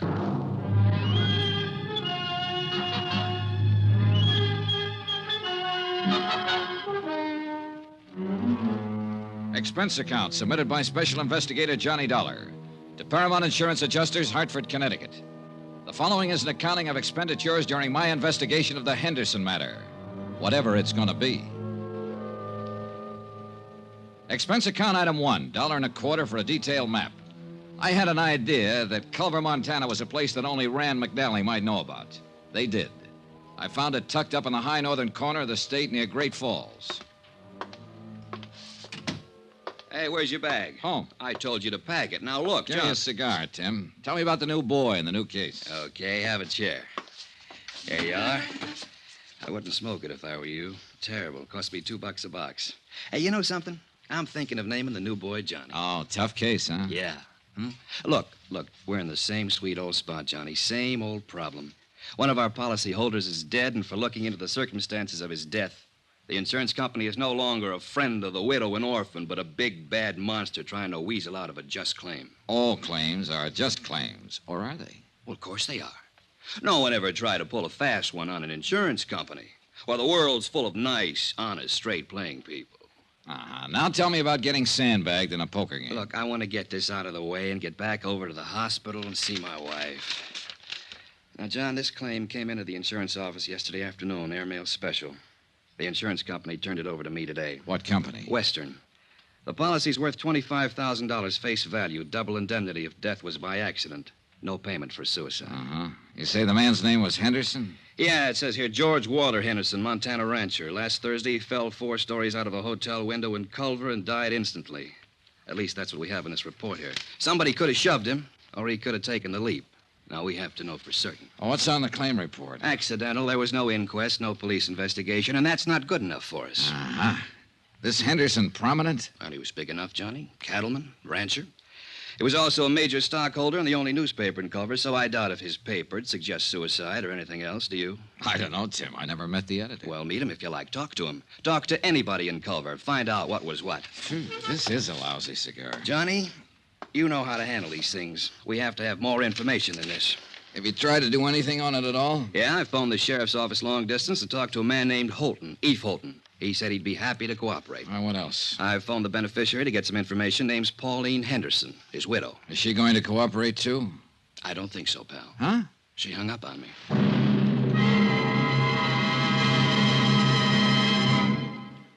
We will continue with the Henderson matter in a moment.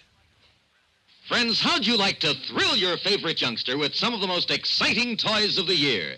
Picture the breathless excitement of any child surrounded by 6 gaily colored balloon-like giant animals up to 3 feet long, and all for the low, low price of just $1.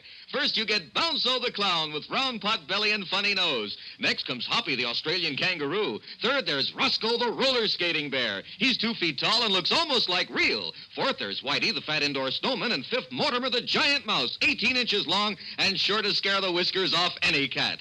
That's 5 different giant animals. But now hold your breath for the most sensational toy of all, the star of the whole Christmas season, the jolly giant talking Santa Claus. Guaranteed to make everybody's Christmas a merrier one.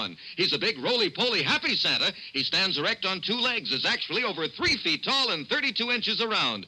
Best of all, he actually talks. Just pull the tape and he says, Merry Christmas for all to hear. He's the biggest, merriest, talkingest Santa ever. Sure to please your youngsters and spread good cheer. Yes, Giant Santa proves there really is a Santa Claus. That's a total of 6 giant animals made of brightly colored preformed sturdy latex, which the kids can easily inflate. And the cost just $1, not for each. Just $1 for all 6 of these lovable giants who'll turn your home into a circus parade. And here's a surprise. Mail your order today and you'll also receive absolutely free Peter the Rabbit, actually over 2 feet tall with big red ears almost 9 inches long. But you must send now. Rush $1 plus 10 cents for packing and mailing for each set you want to Giant Animals, Box 90, Grand Central Station, New York City. If not delighted with every one of your 7 giant animals, return them to the Super Animals Company for a full refund, but keep the giant talking Santa as our gift. Order now. Supplies are limited. Rush $1.10 for packing and mailing for each set in cash, check, or money order to Giant Animals, Box 90, Grand Central Station, New York City. That's $1 plus 10 cents with your name and address. Mail to Giant Animals, Box 90, Box 90, Grand Central Station, New York City. Giant Animals, Box 90, Grand Central Station, New York City. Expense account item 2, $185.65. Airfare, Hartford, Connecticut to Great Falls, Montana. The nearest point I could make to Culver by air. Item 3, $3. I took the train to Culver. Sometimes when I'm having nightmares, I dream about the smelter stack standing up against the cadaverous hills that lie to the south of town. Everything, including the 3 or 4 feet of snow covered with a uniform dinginess, made Culver an ugly little town set in an ugly notch between 2 ugly mountains. The only hotel in town was the Butte. It happened to be 4 stories high. It also happened to be the place where George Henderson had met his death.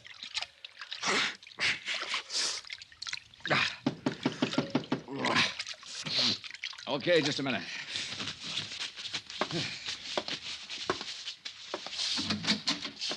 Mr. Dollar? Yeah. I'm Eve Holton, sheriff here. Huh? You're from the insurance people, aren't you? Yeah, that's right. Mm-hmm. Been expecting that you'd be in sooner or later. Well, I'm glad to meet you, Mr. Holton. Call me Eve, son. Everybody does. Hey, got a drink on you? And no, I haven't. Well, I got one on me. Nice and chilly, too. Well, I'll see if there's some glasses around here, Sheriff. You didn't waste any time looking me up. No, I guess I didn't, son. Thought it'd save a little time this way. Knew you'd be looking me up sooner or later. Really thought we ought to have this drink together. Private. May not have any more together while you're here. Uh-huh.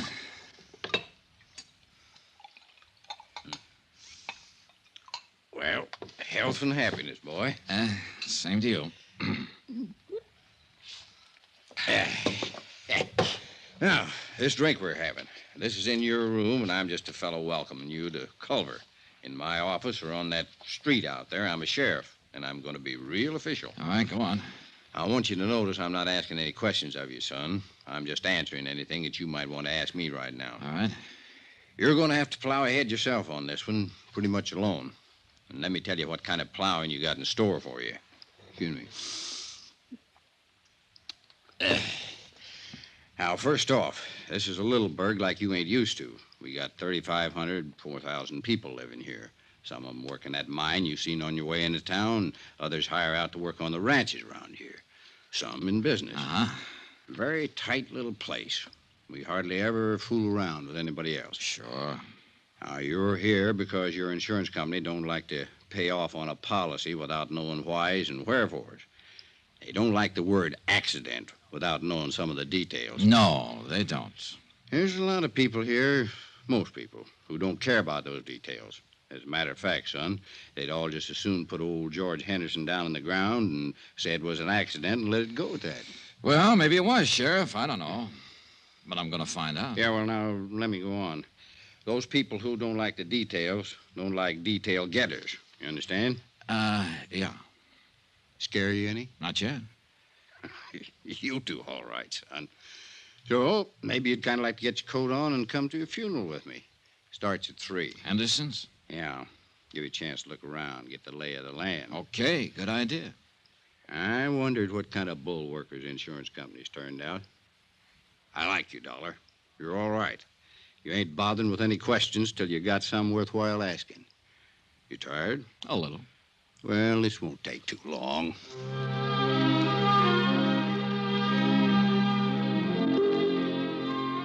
A half hour later, I was standing beside Sheriff Eve Holton on a flat-top hillside that served as a cemetery. The snow was white and gleaming under the winter sun of the mid-afternoon skies, the air cold and crisp. To thee, our heavenly Father, who knoweth all things, we commit the body of our beloved to thy eternal care. Thy will be done. Trusting ever in thy mercy, we invoke the consolation of thy sheltering wing. Earth to earth, ashes to ashes, dust to dust. In sure and certain hope of resurrection into eternal life, in the name of the Father, and of the Son, and of the Holy Ghost. Amen. Yeah. Here. Oh, that's that. Yeah. Poor George. Eve. Hmm? Which one is Mrs. Henderson? There. That's Pauline Henderson? Yeah, that's her. Well, she can't be more than 25.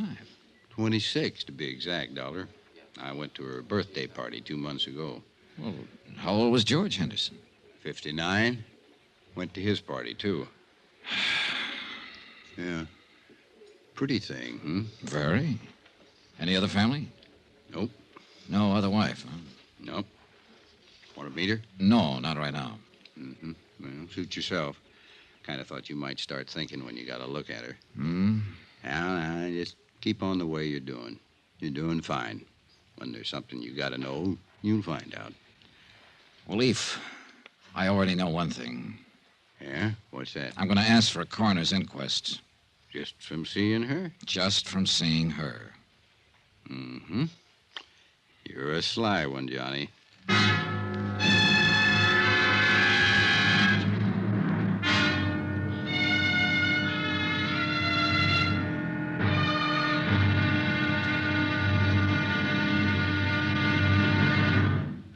Johnny Dollar will be back in a moment to tell you about tomorrow's episode. Friends, send for your set of some of the most exciting toys of the year. 6 giant inflatable toys for only $1, some up to 3 feet tall. You get Bounce'll the happy clown, Hoppy the Australian kangaroo, Roscoe the 2 feet long roller skating bear, Whitey the fat indoor snowman, Mortimer the giant mouse 18 inches long, and last but not least, the great giant talking Santa, a roly-poly giant over 3 feet tall and 32 inches around the belly that actually says Merry Christmas out loud when you pull the tape. That's 6 sensational giant toys for only $1, made of sturdy, gaily colored latex that the kids can easily inflate. Send $1 for each set to Giant Animals, Box 90, Grand Central Station, New York City. And if you order right now, you get Peter the Rabbit over 2 feet tall absolutely free. If not delighted with your giant animals, your money refunded immediately. Order today. You may never hear this offer again. Rush $1 plus 10 cents for packing and mailing in cash, check, or money order to Giant Animals, Box 90, Grand Central Station, New York City. That's $1 plus 10 cents for each set with your name and address to Giant Animals, Box 90, Grand Central Station, New York City. Now, here's our star to tell you about tomorrow's episode of The Henderson Matter. Tomorrow, I find out how hard it is to believe what I see. And I see plenty. Join us, won't you? Yours truly, Johnny Dollar.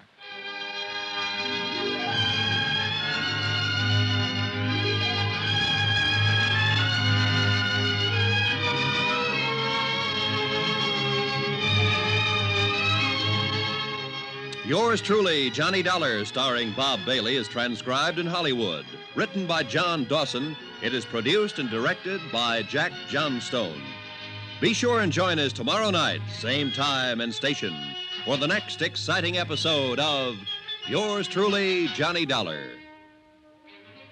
This is Roy Rowan speaking.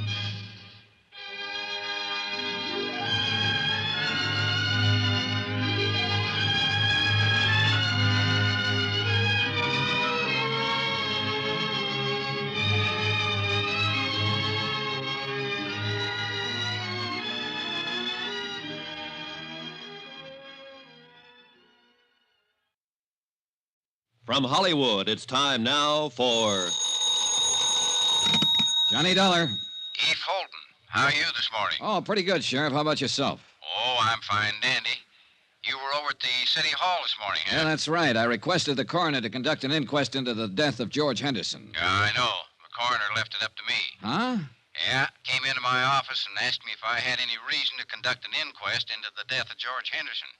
I told him I didn't have any reason, but I'd do it if I was ordered to. Well, what happens now? Well, somebody'll have to decide whether there's going to be an inquest or not. Who? Mayor, I guess. I don't know. Anyhow, you stirred up some action, and you'll be getting it. Yeah, where? Just stay where you are, son. My guess is it'll come right to you.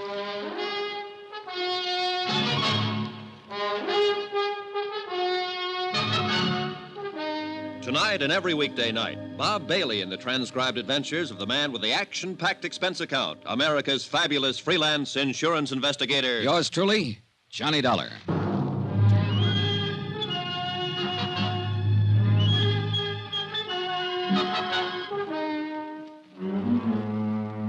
Expense account submitted by Special Investigator Johnny Dollar to Paramount Insurance Adjusters, Hartford, Connecticut. The following is an accounting of expenditures during my investigation of the Henderson matter. The death of George Henderson of Culver, Montana, where I am today. A casual certification announced the death is accidental, having been received by a fall from a hotel window. No one in Culver seemed to be too worried about any of the details. But details are my job. That's why I requested the coroner's office to conduct an inquest. I took Sheriff Holton's suggestion and waited to see what my request flushed up in the dingy-colored mountains of Culver. An hour later, my first bird winged up to my hotel room. He was a tall, gray-haired man in a Stetson, earmuffs, and the western version of a Chesterfield. His Honor, Mayor Newton. Mr. Dollar, I want to talk to you about this request you made for an inquest into George Henderson's death. Yes, sir, Mr. Mayor. You are aware, of course, that George's death, and he was one of my beloved and personal friends for many, many years, was a great blow to the entire community. No, I didn't know that, Mayor Newton. Huh? Only the smallest part of the community were at his funeral yesterday afternoon. His widow and I'd say not more than half a dozen other people. Well, I understand that your insurance company is not quite satisfied with the certification. Is that correct? More or less. What would they need to be satisfied, sir? An exact knowledge of how Mr. Henderson fell out that hotel window. I would rather no inquest were held into Mr. Henderson's death. Why? Why, sir, George Henderson is dead and buried. It should remain that way. If an inquest were to be held, it would only prove that George fell out of a window. I beg you to consider that, Mr. Dollar. You seem very certain that an investigation would prove that death was accidental, Mayor. It was accidental. George fell out the window. Well, now, I can't just tell that to my insurance company, can I? We are a small community with a rudimentary police force, not equipped in any way for an exhaustive investigation, nor for the financial burden of such an investigation. I strongly urge you to reconsider this request for a coroner's inquest. You do? I do indeed. His untimely death was an unfortunate occurrence, outside the pale of any of our poor abilities to foresee. A terrible, terrible accident. I'd like proof of that. Proof? An inquest, Mr. Mayor. An inquest. All right.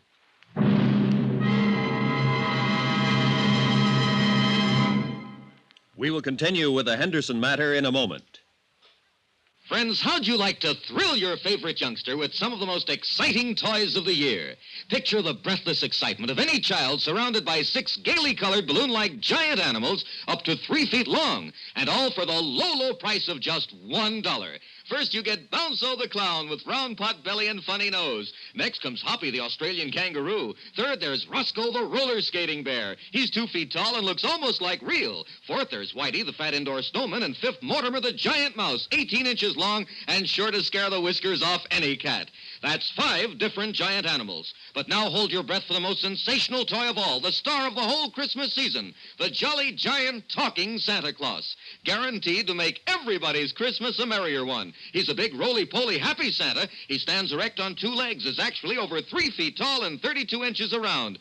Best of all, he actually talks. Just pull the tape and he says, Merry Christmas for all to hear. He's the biggest, merriest, talkingest Santa ever. Sure to please your youngsters and spread good cheer. Yes, Giant Santa proves there really is a Santa Claus. That's a total of 6 giant animals made of brightly colored preformed sturdy latex, which the kids can easily inflate. And the cost just $1, not for each. Just $1 for all 6 of these lovable giants who'll turn your home into a circus parade. And here's a surprise. Mail your order today and you'll also receive absolutely free Peter the Rabbit, actually over 2 feet tall with big red ears almost 9 inches long. But you must send now. Rush $1 plus 10 cents for packing and mailing for each set you want to Giant Animals, Box 46, Grand Central Station, New York City. If not delighted with every one of your 7 giant animals, return them to the Super Animals Company for a full refund, but keep the giant talking Santa as our gift. Order now. Supplies are limited. Rush $1.10 for packing and mailing for each set in cash, check, or money order to Giant Animals, Box 46, Grand Central Station, New York City. That's $1 plus 10 cents with your name and address. Mail to Giant Animals, Box 46, Grand Central Station, New York City. Giant Animals, Box 46, Grand Central Station, New York City. My interview with Mayor Newton had convinced me that I'd get no real help from him in the Henderson matter.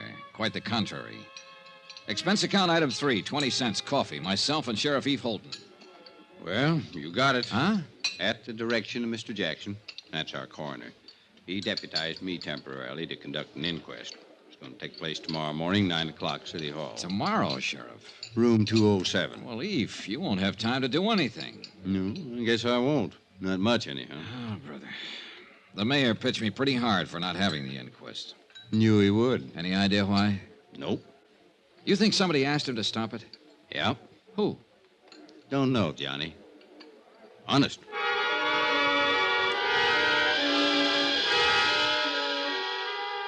The next morning, I struggled my way against a belligerent north wind to City Hall and the inquest, if you could call it that. I sat in the back of the room and listened while a Dr. Horace Nam assured the 6-man jury that George Henderson was quite dead when he was called out of his office and examined him on the street.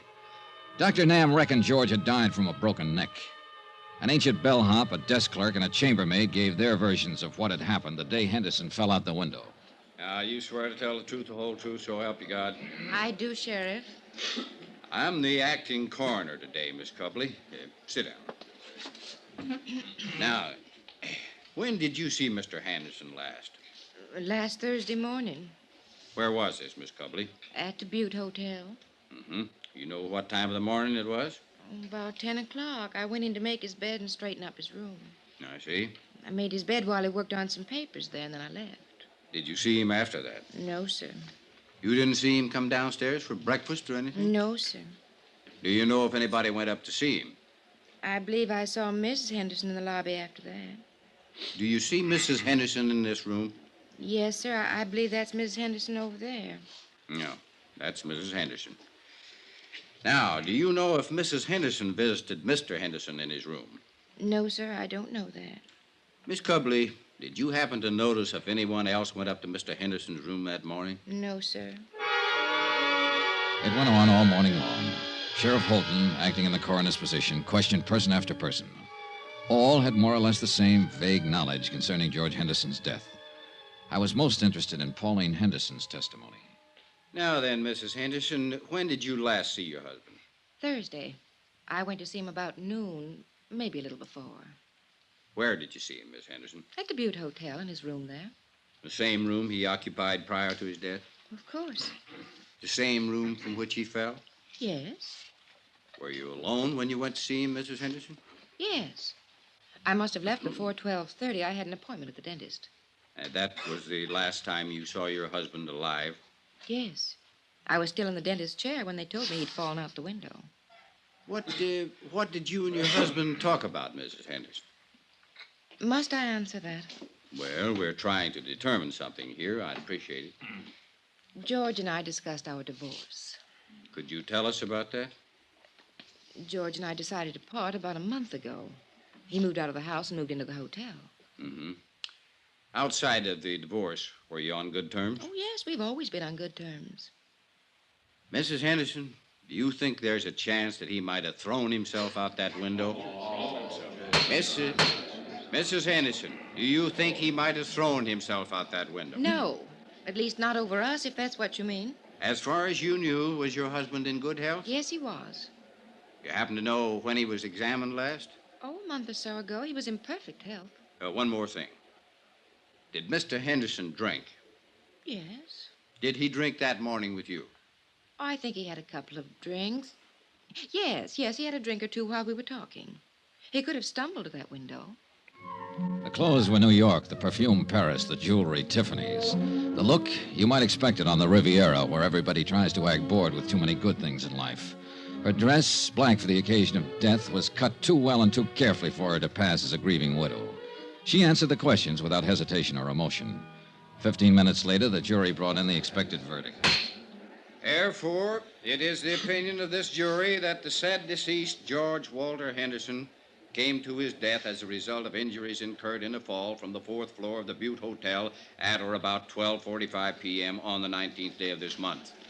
No evidence to the contrary, it is deemed and declared that the manner of death was accidental. Adjourned. And that was that. As far as Culver's people, its police, and its mayor were concerned. Yeah, the mayor. Well, Mr. Dollar, I hope you're satisfied. It was a pretty good inquest, Mayor Newton. I trust the official verdict of the jury will answer any questions your insurance company might have had on their minds and clear this whole matter up. I'll forward it to them and tell them the circumstances under which the inquest was conducted, Mr. Mayor. Satisfactory, I trust. No, but it served a purpose. Now that everybody thinks it was an accident, everybody will breathe easier. Certainly. Yeah. If everybody's relaxing like that, somebody's going to get careless. See you, Mr. Mayor.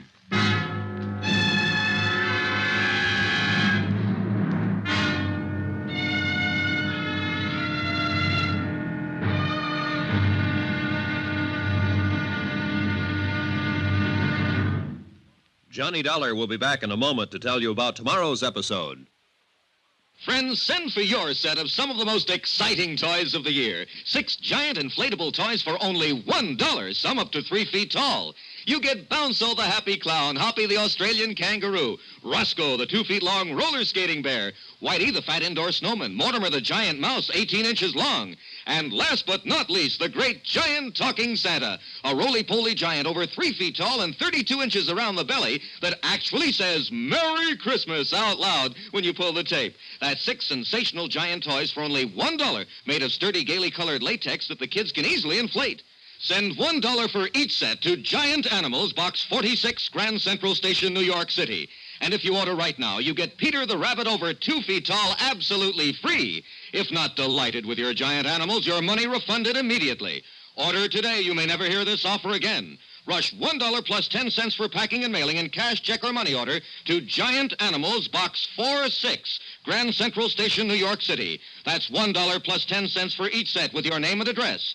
To Giant Animals, Box 46, Grand Central Station, New York City. Now, here's our star to tell you about tomorrow's episode of The Henderson Matter. People do get careless tomorrow, all over Culver, Montana. Join us, won't you? Yours truly, Johnny Dollar. Yours truly, Johnny Dollar, starring Bob Bailey, is transcribed in Hollywood. Written by John Dawson, it is produced and directed by Jack Johnstone. Be sure and join us tomorrow night, same time and station, for the next exciting episode of Yours truly, Johnny Dollar. Roy Rowan speaking.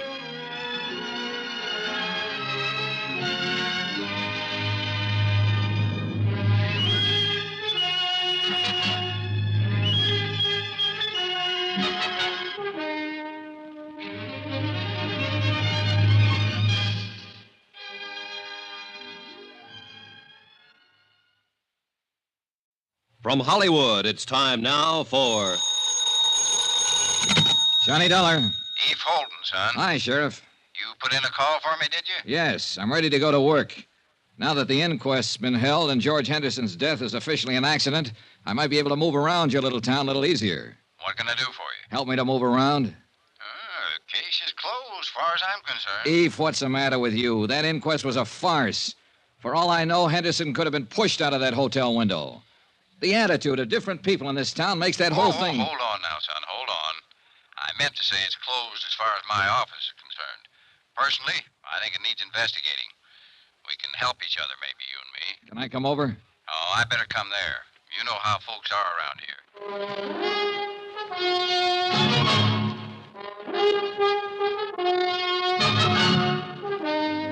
Tonight and every weekday night, Bob Bailey in the transcribed adventures of the man with the action-packed expense account, America's fabulous freelance insurance investigator. Yours truly, Johnny Dollar.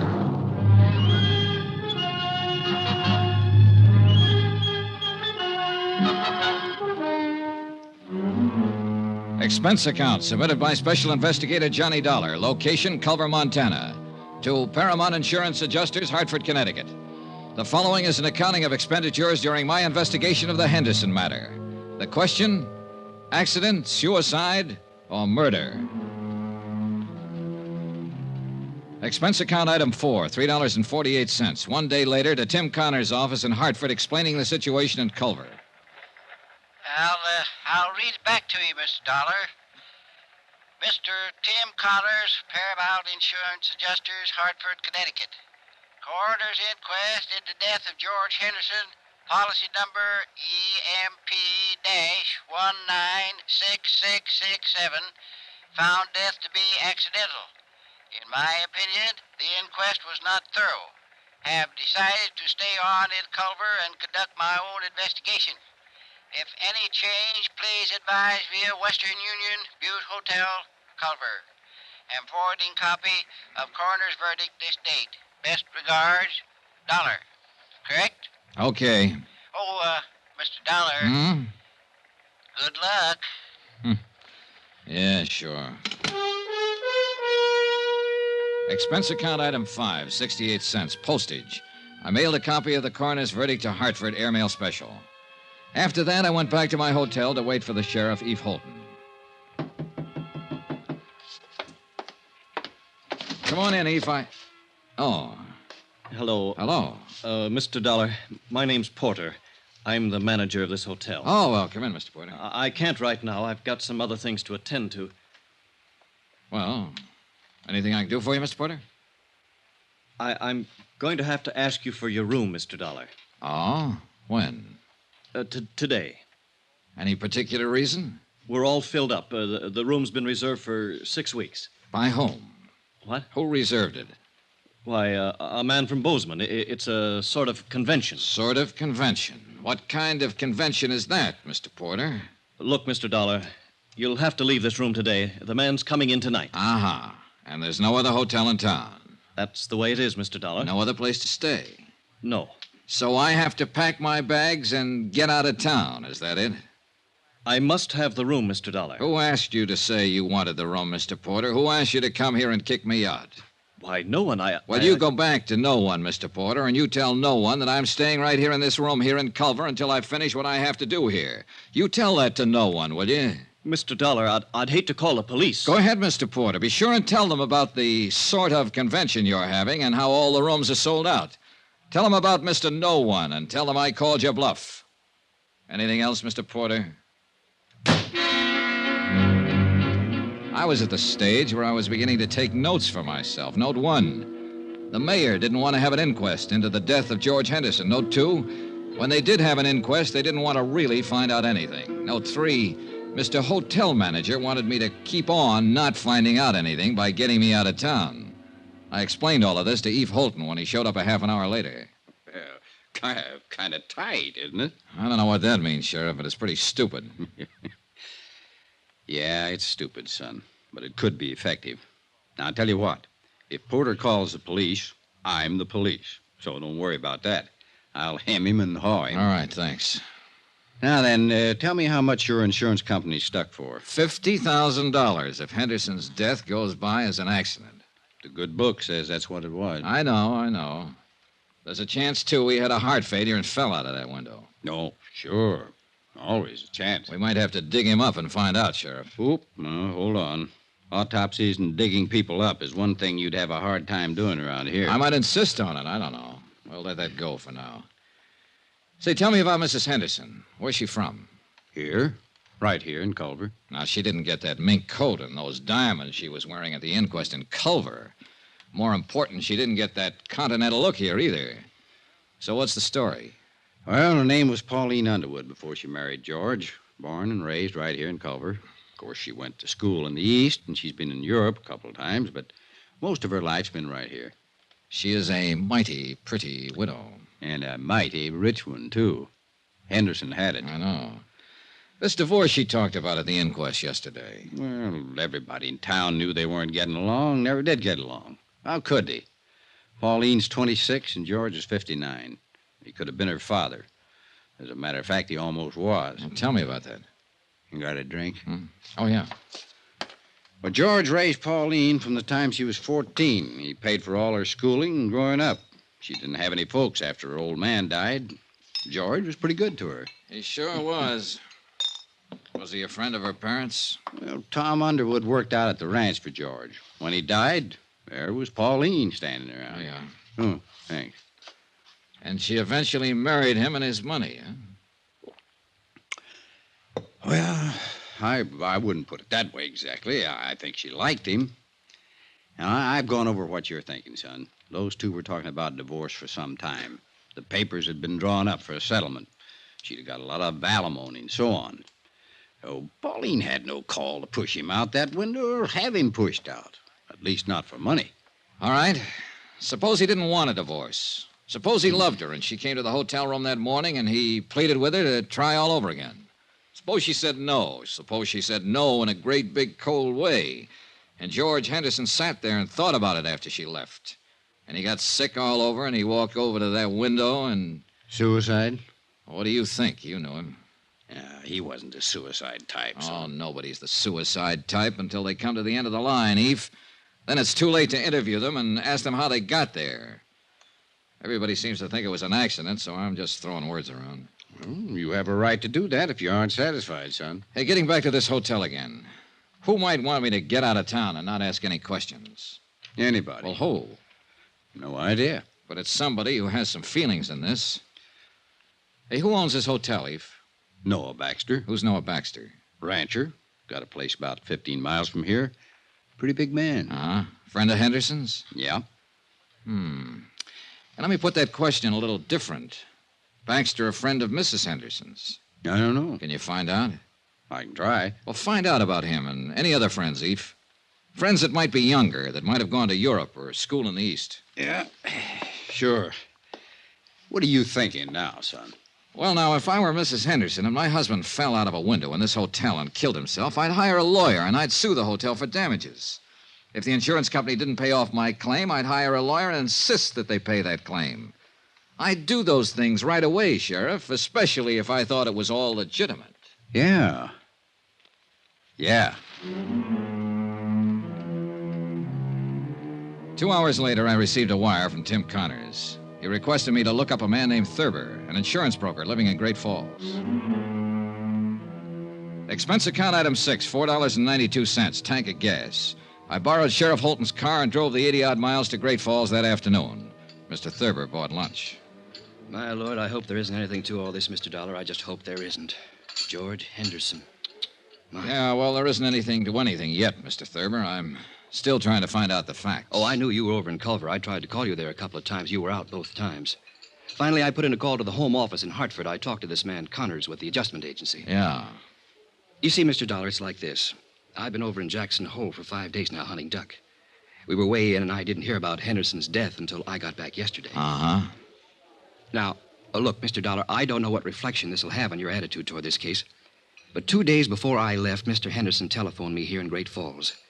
He said he wanted to change the beneficiary on his policy. Oh, in other words, he was going to cut his wife out, huh? Yes, I suppose so. I know they weren't getting along. There'd been talk of divorce. Yes, I guess so. Uh-huh. Did he name a new beneficiary? Yes, a school teacher in Culver named Matilda Knickerbocker. Everybody calls her Mattie. What was his connection with her? None that I know of. I think it was just a name for him to throw in until he could decide on another beneficiary. Why, he didn't have... Wait a minute. Mattie Knickerbocker. Just a school teacher. Everybody knows her. He was awful mad when he talked to me that day. I could tell it in his voice.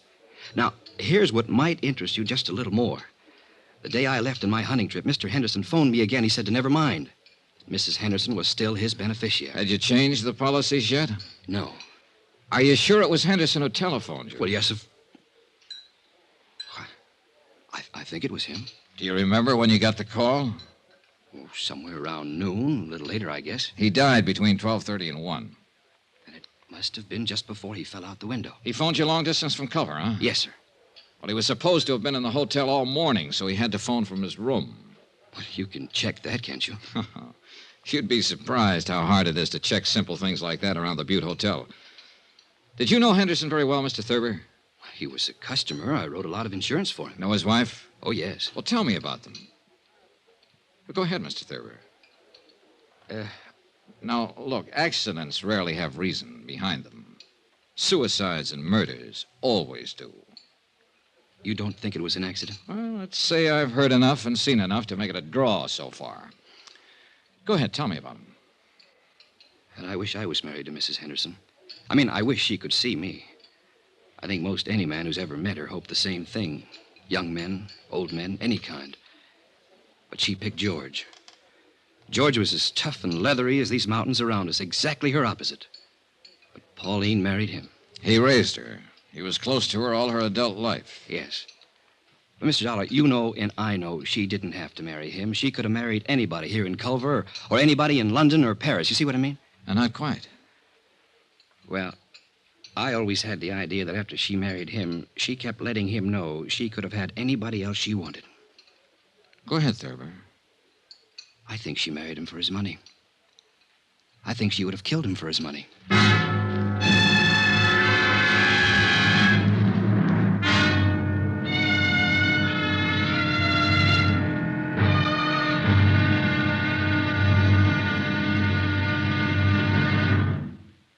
There'll be another intriguing episode in our story of the Henderson matter tomorrow. Tomorrow, the whole affair becomes a town issue, and I become the town goat. Incidentally, let me take a moment to say thanks for the many kind letters you've sent. We appreciate them more than you know. And I only wish it were possible to answer them all personally. Again, thank you. Yours truly, Johnny Dollar.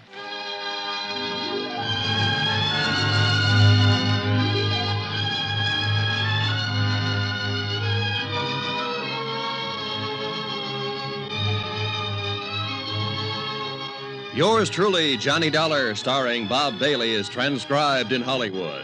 Written by John Dawson, it is produced and directed by Jack Johnstone. Be sure and join us tomorrow night, same time and station, for the next exciting episode of Yours truly, Johnny Dollar. Roy Rowan speaking.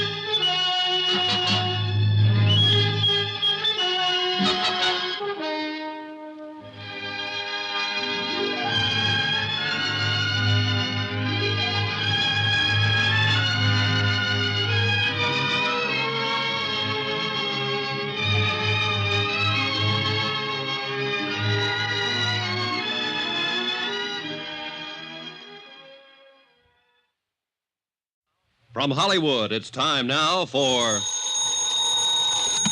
Johnny Dollar. This is Mrs. Henderson. You asked me to call, Mr. Dollar? Yes, Mrs. Henderson. I'm with Paramount Insurance Adjusters. Oh, yes. You probably know we asked for the inquest into your husband's death. Yes, I know. We're trying to clear up the entire matter as quickly as we can, Mrs. Henderson. I'd like to talk to you. Oh? Hate to trouble you at a time like this. Well, that's all right, Mr. Dollar. When do you want to talk? May I come out to the house this afternoon? There's a nice restaurant called Big Horn Lodge on the highway. How about meeting you there at, say, 4 o'clock? Good. I'll be there.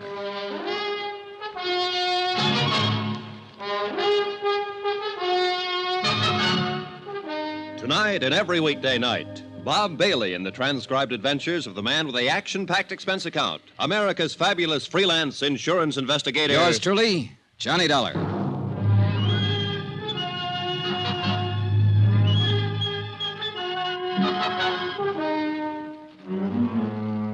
Expense account submitted by Special Investigator Johnny Dollar to Paramount Insurance Adjusters, Hartford, Connecticut.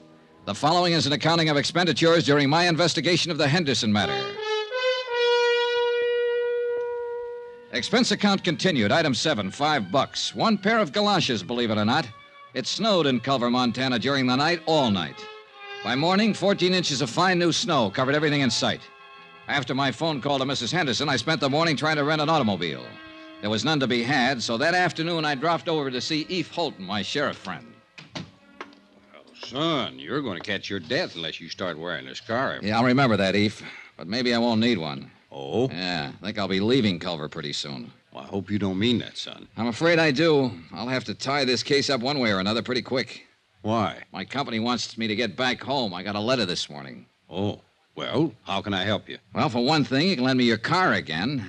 I have a date with a lady out at the Big Horn Lodge. Pretty fancy. You can have the old thing anytime you want it. You know that, son. Who's the lady? George Henderson's widow. Yeah. Oh? Now, I know what you're going to say. Why go after her? Why bother her until I have something to go on? Well, I got to do something, Eve. I'm no nearer now to knowing whether Henderson was pushed out that hotel window, fell, or jumped. I think I have enough of an idea of Henderson and his wife to pick up some valuable information from her. Any objections? Nope. Johnny, a couple of days ago, you asked me to look up people who might have been especially friendly to Mrs. Henderson. You still want to know about them? Yeah, sure.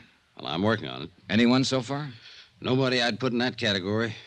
What time you have to be at the Bighorn? 4. It'll take you a while. Wouldn't hurt to start right now. She's parked out back. Okay, thanks, Eve. Good luck.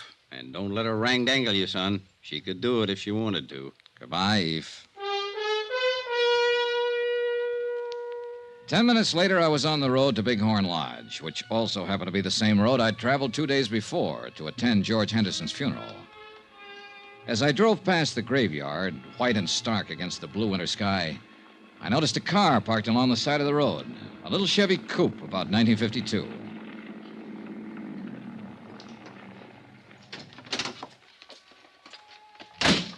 There was the figure of a woman, all alone, standing by George Henderson's fresh grave. Her head was bowed. She didn't notice me as I walked up. A gray-haired woman, about 45, slight, delicate, gentle. Oh, I'm sorry. I didn't mean to start it. Oh, that's all right. Must be getting late. Dear, it is. Do I know you? Why, I don't know. I'm Mattie Knickerbocker. The name had startled me. The day before, an insurance broker in Great Falls had mentioned her. Told me that George Henderson had named her his beneficiary, then changed his mind a few minutes before he died. Your name's not Campbell, is it? No, Johnny Dollar. Oh, Johnny Dollar. You remind me of a boy I had in one of my classes once, Torrey Campbell. Oh, you're a teacher, Miss Knickerbocker? Yes. Everybody knows me, I think. Or at least I flatter myself that way. Well, I should be going. I knew Mr. Henderson, too. Oh? He was a wonderful man, George. He was very dear to me. I'll find it difficult getting used to the fact that he'll never be around anymore. George had a wonderful laugh, didn't he? Yes, he did, Mrs. Knickerbocker. I never really thought that he ever grew up. Of course, you knew him in a business way, and I'm sure he was very, very grown up in business. But it doesn't hurt to think of him this way now, does it? I don't think so, Miss Knickerbocker. I didn't come to his funeral. I didn't think I could bear it. I thought I'd just drive out this afternoon and say goodbye by myself. Well, I apologize for interrupting you. Not at all, please. Funny little things. The birds in the snow. Oh. Such tiny, wonderful little things. A little bit of God in each of them, Mr. Dollar, wouldn't you say? Yes, ma'am. I don't know why. I think George would like to know they're here, near him. Miss Knickerbocker, I have to tell you... No, you don't, Mr. Dollar. I know who you really are. Everyone in town knows. You seem like a nice young man. Was it curiosity that made you stop your car? Yeah, I suppose so. I apologize. Oh, you needn't. I'm just an old friend of George's, saying goodbye to him. Good afternoon, Mr. Dollar. Goodbye. Talking to Mattie Knickerbocker, I felt that for the first time, somebody, namely Mattie, had talked frankly and truthfully about George Henderson. I was still thinking of the frail, drab little woman with the nice blue eyes when I met Pauline Henderson at the Bighorn Lodge. What are these matters you want to clear up, Mr. Dollar? Oh, just some doubts in my mind about your husband's death. What do you drink? Pernod. Pernod. I learned to like it in France. All right. One Pernod, bourbon, a little water on the side. Yes, sir. You sound like George when you order. Hey, I like your Bighorn Lodge. And I have to say, when it's elegant in the West, it's elegant. I'd like a light, please. Oh, sorry. Sure. Thank you. Mrs. Henderson, do you mind if I don't stall any longer with the drinks, the smokes, and the compliments? I'm surprised you've stalled this long. I've heard you're a very blunt and impulsive man. I spoke to an insurance agent named Thurber yesterday in Great Falls, your husband's agent. Mr. Thurber told me that your husband wanted to name a new beneficiary last week. Really? Yeah. He named Matilda Knickerbocker. Mattie Knickerbocker. I'm not surprised, I suppose. Mattie's a lovely woman. I know George was very fond of her. Mr. Thurber also told me that Mr. Henderson changed his mind about that the day he died. In fact, he phoned Mr. Thurber in Great Falls and told him to leave the policy as it was. He did that a few minutes after you left his hotel room, a few minutes before he died. Can you explain any of that, Mrs. Henderson? Why don't you ask Mattie Knickerbocker? Because I don't think she'd know. I ran into her this afternoon, and I talked to her. Oh, not about this, just about other things. I'll look her up again if I have to. But it's you I want information from now. Then why don't you ask what you mean, Mr. Dollar? All right.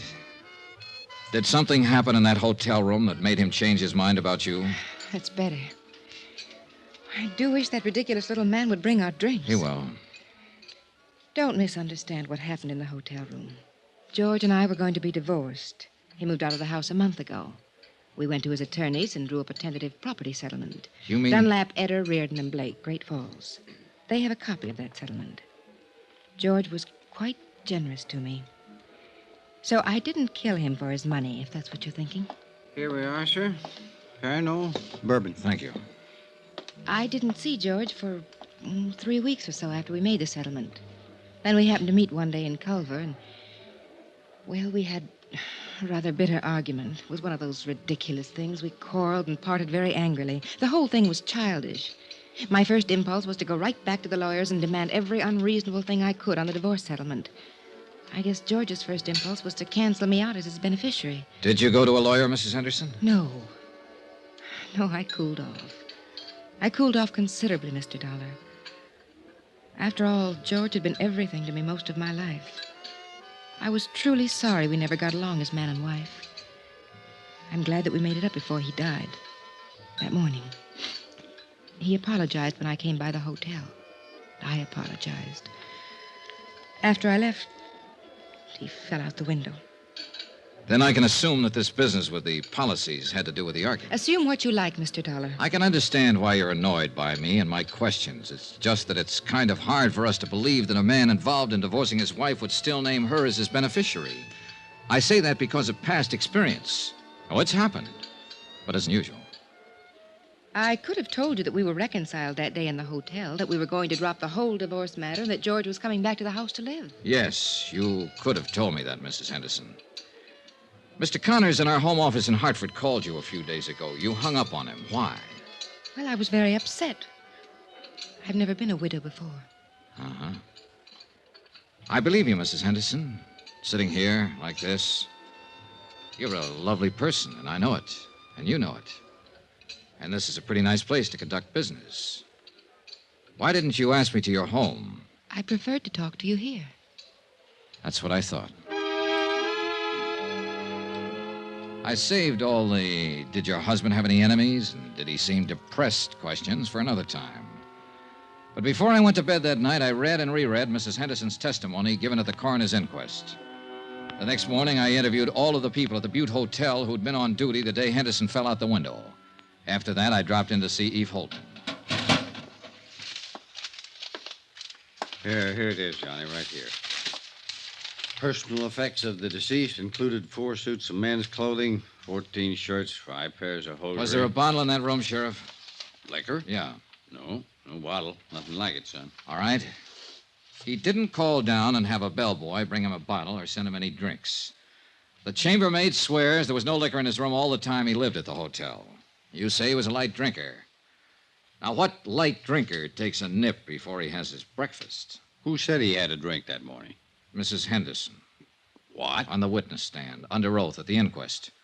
She testified that her husband had a drink before she came up to the room and while she was there. Now, mind you, she didn't say he was drunk, but she did say he had been drinking. You read over that transcript. So? So I think she threw that in, made sure it got in, because it's sometimes hard to believe that a cold, sober man will walk out of a hotel window and kill himself accidentally. A drunk or a drinker might do it. You and I and everybody at that inquest somehow got the impression that Henderson was slightly tipsy that morning. And Mrs. Henderson saw to that. Now then, if Henderson had a drink, I want to know where he got it. Tell me, Eve. No bottle in the room, no bottle brought up to the room. Where did he get that drink? That's a pretty good question, son.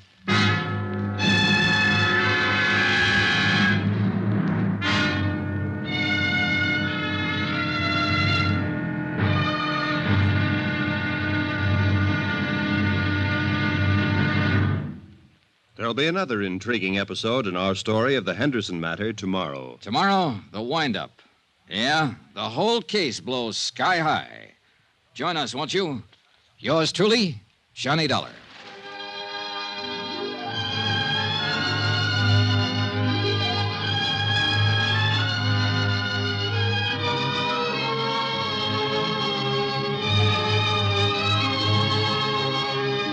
Yours truly, Johnny Dollar, starring Bob Bailey, is transcribed in Hollywood.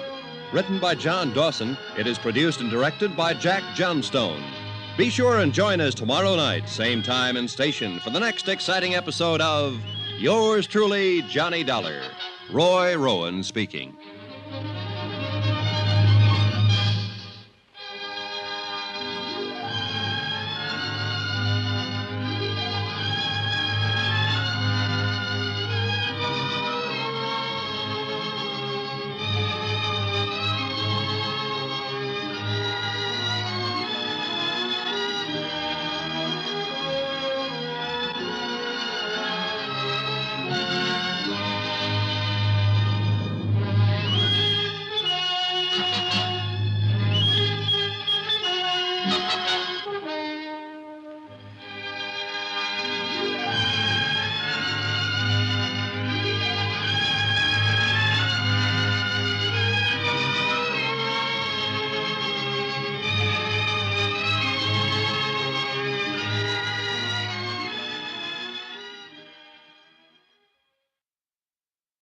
From Hollywood, it's time now for Johnny Dollar. I have a call for you from Hartford. Go ahead, please. Johnny? Right here. Connors at Paramount Adjusters. Say, what was this wire, Johnny? You serious about denying liability to Mrs. Henderson? I sure am. I think it'll bring the whole thing out in the open. This is pretty serious. Have you got any concrete evidence death wasn't accidental? Jim, I have a copy of the coroner's inquest. Concrete evidence that Mrs. Henderson lied under oath. She said her husband was drinking the morning he died. Everybody here believed he was a little crocked when he fell out that hotel window.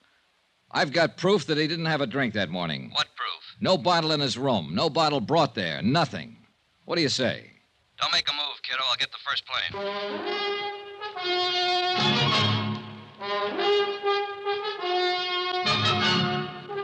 Tonight and every weekday night, Bob Bailey in the transcribed adventures of the man with the action-packed expense account, America's fabulous freelance insurance investigator. Yours truly, Johnny Dollar.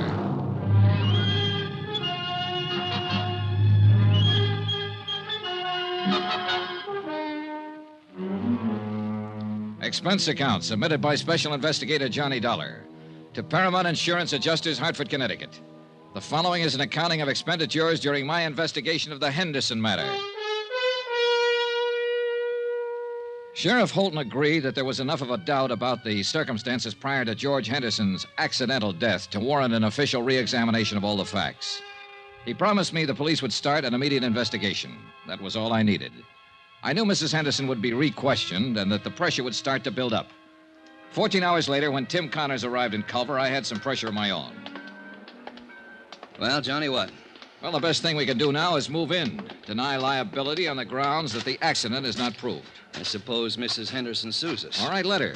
Then the burden of proving that her husband's death was accidental would be on her. Look, Tim, contrary to her testimony under oath, Henderson didn't have a drink that morning he died. All right, she made a mistake. He had a heart attack, got dizzy, and tumbled out of the window. He wasn't drunk. Oh, don't talk nonsense, Tim. Listen to me. Mrs. Henderson was ready for the coroner's jury a couple of days ago, and she was ready for my questions when I saw her yesterday. The only one she wasn't ready for was you a few days ago when you phoned her long distance. You said she hung up on you. Well, she half apologized to me for that, but it was because she couldn't think of anything to say. Well, maybe you're right. But suppose he did die accidentally, and suppose it is a just insurance claim. I tell you it isn't. Now, the fact that she made a mistake testifying about him having a drink and... Hey, Johnny, do you have anything else? 3 things: instinct, experience, and statistics. Pauline Henderson's a young woman. She married a wealthy older man. With him out of the way, she has all his money and all her youth. All right, I'm going to phone the company as soon as I can find a phone. Tell them I'm working for evidence, and the best way to get it is to bring Mrs. Henderson out in the open. File a complaint against her. What charge? Suspected murder. Oh, no, Johnny, that'd get us in all kinds of trouble. Remember the drink, Tim. Henderson didn't have the drink. Now, we'll have to have more than that. I'm sorry, Johnny. All right, I'll get you more.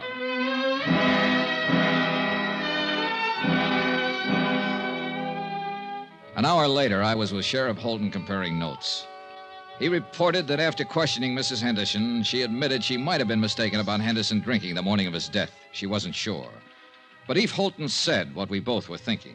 You went in front of the coroner's jury and gave a misleading impression, son. Made us think that George was drunk and stumbled out the window. Well, we better find out who helped her pull this off. Sheriff Holton had every man in his office working on the case by then. It was a long, tedious job of combing over everything in Pauline Henderson's background to find a possible accomplice. About 5 in the afternoon, I drove to the Henderson ranch with Holton.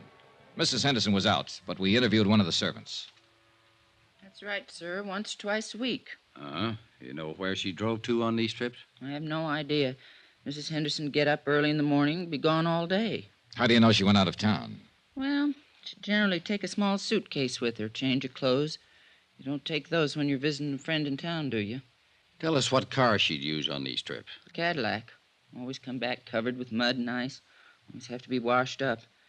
Mr. Henderson used to complain about that. About the car being dirty? About the trips, mostly. He and Mrs. Henderson had some pretty good arguments about him. He'd say Mrs. Henderson shouldn't visit that man. What man? Just that man. I never knew who it was they argued about. You've known Mrs. Henderson quite a long time, huh? Yes, sir. Knew her when she was a little girl, when she first came here. Saw her grow up, go away to school, go away to Europe, come back a little more grown up and a little different every time.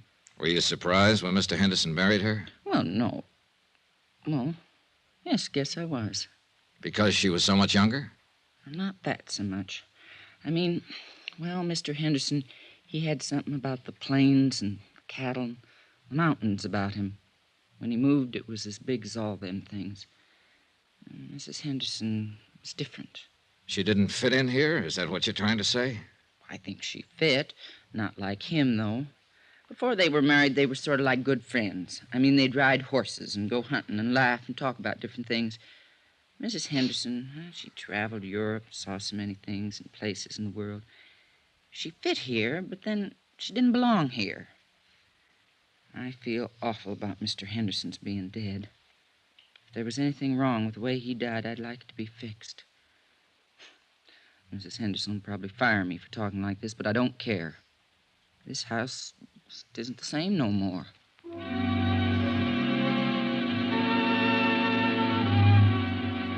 By the time we got back into town, Sheriff Holton's boys had discovered the names of 3 men who had been seen at various places around Culver in the company of Mrs. Henderson. Rod Tyler. Oh, who's he? Mining engineer. He's been away from here for over a year now. See, now, here's another one. Sam Pollard. Sam died 6 months ago. Hey. What? Noah Baxter. Oh, Baxter. That name's vaguely familiar. Yeah, he owns a hotel you're staying in. A couple of ranches, too. Well, he might have been the one who tried to have you thrown out. Oh. He also owns the mayor. Young man? About 30, 35. Let's go see him.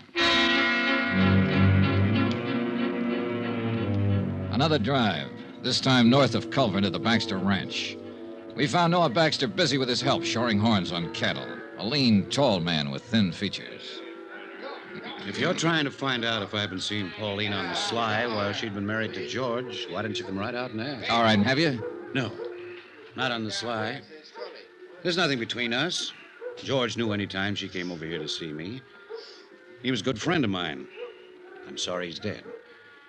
Pauline's a good friend of mine, too. I'm sorry you people are thinking what you are about us. Let's go up the house. It's getting cold. All right, Stan, that's enough for today. No, I got to ask you this. Where were you last Thursday? The day George died, Sheriff? Yeah.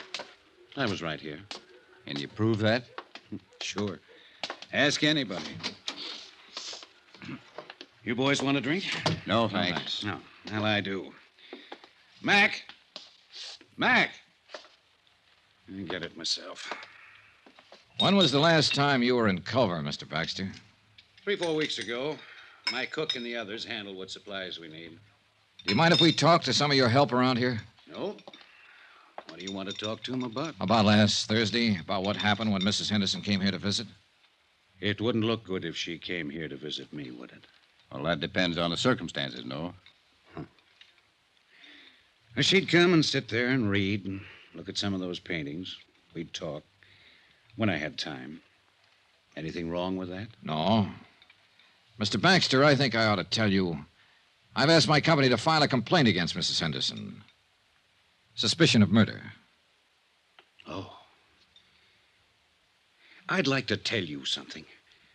She didn't kill him and she didn't have him killed. She loved him a lot more than George loved her, I think. Both of you know her. Her dad was a drunken cowhand. When he died, George took her over, gave her everything. So you see, you're wrong. She loved George for giving her what he gave her, and mostly for being the kind of a man he was. I lied to you a couple of minutes ago. There was something between us. It was bound to happen sooner or later. She'd come here to cry on my shoulder, and I let her. Cry? About George. He wanted to divorce her. Didn't you know that? I had the idea it was the other way around. You're all wrong. George raised her, educated her, made her into a woman, and then he married her. And she wasn't what he wanted at all. You know who George wanted to marry? Mattie Knickerbocker, the schoolmarm. Go on. Oh, there was nothing between George and Mattie, but there would have been if he'd lived. What about you and Mrs. Henderson? Yeah. The thing that was between us was that I wanted her. She didn't want me, but I wanted her. I was glad when she told me about the divorce coming up. I really think she would have listened to me. But she wanted to be married to George. She really loved him. Sure you don't want one of these? No. No. And I really loved her. I went to see George last Thursday at his hotel. You know why? To tell him to go back to Pauline. Yeah, because I knew what he meant to her. You can talk to my people around here. They'd lie for me and say I was here last Thursday all day. They'd tell you that Pauline never came to see me. They'd lie right down the line for me. But, Mr. Dollar, I can't let you get out that complaint and take her in. One of my trucks was taking some beef to the hotel last Thursday. I rode in with the driver and went in the back way. I went right up to George's room to talk to him. Pauline had just left. I wanted to talk to him about the same things I've been telling you. I didn't want to hurt him. I loved him, the same as everybody loved him. When I got to his room, he wouldn't let me talk at all. He was mad that I interfered, and he tried to swing on me. I shoved him once. He went out the window. That's all. I killed him.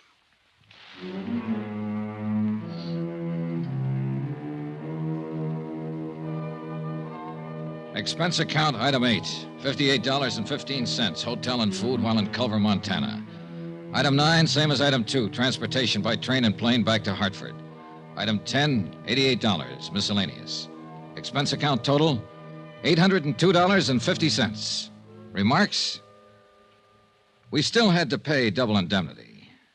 Mattie Knickerbocker, Pauline Henderson, Noah Baxter, they'll pay another way.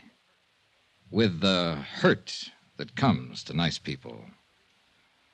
Yours truly, Johnny Dollar.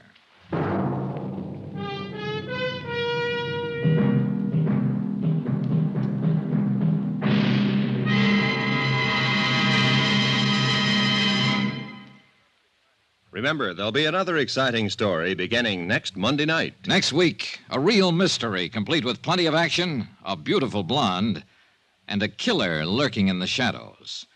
Join us, won't you? Yours truly, Johnny Dollar.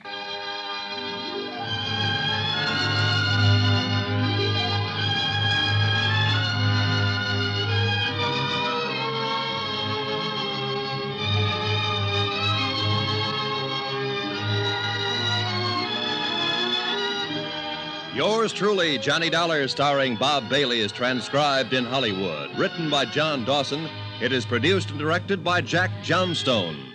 Heard in this week's cast were Lillian Bayef, Irene Tedrow, D.J. Thompson, Herb Ellis, Marvin Miller, Forrest Lewis, Bob Bruce, and Russ Thorson. Musical supervision by Amerigo Marino. Be sure to join us on Monday night, same time and station, for another exciting story of yours truly, Johnny Dollar. This is Roy Rowan speaking.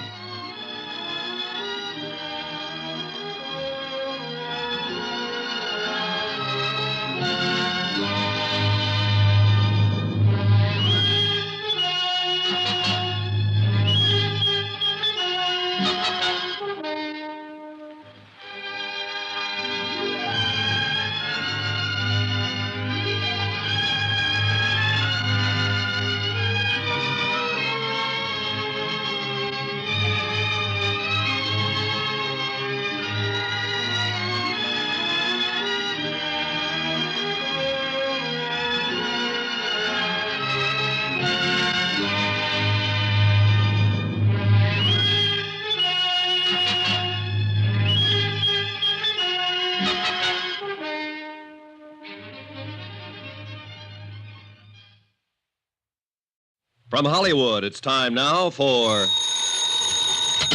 Johnny Dollar. Joe Parker, Johnny, Surety Mutual. Oh, hi, Joe. What's on your mind? A gorgeous doll named Dolly McLean. Remember? Sure. The Champagne Dream Girl. Yeah. Dancing darling of the roaring 20s. Finally married Barnaby Cronin, didn't she? Right.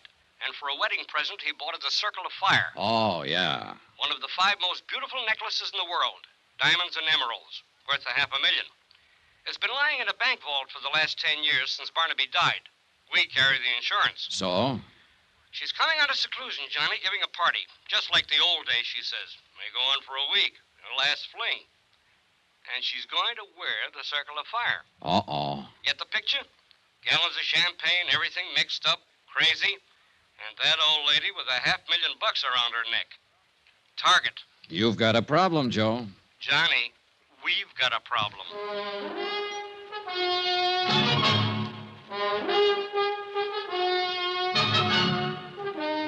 Tonight and every weekday night, Bob Bailey in the transcribed adventures of the man with the action-packed expense account, America's fabulous freelance insurance investigator. Yours truly, Johnny Dollar.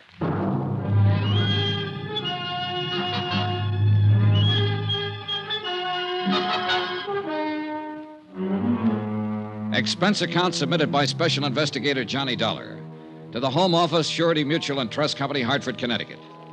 The following is an accounting of my expenditures during investigation of the Cronin matter. Item 1, $14.80. Transportation to New York and to the apartment of America's one-time dream girl. One time, a long time ago. How do you do? I'm Johnny Dollar. I believe Mrs. Cronin is expecting me. I'm Mrs. Cronin, and yes, I am expecting you. Won't you come in? Oh, thanks. I did have butlers and maids and such for years, scads of them. But since Barnaby passed away, I've just hibernated, you might say. Oh, in here, Mr. Dollar. Thank you. 10 years now in this same little apartment. As you can see, I've just been living like a little mouse. It looks very comfortable. Oh, I suppose it's comfortable enough, but... Oh, Sylvia, I'd forgotten you were still here. Mm-hmm. But not for long, Mrs. Cronin. Oh, no. Please stay. We'll have some tea or sherry or something as soon as... Oh, you two, do you know each other? No, I'm afraid we don't. Oh, but of course not. How could you? Sylvia, this is Mr. Dollar. Miss Blake. How do you do, Miss Blake? Hello. Mr. Dollar's here to talk to me about, something or other. I'm not quite sure what, as a matter of fact. It won't take but a few minutes. If Miss Blake would excuse us. Sure. Go ahead. Have at it. Well, if you'll come this way, Mr. Dollar. Don't you leave now, Sylvia. Not a chance. I just spotted your bottle of tea. I'll have one or two with soda, if you don't mind. With so... Oh, I see what you mean. You young people. In here, Mr. Dollar. You by any chance Johnny Dollar? Yeah, that's right. Why, Miss Blake? Just wondered. Well, here's looking at you. And, brother, I wouldn't be in your shoes for $1 million. No? How about $500,000? That, I'll admit, might interest me. Well, shall we? After you, Mrs. Cronin. Thank you. Wonderful girl, a born comedian. Yeah, she's a scream. What is she, an actress? Oh, no. She writes things for magazines and things like that. Sit down, Mr. Dollar. She came to interview me one time. That's how I met her. I see. She wrote a piece about my necklace, the Circle of Fire. Sylvia Blake. Oh, sure. Articles about gems, famous stones, jewel robberies. That's her. Oh, she's fascinated by the subject. She's coming to my party. Oh. Why don't you come to my party, Mr. Dollar? Fine. I'd love to. In fact, that's why I'm here. Oh? Joe Parker over at Surety Mutual is kind of worried about this party, Mrs. Cronin. He's afraid you might invite people like me. What? I mean, people you don't know. You're a detective. In a way. I told Joseph how I felt about that. He's not going to send any detectives around snooping into things, spying on my guests, wearing the hats in the house. Huh? Oh, not that you're like that, of course. But it's the principle of the thing. Well, wouldn't you have a better time at your party if you knew you were safe? Mr. Dollar, it was at a party that Barnaby gave me the Circle of Fire. Our wedding reception. There were over 2,000 guests, 1,000 of them invited. And we danced. Oh, we danced all night. And the necklace was beautiful. And I was beautiful. Back then. True, but... And then afterward, at 4 o'clock in the morning, we drove through the park in a hansom. Just the two of us. And the driver, of course. And I wore the circle.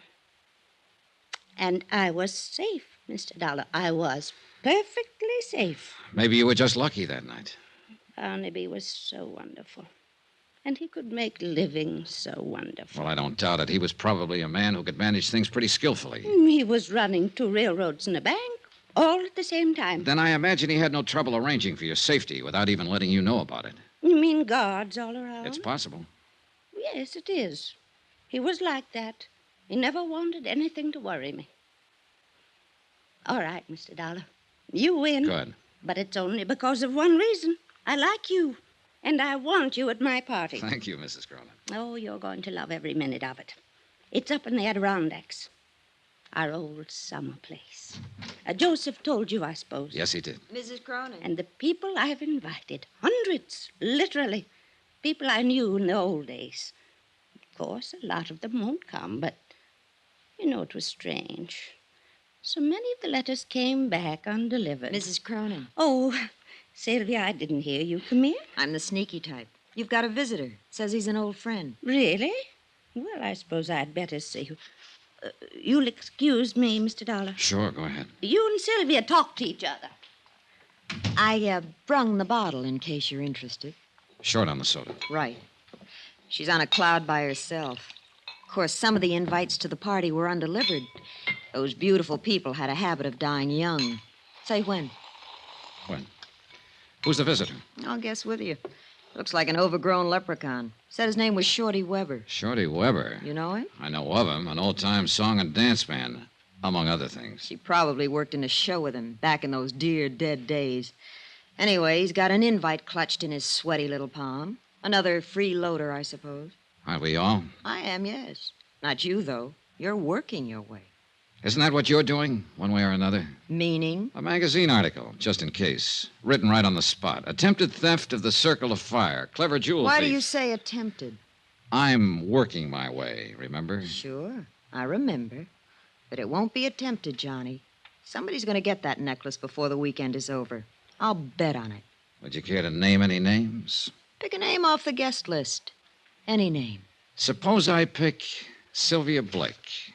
You're the detective. You've dug up and written up every big-time jewel theft over the last 50 years. You're bugged on the subject. Obsessed with beautiful gems. Fits my personality. I'm rather beautiful, too, in a brittle and glittering sort of way. Don't you think so, Johnny? I think you work pretty hard at that tough act.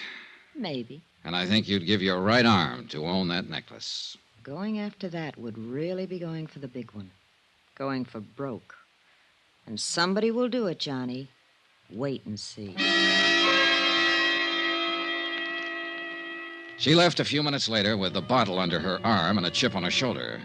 With the girl gone and the scotch gone, there seemed to be no point in me hanging around any longer. So I went looking for Mrs. Cronin to say goodbye. I didn't find her, but I did find her caller, Shorty Weber. He didn't hear me come into the room. He was too busy. He was hunched over Mrs. Cronin's writing desk, going through her mail. You won't find it there, Shorty. Who's that? Hold it, Shorty. Don't try to reach for it. I wasn't gonna. Honest, I wasn't. Turn around. Put your hands up against the wall. You got me all wrong. I wasn't Okay, gonna relax. do nothing. I was just 38, stub barrel, clip holster. Nice gun. It belongs to a friend of mine. Bad business, Shorty. An ex-con packing a gun. Oh, I guess you're Johnny Dollar. She said you was here. And I know what you're thinking, Mr. Dollar, but you're wrong. Why, Dolly, Mrs. Cronin, she's an old friend of mine. I tried to get her to marry me once, over 30 years ago. A lot can happen in 30 years. Does she know you've served time in prison? Yeah. She thinks I was on tour, Europe and Australia. She never reads a paper or hears anything. Don't tell her, Mr. Dollar. Please don't. You know, it's quite a coincidence, Shorty. It was Jules that time. A big affair in New Orleans. And you were hired as an entertainer. A diamond bracelet, wasn't it? And you were caught cold. It's the only time in my life I ever done anything like that. And I went again. Not, especially not to her. Why, I'm planning to look out for her at this party. That's why I bought the gun. And is that why you were going through her mail there? Yeah. I wanted to see who was coming. I learned things while I was doing time. I know how the word gets around in a big deal like this. There's a lot of wrong guys in this world. No argument, Shorty. Yeah, well, you met her. You know how she is.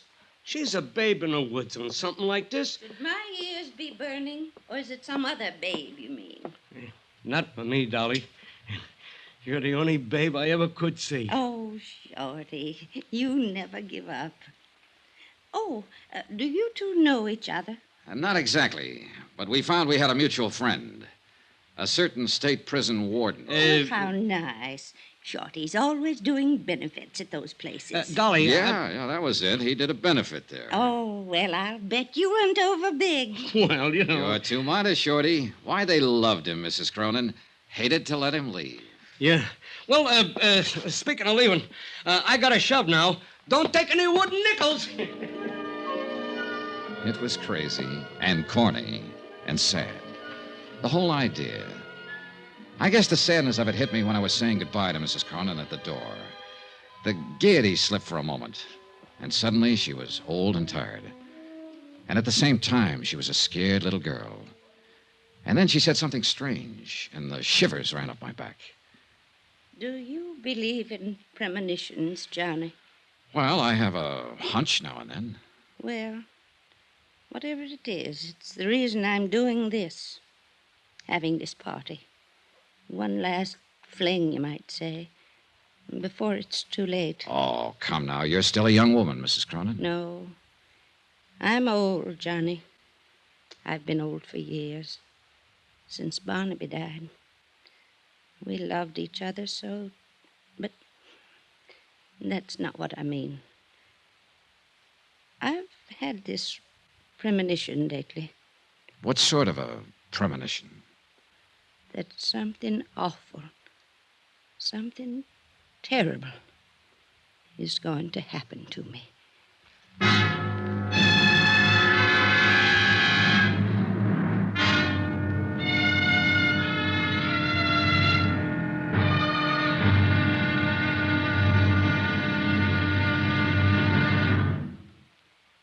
There'll be another intriguing episode in our story of the Cronin matter tomorrow. Tomorrow, a man who's afraid of his shadow, a girl who's afraid of nothing, and a stranger who strikes in the dark. Join us, won't you? Yours truly, Johnny Dollar.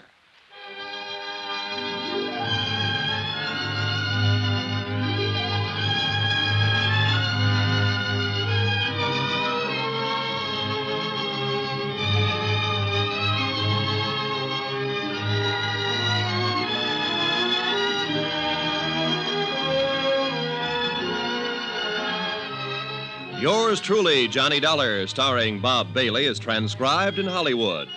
Written by Les Crutchfield, it is produced and directed by Jack Johnstone. Be sure to join us tomorrow night, same time and station, for the next exciting episode of Yours truly, Johnny Dollar. This is Roy Rowan speaking.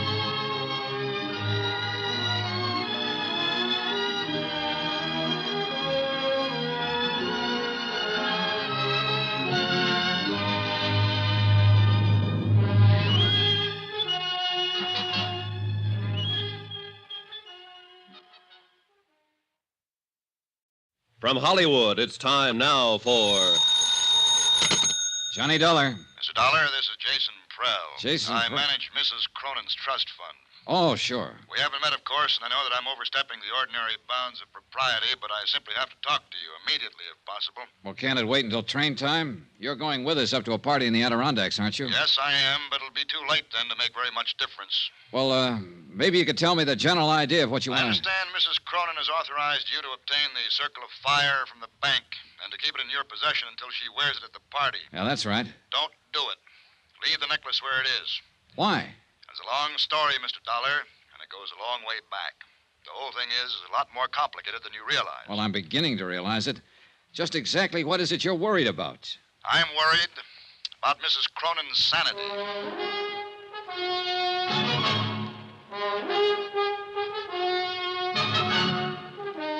Tonight and every weekday night, Bob Bailey in the transcribed adventures of the man with the action-packed expense account, America's fabulous freelance insurance investigator. Yours truly, Johnny Dollar.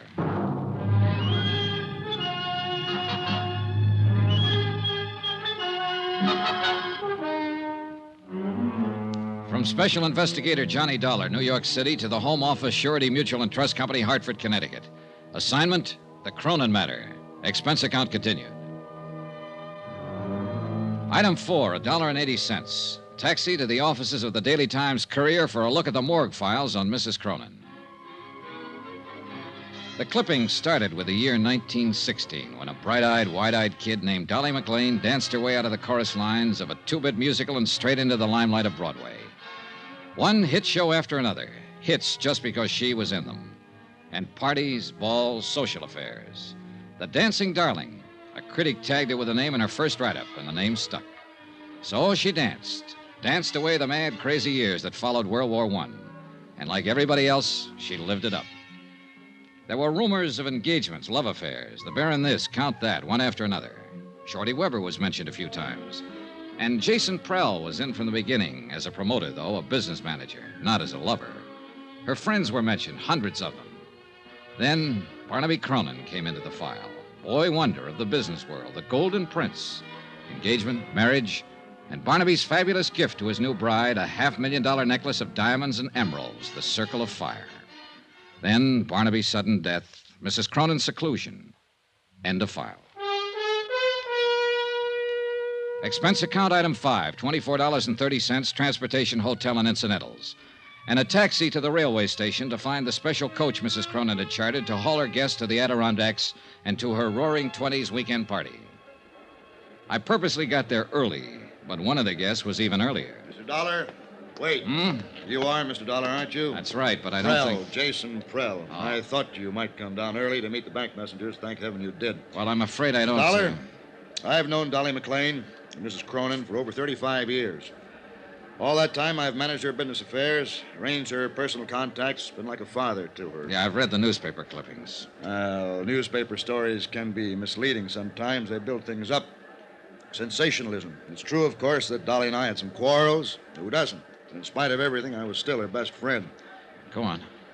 I know Dolly, know her better than anybody else in the world.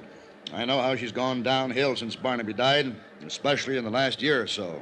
And I know this whole idea is the worst possible thing she could do. Have you tried talking to her along that line? She won't listen.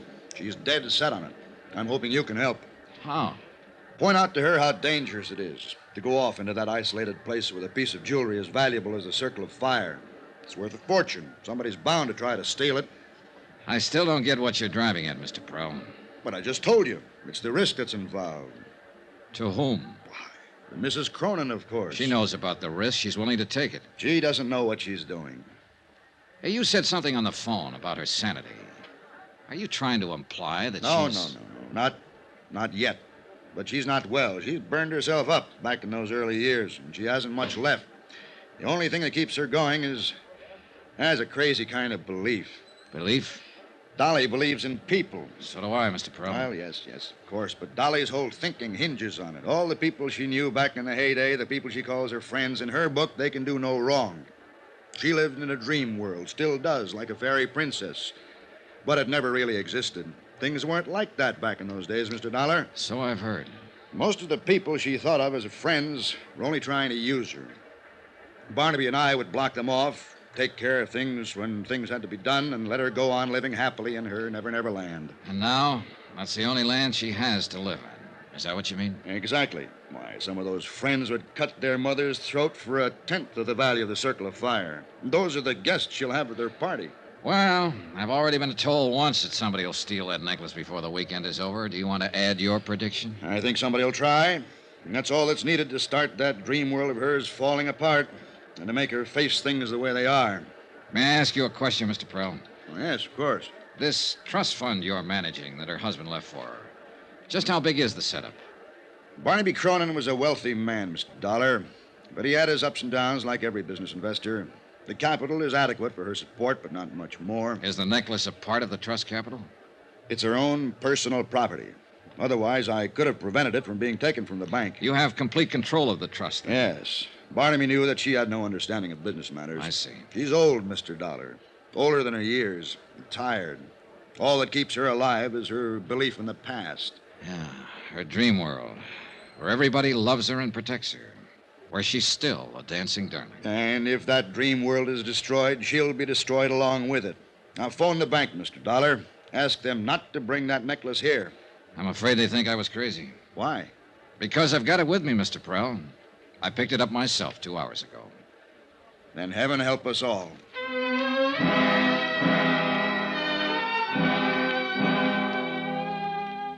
The convention coach Mrs. Cronin had chartered for the run to the Adirondacks was arranged with a long aisle of individual staterooms and a main lounge area at one end. It could accommodate 50 people, but when the train pulled out, there were only 6 of us in the coach. 6. Out of the hundreds of friends she'd had in the old days when she was in the big time and on top. And even out of the 6, 3 of us were new acquaintances, people who hadn't known her back when. I was there, of course, because I'd been hired to be there to protect her fabulous necklace. And Sylvia Blake, still playing it tough and cynical, was probably hoping for a magazine article, or hoping for something. But the third newcomer, there was the question mark. Oh, I think this whole thing is just too exciting for words. Don't you think it's too exciting for words? Well, I know who you are, of course. You're Mr. Johnny Dollar, and you're supposed to protect those fabulous jewels. And I'm Laura Dean, and I think we ought to call each other Laura and Johnny, because after all, it's a party, isn't it? Up till now, I was having doubts. You're, obviously not one of Mrs. Cronin's friends from the old days. Oh, no, I just met her back there at the station. You what? Well, I talked to her on the phone, of course. She sent an invitation to my aunt, who was a very dear friend of hers. Only they hadn't seen each other for years, and she didn't know my aunt had passed on over a year ago. So I phoned her and told Mrs. Cronin, I mean. And she said for me to come to the party, she'd like to meet me. And I wouldn't have missed it for anything. Yeah, well, Johnny, do you think they'll really have champagne in bathtubs like they used to back in her time? If they do, it'll get awful wet out. There are only 6 of us to drink it. Oh, gosh, I don't see how you can call 6 people a party. Well, the thing is, we'll all be in there trying hard. Now you're joking me. I'll bet you're fun at a party. Oh, wait till you see the act I do with the lampshade. Who did you say your aunt was? I don't think I said who.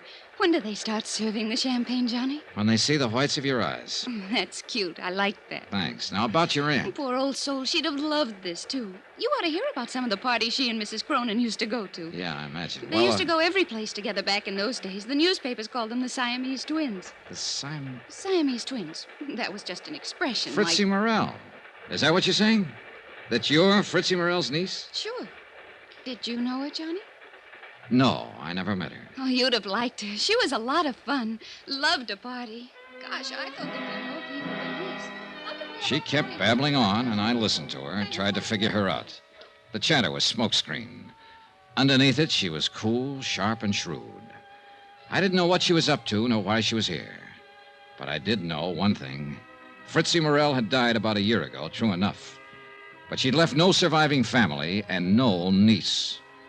Laura Dean was a liar.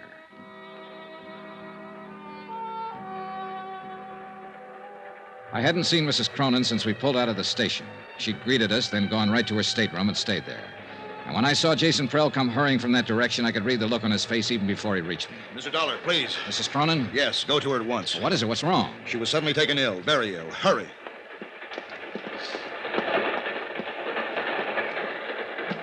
Mrs. Cronin. Come in.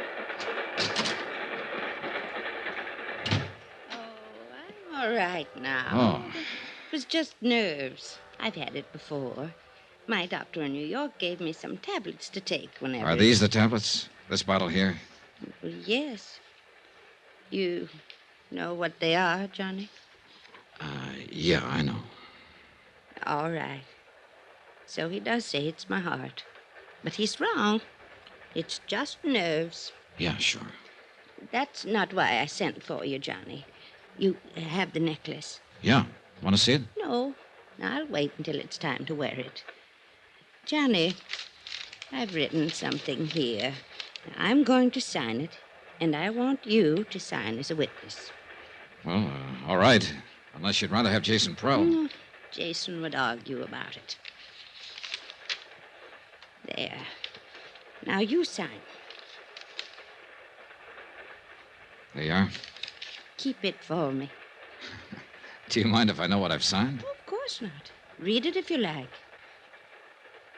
In the event of my death, I, Dolly Cronin, being of sound mind, bequeath the necklace known as the Circle of Fire to Sylvia Blake. Sylvia loves jewels. She'll appreciate it. Yeah, I imagine she will. She's not to know about this, you understand, because, of course, it'll be years before she gets it. Oh, sure it will. Now, you'd better try to get some sleep. I'm going to. And thanks, Johnny. It was nothing. You know something? I was heartbroken when they didn't show up at the station. All my old friends. But I've been lying here thinking, and I've finally figured it out. Oh? They all went on ahead. They'll be waiting at the house. They're trying to surprise me. Don't you think so, Johnny? I said, yes, I thought so. But I was lying because I didn't think so. But she was still a dancing darling, and she had that way about her. You wanted to protect her. I didn't go back to the lounge. I walked down the corridor to my stateroom. It was night by then, and the corridor was only dimly lit. My stateroom was dark. When I opened the door, I caught a bare flash of movement. Too late. Oh!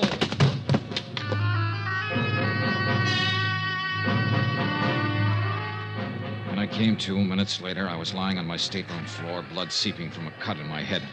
I felt in my inside pocket for the bulky leather case that had held the necklace. It was gone.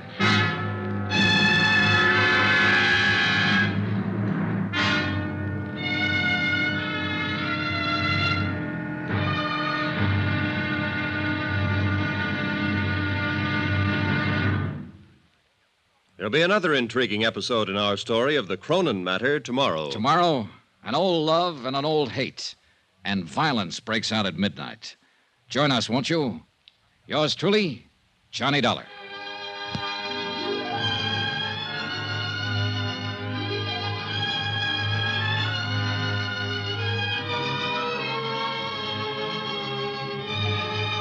Yours truly, Johnny Dollar, starring Bob Bailey, is transcribed in Hollywood. Written by Les Crutchfield, it is produced and directed by Jack Johnstone. Be sure to join us tomorrow night, same time and station, for the next exciting episode of Yours truly, Johnny Dollar. Roy Rowan speaking.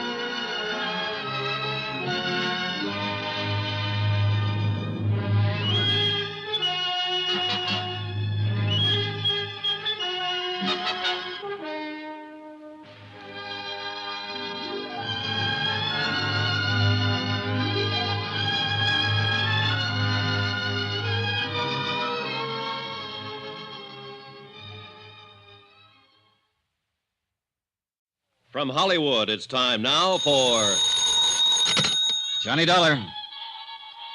Hello. Dollar? You're the Mrs. Dollar that's been trying to phone me?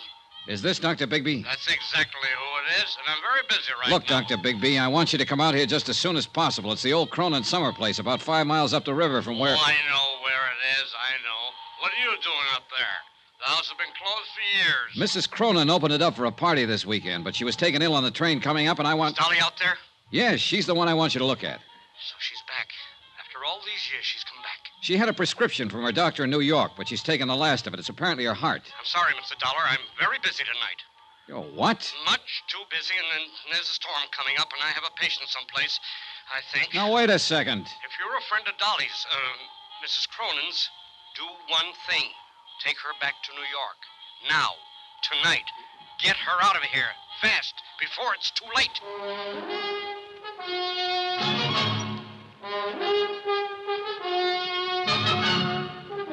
Tonight and every weekday night, Bob Bailey in the transcribed adventures of the man with the action-packed expense account, America's fabulous freelance insurance investigator. Yours truly, Johnny Dollar.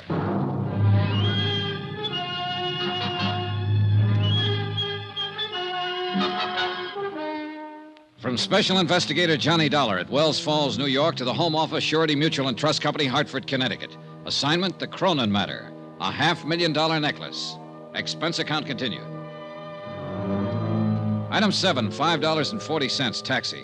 I figured I'd find Dr. Bigby in one of the local pubs, but I covered them all in about 30 minutes. No sale. And unfortunately, Bigby was the only doctor in Wells Falls. Worse, the local druggist couldn't fill Mrs. Cronin's prescription. The nearest chance was Tupper Lake, 25 miles away. Back out at the Cronin place, I turned the taxi over to Jason Prell, Mrs. Cronin's business advisor, and he took off for Tupper Lake to look for the medicine. Then I went looking for Mrs. Atherton, a village woman who had been housekeeping on the estate since the place was built. I found her in the kitchen. Storm's brewing up, coming out of the mountains. It'll hit us before morning. They always come in the night. I guess you've seen a lot of storms in these hills, Mrs. Atherton. Lived here all my life, never been out of 'em. It's Miss Atherton, not Mrs. Oh. She's the missus up in the bed, even if she is a widow. Little Dolly, Mrs. Cronin, till death do us part. Did you know Barnaby Cronin, Miss Atherton? Yes, I knew him. Of course I knew him. I worked here. Oh, yes, you were here then. What kind of a man was he? Like any other man. Not according to Dolly, Mrs. Cronin. She apparently worshipped him. Still does, in fact. Dolly's always worshiping something. Everybody was always worshiping her. She had us all dancing to her tune, and without even trying. You knew her back then? She was born and raised here in the village. I thought everybody knew that. No, that's what I missed. Well, we used to work together, waiting tables at the summer hotels around here. That's where Jason Prell saw her. Told her she ought to be on Broadway. She left the town the next week. Didn't come back again till after she and Barnaby was married. And she got him to spend a fortune to build this place for her. Well, I guess he had the fortune to spend. Oh, yes. She married well. Count on Dolly for that. Always got whatever she wanted and never even had to ask. Things were just given to her, always. Yeah, probably so. But she's been pretty generous herself. Like keeping you on here, for instance, when the house has been closed up for years with nobody using it. Oh, she's the dancing darling, all right, right to the end. Well, now, if you'll excuse me. There was something else I wanted to ask you, Miss Atherton. I'm not one to talk ordinarily, but you got me started. Well, this is not about Mrs. Cronin, at least not directly. She was taken ill on the train. I don't think it's serious, but I wanted a doctor to look her over. The only one in the village seems to be a man by the name of Bigby. Bigby? He's the coroner here, but he's not a doctor. No? Oh, not anymore. Still calls himself one, but he lost his license 10 years ago. He's a drunken sot. Yeah, I kind of figured. But he sobered up fast when I told him on the phone that the patient was Mrs. Cronin. He refused to come out, told me to get her away from here fast, and then he hung up on me. Forget him. He couldn't do her any good. But I'd like to know why he acted that way. Do you happen to know any reason? Bigby is a drunk. Who knows what his reasons are? I thought you might.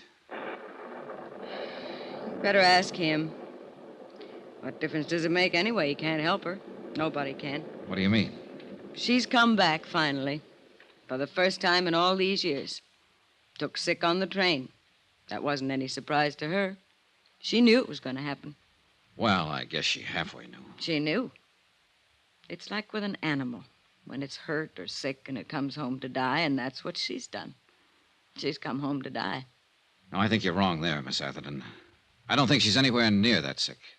Barnaby didn't think so either when he came back here to die.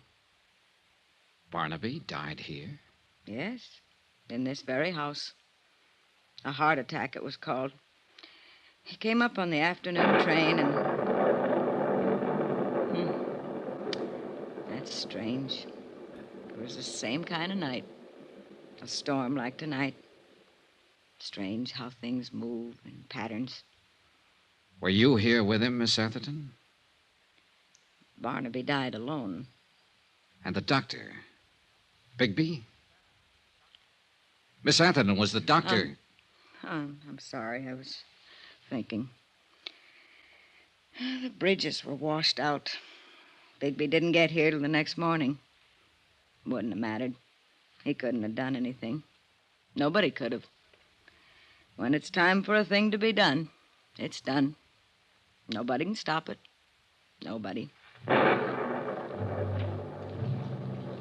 It was a strange evening, ominous and oppressive, with a feel of violence in the air.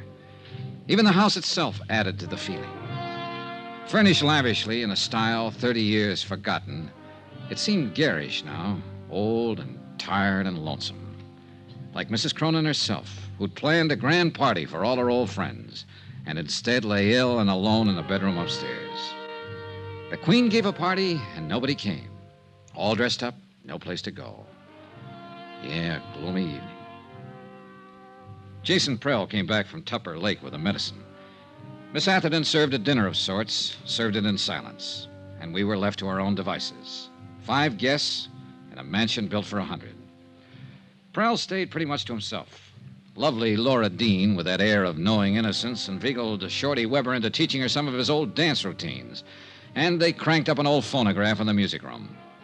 And me, I just stood at an open window and watched the rain come down and tried to think. That's the perfect touch. It's exactly what the evening needed. That music? Now, Sylvia. Really cornball, isn't it? No, Johnny. I meant the thunderstorm. An isolated old mansion, fabulous necklace of diamonds and emeralds, weird housekeeper, a hostess lying ill, and now rain. Shades of a House of Usher.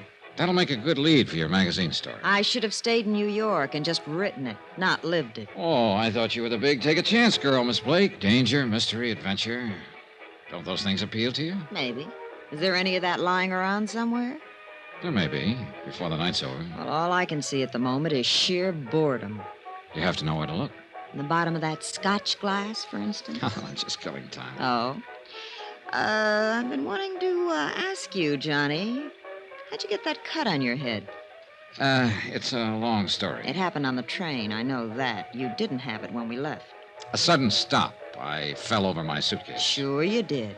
Backwards. Huh? It's on the back of your head. Somebody made a try for it, didn't they? On the train coming up. Well, I don't know what they were trying for. There wasn't time to ask. Maybe they even got it. That's the way you were betting, wasn't it? That it wouldn't be just an attempt. That somebody was going to get it and get away with it. Did they? Is that what happened? Is it gone? All right, just stand there and grin then. Oh, rain. I'm going back to the city tomorrow. You are? Well, don't smother me with your pleading. No, stick around, Sylvia. Things may get better, including the music. You know, in a way, I hope somebody did get the Circle of Fire. Why? What good is that fabulous necklace doing her now, lying up there? She's had everything she ever wanted. Life's been too easy on her. She doesn't deserve it. She ought to lose it. Her life or the necklace? The necklace, of course. You know, for reasons I can't go into, I think you'll be sorry you said that someday. Sorry? Why? She's a woman who's had everything. You're pretty predator, aren't you? Hurt and afraid. Am I? You feel something big may have passed you by, and you put up that tight, bright front for protection. But inside, you're tied in knots. And what is your recommendation, Doctor? A man, perhaps? That's the usual advice. Now, you said it. I didn't. Well, you're a man, Johnny. Why don't you smooch with me? It'd be a way of passing the evening, killing time. All right. What are you... Johnny, wait! Johnny, why did you do it? Because you wanted me to, and because I wanted to. Adventure, mystery, danger. Who's bored? Who's going back to the city? Those doctors are right.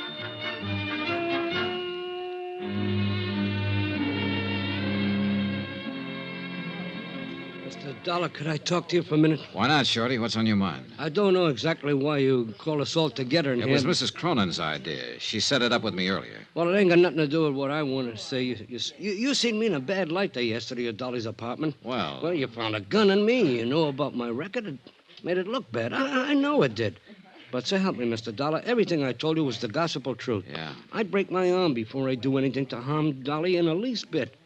You see, I've been in love with that woman for 35 years. Like to broke my heart when she married Barnaby.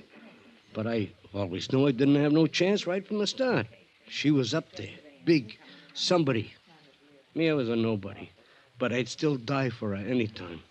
That's all, Mr. Dollar. I just wanted you to know. They were all there, gathered around the big dining table, watching me and waiting. Mrs. Cronin had asked me to arrange it.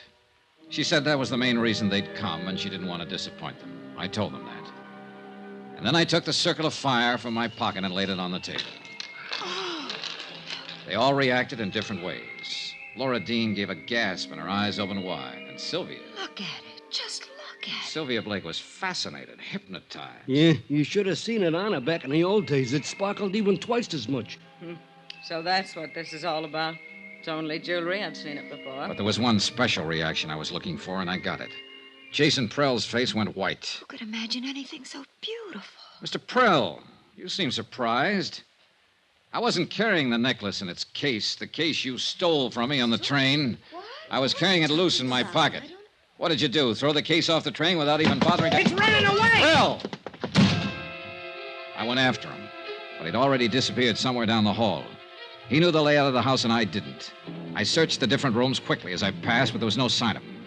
He couldn't have reached the floors above, but he might have gone down toward the game room and lower halls. I eased my gun from its holster and started slowly down the stairs. And at that moment, every light in the house went out.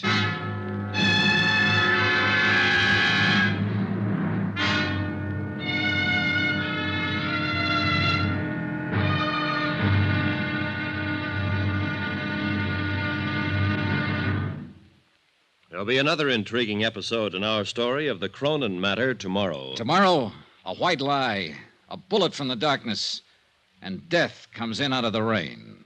Join us, won't you? Yours truly, Johnny Dollar.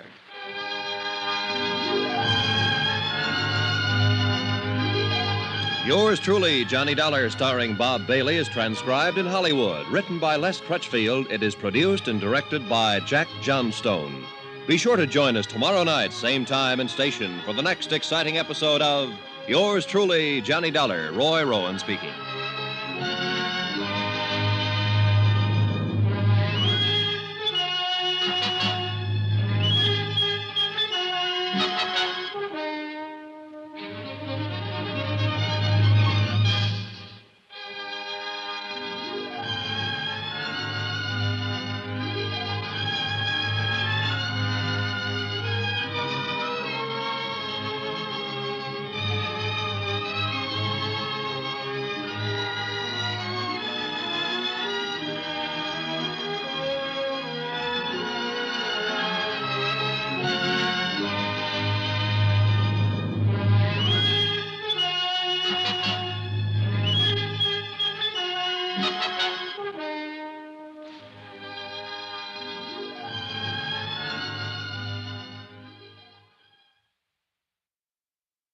From Hollywood, it's time now for... Johnny Dollar. Hello, Sheriff. I can't hear you for the storm. We were cut off before. Hello? Is that you, Sheriff? I said... Hello? You get cut off again, Mr. Dollar? Not this time, Shorty. Somebody cut the wire. The phone's dead. Then we got no way of getting White out, no way of getting help. No, not at the moment. And he's out there in the dark somewhere. He's got a gun and there's no telling what he may try and do. Shorty, get away from that window. Well, we know where he is now and what he intends, because he just made a try at it. What are you going to do about him? Only thing I can do, Shorty, go get him before he gets me.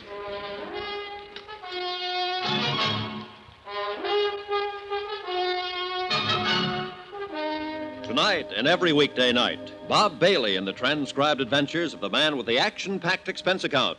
America's fabulous freelance insurance investigator. Yours truly, Johnny Dollar.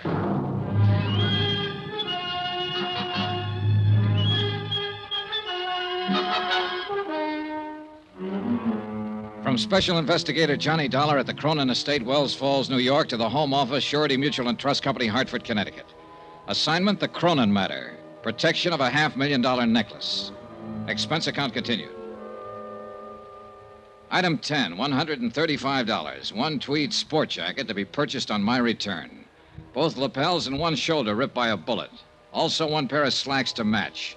Destroyed a few minutes later in the mud, slush, and underbrush in the grounds of the Cronin place while pursuing a suspect who'd already tried twice to kill me and who made a third go at it when I stepped out of the side door of the house. Shorty, away from the door, quick. Whew, boy, that was close. Yeah, he can see the door opening, but he can't see us, not in this mess. He's desperate. He's shooting blind. Look, Shorty, why don't you go on back in the house? There's no reason for you taking chances like this. You're taking them? With me, it's a job of work. I get paid for it. I told you earlier how I felt about Dolly, I mean. I don't know what Jason Prell's game is, Mr. Dollar, but if it's against her, then I'm against him. I'm staying. All right, it's up to you. Thanks for giving me my gun back. Emergency, that's all. You've got a prison record, Shorty. You know what it means if you're caught with a gun. Yeah, I know. Hey, good. I figured Prell would give himself away if he kept that up. I got him spotted now. Where? At the base of that tall pine, a little to the left. Watch for it, the next flash of lightning.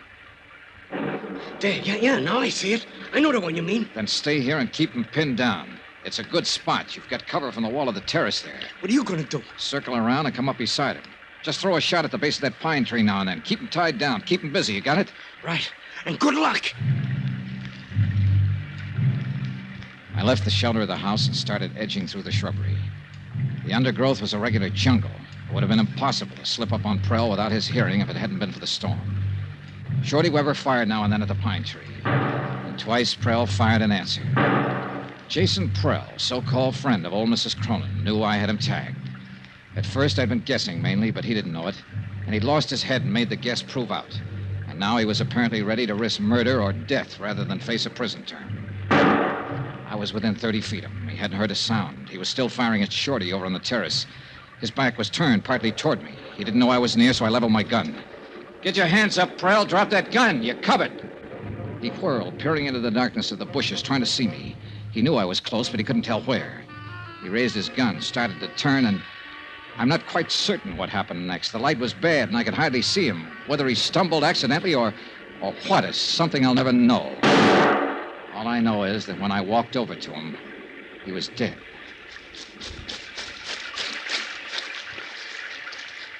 He was no good, Mr. Dollar. I always thought so, but Dolly swore by me. He had her fool. What about Barnaby, her husband? He couldn't stand Prell at first. Later, they got us thick as thieves. Yeah. Well, it's a mess, Shorty, a real mess. Old things that should have stayed dead and buried on the bottom, they're all coming to the surface now. Tell me something, Mr. Dollar. Yeah? What about Dolly? Is this thing going to kick back on her? Will she get hurt by it? Yeah, Shorty, I'm afraid she will. Pretty badly.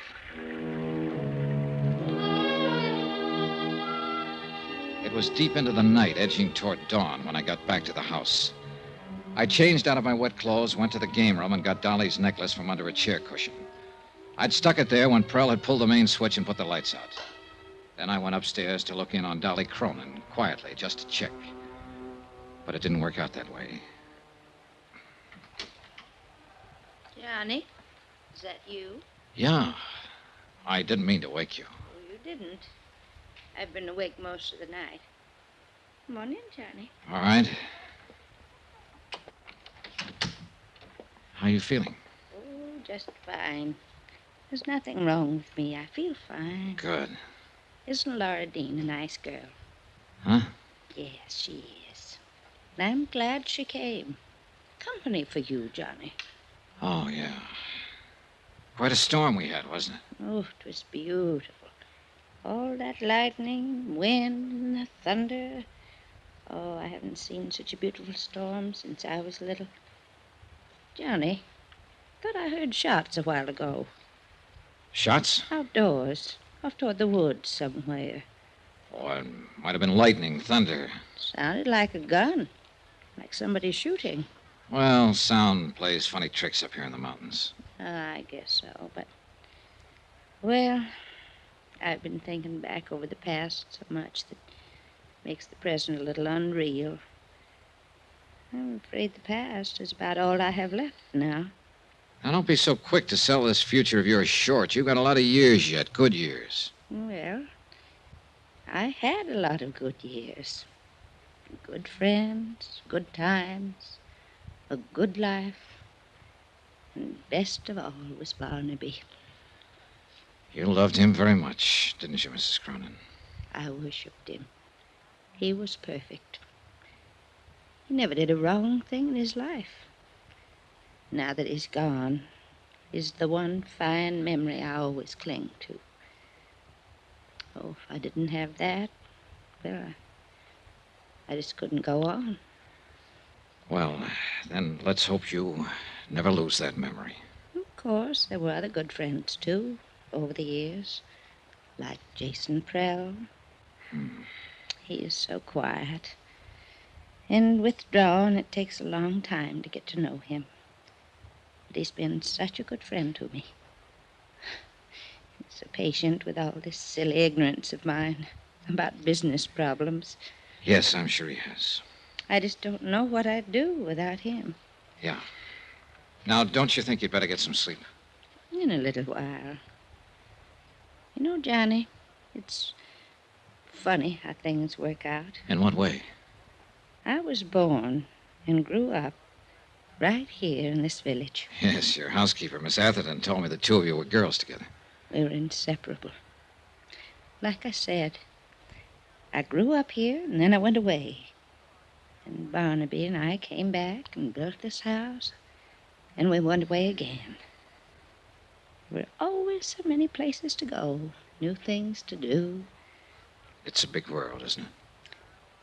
And finally, Barnaby came back for the last time and died here. All alone, poor boy. And now I've come back, the place where I was born. Everything finally comes home, doesn't it, Johnny? Yes, nearly always. I'm very tired. I think I will sleep now. Be good for you. The necklace, Johnny, do you have it with you? I sure do. Here you are. So beautiful. And so many memories. All so long ago. Put it on me. Will you, Johnny? Of course. Raise up now. Just a little. There. How do I look? Sweet enough to kiss. Well?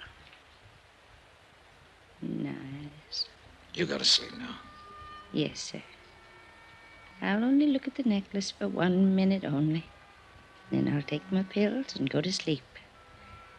And then I'll dream up a dream. A great big dream. Good night, dancing darling. It's been a long time since anyone called me that. A long, long time. Good night, Johnny. And thank you. I left her and went downstairs and rustled myself a pot of coffee. I sat down by an east window and drank it cup after cup and watched the morning sun come up. Dream a big dream. Well, before many more hours, she was going to need a big dream. There was no way of keeping it from her, all of it. The fact that Jason Prell was dead, shot, that he'd attempted murder and tried to steal a necklace. And worst of all, that her beloved Barnaby had probably been as big a crook as Prell. Is it all right if the girl who can't sleep sits this one out with you? Sure. Pull up a chair, Laura. Like some coffee? Just black, thank you. I guess it wouldn't do much good to ask you what's been going on around here all night. Something has? Like I said, I guess it wouldn't do much good. Here's your coffee. Oh, thanks. That's how I found you. Just followed the smell of this coffee. Good. I guess if I said I heard somebody shooting up the place during the storm, you'd just say, really? Never used the word. And I guess if I showed you that broken window over there, you'd say maybe a pigeon flew in. Might, if I happen to think of it. I'm sorry all this kept you awake. Oh, don't apologize. I probably wouldn't have slept anyway. Why not? Guilty conscience? Don't be silly. I didn't even do it. Do what? Whatever it is I'm supposed to feel guilty about. Lying is what I had in mind at the moment. Oh, I do that all the time, but I never feel guilty about it. I just call it making up things. Like claiming you were the niece of Fritzie Morel, Mrs. Cronin's oldest friend. Gosh, went down my windpipe. Like claiming you're Fritzie Morel's niece. Mostly I drink tea, but you already had the coffee Like made. claiming you're Fritzie... All right, all right. How'd you find out? Nothing very spectacular. She just didn't have a niece. I wasn't sure, but I thought she must. Everybody her age has at least one niece. What was the idea? Well? Well, I lived in the same rooming house she did. She liked me, talked to me a lot before she died last year. So when the invitation came last week, I got the idea of going as her niece. I didn't mean any harm by it. I just wanted to go to the party. All right, relax. That's about the way I figured it. Well, it turned out to be quite a party, didn't it? I hope I never see another one like this as... Johnny. Johnny, what's wrong with her? It was Miss Atherton. I got up slowly from my chair as she walked toward us and then stopped a few feet from the table. Her eyes were fixed on something far away, and the look on her face was strange and grim. I think I knew even before she spoke. Mrs. Cronin is dead.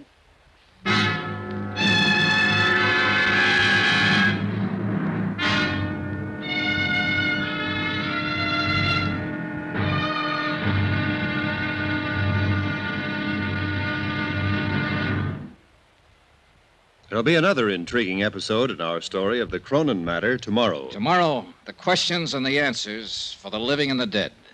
The final payoff. And fate itself plays the last trump. Join us, won't you? Yours truly, Johnny Dollar.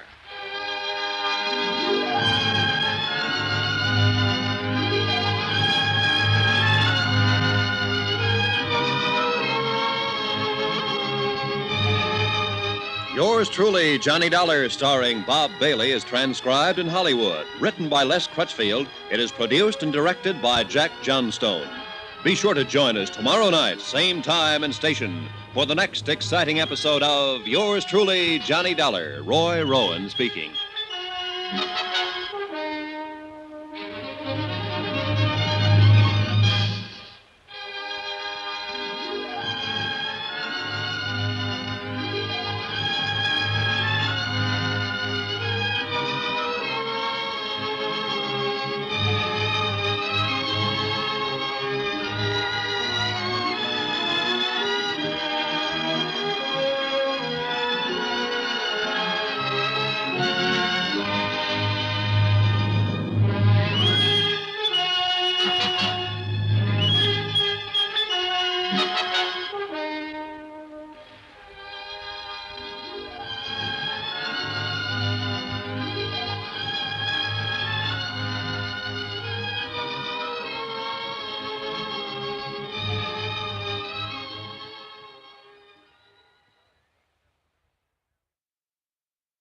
From Hollywood, it's time now for...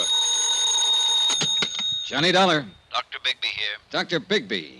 I'm asking you for the second time now to come out to the Cronin place. I told you last night, Mr. Dollar. The circumstances are different now, a lot different. We don't need a doctor. We need a coroner. A coroner?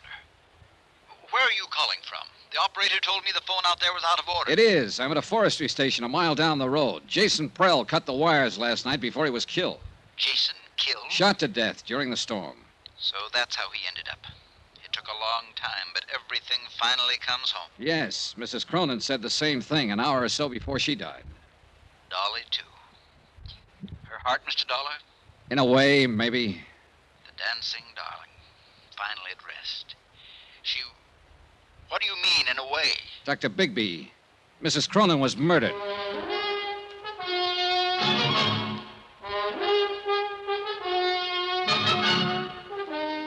Tonight and every weekday night, Bob Bailey in the transcribed adventures of the man with the action-packed expense account. America's fabulous freelance insurance investigator. Yours truly, Johnny Dollar.